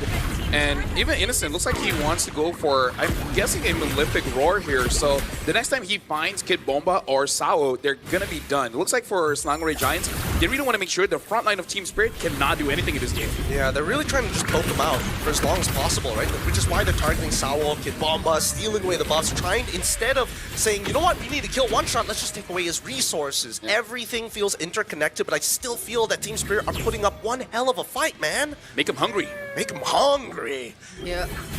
Especially if we see them able to connect. Because for the majority of the team fights that were taking place earlier on, it's Kid Bomba trying to engage, getting really low, then forced out by SRG before they even get to make anything out of it. But I understand that Kid Bomba could not go in because SRG, they're holding onto their dashes, and if he just jumps onto anyone willy-nilly, they're just gonna dash away, and then he's stuck on an island, and that island is Selangor. Yep, and wow, yeah, I know. I'm clever. Look, Cram, he's now in a really weird position because he was about to get sandwiched, but now look at the Kid Bomba on the opposite side trying to do the same thing. The feathered airstrike doing so much. Kid Bomba, he's so close to falling. Traceless out of there. Flicker coming in from Sao to try and make it happen. Drops a turtle ball on top of him. Oh, one shot gets peeled off by Yums like a man punching a can. You need the right tools for the job. If you want any kind of friends, find friends like SRG, man. God. How did he save Sekai's from that moment? The turtle ship, the traceless, everything was already committed just because Team Spirit were so adamant on chasing after him. But now it's all the more worth it. We have 10 seconds before the next Lord, and Sekai's is still okay. I mean, it's really lucky because if it was a second too late, I'm pretty sure that one shot would have made it over the wall and killed him with the electrifying beats. Luckily, he got cancelled before he pushed through the halfway point of that wall mid-dash. Now the Lord is up, and both sides want everything for themselves. Sao already gone, zoned away by Innocent. Stormy has it. Oh, does he not have his feathered airstrike? Yes, he already used it earlier. Uses his wings by wings early, and that's going to be the Lord for the side of SRG. Wow, Cram gave enough information for SRG to confidently go at Sao. They did not hesitate to take him out. They knew that one member of Team Spirit was still trying to manage the opposite wave and that there was not enough time for Team Spirit to catch up. My goodness, this 5k gold lead, Team Spirit have to find a way to deal with this, but their only range is going to be that copied feathered airstrike and Hiko on this Granger. Brigida, Gideon, if anyone asks me, what's a not fun game? I would say this is one, because if I'm Team Spirit and I'm on this group, like, what do you guys want me to do? I can't tank, but you guys want me to catch? Every single time I try, I die. And then Washa's like, every single time I try to kill him, I die. It's kind of like the last name of Sekai's. That's true. That is true. And now they're looking for inhibitor turrets as they crack open the top one. Feathered airstrike to start seeing the pin as Kid Bomba loses all of his life, forcing the flicker, and Sunset Lover to throw artillery of his own. Now that the beaches of Normandy are clear, electrifying beats coming out onto Cram's side, tickling him, scratching the surface of his HP pool. But they want that mid inhibitor no matter what, and they will not accept anything less. They continue to push up forward, but they don't have ults to work with. Sunset Lover looking for an opportunity to shove them away, and SRG forced back finally. Okay. Apparently they still have ways to actually deal with the siege by SRG. Kid Bomba didn't die there. I think that's where you could actually expect him to come in handy. Hopefully, if he doesn't get bursted down and gets to buy some time. But he can't get out. He can't get out. Immortality purchased just in time to save Sawo's life. He was not willing to lose that flicker. I like that combination. Just stuck him in the wall and then be like, all right, bro, what you gonna do? Either you're gonna lose your immortality or flicker. I don't care which you decide. I'm just imagining you just give me your money. Give me your money, Sawo. You ain't getting out of this alive, sir. Remember high school, kid? If only you could purchase immortality then. Yeah. Even so, it's still going to be a little bit of a tax from SRG. Oh. Okay, now he's gonna go back. Stormy, who's 506. By the way, this is probably one of the longer games of Dangerous Grass. Yeah. Usually starts snowballing out of control at this point. Oh no, Stormy sees Hiko. He sees it. No, they don't! Oh, God! Blasted it, but he gets caught in the middle of the wall, forced the flicker out of there, and now the entire fight has already collapsed. Kid Bomba loses his life. A single push made the difference. I know my boy, he's probably grinning ear to ear. He's like, got him. He is. See damage. I had to look back. He is, as a matter of fact, still grinning. And now One Shot forced to use the electrifying beats to clear off the waves, but they still have the siege minion, feathered airstrike as well, to ensure that finally they got exactly what they wanted. And they're about to open up the map even more as all inhibitors from Team Spirit has collapsed. The next fight begins. Sakai gets out of there. Sunset. The flicker! Such a weird off angle, and now they don't have an opportunity. They might turn this around yet. Sakai's thinking about turtle boating in. Nope. Decides to walk away. Lord is still available. This is the smarter pick. This is the smarter option, but they don't want to let them go. Sawo finally flickering out. The electrifying beats coming up from One Shot. Should be able to find one, but Feather Airstrike from Stormy in the off angle. It's just too much to handle. Hiko the next to go as he gets blasted by Ooms back into a corner. Oh no, the minions, the minions! They'll have to take care of the minions first. Mountain Shocker committed by Sakai's. That was super desperate. I can see it, but this is why I say this is not a fun game to play. Because every single time you think of you want to do something cool, you get punished. This is the kind of game that in rank, you will blame your teammates, but you really can't. It's just the opponents are kind of being unfair. Yeah, I mean... They're anti-fun. I mean, that and also... Wait, hold on. Is One Shot still... Yeah, I mean, One Shot is still gone. It's a game of chicken. That's what it really is. It's whoever decides to let go first loses. Tough. It's tough. Not even Tabo nor Kid Bomba could just decide to go in at any given moment. They have to pay attention onto the heroes that they need to protect. I like the fact that Stormy is AFK just drinking some water. Turned back to what is he doing right now? Well, we got to look at the instant replay here, and Stormy's positioning here is absolutely amazing because you can see that they want to go in. Hiko dives in for Innocent.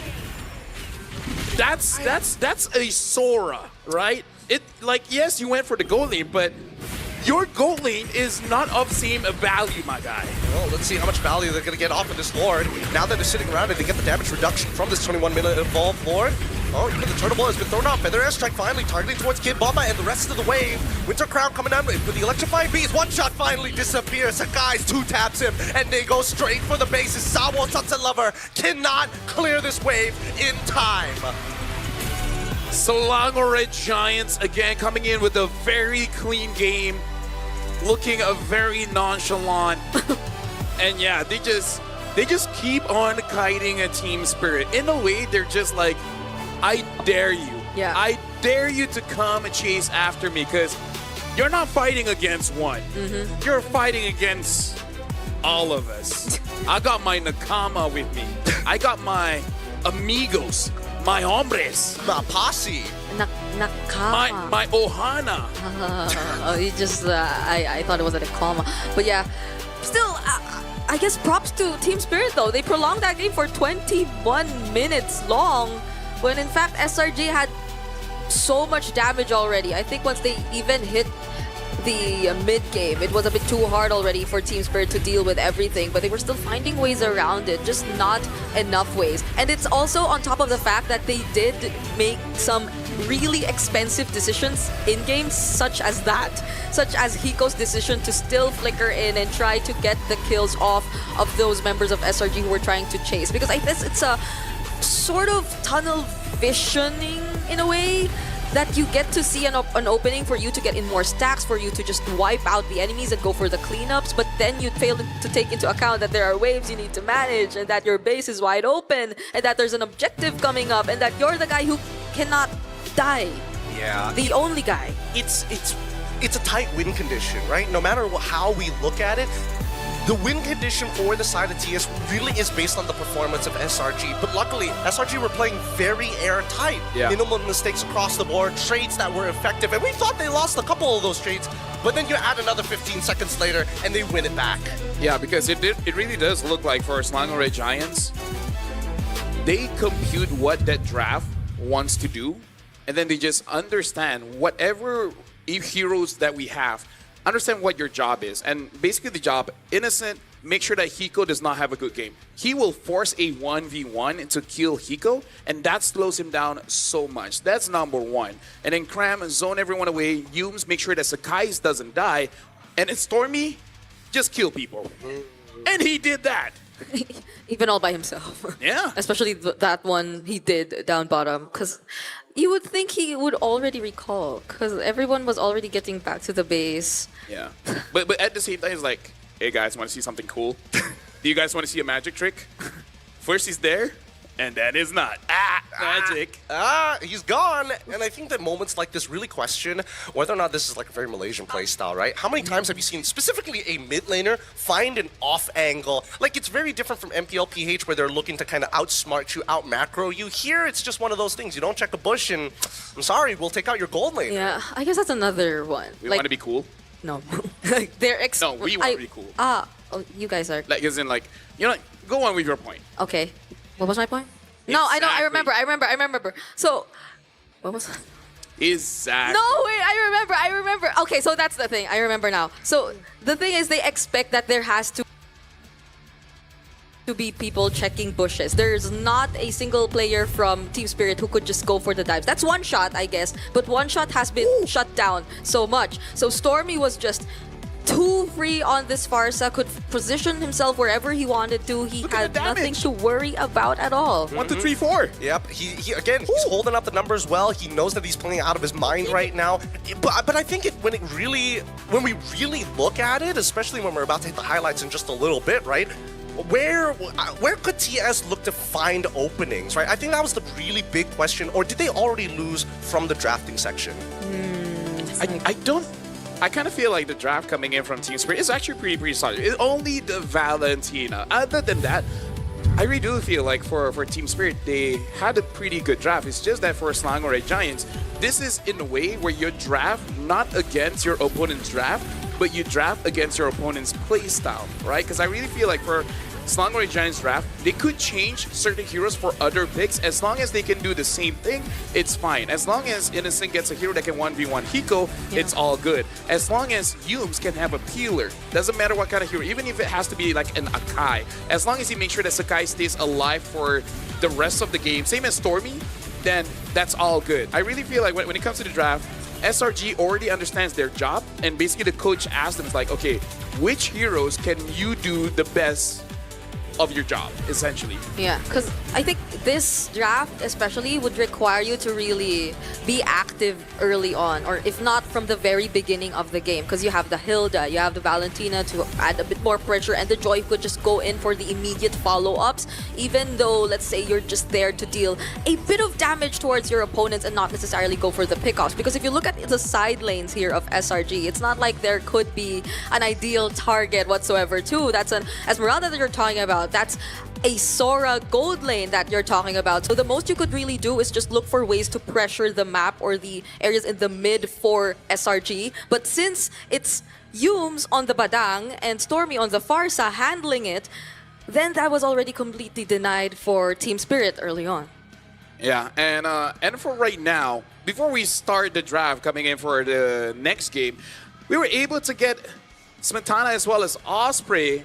So let's see what they have to say about this. Hey everyone, it's Eterna here with Smetana and Osprey. Welcome. How are you guys feeling? Feeling very good, feeling very surprising to see all the games today. So we are hoping for the best. Hoping for the best. What about you, Smetana? How are you feeling? Чувствую себя просто прекрасно. Чувствую себя просто прекрасно. Feeling also very great, very amazing to be here. Very amazing, very great today. Anticipating this next match? We are waiting for this match with like a lot of impatience, to be honest. Like we want to see how our region will perform versus SRG. See, that's the thing that we really wanted to ask about, right? Because if we're looking at history, SRG seems to always have a one-up over Team Spirit. How do you think they're going to do today, considering how they've been performing so far in M7? Personally, I see the improvement of Team Spirit on day-to-day basis. Like I can see they're actually improving their playstyle, they're improving their drafting game. So based on this, I can say they have some chances into this, not gonna lie. But SRG is really, really tough opponent. Like we cannot disregard their skill and their commitment to the winning of the whole tournament. I completely understand. If there was something that you could say to Team Spirit that they need to fix something that you've identified perhaps. Is there something that you want to mention? I mean, like, it's better for them to know because they are doing the practice, they are doing all the stuff, and I'm being the coach of the other team, I just can't do it. Okay, Smetana. But you can ask him, I guess. I was about to ask, Smetana, do you have any insight to this? Что-то хочешь посоветовать спиритам, что им надо улучшить, как им нужно отыграть по-другому, там что-то сказать? Единственное, что я могу сказать, это то, что им надо пофиксить микроошибки. У них есть микроошибки, которые в конечном итоге и приводят к тому, что они проигрывают. Smetana says there's a lot of like micro mistakes for the team spirit. Like they need to fix their micro game, and if they are fixing their micro, then it's fine. Like if they are good enough in terms of like just being able to press the buttons, then it's fine. Should be okay. All right, so Smetana thinks it's a micro problem for Team Spirit. Hopefully they can repair that before this match against SRG. But another question to Smetana. So we were wondering, what is the community like back at EECA? How are they looking at the performance from Team Spirit so far? Как смотрит наше комьюнити? Какие у нашего комьюнити ожидания? Что они вообще, как смотрят, болеют, не болеют? Вот эта тема. Наше комьюнити, я на 100% уверен в том, что наше комьюнити на все 100% поддерживает Team Spirit. Возможно, не все, есть некоторые хейтеры, но вопрос заключается в том, а кого поддерживать от нашего региона, если не Team Spirit. То есть это единственные представители нашего региона, и болеть против них, это означает болеть против всего нашего региона. Это бессмысленно. Smetana said, despite some haters, like 95 and like some couple percent of people totally backing up Team Spirit, because who else do you gonna cheer for, since it's the only team in the tournament from the ACA, so like we should cheer for them. And it's totally understandable and it's totally fine. Okay, so 95% are supporting Team Spirit right now. Were you actually kind of shocked about Virtus Pro, by the way? Sorry, off topic. But... I really was. But I mean, it's up to them. It's their team and their game, what we can do. Okay, that's true. I have a question. If we had to ask you guys and what the community thinks, do you think Team Spirit can end up in a higher position than they did back in the previous M Series? Какое, ты думаешь, место получат Spirit? Смогут ли они улучшить свой топ-4? Я на 100% уверен в том, что они займут минимум 5-е место, это минимум. Но понятное дело, что расчет идет на места повыше. Smetana says that like we are expecting at least top 5-6. At least top 5-6. It's gonna be like a decent result. But of course we want to see more. We wanna see the improvement. We wanna see maybe going top 4, top 3. And I'm kind of agreeing with this. Like objectively speaking, top 5-6 is a good result right now. But of course we want to see more. It depends on the draw, it depends on the teams who will play, it depends how we can end up on this tournament. Hope for the best. Hope for the best for Team Spirit. Hope for the best. Is there anything you want to tell Team Spirit right now?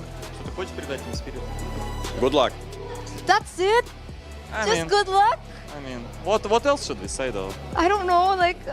I mean, we wish them all the best. We wish them all the best. We wish them not to actually, like... We wish them to perform that it won't suffer and hound them afterwards. Yeah. To perform like they actually wanted to perform, not like we are doing mistakes, we can fix them. We are giving out our 100% and then see what is going to be the result. That's the wish for me. At any point, are you already proud of Team Spirit? I mean, if you are like region representative, you have to be proud of your region anyway. Okay. Smetana, proud of Team Spirit? Гордишься спиритом? Пока еще нет. What does that mean? Not yet. Not yet. Not yet. Okay. I think it's going to take a little bit more to entertain Smetana. And on that note, thank you so much once again, Smetana. Thank you so much, Osprey, because we're going to throw it over back to our casters. This ball, thank you very much, gentlemen and women. And here's the thing.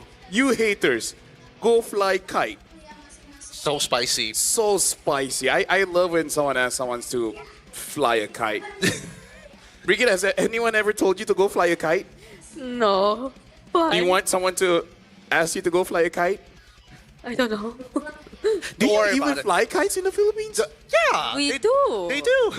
Oh, well, do you guys have the Realme 15 Pro? Because right now we got to talk about the AI insights from the Realme 15 Pro. It has win rate predictions, analyze gold, items, and everything in real time. It's like having a strategic coach in your pocket. That's the AI gaming coach for you. But it doesn't stop there, because when a fight breaks out, you can press one button and it can execute the consecutive skills. That's a full AI-powered edge. From prediction to performance is the complete package. You play, we carry. It's the Realme 15 Pro, the M7 official gaming phone. Speaking of amazing phones, you guys can use the Realme 15 Pro to actually check out Acecraft. It's an STG build-around. What? Yeah, it's there. Look at Brigadier, right? Because it has random skills, bullet deflection mechanics, Bullet and deflection? a retro cartoon style, all designed for fast, skill-driven aerial combat. I love aerial combat. Honestly, it's amazing. Join in into Acecraft now for some nostalgic fun. And here's the thing, you can even play it alone. That's how I play it because I'm that good. I don't need any help. Speaking of, for you guys that play Magic Chess Go Go, the Yuzong skin is available. Because right now, from February 8th, you guys can go all the way to level 45 to unlock the Yuzong Emerald Dragon for free.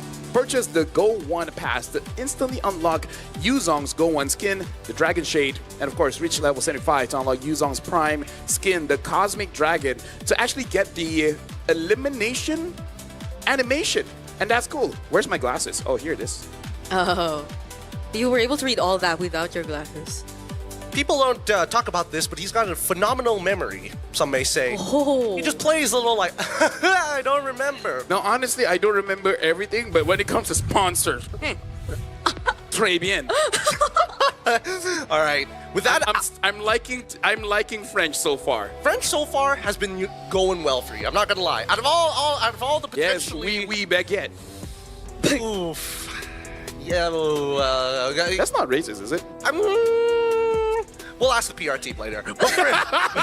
Well, if we get a warning, we know that for sure. I'm so sorry to all the French, but please get into MLBB. Dude, we're missing out on the French market. Yeah, I love it. I've never been there, but I'm sure I will like it. Yes. Probably. Well, I have to wait for a tournament to be there. Then I will be there. Yeah, there's probably no other reason for us to ever. Because I mean, you know what? That's different. I gotta figure out my taxes first before I even think about it. But for now, let's talk about game number 2, right? Because technically, this is match point for SRG, and based on what we've seen, what are the adjustments that we should expect from Team Spirit? I mean, the lanes in itself seemed like they could have been okay. Maybe have more win conditions than just Rico? Right? That's true. Today, Valentina hasn't looked all that great, right? Because it's always a response to something and not really setting up to something. Which, to be fair, that's kind of what Valentina is in the current meta. I still remember, back in the good old days, first pick Valentina, you will never get punished. Yeah. No, it's very true, but I think that it goes a little bit deeper. This does show that TS... Hiko can actually play the Sora, or he opted not to go for the Sora in the fight. Because, I mean, the draft that technically could have been flipped, right? Yeah. I mean, he could have gotten Sora for himself, he's just chill with it, and they got Valentina on the opposite side. They could have done a little bit more. Yeah, it's not that being reactive is bad. But in that scenario wherein by being reactive, you kind of limited yourselves in terms of the win conditions to a marksman Granger who did not fare as well in the laning phase and you did not really pay attention to because the other parts of your draft required you to do something else, then it became a bit too complicated for Team Spirit. Very complicated. But I think that TS, they got to come up with a draft that isn't just a straight ruler. They need a little bit of, they need angles. So we need a protractor. They need the right tools to deal with SRG. But the big issue is that, why did they go back to the red side? They played initially with SRG, same exact thing. And honestly, the bans are looking exactly the same as well. It's a bit too similar. So if they do go for the Granger and Hilda again, then at least we see something else in red 3. For Sunset Lover. But the thing is, the Sora's open again. I think that... do they just... I think they go far... No. Because it feels like one shot, no matter what assassin hero, it feels like Yums has kind of like got him in a bit of a chokehold. And we're never sure if Kram will be in the mood to play the Yuzhong or not. So, because the Yuzhong's been open even in game number 1, but they did not decide to go for it. Yeah, and I think it made sense in game number 1 why SRG didn't want to, because they showed Sora, and then they said, you know what, this could go anywhere, so let's hold it. But now, do we get the exact same thing? The question is, how in their heads are they going to be? And it looks like they're keeping it simple. Sora, Farsa, one more time, TS. They gotta show us something here. It's so same as game number 1. And this is where we're expecting a bit of change to come in. It's not that you can't flex the Valentina. But again, you don't know what the matchup is gonna be just yet up against Cram too. So that will be a bit too tricky to pull off. It's hard. It's really, really hard because showing the Hilda already states what exactly you want to do. And it pairs well with the Granger, don't get me wrong, but now it kind of hurts the mid lane because there isn't a mid lane that can clear ultra fast other than maybe a Novaria. And even then, do you really need a Novaria when you don't have a lot of AoE to take advantage of? Yeah, I think this is much better. I like it. Pick up the AXP lane. Wait, why Lapu over Yuzhong? Yeah. You cancel out the Feather Airstrike, you have anti-CC for the Sora. Do you die against the Sora at level 4? I guess you could outplay it with Bravest Fighter. Alright, that's something, for all intents and purposes, at least Sora could go into the gold lane, so I could be speculating for nothing. Yeah, it's not entirely decided just yet. But... in this case, wherein you know you're up against a Granger again and you did really well against it in game number 1, I think it's warranted to just go for the gold lane Sora all over again. At least you get a better matchup. And at this point, they're just taking out potential matchups for the Lapu to make it a bit more difficult. So that's the Esmeralda already gone. I mean, if they get rid of the Uranus, I think they just want to make sure that the lane is volatile so they don't always have to rotate to Hiko. Maybe they can actually sneak away with a top gank with Kid Bomba. And royalty in a dead body. They were taken out as well. So it seems like they don't mind opening the Yuzhong still for Cram as well. The CC is also still available. There's a lot of options. I don't think you could completely limit the options for Cram at this point. So there. Yup. Okay. All right. All right. So what does that mean? What does that mean? Now that we see both Uranus alongside with Esme out of the question, now the EXP becomes a little bit more volatile. It's a battle of skill. It might be Yuzhong versus Lapu Lapu. It could be Glue versus Lapu Lapu as well, both of which are kind of okay, but Lapu's main goal is to stop this Farsa. I want to see whether SRG are waiting to see the jungle pick or the mid pick before they decide what Cram or Yums is going to play. Yeah. Sorry for not saying anything for a while. I love hearing you guys talk. If anyone said you guys have amazing voices? No, not when I'm singing. I don't. Oh, okay. we will... Next time sing for us, we promise. Okay. We promise we will say you have an amazing singing voice. I'll do that on live. Hey, you know what? That's on you. That's on you. But we will support you. We will hype you up. Okay. When everybody else doubts you, you know that there are 2 fans right here. Just 2 fans. Just 2. If one of us died, then that's just one. Yeah. Won't say that. Even when the rest of existence is gone, we still are your fan. Well, I can't remember the copy pasta. From our grave. From our grave, we will roll. We will be like, you're good. All right, same exact bans in the second phase, with the only difference being the Esme alongside with the Uranus. They're really maximizing this time because this pick is so important. Whoever gets picked here in Red 4 is basically going to have to push this game, direct the flow, and Hayabusa gets locked in. Okay, so now they're still going for an assassin jungler, but this time around I think there'll be a bit more help because it's not just him doing the dives. There's also the Lapu Lapu from Kid Bomba to help him in terms of doing that. But now SRG, they have an idea of what the jungler is going to be. So the options for Cram. Do you guys know that Hayabusa has a 50% win rate? Yeah, it's been picked 8 times. It's been doing decently well. And I like it going up against Yushin Shin as well as the Farsa. Like both will have difficulties counterplaying this Hayabusa. I wonder if the Badang is going to be shown up, right? Is that going to be the regular? Well, the Badang is there for sure, as well as the Phobius. No gold lane marksman whatsoever for SRG. Yeah. I kind of feel like Sakai's and Innocent, they're like, brothers, they're very close to each other, and Sakai's hold Innocent by the shoulder, look him straight in the eyes. And said what? You will always be a fighter. I will attack from afar. Die for me. Half gold lane, half EXP. We changed it now. Half marksman, half fighter. Everyone keeps saying you carry us. Let me use Eastern shit. It's basically just be like, we're gonna win anyways, okay? So.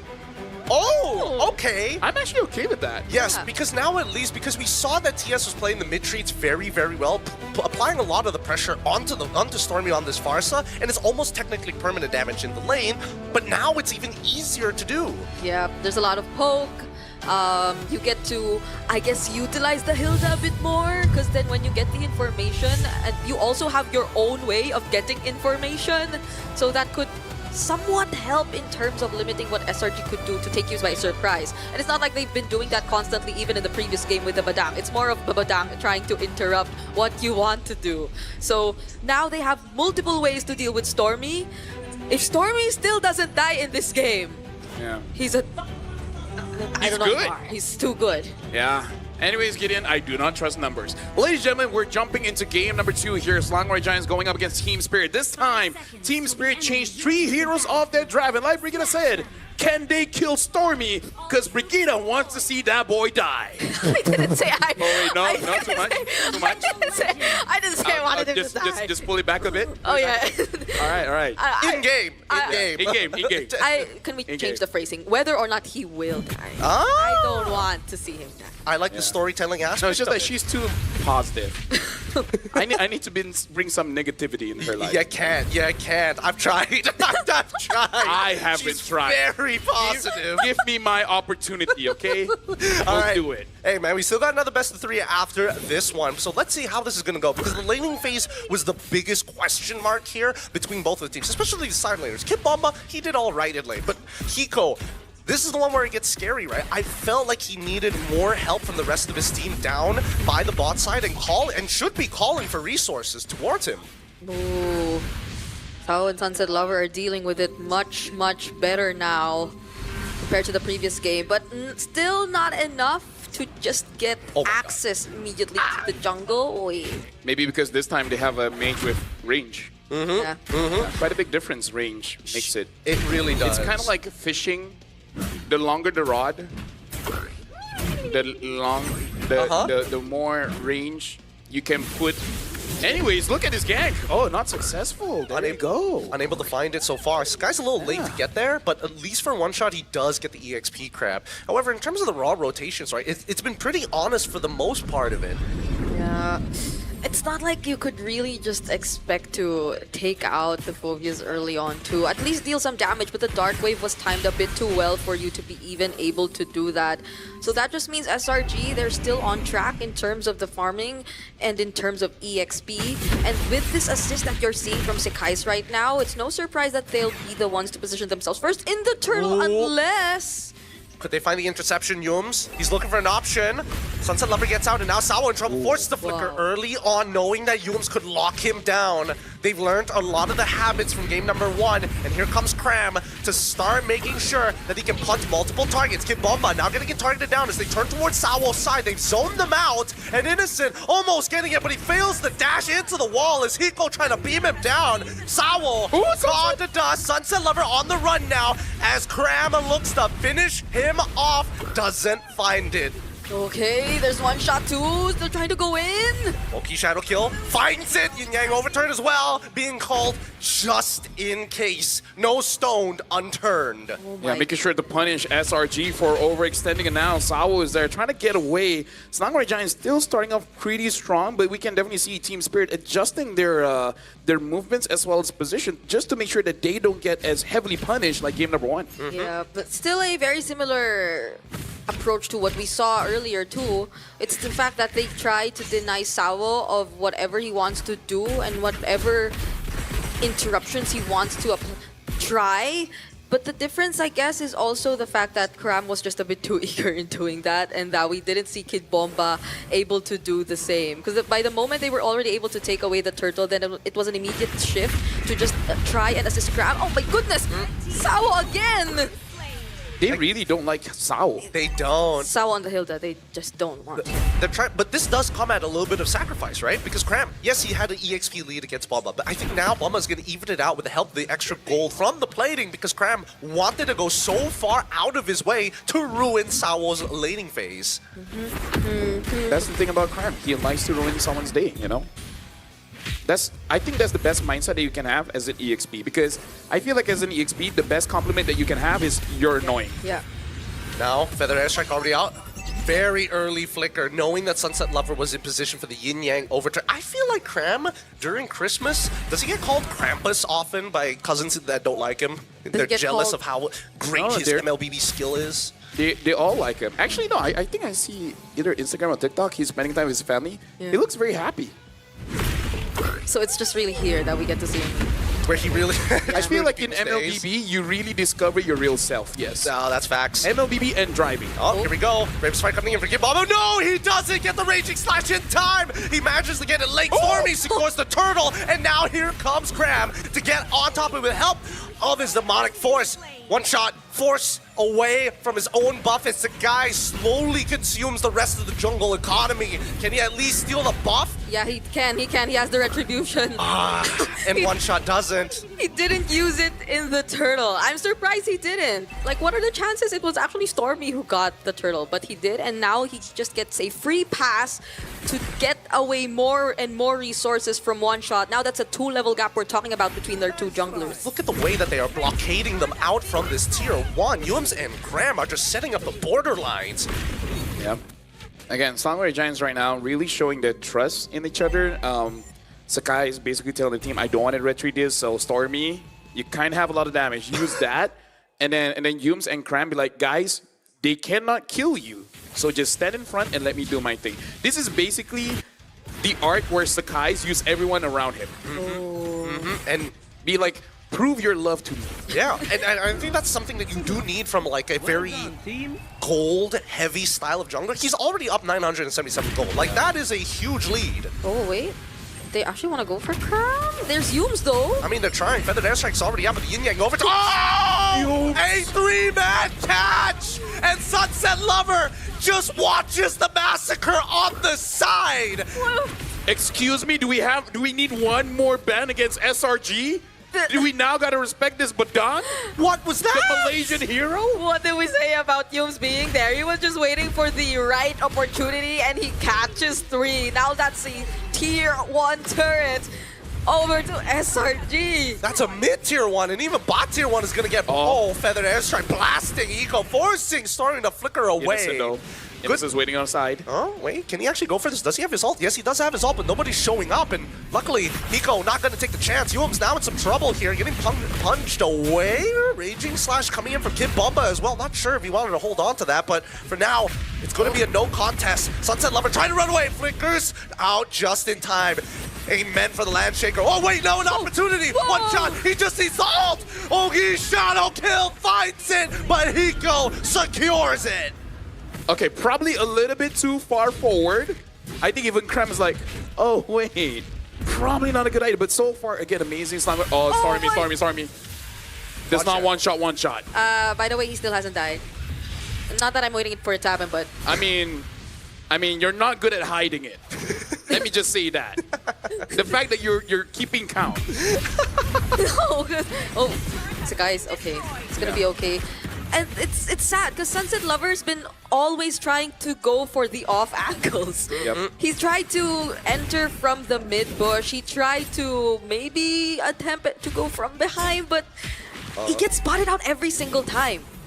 Does. And right now, SRG are just playing airtight. You can see that even Stormy really respects Sunset Lover. Even though he just completed his first item, he knows he is susceptible to a one-shot. Susceptible for Yin Yang overturn. I mean, at this point, he has a side quest to make sure that Brigida doesn't have her day. It's like, no matter what, we will lose, but I will never die. Again, I don't want it. He's holding his teammates by the shoulder, looking them in the eyes. I don't care if we lose, I'm not gonna die. Really looking at Zion Senpai and be like, I understand, brother. point in time Simple gets shot out. It's a Malaysian thing. It's a Malaysian thing. We'll let you know later. This one really has some deep context to it, but for now, the fight is about to begin. As Sabo and Kid Bomba tried to defend their territory, even the turtle ball being thrown down as another Tier 2 is falling. At this stage, SRG are taking out as many Tier 2s as they can, or what we'd like to call them, economy towers. Yeah. We call them that? Yeah, Tier 2s are considered to be economy towers because they're really easy to get rid of. They hold no like structural integrity to the game other than Tier 1s and inhibitors. It's so tough though, because Team Spirit are working hand in hand just to get rid of One Shot gets his farm. Because if they don't, then SRG are just completely going to dominate the map. It's not like they're not doing that at this moment. Yeah, we need an item check. How much farm does One Shot actually have? And Hiko as well. I mean, he was down like 1,000 earlier, like 1.1 the last time we checked. I don't know if that's grown any bigger from this point. From Hiko, he's already got the Sky Piercer. He built Malefic right into Hunter Strike. And finally now, he's got the engine fully assembled. Now, Lord being taken. Kid Bomba is really, really low. This should be a no contest. Yeah. It's just not worth the effort. Oh, that was just the first and second skill of Stormy. Yeah. And you deal that much damage towards a Lapu who should be a counter against you. Oh, Innocent. Yeah. Doesn't find Sunset Lover is there. Ain't get onto anyone. Hey, do they not see? Wait, he's waiting for the feathered airstrike. He wants to catch him up with the umbrella. Cram does inevitably spot him. No, he throws the umbrella in a weird spot, but still manages to get on out of there. That was a dangerous moment. That was very dangerous, man. Because I really feel like it's like, dude, I got his Kagura. I have to kill someone. But not only, I feel like once he has the lightning truncheon, I think there's a better shot for right now. Yeah, no, 2,000 difference in jungle, 1,000 in mid. Turnable, it's already looking good. Live Shaker with the flicker on top. Doesn't find enough from it, and now Kim Bomba will pay the price. The brass tax is just too high. Dude, Stormy is not letting Team Spirit come close. Nope, not at all. This is the strongest bird I've ever seen. Oof. Even though they got to bring Yums down to such low HP, now it's Stormy's turn to protect. Yeah, he protect by attack. Bring back the good old 2018s, huh? You protect, you attack, and you distract. You distract. God, these are such old thieves. Dude, if someone asks us when we're born, the fact that we say 19 first, I feel like we're ancient at this point. No, we are not ancient. We are just part of the greatest generation of all time. Now, Team Spirit looking for an opportunity is Sabo. Oh, wait! Good movement, but now unfortunately One Shot gets caught right in the corner at the tip of it. Now with no jungler left, they dive deep underneath enemy turrets. Oh, that's so unlucky for One Shot. Let me be transparent here. I don't know whether I want to give MVP to Stormy or Yums. Because it's tough. Both are kind of cracked right now. Yeah. The last time I saw Yums on this Badang, he was hard trolling. Now it looks like he can't miss a shot. I will probably give one to Yums just because I'd want everyone to get their own. Yeah, you're too nice. You're so nice. Because Stormy already got his in game number 1. I can see where you're thinking. Where? Left. They're thinking somewhere around the left. It's a very socialist idea. No, I'm not going to go there. No, I'm not going to go there. But with the way that the game state is looking like, it's not looking great for Team Spirit, right? 7K lead is gigantic. And I'm looking at the item build so far. It's looking pretty unwinnable, even for someone like One Shot having to go for a Malefic Roar this early on. Oh, man. It's very rare for us. Usually we say that Farsas really punish the backline, but it looks like SRG, they're like, no, just kill the front. Make sure Kid Bomba and Sawa does not have a game. And no one from Team Spirit can ever move forward. That's the thing. They played their laning phase really well. Hiko, as long as you are blocking the front, the frontliners are blocking his line of sight, he's not going to be able to get effective damage on the back line. Yeah, and even when Sunset Lover already has the lightning truncheon now, it's still going to be very difficult to choose and to find the targets that you can burst at this point, considering how ahead SRG actually... Oh my god! No. Dang. Oh, well, Kid Bomba now is going to get attacked. He just has to fight. He has to just fight just to maintain his life. Ults being thrown out everywhere, but One Shot, unfortunate as RNG was not on his side. Now they're looking for an inhibitor turret. As Kid Bomba already put down to 10% of his HP, down to 5, and now the rest of the wave is going to collapse. The Lord finally spawns. SRG on the cusp of winning here.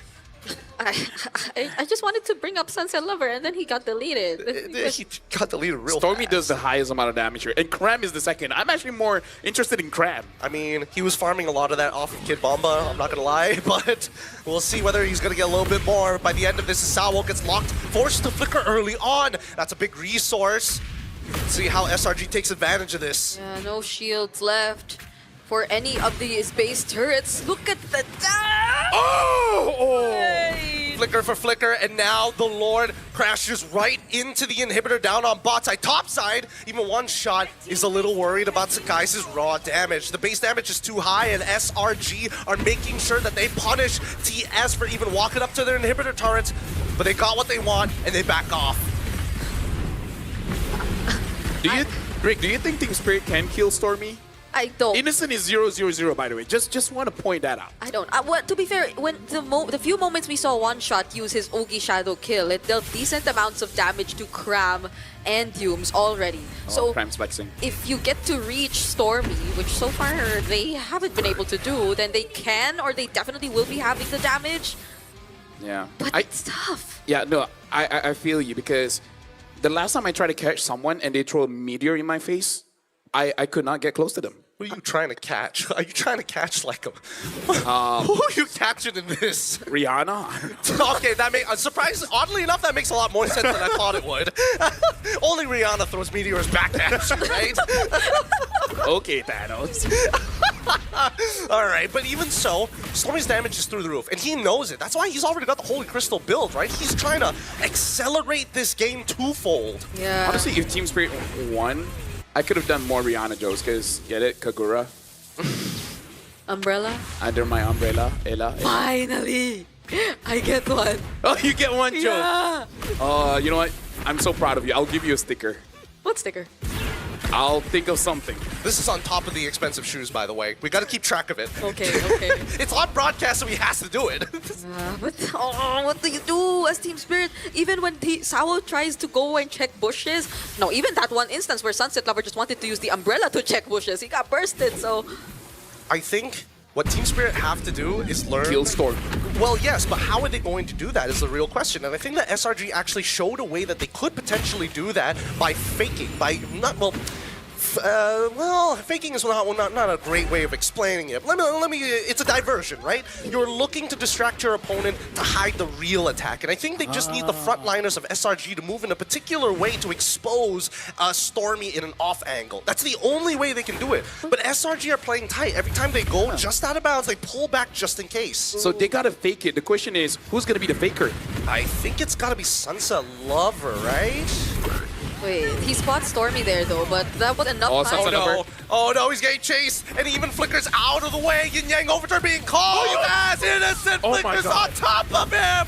This game is almost done and dusted as they chase the remaining members of the TS back into their base. I really want to know how they shot call. Who said, yeah, let's just kill them now after we get the Lord? I think they saw their lead and they're like, it's GG, man. It looks like they put them in checkmate at this point, and now they're looking for an inhibitor turret. Okay. The engagement is good. Doesn't find too much though. That's one resource they don't have to worry about. If they just focus on the wave, they might be able to hold out. For now, my God! 10 seconds left, one shot. Already put down to low is Cram. Is still maintaining off the waves. Eco's trying his best, but they don't have enough damage to cut down this Lord as they go straight for the base and into the fight. The Oki Shadow Kill targeted towards, but they peel backwards. No, they don't want to. They don't want it ended. They want to fight, and they found one. Looking for a second. Cram able to get Sunset Lover off the back line, and the Feathered End Strike. The final nail in the coffin. Cram goes down, and that is SRG winning 2-0. And again, Stormy did not die. He did not.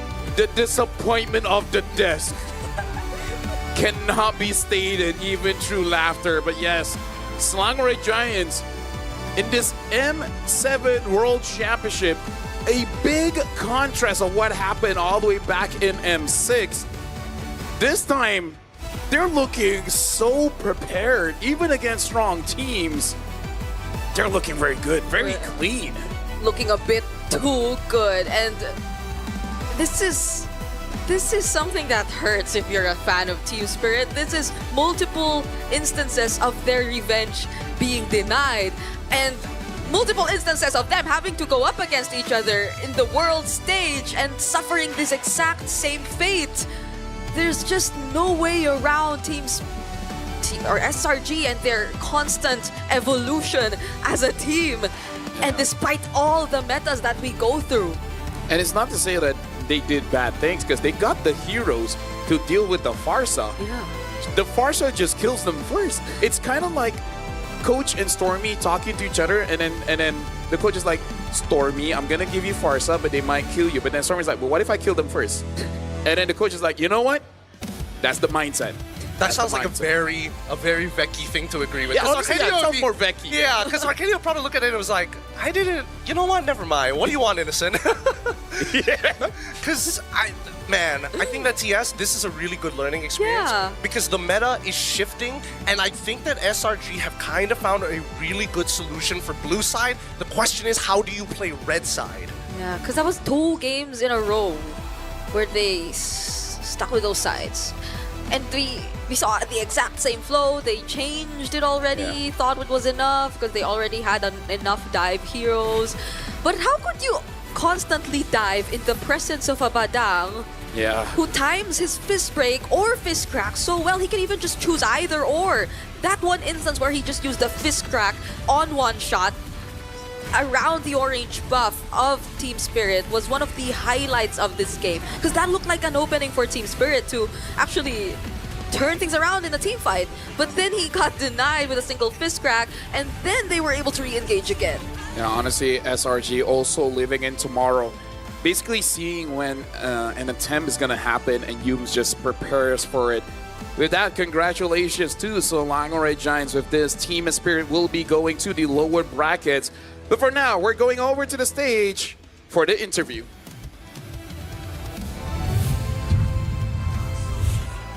Congratulations once again to SRG!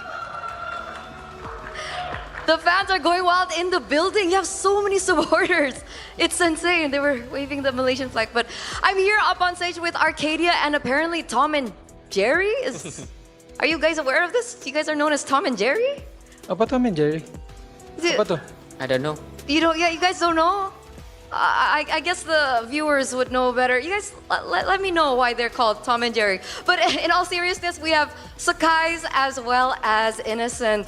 Now, Sakai's, you were able to deny yet another revenge plan coming in from Team Spirit. And unfortunately, we didn't get to really talk to you guys about how the draws went yesterday. When you saw that you guys were up against Team Spirit, how was your reaction? Our reaction was like, oh, here we go again. It's like, so I can say exciting to meet them again. And for Lumine, his hand is so bau wangi. Bau or wangi? Yeah, bau wangi. Bau wangi, so it smells good. It's lucky hands from Luminaire.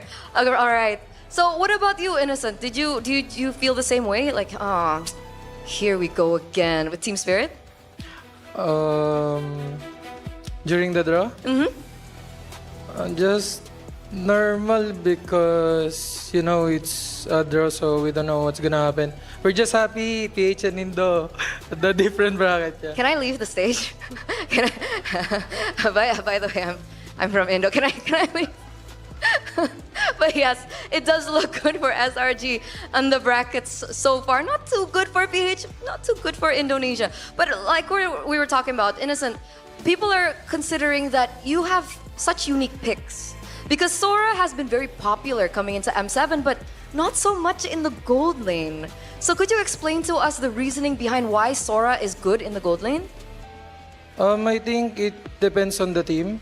Because for us, I think we can really use it, you know, because it fits on our playstyle. That's why maybe other teams need to adjust, or it depends on their playstyle. I see. So Sora gold lane can work, but it depends on the playstyle. Do you have any tips maybe for the viewers who want to use Sora in the gold lane in their ranked games? Just spam your ulti in RG so you can master it. Okay, just spam it in RG. Amazing. Arcadia, so great to see you once again. How are you feeling? Well, first, feeling content that we had a good day today. And I'm very happy and excited to be back in Indo. It's always fun to be here. It's always, the crowd is always electrifying. So it's good to be back. Oh, we miss you.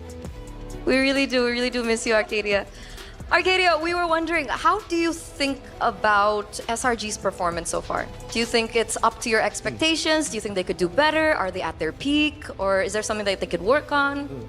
Well, so far, I would say we feel better compared to the last M6 because before going to this tournament, we really talk about M6, like how hard it was during the Swiss stage and how we were fighting for our lives basically.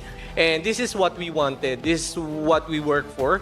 We want to have a Swiss stage that is more, I would say, more smooth and a knockout stage wherein we can be at our best form as well. All right, best form for SRG right now. I was wondering, what do you tell your players before a match? Well, it usually depends on who we up against because we know in this tournament there's a lot of good teams and there is no team that to be underestimated with. So we just make sure that we have a good understanding of our opponent and basically play with our strengths. And I'm very confident with our team. I know that they can be the best once they have their mentality already in the zone, and it's just more about reminding on how good you can be and how good you are. Oh, that's really cute. That's so cute. Sakai's innocent. That's so cute. Is he actually really this cute behind the scenes too? Is he this heartwarming? Yeah. Or is he? Does he get angry sometimes? Yeah, he's so cute. He's so. All right. Before we let you go, Sakai's, I was wondering if you had a message to all your fans out there. Me? Oh. Double mic? Okay. Oh, okay. To the fans, I would like to say thank you so much for supporting us until right now. I just hope you guys keep supporting us until we reach grand final. Let's go. Let's go. We're so proud of you boys and good luck on your next match as well as you, Arcadia. Because right now we want to throw it over back to our casters to explain exactly how that match ended the way it did. So casters, it's your time to shine.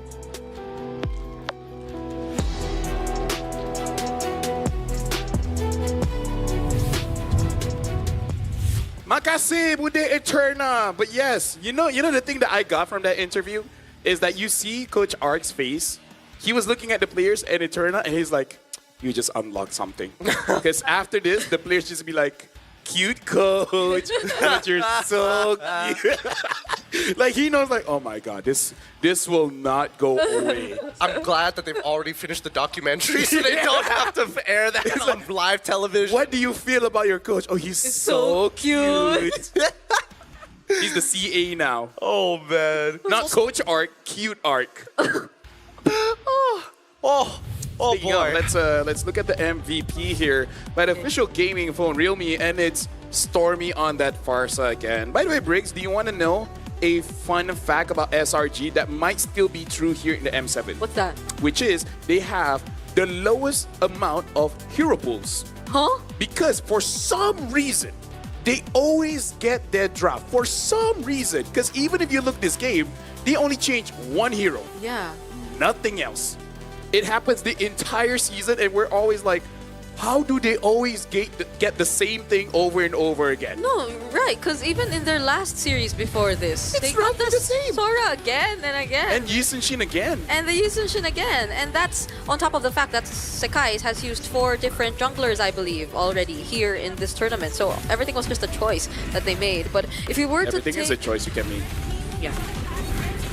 Anyway, if we take a quick look at what happened in this entire game, it's very similar, I'd say, to how the early game panned out, even in game number 1. It's just that Sao got shut down early on. Hiko, I think, much better in terms of the laning compared to game number 1, in a sense that he didn't die, but that didn't really make a big difference because even though he did not necessarily die, they weren't able to create as much space. They weren't able to activate him as much because the other areas of the map were just completely shut down. And I consider even Kid Bomba. And Kid Bomba in first turn should have been a really important piece in how they were able to at least regain some of the aggression back, which they lost because of Xao's constant shutdown. Yeah. Again, this is the thing about Selangor Giants is that we even heard Coach Ark, right? He said all the teams are good and every single team is different. So the thing that he tells the team is going to be different every single time. And we're at the knockout stage where SRG basically understands everyone's win condition. And I feel like that separates them apart from a lot of teams, which is going up against Team Spirit. They're like, the win condition is decided. It's Bomba as well as Hiko. Let's draft so that they can play and then we can have fun. I think they definitely have figured out a formula, and I think this Sora pick for Innocent opens up a lot for the drafting phase, especially when they're on blue side. Oh my boy. At the player of the match, obviously Stormy is doing an outstanding job, but the motions that are happening, he is the nuclear option. When you need him to blow somebody up, guess what? You just have to attack the other players, and the most vulnerable target will always get nuked. It's like they walk up I have to a him. phrase I want to say, but I know I should What's not that? say it. No, anyway. Yeah, but Stormy is having an amazing time here, and I like that he basically just denies anyone coming close to him just by just doing the most amount of damage. And I just wonder if this is just going to be an SRG thing where don't let the EXP and Rome play, or is it just against Team Spirit? Well, I think we saw a glimpse of that in Liquid. I personally think it's specifically for Team Spirit because they know, number one, Hiko is not going to pick up a fighter. I think that is the clearest indication of how you want to actually punish your opponents. If Hiko needs to build an engine, somebody needs to provide the gas. You know what? Just take out the bumpers and take the gas while you're at it. Yeah, and so that's been done. Congratulations to Selangor Red Giants. But after this, we even heard it turns like, I'm Indo, don't be like this. Because after this, it's going to be the Indo-Indo matchup. It's going to be ONIC ID going up against AE or Alter Ego. Now that's going to be interesting because now we can say who will be the strongest Indonesian team. We'll see you guys right after the break.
Welcome back, ladies and gentlemen. We're a fun bunch here, and we're having so much fun because the upcoming match, ID versus ID, and we're all done with our own things. We can actually just have fun. Our regions are safe now. Hey! Aurora had a good time. SRG had a good time. Now we're going to see Alter Ego and ONIC, who's going to have a good time, which, honestly, I got to say, in this competition so far, AE has looked the cleanest. ONIC has looked stretchy. Yeah. They look like SpongeBob. It's yellow, but a different kind of yellow, you know? Are sponges stretchy? SpongeBob. They can. But SpongeBob is a sponge. I mean, they can be if they tried hard. Yeah, SpongeBob is a sponge, yes. I think I understand the sentiment here because overall, if this is the first time that international viewers are watching AE coming in from Indonesia, they're thinking, wow, this team is actually pretty good during the Swiss stage, right? As much chaos as they bring to the game, there is a sort of logic and formula behind it, which I think a lot of fans around the world are starting to really get on board. They're thinking, you know what, AE, this might be the team I might want to vote for rather than ONIC. Yeah, it's like what they have been able to do is something that ONIC has been trying to do, but AE has already mastered much of it. But ONIC are yet to figure out if it's working for them or not. But when we saw ONIC sort of return to their roots, that's when things looked a bit better for them. Well, right now we got to talk about this home soil, no mercy. Can Sky Kings rises against the El Familia? Because right now it really does look like Alter Ego is the sweethearts, I guess, right? Because the Sky Kings, they've been terrorizing the entire time, and then AE is kind of like the underdog that they've been trying for years, and they finally got here, and they're actually looking very strong. So I kind of feel like there's a heartwarming kind of sensation when you cheer for Alter Ego, especially. I feel like the best way I can describe between Alter Ego and ONIC is that Alter Ego feels like they're ahead of the curve. It looks like they understand what the meta is, and ONIC is trying to make the meta bend to them, if that makes sense. Yeah, I guess for me it feels like Alter Ego gives off this feeling of new hope, similar to how TLID were able to introduce themselves previously when they came up on top of ONIC. But, back in M6, yeah. Yeah, but ONIC feels like a team who you've always constantly expected to deliver. So there's a bit more pressure and a heavier feeling in a sense when we talk about them. Look at all these M Series first-timers, by the way. Wow. I mean, Alter Ego as an organization has only been to an international one time. So this roster here, it's been a long time coming. And I think the best part about AE, in comparison to ONIC, when you really put it one-to-one, I feel like AE are the hungrier team. You can tell by the way that they play that they want to initiate, they want to make things happen. It's not just the play style now that they're trying to enforce, it's a mentality. Yeah, it also feels like they've changed so much since MPL ID Season 16. I feel like you cannot get enough information about Alter Ego if you were just going to base it on MPL ID. I mean, yes, you could probably get stuff like how versatile they are or how deep their hero pools are, but the way that they play now and the extent of surprise they're able to provide is a completely different conversation. Yeah, the reason why I say like it feels like they're ahead of the curve because Claude was a problem. They're the first team to use a Freya Gold that worked against the Claude, because before it kind of feels like you use Freya Gold because it's good, but they actually use it as a counter, right? And then other teams have been using the Leomort, but not as clean as Alter Ego. And the way that they play it is kind of like, we play macro with a lot of damage, right? We're just here to zone you guys away and then get things for free. This is why I kind of feel like, I don't know how they've been training from MPLID up until now, but they've figured out the meta much quicker because Flawless Run so far haven't dropped a single game in comparison to ONIC Indonesia. It's a seesaw. Right, even against Falcons, game number 2, they kind of got stomped.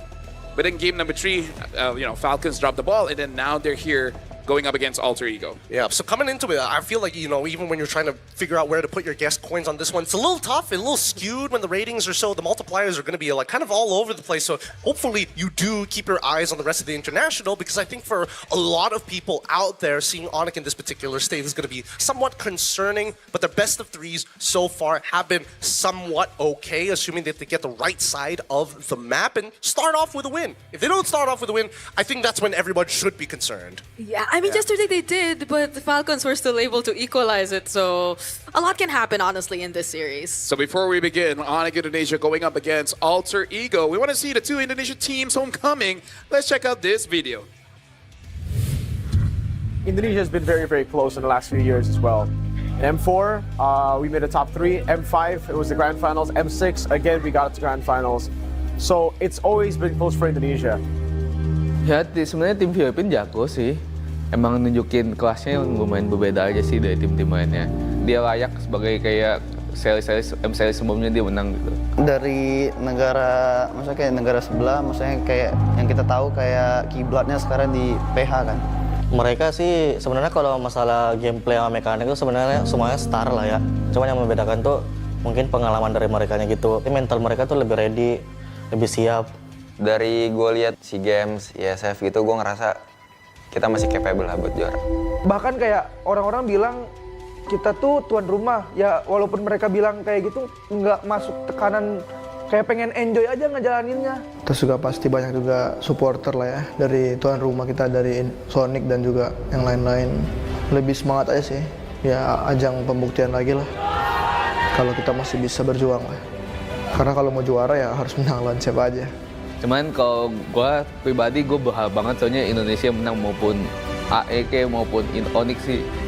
Kalau lawan ONIC sekarang mungkin kita bisa menang karena kita juga membara banget kan. Karena kemarin di Grand Final MPL kita kalah, jadi kita pengen balasin. Mereka mau revenge, saya juga punya ada revenge buat Liquid. Jadi ya sabar tahan dulu, kasihan terbaik lah. Biarpun Indo-Indo, semoga kita siapapun yang menang kalah ya kita tetap lanjut terus sampai final. Also mereka menang tak apa. Oh jangan, tak boleh lah. Macam itu tak boleh.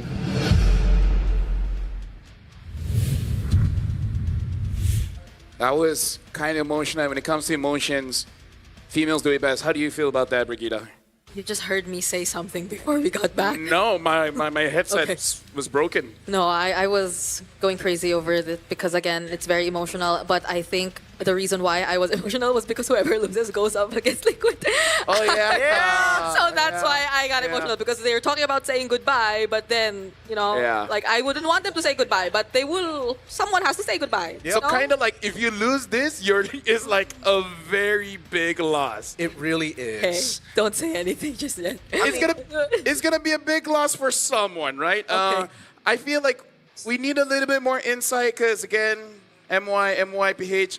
How about we introduce someone from Indonesia to really help us out here? Hello.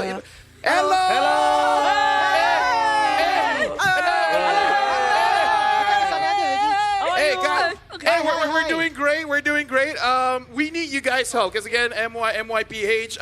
We don't have a lot of information on the Indonesian teams here, so help us out. Let's talk about ONIC Indonesia here first. You know what? OG, can you help give whoever to answer this question? How do you guys feel like about ONIC coming into this competition against Alter Ego? Yeah, ONIC have a big expectation from Mobile Legends fans from Indonesia. They the champion region from Indonesia, but we know they slow for getting hitting and get ready for this tournament. And also for Alter Ego, I'm really impressed. They really improved. They're really strong, and I hope one of the team Indonesia can beat MYOPH now. I hope it so. Oh, gila lah OG, gila lah. Very good English. Oh my God. Shout outs to OG having perfect English there. I gotta talk to Omwawa here. Okay. Because, like OG said, Alter Ego has been looking so good now. Do you feel like Alter Ego can beat ONIC Indonesia? Yeah, I think they can beat ONIC Indonesia, but in one term, like they must do like some surprise draft or maybe some surprise strategy, because ONIC is a very fast team that can adapt to their opponent. Yeah. Yeah. So Lim, what about you? What ONIC has to do to beat Alter Ego here? For this match, I think ONIC is more confident than before because ONIC have bad early starts in M7.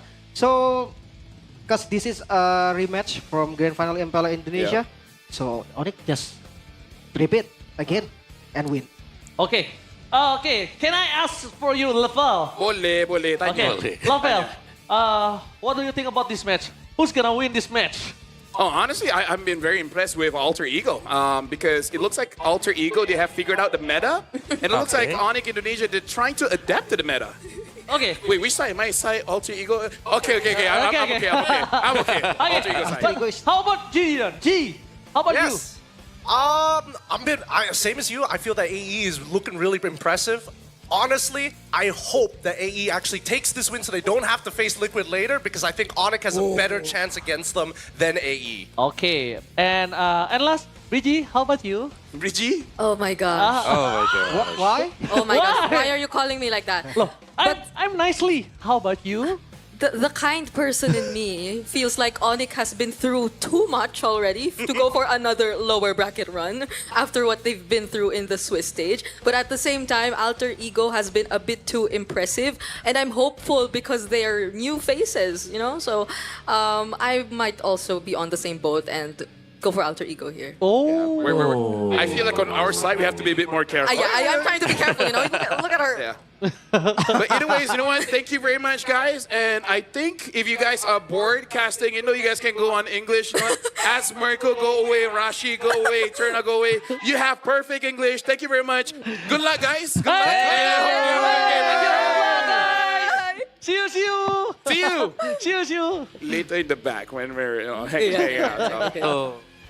All right, shout outs to them. It's nice when the call is just next to us. There's no lag. There's no delay. Hey, it's nice to hear our voices on the big speakers in the arena finally. Yeah, but then we have to behave, right, Brigida? Yes. Why? What did I do? I'm the most behaved. No, I feel like, honestly, Gideon has been the very best. Everything that he said is very PR. You got to control yourself, okay? And Naisu. You and Naisu, really dangerous, I got to say. I'll ask him about it. Who? Naisu. No, you should ask the PR guy or women. Not gonna say which. That being said, though, this upcoming game is going to be a little exciting to watch. And honestly, I feel like at any moment, this arena...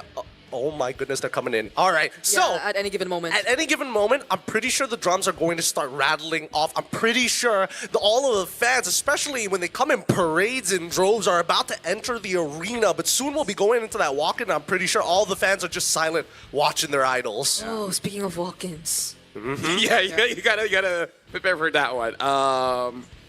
Honestly, maybe because of my ADHD, I'm not too affected by the drums. So, Really? yeah, no, like I have to do this. you have to do that. Yeah. Same. I like to embrace the chaos. When it's uncomfortable, it feels the most comfortable for me. When I'm comfortable, it feels like something will go wrong. Have you ever had that when it's like everything is going so well, you're like, wait, everything is going so good. Yep. I get him. Will a piano hit on my head? Consequences. I'm sorry, are you a character in the Looney Tunes or something? Why is the piano the first thing that you're afraid of? Yeah, because I could relate to him until he said the piano falling on his head. No, because, you know, consequences. You do something bad. Like before this, I took someone's snack, and then I got hit by a truck. Consequences. Anyway, right now, let's introduce the teams onto the stage.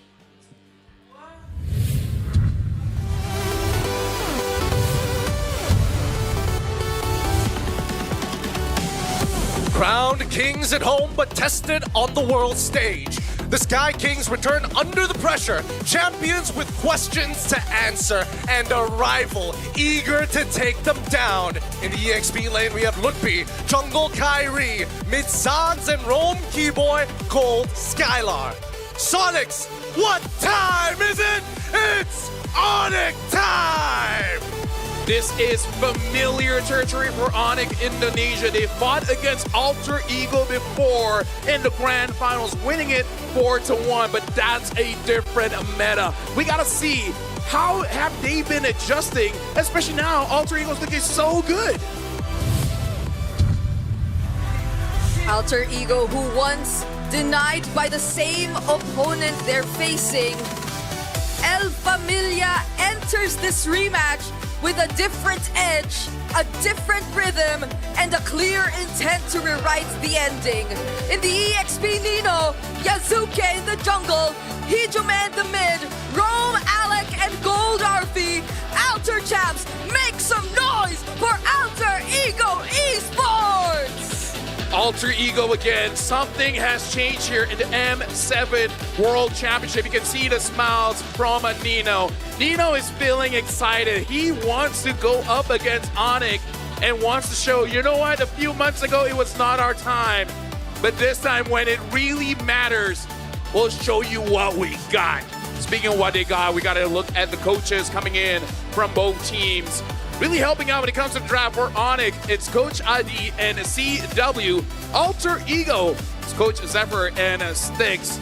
And again, the draft is going to be so important coming in for both teams. Once again, we want to thank you to all of our marshals here to make sure that this game is going to be running smoothly and at the top of their form. We need to start talking about the players individually because we've already gotten a little bit of a taste and the stats seem to be looking very, very good for AE in comparison to ONIC ID. Yeah. I think it's also very important that we point out the potential matchup we are going to see in the jungle because both of these junglers that we're about to see are very, very versatile. Really great records though, especially for Yazuke here, who is number 2 in KDA among all the junglers, and so far has been the most successful with the Leomord with a 100% win rate in 2 games so far.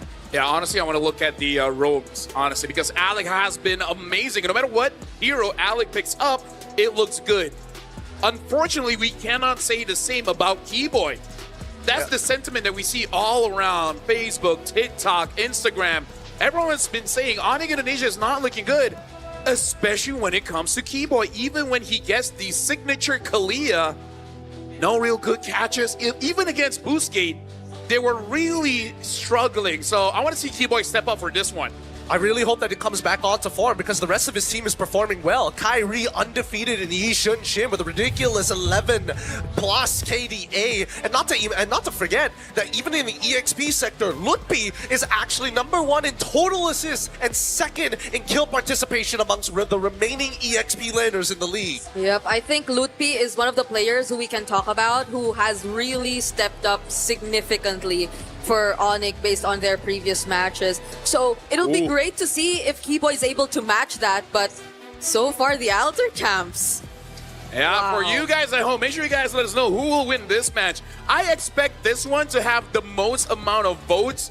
I'm hoping we'll see 5 digits coming in from both teams. And somehow, some way, I kind of feel like the sentiment, the noise, the aura, everything is for the alter ego here. Yep. Right now, the ONIC fans are staying silent for now as AE are trying to bring up the energy in the room for the rest of the boys you see here up on that stage. And honestly, that triple digits have already been hit. The 4 digits are currently on the way. If we manage to get the 5 digits, Indonesia be different. They are different. It's one of the countries here. Nice. Although not too different with Malaysia. I was about to say that. Which one is the most different? I guess Singapore, they're very clean. I mean, they're like, you know what? I don't want to get into this. This is gonna be this is a rabbit hole I'm not gonna be able to dig myself out of. But for now, we need to focus on the energy here in that stadium. If you can hear just in the background, it's real loud with the AE, with the Alter Ego fan base already giving up their all for the teams. And I think this time round, who's going to get blue side, who's going to get red side? Because right now, from the looks of it, blue side has been phenomenal for all the coaches who want to draft. Yeah. It's weird. I find this very calming. Yeah, go ahead. The trades have been a bit too good for the blue side, at least. Oh, but I think this is also going to matter a lot. Which map are we getting? Oh, it's grass. It's dangerous grass. Should this end fast or not? We'll see. I feel like it's going to drag on, considering that ONIC don't want to go down and face off against TL. And the same can be said about AE, right? If there was a time to really show what you have, maybe dig a little bit deep, now's the time to show it. Honestly, previous ONIC, I would say this is great for them because they like picks like Kadita, Farsa, Cho, Kalia, all the big bursters, all the big catches. But they haven't been doing good so far. AE bans out the Valentina as the first ban. Whoa. And then Isachin Kalia, and then for ONIC, they banned out the Jushin Eve as well as the Claude. With that Grok pick, I can kind of understand. Yeah. But then ONIC can take Sora here. But I can't believe the fan is actually open for both of these teams too. So with the Grok secured in first pick, there might be a chance we get to see it from Alter Ego, since there's already a really dependable roam in their hands. But for ONIC, without the Yi Sun Shin, they'll also have to reconsider how they're trying to work around their drafts. Yeah, there's a lot of ways that this could go wrong. I think that the Grok is a really good, strong first pick. They probably want to get something else alongside it. And Yuzong has been working out extremely well for Lutfi especially, but now they're going to put Sans right on to a Kimmy, which I find kind of surprising. Yeah, I kind of feel like after the performance of a Farsa just now by Stormy, I would have thought that might be the priority, but now Alter Ego, they have an option to take whatever prio jungler that they really want. And I feel like you got to take mid here because the mid hero pool is going to get shrink so much. Valentina's already out, Kimmy's already out, Jushi's already out, and the Eve as well. If you don't pick up a Farsa, probably going to get banned. I can see a world that Lunox could be considered as well. Yeah. Lunox is probably the safest option out of all the different options that they had, while still maintaining some pressure in the mid lane. Not like Kadena, where you can kind of have to give it up, but you're looking for trades. Farsa, alongside with CC, I like going to that. get locked in. Very nice picks. Because it's very flexible. It could go gold or EXP. Yeah, and they're trying to keep it safe for now, not going for any explosive picks just yet, even though we did mention that the Fanny is still open for Alter Ego if they wanted to. Now ONIC goes in for their last pick, or the first phase. Since they already have their mid lane hero, we might be looking at the jungler pickup here for Kyrie. They don't want to pick up a Gatot before it's too late. That Although Gatot has not been picked up at all for the past 3 days. It hasn't. 2 or 3 days, yeah. I think it's Gatot Cho. Oh yeah, Cho. Just to kind of be a deterrent in case Fanny is even considered. They go for Hilda. Not bad in Dangerous Grass, but it does mean that they have to take out all the big focal points in the second ban. Yeah, probably got to ban on something like a Leo Mord, right? Yeah. Or they pick up themselves, either way. I think arguably Fanny as well. Yeah. We did mention that earlier. So far, it might be the jungle pool that really shrinks at this point. I feel like that's the easiest route because at this point, you kind of want to force Yasuke on some kind of assassin because Yuzong and Hilda can do with assassins all day, right? If they can complete the draft very well here, what you want to do is force Yasuke on an assassin for Hilda and Yuzong to wreck shop, and the other 3 picks is something to punish the front line, right? You make it so that Alter Ego cannot play as a team, and you try to win off of individual plays. I don't think it's a bad idea, but at the same time, at least from ONIC's perspective, POV, right? They understand that there are some heroes that we cannot deal with right now if they can force it against us. One of them being the Fanny, which is an extremely good ban. I'm wondering whether they also want to get take away things like Hayabusa, because again, how important is Sans to this composition is my question. Yeah, at least those, like, you can deny the you can interrupt the farming of the potential assassin pickups that'll come out, but those with a bit too much reach might be a great option to take out. Instead, though, they go for the Leomord ban. Again, I feel like Leomord will have a good time against Hilda, so yeah, good shot. Yeah. Now that Harith is gone, are they also going to get rid of Granger, or do they want to lean anywhere else, right? To really kind of open things up for what to expect in the gold lane, because no matter what, Skylar, even if he decides to be like, you know what, I go for a regular marksman, you can end up fighting against CC. Freya can still be picked up by Arfi later down the line if necessary. Yeah, I was thinking of the Freya as well. Is there any jungler here that you're really worried about? You want to get rid of the Haya, you want to get rid of the Joy, a Nolan? I kind of feel like with the draft that you have, it almost feels like you want to bait out Kyrie to use any of those assassins.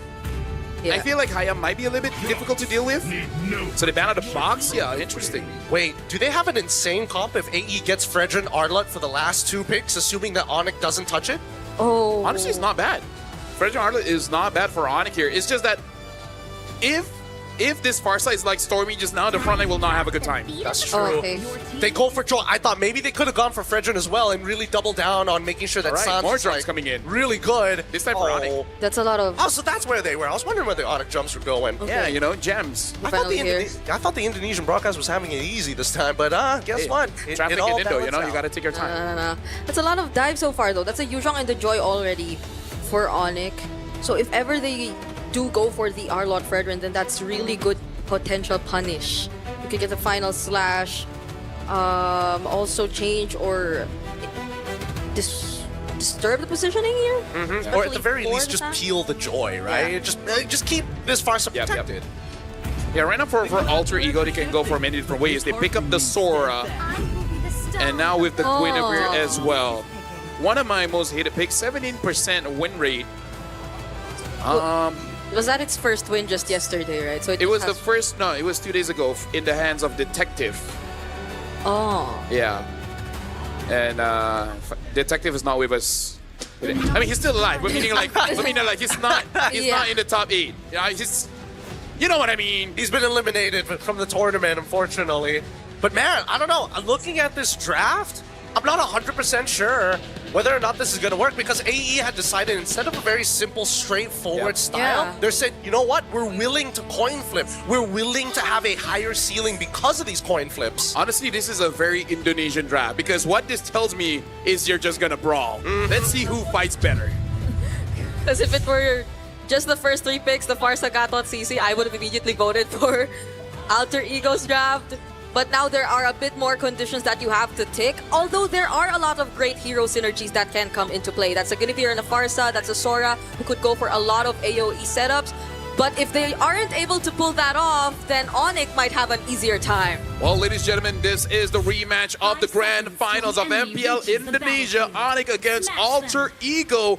Winning this one makes it a much better time because losing, you're going to face against Team Liquid. Welcome. Going to be real tough here. The laning phase has been such a detriment throughout the entirety of today. I think that has to be today's theme for every single one of these games. Lose lane, lose game.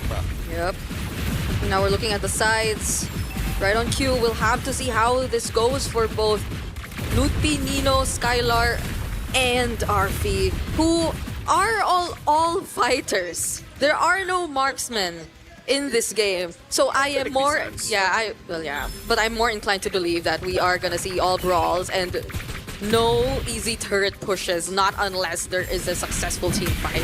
Well, let's see, because they were already starting to start these fights by the Lethal Wanderer and Yasuke. No, that was a mistake. You shouldn't have autoed the minions. And that's first blood going over to Skylar. Again, very Indonesian draft is like, we will fight, and who's the slowest will lose. Yeah, but you gotta look at ONIC. They have so many dashes and ways to chase after you.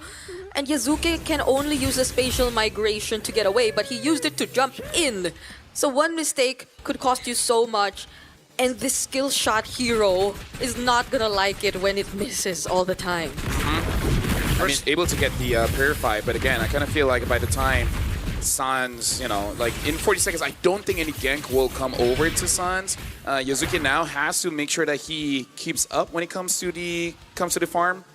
I feel like after this, they might be able to go for that play, but you gotta wait for Hijime to at least get 4. Let's see whether he's going to get it on time, right? Because now that Yasuke has already given away that first blood, Keyboy, he's making sure that he's marking him, right? Making sure, hey, where are you? Where are you currently at with your levels? And it was Skylar who actually got first blood. So it makes it easier for the Esmeralda. Force the flicker. Also the traction pulse coming in from San. At least two flickers have gotten out of the way. This technically should be a no contest, but I feel like Yasuke, he's not gonna let it go easy unless he sees too much pressure, and Keyboy gets right on top of Nino. The Sundering Strike does barely anything to him. As Yasuke, he's thinking about it. No, Kyrie secures it. Arfi in position, gets right on top of Skylar, even with the curtain call as well. Oh, the whole house in the rupee is thrown at Keyboy. They really did not like him. At least they got something. We're able to trade even despite losing that objective. And I guess that's what you need to consider if you're Yasuke. When you jump in, it's that you will have other people to help you. And it's not the best time when we saw him trying to think about contesting for the objective. Oh, that's another jump. Or Traction Pulse also gets pulled in. Yasuke quickly getting out of there. Could not commit any further. Does tech charge as well onto Keyboy, forcing the flicker, and now Sans having to use the hover pack to get away from the feathered airstrike. That was a solo kill from Kyrie too. He's doing real well, and they still find him. No, the Violet Requiem, one auto, and he had the super magic. Quickly, magic comes away, spatial migrations to close the distance, and yes, we did see that Kyrie was able to find a kill of his own on the opposite side of the map against Nino. Gideon Brigida, this is the kind of games that observers will show their boss and be like, guys, we work hard, okay? All right? Not every game is a macro fest. Here in Indonesia, it's tough being an observer, okay? You gotta be fast. I think observers need health insurance at this point. Yeah.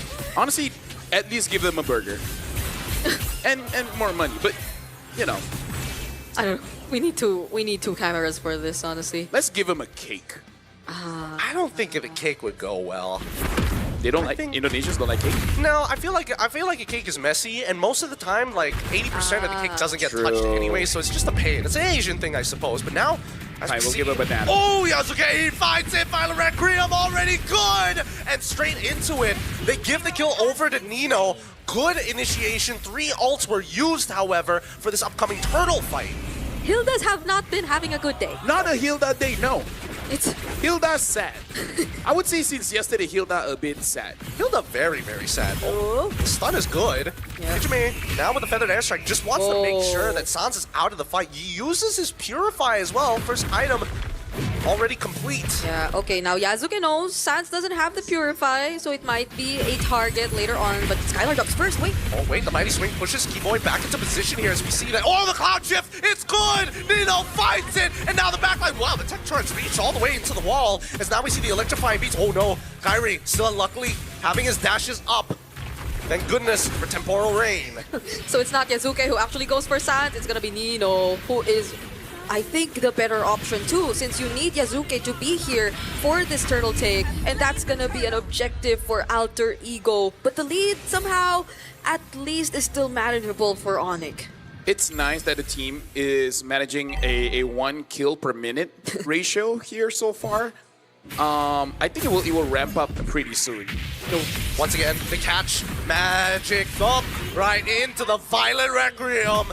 Yasuke is just not missing a beat. He is not scared to engage, no matter the odds. Yeah. This is going to be an easy game for me. I don't feel like I need to talk much. I don't know. I think right now the big difference, despite Alter Ego being the team that is more decisive, ONIC is the one who has the lead for some reason. Yeah, and we're seeing how these hero synergies are slowly starting to make sense.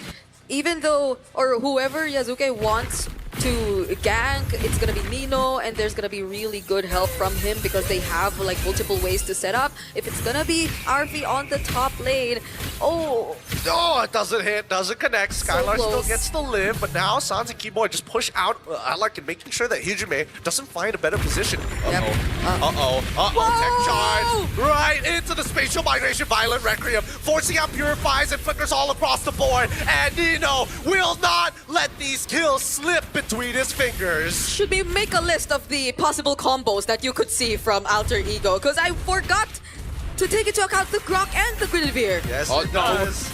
There's so many knockups on the side of Alter Ego. And I think now we're realizing that their composition has more synergy than we initially thought. Yeah. No, this is kind of like a party. I mean, look at the party. It's not going too well for Skylar now. On an Esme, nonetheless. Okay, if I can continue. It's like a party. Someone jumps in, brings the music. Everyone stands up and jump and jump and jump and jump. And then they just get wasted. It's like a man walks in, starts playing the Fetty Wap. Everybody gets in on it. Yeah. It's kind of like, oh, hold on, for the S-Strike. Yeah, gets canceled out early on, and Lupi is getting involved! A petrified, furious dive to end Hijime's life as Skylar maintains pressure on the top side, and now the falling star who doesn't connect, and Kyrie has to back away. Really good entry from Lutpi there. So now the Farsa has a death, but then Black Dragon form. He doesn't have Petrify. It's a little scary, and Sans still has 8 seconds left before getting back. Yasuke easily going to be able to take this turtle away now, and Lookby making sure that Yasuke might pay the price. The backline, however, is going down as Keyboy's already dead, and Lookby is all by himself. The feathered airstrike now out. Hijime gets his revenge. Oh my goodness! Now there's another attempt to take out Kyrie, and Kyrie, he seemed to be in the perfect position to try and contest. But Alec, he made sure that there weren't any opportunities available for him. That was a wild charge dedicated to just deny Kyrie of the retribution. And the Violet Requiem timings too. There was no one to stop Yasuke. You don't forget to drink water. Okay, you can take the time now. But yeah, Alter Ego 1.9, 2,000 ahead at this point. The damage is mostly coming in from Nino here. Hijime does not have a free time to attack people, but once the ult is there, ONIC will know. ONIC will know when he has the feather edge. Yeah, this is sad. He doesn't keep it a secret. RP2 has to see Halberd already, so like that answers more.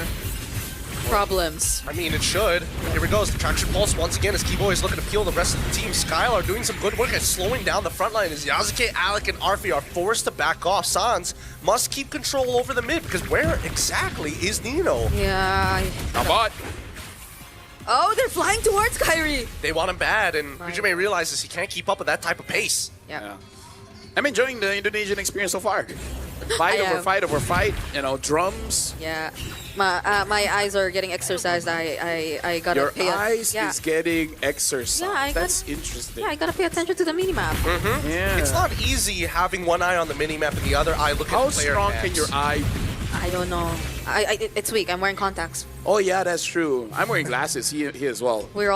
We need stronger eyes. We all need stronger eyes. But I think it's mainly because of Nino that you really have to pay attention to the minimap. Like, he's not just an EXP laner who gets to dive on the backlines or tries to set up for team fights. He's an EXP laner who can actually go for pickoffs himself. So it's kind of like Innocent, half EXP, half gold. When he's on the Sora, then yes. Yes. That's the only way to actually put it. But now Alec is kind of out of position here, but no one to really punish him because Sans is just too busy trying to clear up that wave against Hijime. Now Kiboy and Lupi are thinking about it, and Sans might be in some trouble. Hasn't used the hover jets just yet. He's thinking about it, but Nino looking for the flank of Skylar, gets on top of Hijime. With the help of the Falling Star Moon, still has his Purifies. They back off. The tier 2 might end up collapsing if they keep taking this fight as Kyrie has been farming the entire top side. Another Feathered Airstrike to no avail and another Falling Star Moon from Skylar. Okay, they're not gonna go and commit to Skylar. They have not enough information just yet, but that's a lot of damage from RP you're seeing.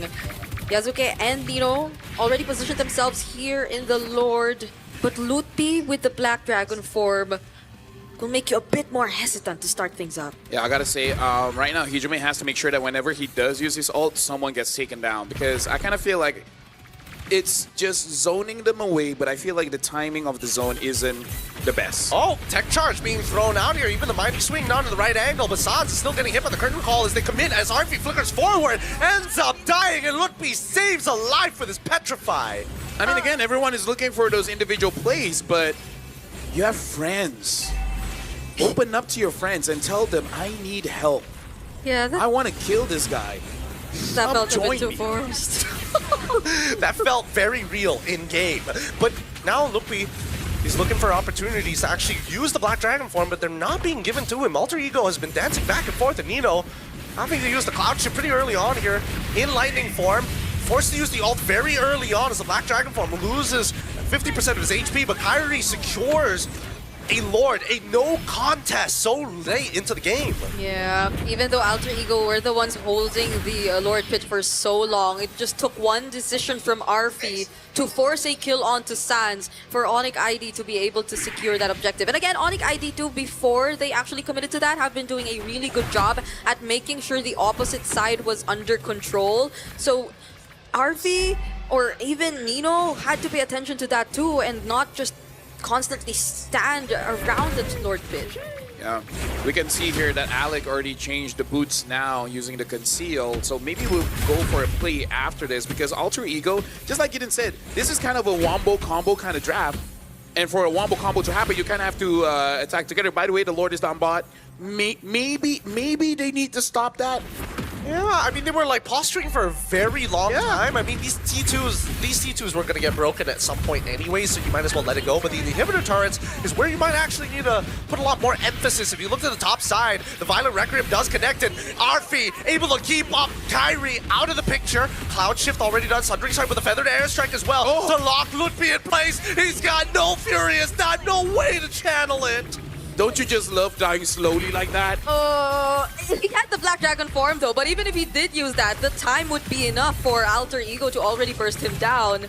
So there was just no escaping that situation. But again, Alter Ego, despite the sacrifice on the tier 2 down bottom, actually were able to kill Kyrie.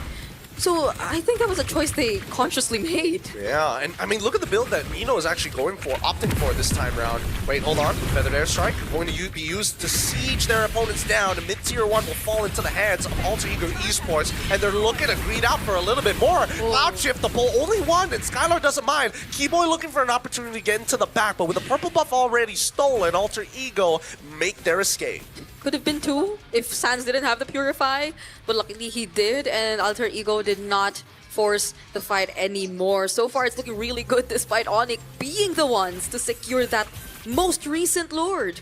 I gotta say, despite the KDA, I kind of feel like Sans is doing quite good in the sense that people keep trying to get onto him. He's trying his very best to deny a kill over to Alter Ego.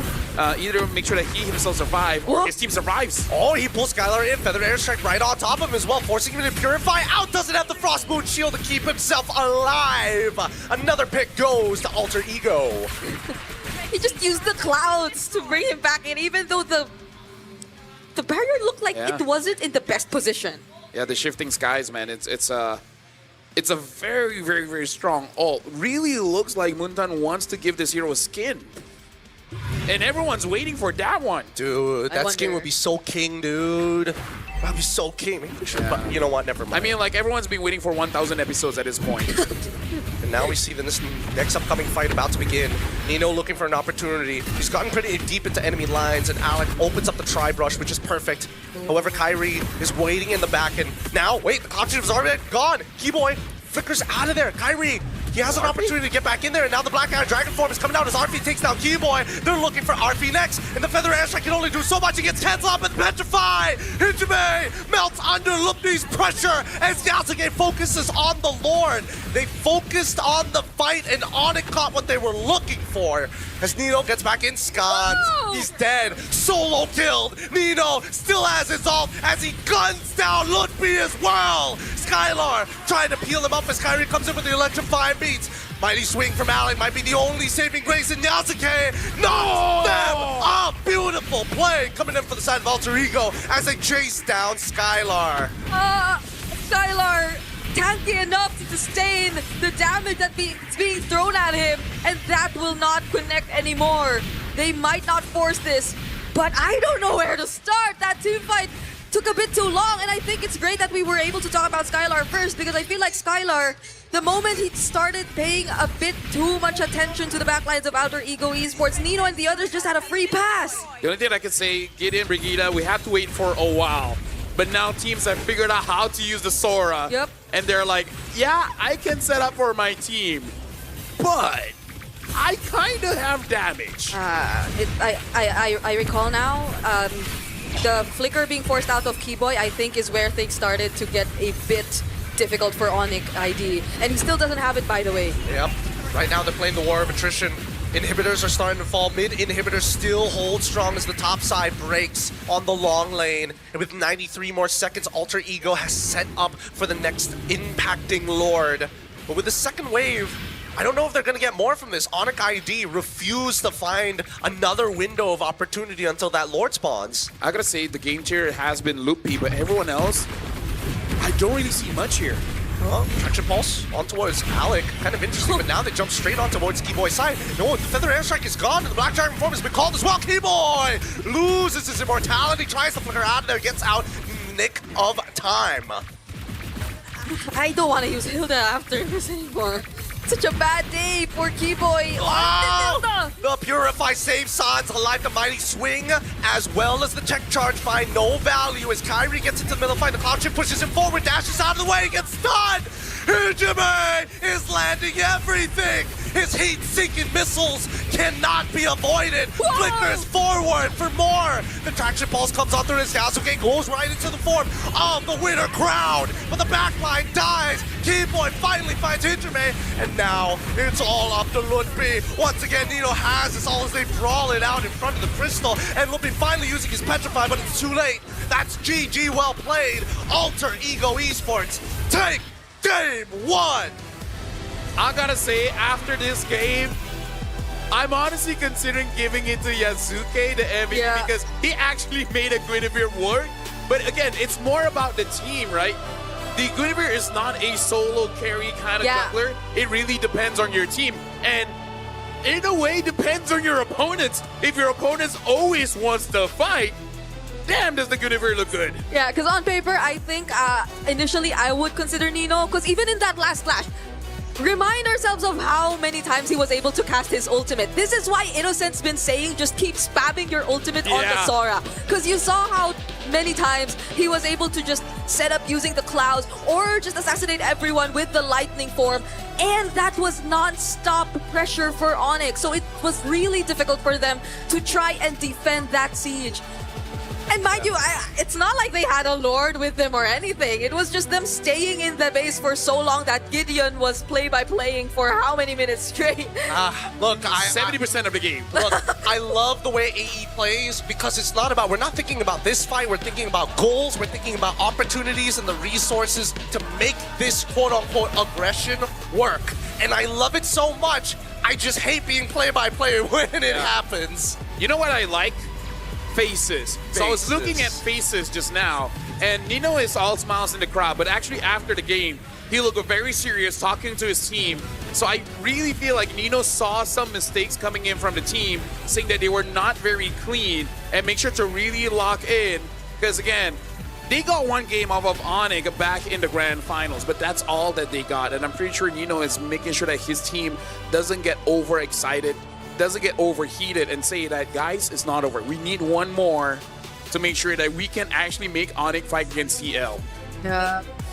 And I wonder how ONIC's feeling right Kyrie now was smiling. after that. Yeah, they were smiling, but then at the same time, you can't help but think about the pressure that they're probably going through. That's a thumbs up from Nino after that performance. But yeah, nothing ONIC could not completely recover from, because even draft-wise, we were so firm on the idea that they had the much easier draft to execute, but maybe it kind of bit them in the back because Alter Ego knew exactly how they were going to play this draft. They knew where to expect Keyboy to come from. They knew where to expect or how to deal with the Kimi, how to constantly force out the Purifies from Sans. And it's such a bad day for Hilda. I gotta say, that was not really MLBB, that was more Muay Thai. Yeah, there's a lot of elbows and kicks being thrown out there. Vicious ones as well. Art of the 8 limbs. Honestly, when you're throwing out so much at That's Muay Keyboy Thai, specifically, like what, 3 ults just to get the pick? That's too much. Well, we gotta be looking at the MVP here, and Brigitte, I can calm you down a little bit because you can still use the Hilda because you're not going up against SRG, Alter Ego, Me? TL, Aurora. Yeah. Hey. So you can use the Hilda because I feel like only against them will you really suffer. But at the same time, if you're fighting against them, you can pick whatever. Will kind of be the same thing. By the way, our MVP is Nino, brought to us by Realme, the official gaming phone, 7, 1, and 11. Yeah, of course he's gonna remind me that I'm not a pro player. Hey, neither am I. Neither is Gideon. Okay, none of us are. But yeah, we were gonna take a quick look at the highlights of this game, which are starting immediately with some of the MVP highlights that we get from Nino. And I think I'd really want to pay attention to where he decides to enter the fights, because he always comes in from the most unexpected angles. This was the one time RP did the same. He approached from the back lines and it was well worth it. They were able to finish off the kill onto Keyboy, and could have been worse if only AE were not able to get the Lord in that situation, in that scenario, but they were able to do so. So even this prolonged chase that Skylar actually did not benefit ONIC in the long run, because it just allowed for the more important heroes, for Nino, the MVP, to actually go for the key players of ONIC who were still left in the backlines. And Skylar was a bit too separated from everyone else, but what could you expect him to do? At that point, he's the only guy capable of going for the chase. Keyboy's been shut down. Skylar's like one of the remaining hopes for ONIC to finish off kills and get a bit more gold for the team, because even Kyrie wasn't present there anymore, but Alter Ego, that was too much already. I kind of feel like Sora right now, teams have figured out how to use the Thunder form as well. And they understand how to use the double dash. I kind of feel like that's the most important thing, because when you say they come in from weird angles, because we always expect the EXP laner, even when they have a lot of dashes, say a Benedetta, somehow the kits that they have make the engagements feel linear. But going up against Sora, it kind of feels like a lot of curving is actually going on. So it does make it so that they're able to engage in areas where you're really not prepared for. Yeah, and I think, the beauty of Sora really comes down to when you find those narrow choke points, right? I think that's the easiest time for you to take full advantage of that, lightning form in a 1v1 scenario, and then build up into the team fight when you have when you have enough stacks to actually unleash the ult for free. I think that's why Sora is looking so good right now, because in a 1v1 scenario, you're like, I'm out of here. Yeah, and in that scenario, it's not like Nino had a single job. It's like he's too free to do anything he wants because there are other people to synergize with Yasuke if he wanted to. I love using heroes with no mana, but now we got to talk to Adi and Zephyr about their history. Hey everyone, it's Eterna here alongside with Alyssa as we are going to be doing this interview together. Right now we have Coach Zephyr as well as Coach Adi. Now we're curious, right, to get to know you guys a little bit better because we've heard that you have been teammates at some point and you've known each other for a very long time. With this knowledge, does this mean that you know mostly what Coach Adi will be drafting later on? Sebenarnya kan udah lama juga ya gak ketemu. Mungkin ada, mungkin enggak. Jadi tanya aja nih orangnya, ada gak lu? Oh gak ada katanya. Jadi ya logikanya sih harusnya ada sih. So, Coach Zephyr said that he's not really sure, but I guess he was also asking Adi, do you have something else in store for us? And he's like, maybe there is, maybe there's not. So, okay, we're not really sure what's going on here. And maybe from Adi himself, Shepard is known as a coach with a very deep pocket of strategies at this point. Can you still read some of Shepard's strategies? Oh ini kayaknya enggak deh, kayak ini di internasional terlalu strong. Buktinya mulus lolos ya, 3-0. Jadi ya kayaknya susah nih bacanya nih, kayak ini nih, susah. Okay, he thinks that maybe it's harder to read the strategies, especially in the international stage, as we can see Alter Ego himself beating with 3-0 on the Swiss stage, Eterna. So a lot of surprises has been happening as well, and one of the surprises that we actually felt was Aurora being able to beat TLPH. Now, Coach Zephyr, we're wondering, do you think that you could make a similar upset against ONIC? Because I think a lot of people are thinking that ONIC will be the winner of this match. Actually, I'm not sure. Kok jangan jadi bahasa Inggris.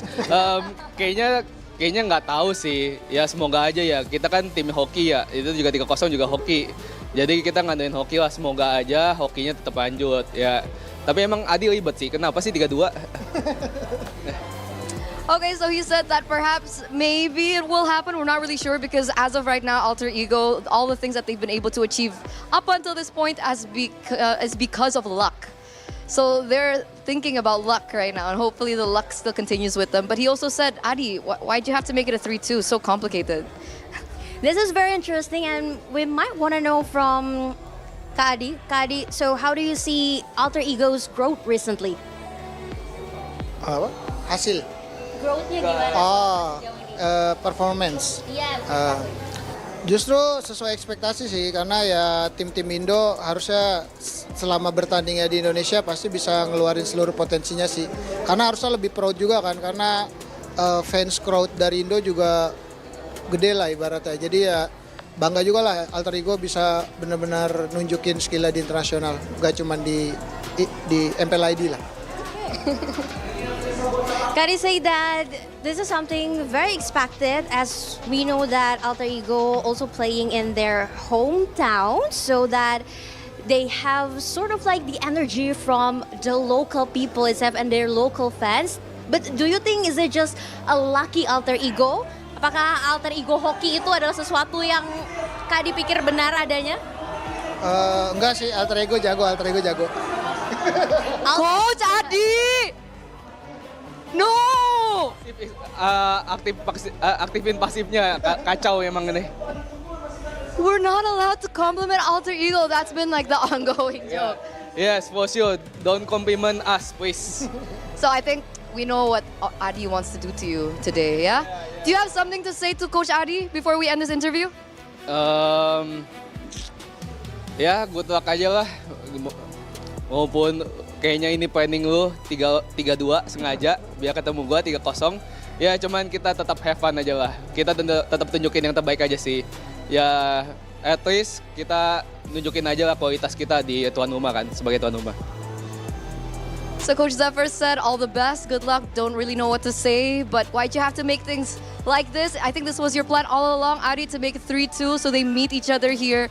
But of course, please give the best because we do have to show our quality as players, as a team coming in from Indonesia. And maybe from Coach Adi, do you have something to say to Alter Ego? And are you confident enough to beat the Alter Ego team like the previous grand final? Jangan galak-galak, Ken, sama Alter Ego. Don't be too pushy to Alter Ego. And okay, we'll see in the game, Aterna, I think. We will see. Best of luck to the both of you. Thank you so much, Alyssa, because we're going to throw it over back to our casters. Thank you very much, and I agree with Zephyr. I kind of feel like Alter Ego is just, so-so. Yeah. They're just lucky. Hoki aja. I mean, I've been listening to the fans the entire time. They keep telling me the exact same thing. I'm like, wow, Nino's great. He's like, nah, he's okay. He's like mid. Yeah. So I'm not supposed to say anything good. No. Honestly, as a caster, we should never say anything good. Well, look at what's happened in the history of the past of the history. Yeah. And the future of tomorrow. Yeah. And the today of the present. Well, Clippers out there, go search for as many caster curses as you can and compile the statistics for us so that we know how possibly accurate we are. Oh, dude, if I had the energy, if I was younger, if I was born in 2000, I would have had enough energy to clip all of my own things. But I'm not. I'm born in 19-something. You're born at? 2000-something. So I can't relate. So you're the 6-7 generation. No, I actually, to be honest, do not know the reference. No, I feel like it's better if you don't. That makes it funnier. But I know the arm, the hand movements, and the tone of saying. So say it. 6-7. Ah, there you go. Perfectly executed. Definitely someone born after the 2000s. Yeah. You can explain it to me later, please. I do not want to keep... You brought this on yourself, sir. Brig, at this point, we can do a podcast of me explaining 10 years worth of jokes. You know... $1 million idea. This one's for Wolf. You should go on the 8A podcast where he has to explain to you all the jokes, all the references. Oh my god. That would actually be hilarious. Actually, that would be anti-funny because isn't explaining jokes not funny? But that's even funnier because now you have Wolf of all people on the 8A podcast having to explain it in a concise manner. Like an analyst. Okay, that would be funny. Okay. He's like, do you know on August of 18, 2024, where this meme popped out? Do you know back in 1996, that's where the meme of, hey, who are you? I don't even know if that's the actual year, but yeah. Kazoo Kid, yeah. Yeah, the Kazoo Kid. Do you know that meme? Oh my God. Wait. No, I think I've heard of it. You know for sure. I know. Who? Oh, yeah, I know that.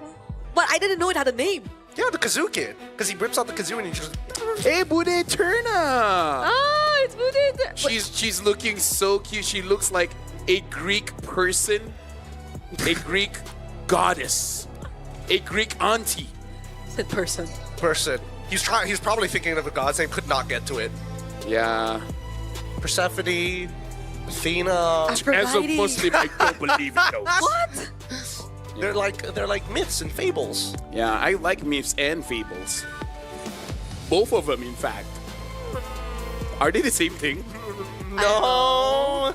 Okay, so very different. See, I can like both of them, no? Yeah, you can. Rick, do you think we're just gonna see an all-out brawl again? Are we gonna see 10 fighters? Are we gonna see Hilda? I wouldn't mind. You wouldn't mind? We will be here for Gideon throughout every single class. We're here for you. You know what? Not my therapy session. Gideon, if you want, we can be. This is rare. We can be a 3 setup play-by-play. We're just exchanging play-by-play. You just pass the baton and then we'll just get on it. Look, this is the or even funnier, don't tell who you're passing it to. We just guess. We just have to play the game of the mind. Do this. just 100% synchronization as we get into the draft. Honestly, game number 1 was already physical therapy for me. Okay, that was a lot of energy being expended there. But now ONIC is like, I don't like your fighting style. Get rid of the Eve. Get rid of the Freya out of mad respect. So are we saying goodbye to the all fighters now? Is ONIC gonna prioritize the Claude or something? I mean, he should ban. I think Claude should be banned. I think instead of the Freya, we might just see a Ruby. That might be the only change. By the way, Brick, do you know, fun fact, the middle screen is always the one that has the most bit on it. Of course, because it's the play-by-play screen. Yeah, every single time, like, they just keep on wiping it and wiping it and wiping it. But I've been doing play-by-play here for the past. So have you been spitting on your screen? I don't answer that question. We want that monitor here by the end of the day. I'm sure somebody's going to steal that when they hear exactly how. None of you get out of the way, you sickos. I know how you think. Oh, Sora gets banned. Oh. What are you going to see now, Uranus? Uranus first pick. Ban the Claude. Zephyr, ban the Claude. Please ban the Claude, dear Lord. Because Sora and Freya is not there unless you have another answer. Alucard. It's kind of like a Freya if you don't think about it. It's significant. It's not a Claude ban! They're leaving it open. They're leaving it open, and AE are like, you know what? Let's also get rid of the Esme, right? Oh, wait. Because if they pick anything open, like the Jushin, this is where they pick it up for themselves. Claude Yuzong? I mean, they could also take Uranus because they banned the Esme. And they'd be like, who's going to kill this? Okay, Claude is guaranteed. Oh, Kalia. I forgot about Kalia. Force Purifies. Very good idea. That way they can't extend in case they end up messing up an initial engagement. Maybe no Hildas anymore. Although it does kind of. I want to see a Cho. But I want to see a Cho, but I'll also take something like a Hylos. Because I feel like if we always want to fight, Jushin and Hylos is kind of annoying. Yeah. It's kind of like walking around and everyone keeps slapping your face. Have you ever experienced that? No. It is very annoying. Well, I thought only mosquitoes. Oh yeah, you're the mosquito girl. Huh? Remember what we talked about backstage with OG? Okay. Helkurt! Oh my god! Indo experience, man. How? Like, do you want to fight? Yes, sir. Well, I don't know about you, but I feel like EXP, by the way. I don't think EXP. I don't think it's gonna happen personally, but we all keep opening the secret lab sidearm. I just need something to hold on to. My biggest problem with this is Kyrie's performance on a Boxia on an international stage. Okay, I swear to God, if he dies in the exact same place, dude, Kyrie. Hold Keyboy by the shoulders. Look him in the eyes and be like, I trust you. A Fanny gets picked up. Indo experience, man. Indo experience. Come on, give him a secret lab clap. Yeah, because they have the Kalea. They don't have anything to worry about. Now they can also ban out the Cho and the other problems that have come up, but they choose to ban out the Harriet first. Maybe they just want to challenge themselves. Yeah, I think it's going to end up like CC Gold Lane or something at this point. For ONIC? For ONIC, most likely, and then a damage dealer. They could go like Benedetta if they really wanted to, but either way, no matter who they pick, they have to have some kind of anti-CC. If not, you're just going to get picked off by the Kalia. I wonder if you want to go crazy and actually... Like, I feel like traditionally two bigs do okay against a Fanny, which is Moskov and Bruno. Yeah. I don't know if they want to go that far. I feel like Bruno is still okay. Moskov is going to be so hard. Because you can't spell Moskov without KO. Yep. I think another one's the Brody too, but I don't think we've been seeing enough of that. Yeah, Brody has been very out of meta. Very out of meta. Yeah, Brody needs a 1000% damage amp. No, he needs to actually get benefits from attack speed. Oh, That's what he's missing. Yeah. Like, his damage is like, oh wow, it's crazy in the beginning and then falls off a cliff mid-game. And maybe a dash that doesn't make it so that you go to your opponents. First. But then again, the kissing meme will be over. But then what if... Better answer. Meme has to stay. But better answer. Okay, what if he still has the corrosive strike, but instead, yes, CC immunity on top of it? Well, when he does the second skill, he gets CC. Yeah. Yeah. That'd be pretty Then sick. he might be an EXP. I don't know. I can see like Samper being like, I want to use that in EXP. You say CC immune? I'm not mad at it, actually. Right? Usually I'd be more upset, but Because it has a stun too. Yeah. So, okay. That's pretty darn good. Okay, let's not give Moonton ideas, okay? Yeah. I mean, they came up with Sora, so at this point, nothing's off limits. True. Well, Lunox as well as Farsa has been banned out. And now Uranus. No surprises there. From I a don't Sora like- to a Uranus. I don't like that I was right, but hey, you know what? Hey, Celestial B. They both float kind of. Okay. Wait, does that mean? I don't know. Because right now. Oh, this is Yangon Galacticos combo, by the way. Baxia and Hellcurt. And they won pretty heavily. Damn, a lot of people really like Regida. I mean, they're coming in, and it's like they just forgot. It's not like they weren't here earlier to say the exact same thing. Hey, they just like her twice. She's just that famous, man. But by the way, it. fun fact, I know Brigida first before Momo. Hey. So I really have no idea when people's like, oh, she looks like Momo. Who's Momo? The only Momo I know is, see, I know Indo.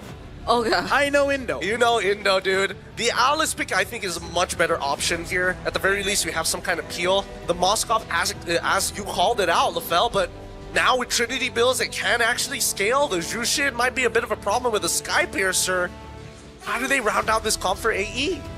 Do you think that Keyboy asked for this Hellcurt because he's like, Yeah. I like too much as the Hilda? I was supposed to say, like... All right, sorry. You were supposed to No, say no, go, no, go, no, go, go. No, please. No, please. I was supposed to... No. You.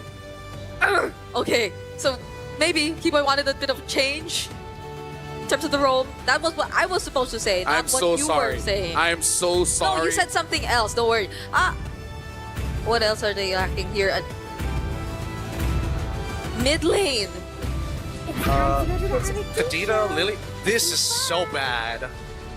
Yeah, I mean, no matter what, somebody was going to get shafted at the end of it, and it looks like it had to be the mid lane. You know what's interesting, Gideon? When they pick up the Lilia, they don't even show the win rate. Usually only in rank do you see that no win rate show up. They even show Guinevere's win rate. Just to put it in perspective. Is it that bad? I like this, Des. We like to have fun. Oh, we do like to have fun here. Counter index only minus 0.8. Interesting. All right. Oh, wow. Controllability. Way out of them, blowing them out of the water from the side of ONIC at the very least. Okay, the numbers are not too off for this one. Yeah, it's really close. Although I might agree with LaFell, I don't do that good when it comes to numbers. Nope. I barely do good with alphabets. But now, ladies and gentlemen, we're jumping into game number 2. Alter Ego is match point against ONIC. Winning this one pushes them to the next stage of the knockouts. And ONIC, if they lose, goes over to the lower bracket. Welcome to potentially another brawly fight. Yep. Ding, ding, ding, ding, ding. Hopefully it takes a bit more time though, because we're looking at marksman. But never mind, because we see a Hellcurt in the draft. So you could possibly expect that early on there will be a lot of action. And fortunately for the Lilia, they have ways to reveal the Hellcurt constantly. I mean, for now, like, especially since he's not level 2 yet, you're not really scared of him until he gets those stingers, right? He's able to, transverse really, really quickly. He's focused mainly on helping out the lane, but as soon as he hits level 2, oh god, Lookby manages to get out just in time to help the flowing blood. But yeah, Hellcurt, once he's level 2, that's when he wants to fight. Oh, there you go. He is already level 2. Oh my goodness, Yazuki! Yeah, but Sans already losing his Purified. Kyrie trying to defend, focusing purely on Alex for now as they get back in with the stingers with the help of Keyboy. Decent damage, but nothing too out of the ordinary. Yeah. Great block there from Alec too. There wasn't any energy left as much for Yazuki, so fortunately they were able to go for the punish. Hey. Okay, this should be an yep, pretty good, pretty even. Yep. The problem is that Arfi is not going to be able to get back into the lane as well, and now San's getting attacked, and that's first blood. Yazuki finds it. This is why people were banning out the Fannies in the first place. We thought it was gonna come from the Hellcurt, but Yazuki is the first to draw first blood. He's waiting, okay? And then boom! Okay. Yep. Gets out of there. He's still, I mean, keep in mind that Keyboy is not running Petrify or Execute. He's running Flicker. No, Nino already flickers out too. We'll get his level 4. I feel like he didn't have to, but... Yeah, same, but just, I think it's safer, as Yazuki now attack the Keyboy, takes him out with one fell swoop as Alex now, wow, bludgeoning Sans underneath this tower. Manages to walk out of there somehow with the help of Hijime. Yeah, I thought the stacks were gonna come in already for the Lantern Flares, but apparently Alec, I couldn't recall exactly, but it was a bit too fast there. Let me just say, if ONIC loses, the one that will feel the brunt of it, probably Adi. Yeah. Probably Adi. That's usually the case. That's the default. It's very much, I mean, wait, hold on. Yasuke trying to get back into there as they stun up Kairi. Yasuke steals away the first neutral as Alex is the next to fall. Look, a little late to the fight, but manages to get in there with Throne of Ruin. And now it's just gunning Reno down. Keyboy might end up dying with the help of Yasuke's cables. Gets pulled back just in time. That's another kill. Going over to both Sanzen as well as Loopdays as the fight continues. Hijime still trying his best. Black shoes as he keeps on devouring the front line of ONIC. And this is why we don't say nice things, Brigitte. Yeah. I thought it would have been really good for Alter Ego despite the loss on Alec because they were again able to get the turtle. They were definitely trying to go for the disengage there after that, but ONIC ID, really good decision to go for it. Oh, the timing of that. Realme almost. You know what? I think Keyboy knew Realme was coming up. Oh, yeah. So it's like, you know what? Sponsors are number one. Gangs, number two. He was trying to make a point there. Here's the real me, and now Arfi using the Blazing Door to clear up that wave as soon as possible to get an initial recall. As we see that the rest of Alter Ego not as old. No, Arfi did not get to recall in time as Keyboy cancels it out. But here comes the reinforcements. Yeah, at least he's alive. And at least he's keeping himself alive because a lot of the pressure from Alter Ego now is focused on Sans in the mid lane. So Sans has to do a really great job at... Wait. Spirit Destruction from Skylar. Yeah, it actually hit. I don't know if he stole the camp, though. Yeah, I don't know. I was thinking, like, is he going to go in? If he does, I think if the observer is like, I'm ready. Oh. There's fights all around. You know where do we look? Okay. I think we look at the present. Yeah, we just got to keep our eyes forward, right? Because Yasuke, this is not a winning fight for him. Like, he cannot kill Lutfi underneath the wave. And now we look on the bottom side. Like, Keyboy has been, as much as I want to say he wants to be proactive, it's been pretty hard. He's getting some good damage, but now, oh, here it comes! The Tsunami Slam right on top of him. Cutthroat with the Blazing Duet as well. AE respond back with a strong statement. Don't ruin Flicker on the 3, finds RP, and now Alex is going to be the next on the chopping block. Whoa! Really great positioning and plays from Lutfi there. Also supplying a really decent amount of damage, but nonetheless, Alter Ego Esports will be able to take away another turtle. A switch in lanes for now. And the gold lead never gets too significant. I gotta say, if this is a Muay Thai fight, it's between Yazuke as well as Lupi. Both having 4 kills, 1 assist for Lupi, 1 death for Yazuke. It's looking good. Keyboy so far hasn't really been impacting that much, you know? Speaking of, vaporized. You blink, you miss it. So it's like, even though it's not on a Hilda, yeah, maybe it's just a Keyboy thing. Maybe they just really want to kill Keyboy. I suppose, but I think it's a good idea to get rid of him, right? Because Keyboy can turn off the lights at any time. Purify from Skylar. Tsunami Slam wasted as Kyrie is trying to peel off for his gold later. San's finally getting in. Lantern Flare. Oh, pulling back Alex. He is going to be going down for sure. No way out of that. There was 4 members of ONIC ID ready. So we could potentially see the next once the timers for the turtle's about to respawn. Oh no, he's gonna get pulled. Oh, manages to get out at the last stack. Okay.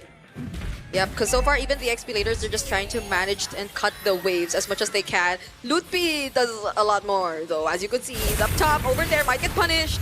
This wave proxy and Lutfi, he doesn't mind. He can out-sustain it. I don't see the anti-heal coming in from anybody just yet. San's already completed a glowing wand, and finally, we do see some believe the Heptases being built by Keyboy.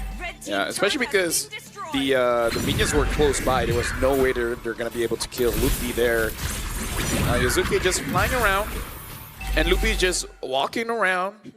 He's just taking it. And then Nino is also just hovering around. Yeah, this feels like such a different Alter Ego. Yeah. Compared to... Because earlier you were looking at every single one of them, but now you expect the action to come from mostly 1 or 2 people at that. Maybe RP, but that's going to be a bit more later in this game. But so far, right now, we know where to expect the action to come from. But now... Oh, they're trying to get right on top of Sands, and the cut throw might just be good enough. Hijime is able to blast him out of the water. And now, with Dooming Gloom, Ludwig able to get onto the back line as Arfi with a blazing duet onto Keyboy's side, chasing him down till his death. Oh! Manages to get out with the help of Alec, who tops him up. Now Ludwig's done. It's good. The Tsunami Slam onto one, but really doesn't matter. Wait, is Alex going to find a kill? Nope, he doesn't. Skylar takes him out. And finally, Arfi dies. That's a 2-for-3 trade in favor of ONIC. Bro, Lupi is just saying, bro, you want to see a 1v9 game? I'll show you a 1v9 game, man. Lupi is all over the map, getting kills. I protect, I attack, I not going to finish the last one. But yeah, he's just standing between all of them. It's like, what you got, bro? Yeah, and he knows exactly when to come in. He decides to punish whatever Alter Ego does after the pickoffs from Yazuke. Yazuke got a really good kill onto Sands at that moment, but Ludwig with the AoE against Alter Ego, who tend to really group up together as well. It's only Yazuke who's usually away from the rest of the members. Everything works out perfectly for them, and Arfi is not having the best time escaping, even with the presence of a BMI and the potential protect from Alec. We're not able to see much from Hijime yet, even. Yeah, they're all kind of struggling. I mean, Hijime, his role is particularly difficult because Lupi is able to kind of, you know, transverse long distances. Dark Knight Falls coming in from Keyboy. Hijime, you can see that both Arfi and Hijime are both a little nervous to walk up, but here comes Yasuke trying to attack the backline, getting on top of Sands, forcing him to ult out of the way. His Lupi is peeling perfectly. Now, we do look on the bottom side, a split push has been initiated.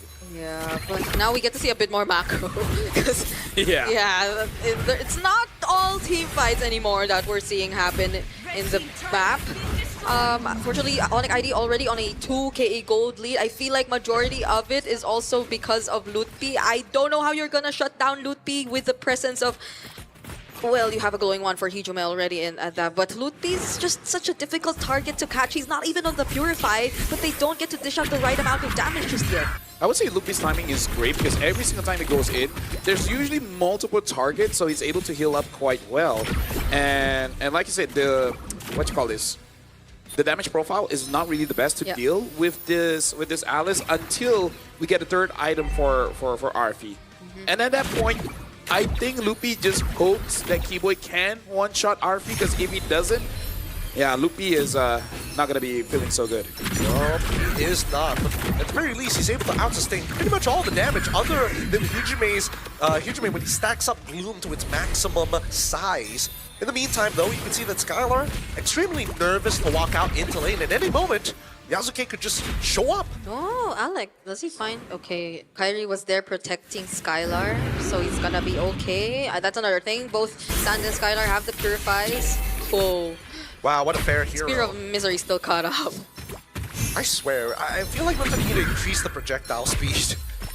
There's too many moments where that happens, ends up getting you killed, or you just survive for no reason. Yeah. Honestly, Fanny gets away with a lot of things. Like some crowd controls, you feel like this should be able to deal with her. No, not really. She still flies away because the cable already registered. But hey, you know what they always say? It is what it is. There you go. There you go. There you go. Is it what it is? Not what is it? Wait, hold on. Lupi looking for an opportunity here. He's trying to control this mid lane as Alec has already been blasted down, forced to flicker away as Skylon, he hits the he hits it, and now outplays it. He's in the back. Alec already dead, and Yasuke with the cut throw on Skylar. He's able to push Yasuke away. He's still going. Skylar, what a play! The gold laner is back for ONIC, and now he's right on top of the Lord as they find another kill. That was sick. That was hot. That was amazing. That was Skylar. Was it a burn? Was it a blade? No, it was the Spear of Destruction hitting onto the right target, dodging out the blazing duet, getting a kill. But again, Lupi, man, Lupi was able to find Arfi. I did not thought that this squad would have such a bad time going up against this Alice. Yeah. Lupi is me. I mean, like, it's him. Lupi's also had such a great start. He's 603 on this Alice. He's very much ahead in terms of the gold and the items. So it's very much reasonable why RP couldn't really do the damage. Oh my goodness. Oh, and he gets the stun as well onto Alec. Nicely played by Skylar and Kyrie. This is now turning into a do-or-die situation for Alter Ego as they have no control over the game state. Yeah, at least the Fanny's there. Yasuke can deal with some of the waves, but then you'll have to rely so much on Hijime and RP. Lutfi? I mean, the BMI was put in an interesting position, but now Keyboy getting attacked by the Cutthroat as well. As Keyboy tries to run, Yasuke takes him out, and RP, it's just a matter of time, but Lutfi just seems unkillable. Hijime ends up taking his black shoes. He might just end up dying still. So close, yet so far. And Skylar looking to push away his target, finds it. RP, this could be his moment. Same goals for Alec. He's got the flicker hit Skylar. Tsunami slam countered by the Purify, but Skylar still goes down. And Alec now chases Kyrie as RP is back behind them. Lutfi able to traverse godly distances. And it's still going. RP dealing damage against Lupi. Lupi does not care. Lupi wants to 1v2. Able to get away with the Ode. But I gotta say, Skylar, he was fooled once. We gotta see if he gets fooled again. That catch coming in from Alec, that was juicy. That enabled Alter Ego to get back control of the map. Yeah, maybe it's not all about the Tsunami Slams anymore. Maybe at this point the Tsunami Slam is just to force out some battle spells for ONIC ID so long as Alter Ego can't get the right timings just yet. But it's more of the interruption that you can get from the tidal strikes or even the Tsunami Slams. If ever you just get to find an opening where Skylar goes in or finds himself a bit too deep in enemy territory, and that with RP already completing his Swift Trinity and also having a Wind of Nature might just get the job done. And it's not just that. Fortunately, they had a Lilia who could take care of the waves, so they could pay attention to actually fighting back if ever they wanted to. But this is where it's really gonna matter. This is still a 3.5k gold lead in the hands of ONIC ID, but we have 20 seconds left before the next Lord. But yeah, I'm honestly very impressed here coming in from Loopy, man. This is the most invincible vampire teacher I've ever seen. Vampire what? Is that a skin or is It's skin. It's skin. Got you. Okay. And not gonna lie, I've never met a vampire teacher, so that's not a large list. But still, it's definitely one of the most impressive vampire teachers I've ever seen. Look, I'm not gonna lie. If Lutfi ends up losing this game somehow, I think he has the right to be tilted. I think he gets the, he will hold his team by the shoulders and ask, what were you guys doing? And Lutfi, he already finds the engagement. However, he's holding on to that throne, making sure that Yasuke gets pinned against the wall. It's good stuff, but nobody ends up dying for it. They know that Yasuke doesn't have his retribution any longer, though. One good thing is he was able to trigger Sun's Cock of Destiny. Oh, Tsunami Slam on towards Lutfi's side, but he's unkillable. He's already powering through the damage, even through Hijime. They want it, and here comes Yasuke, jumping into the back line, pinned against the wall. Yasuke lives, and Skylar just must fight the rest of the team. Nearby, retribution still available. Kyrie secures the Lord. Lutfi gives up his life for this neutral objective, and look at that top side. Yep, Keyboy doing work. Even though he couldn't get anymore, now he does get to join! And he gets vaporized while doing it. Sans takes the trade. He might get a little bit more, but no. He sees Hijime, and now the cables. Yasuke takes Skylar out!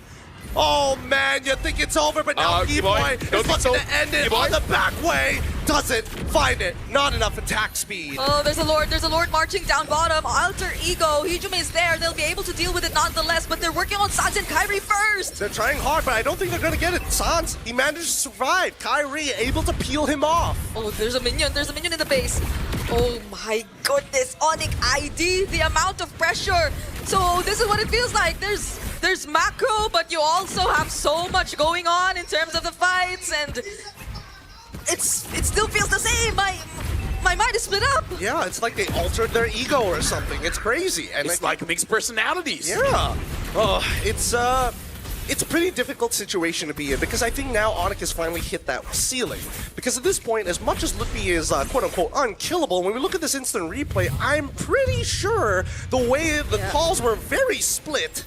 Oh yeah, for sure. We're going to be looking at this instant replay. And all the while, Lupi actually bought so much time And it was a good thing that Kairi was there, able to secure the Lord while Yasuke has to run away. That's just the risk that you have to take as a Fanny. You're kind of good on kills, not the best when it comes to neutral objectives. So Alter Ego, at 70 minutes of the game, they basically got to figure out a way. How do they win the team fight so that they can actually end the game? Because if they don't get all those kills, it's going to be hard for them to contest the Lord. And as long as Loopy survives, San survives, Skylar survives, I don't see a world where they can really end the game unless Arfi is all alone in the base. Yeah. Malefic gun pickups too for both our marksmen. And I think also, before anything, Alter Ego have to be really mindful of the waves.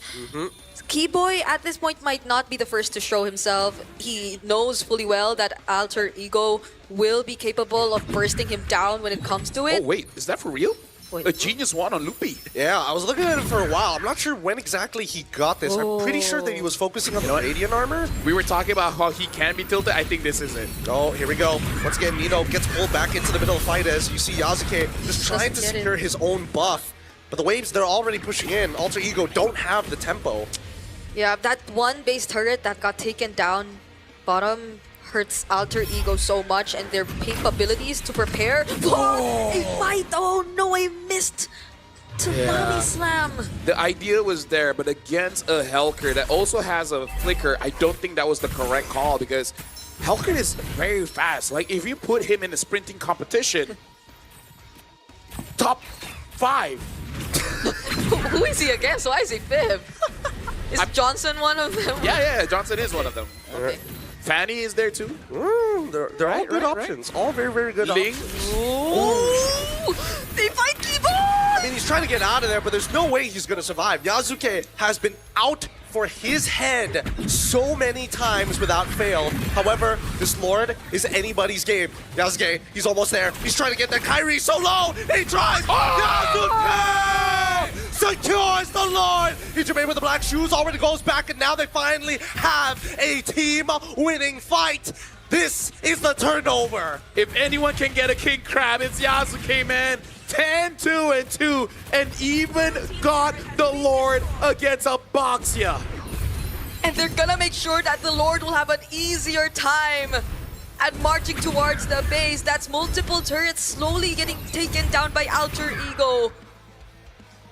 Skylar was making sure that Lord got bursted down immediately, as fast as they can, before Yasuke could even make it. But I have to say, I thought it would have been a little bit faster, admittedly, but it just wasn't enough. And you can see that Kairi was there for so long. The changes to the lore, old changes, by the way, doing max HP, it's just melting them down. And finally, a fleeting time. Oh, Tsunami Slam, it's good. They need to focus down on this one target. Throne of Ruin already comes up. No more damage reduction as Alec forced the flicker away. Blazing Duet as well. Oh, God. Yasuke, he gets pushed back, but doesn't get the initial stun. Nino has peeled, and now Hijime, why did you use the black shoes? Loses immortality. RP Winds of Nature. Skylar pushes it back. And that is going to be one hell of a base defense. Yep.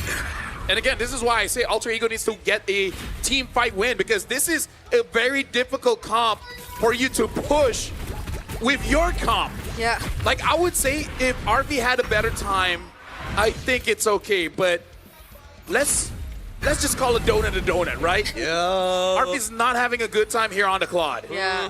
Could have been worse though. At least Yasuke was able to find the kill on Keyboy. Although Keyboy did take out Alec, it was somewhat expected to happen since Alec was indeed going to be the sacrifice at that moment. He did go in for the setup, didn't have enough damage to deal with Lutfi just yet, was able to just use the ode to escape. But now everything turned, in LaFel's words, 1080. ONIC ID are the ones to take down a base turret away from Alter Ego, even despite that Lord that Yasuke was able to steal from them.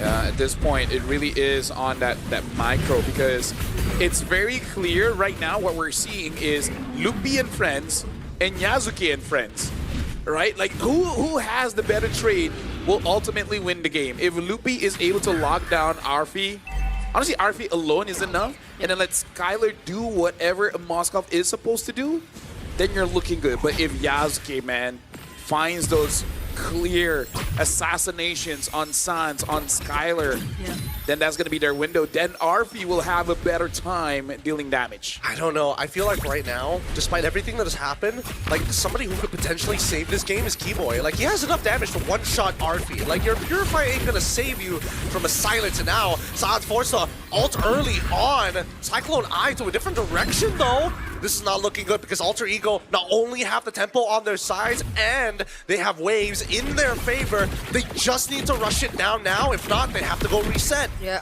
pay attention to where Keyboy potentially could be though. They probably have a good idea of where he is. Personally for me, I feel like ONIC ID should try to get that top inhibitor. Then they really make Alter Ego sweat. You know, Keyboy heard exactly what you were saying, and he's already cracked it, and now they've got super minions working in their favor, as well as Kyrie is getting blah. Honestly, getting chunked down. Tsunami Slide gets purified, and Skylord in trouble, dies through the damage. Hijime cuts down the member of ONIC ID. Max stacked. It's gloom and doom for ONIC.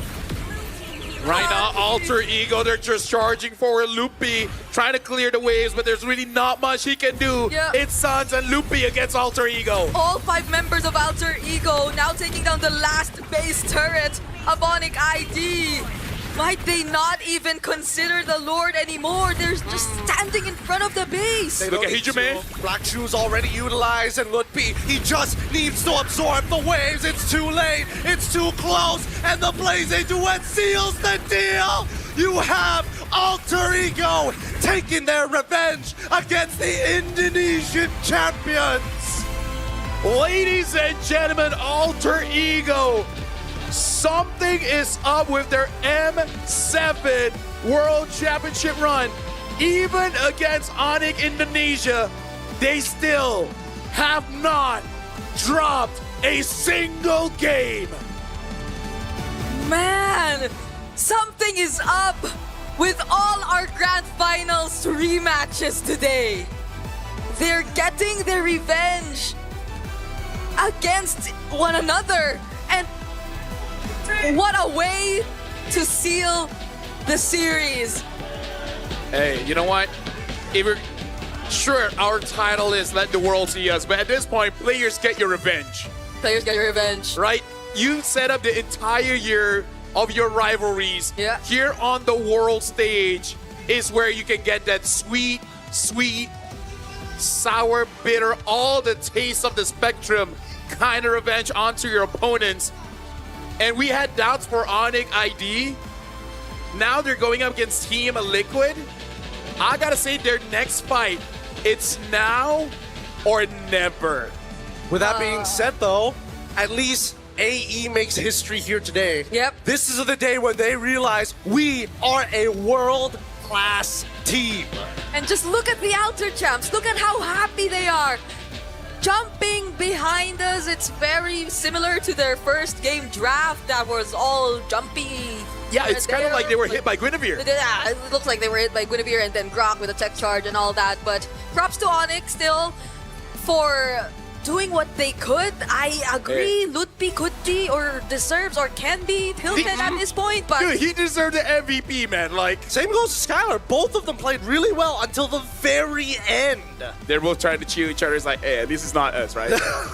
At least it's not us. Guess who's not getting a pay cut? They just slowly turn to the side and look at, hey, Keyboy.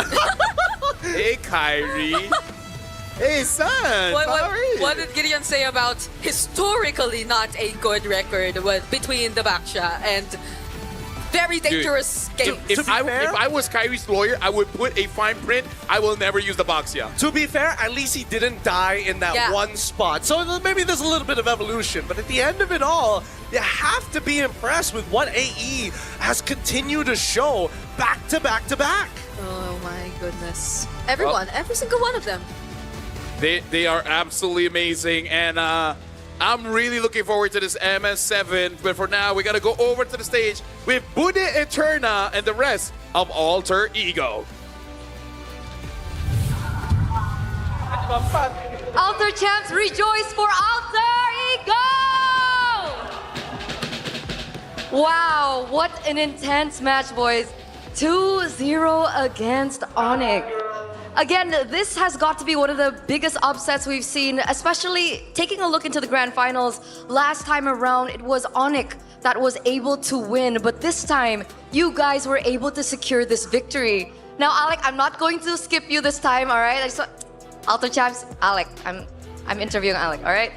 Alec, we want to know, as a first-time M Series debutant, how important was this win for you? Apa rasanya? Kamu kan pertama kali di M Series nih. Ya. Terus akhirnya bisa menang nih lawan ONIC walaupun kalian bisa kalah sama ONIC di Grand Final kemarin. Apa sekarang rasanya buat kamu? Sekarang bedanya alter ego yang berbeda aja sih.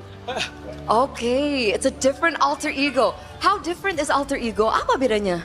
Mungkin dari segi apa ya? Makronya mungkin kita lebih jalan dari Grand Final kemarin. Okay. Alec mentioned that their macro is working a little bit better compared to the grand finals when they last met ONIC. Jadi udah nggak hoki aja? Hoki juga. Hoki juga. They're also lucky. 50-50. 50-50. So better macro, 50%. Better luck, 50% as well. Nino. Gimana rasanya Nino? How does it feel Nino? Gimana rasanya ya? Senang banget sih. Soalnya tuh bisa dibilang ONIC susah banget dikalahinnya. Jujur ya, semenjak waktu Kyrie masuk tuh susah banget. I see. Tapi ya alhamdulillah ya masih bisa menang-menang akhir-akhir ini. He says he's really grateful because ONIC is such a tough opponent, especially since Kyrie came into the lineup for ONIC. He's felt as a veteran player that ONIC has become really, really tough. So, kenapa hari ini bisa sama makronya lebih jalan? Nggak tahu sih, ya itu yang aku rasain doang sih semenjak kayak season 10 susah banget ngalahin ONIC ketika Kyrie masuk. Okay, so he's reiterating that ONIC has been so much better, has been so much tougher as an opponent compared to before Kyrie came in and now after Kyrie came in. Coach Zephyr, we meet again. Yeah. Yeah. Gimana? We saw finally new strats coming out from ONIC. We saw Keyboy suddenly on the what's his name again? What was Keyboy playing, guys? Hellkurt. Keyboy was playing Hellkurt earlier on, and then we saw the Moskov coming through from Skylar. Were these picks that you were expecting? No, we not expect about the pick Moskov pick. I think it's not in the meta, but they picking it. I think, but they still play good. The Skylar, I think we just lucky. I think. Still just lucky. Yeah. Still the motto for Alter Ego right now, just still lucky. Now, because you were able to win, Coach, how does it feel? Do you think that Alter Ego was able to win easier because of your positioning? I mean, considering ONIC had to fight for their life in the Swiss stages. Sebenarnya kemenangan ini berkat Alter Champs yang gak jumawa, ya kan? Mereka tidak mengaktifkan pasif AE, ya kan? Jangan pernah dipuji AE-nya, jadi luck is on our side. Yeah. Luck is on their side. I was asking about if it was easier for them, but his answer is like, you know what? It's because the Alter Champs, they're not making this an omen. They're not saying that we're good or anything. They're just continuing with the Alter Ego passive.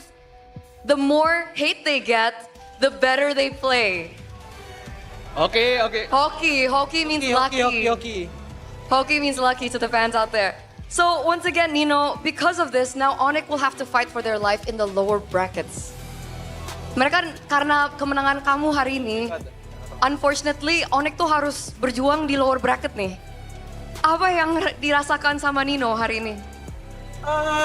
Cuman mau ngasih support aja sih buat ONIC. Ya mereka bantai bawah, semoga kita hoki sampai grand final. Itu aja. Hopefully Alter Ego just continues to be lucky and good luck to ONIC in the lower brackets. Do you think that ONIC can make it out of the lower brackets? Bisa nggak ONIC? Bisa banget karena aku yakin mereka kuat banget. He thinks they can because he knows that ONIC is a strong team. So finally, Alec, once again, any messages to the Alter Champs who have continuously supported you? They're chanting once again for you. Any message to them? Jangan jumawa lah, kita hoki terus sampai grand final nanti. Amin. Hopefully we continue to be lucky up until the grand finals. That is his message to the Alter Champs. So once again, congratulations to Alter Ego. as they continue their journey in the upper brackets. And we're going to throw it over back to our casters to break that match down.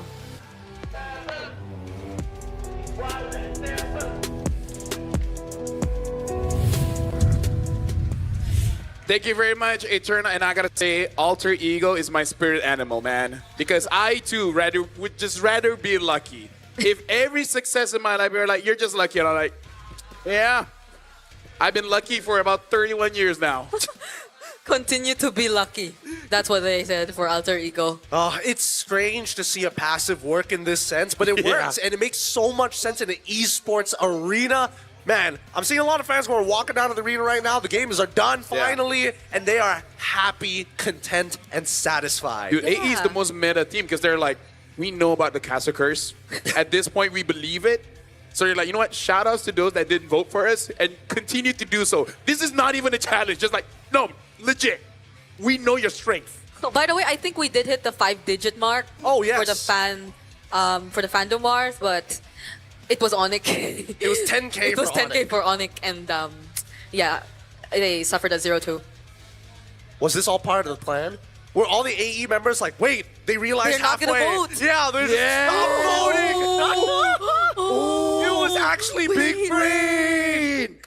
Oh my God. I swear to God, at this point, every time we go to the best M fan series, base. yeah, they are the best fan base. Every M series, it's now trying to figure out what exactly is the taboo. I did not realize that. Bro. I thought they were just... You thought they're 3 hits, they're actually 5 hits. Right? You get that one? It didn't flow over your head? No, I just laughed. It's don't worry about it. Don't worry about it. Ego has 3 faces. They have 3 faces. Oh, yeah! They do. You can't see the other 2 faces. Now she's slapping like a seal. Oh, it's been a day. It's been a long day, let me tell you that. Oh boy, I haven't done play-by-play like that in a while. Why does he have sound effects? Oh.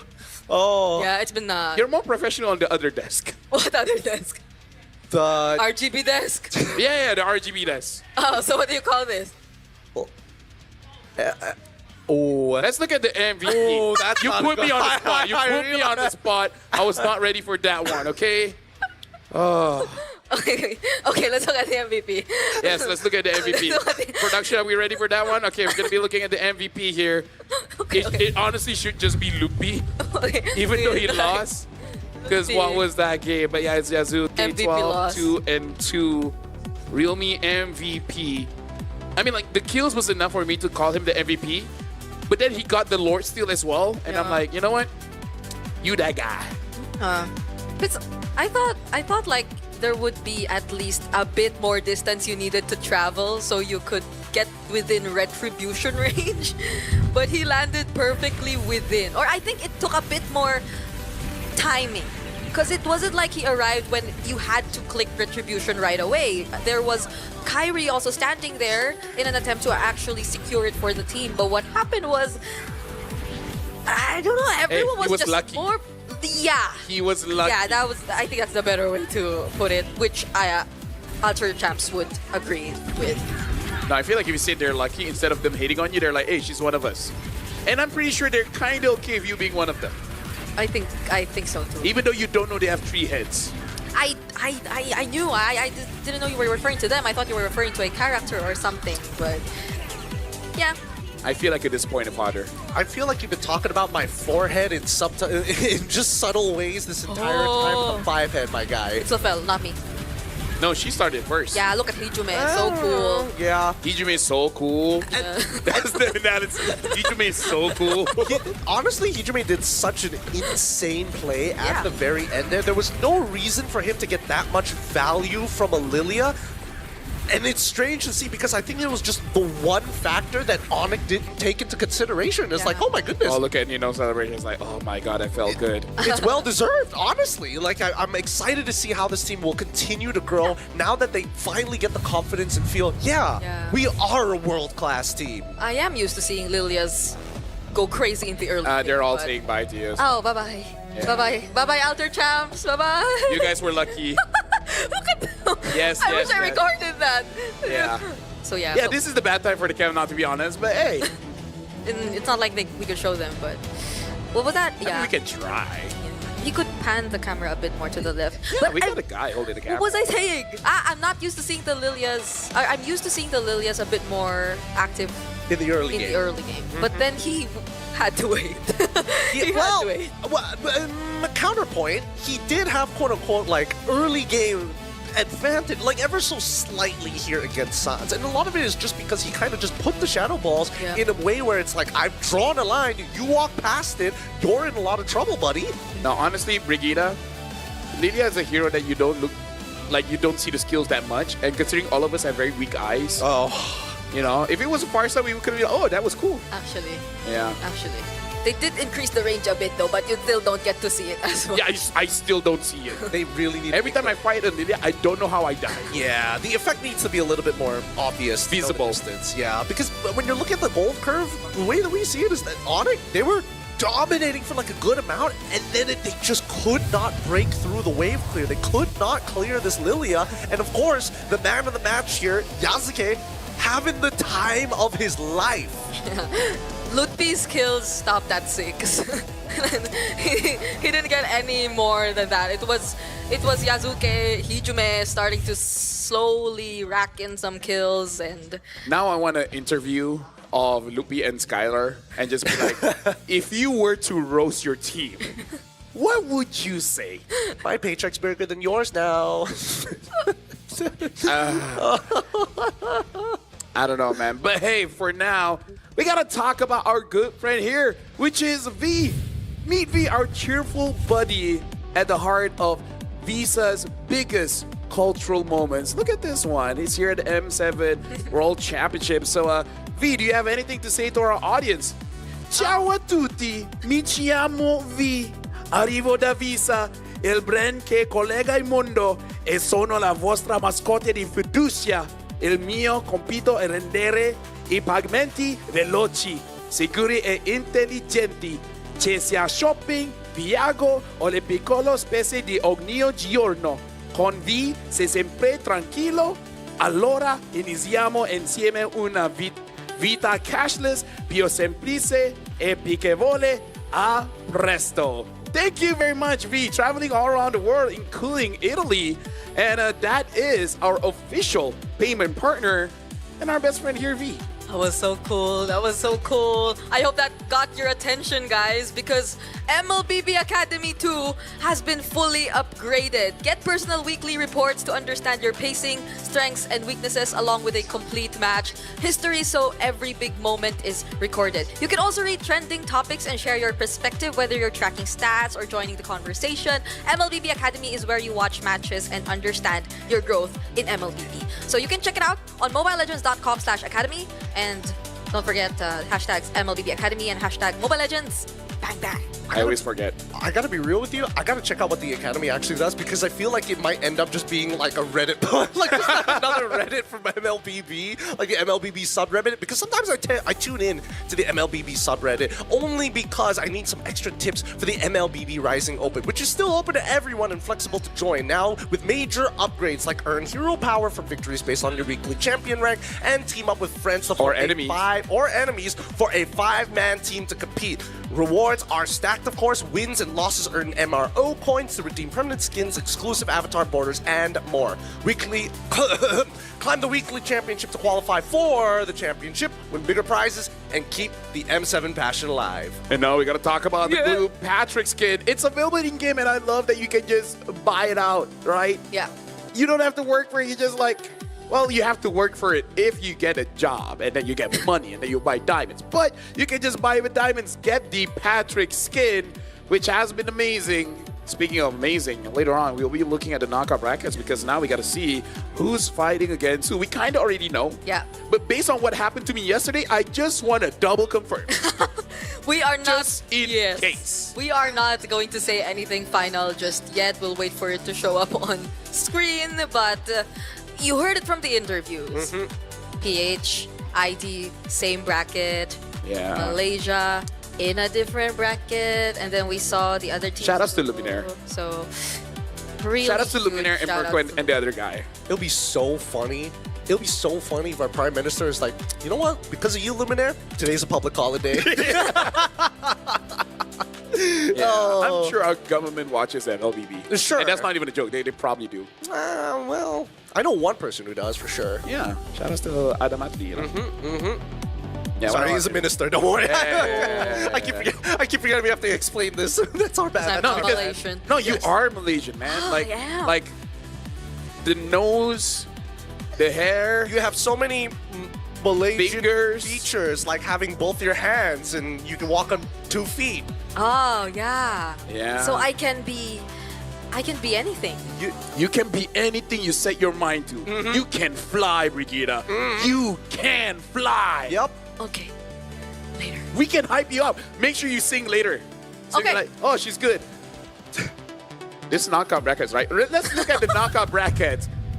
I like that during the countdown, she's like, yes, either ways. AE will go up against Aurora, which is great. Okay. But Brig, what about the one at the bottom? You know, SRG going up against Aurora Turkey, which is good too. But let's look at the bottom there, Briggs. The bottom where What you feel about that, Briggs? Huh? What you feel about that, Briggs? What did you say? What do you feel about that, Briggs? Oh, I didn't get the accent. I don't know what to feel.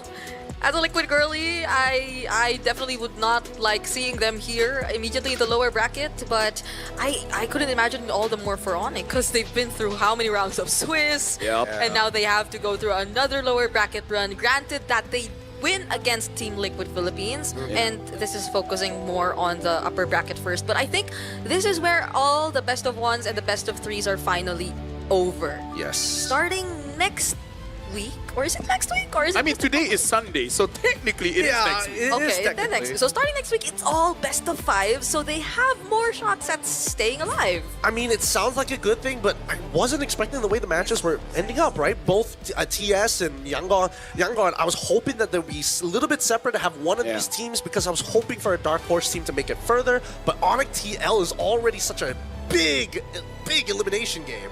Now we're gonna be looking at the next schedule here. We're gonna go for a break for a few days, but we'll be looking at the upcoming schedule, and we're gonna start things off with the upper brackets here. SRG, Selangor Giants, going up against Aurora Turkey, and then Alter Ego, the Indos champs at this point. It just got lucky. Will be going up against Aurora Philippines. We gotta see if the during that day, it will also be an Aurora day or not. At that point, Aurora PH, they hope that AE gets unlucky. They hope we say good things about them. Hey, maybe that's what you can do. I say good things about AE. Yeah, you're like, AE is the best. After seeing the smiles on the Alter champs. She's not going to do that to them. They won't know. What do you mean they won't know? We won't tell They're listening to the Indocast. You're not sure. Anyway, we're closing. Okay. Do you have anything to say? No? You have anything to say? No, exactly, because there's nothing left to say. All right, that's it. Bye. We're done. See you on day 2. Bye-bye. LaFell, Brick, Gideon. Oh!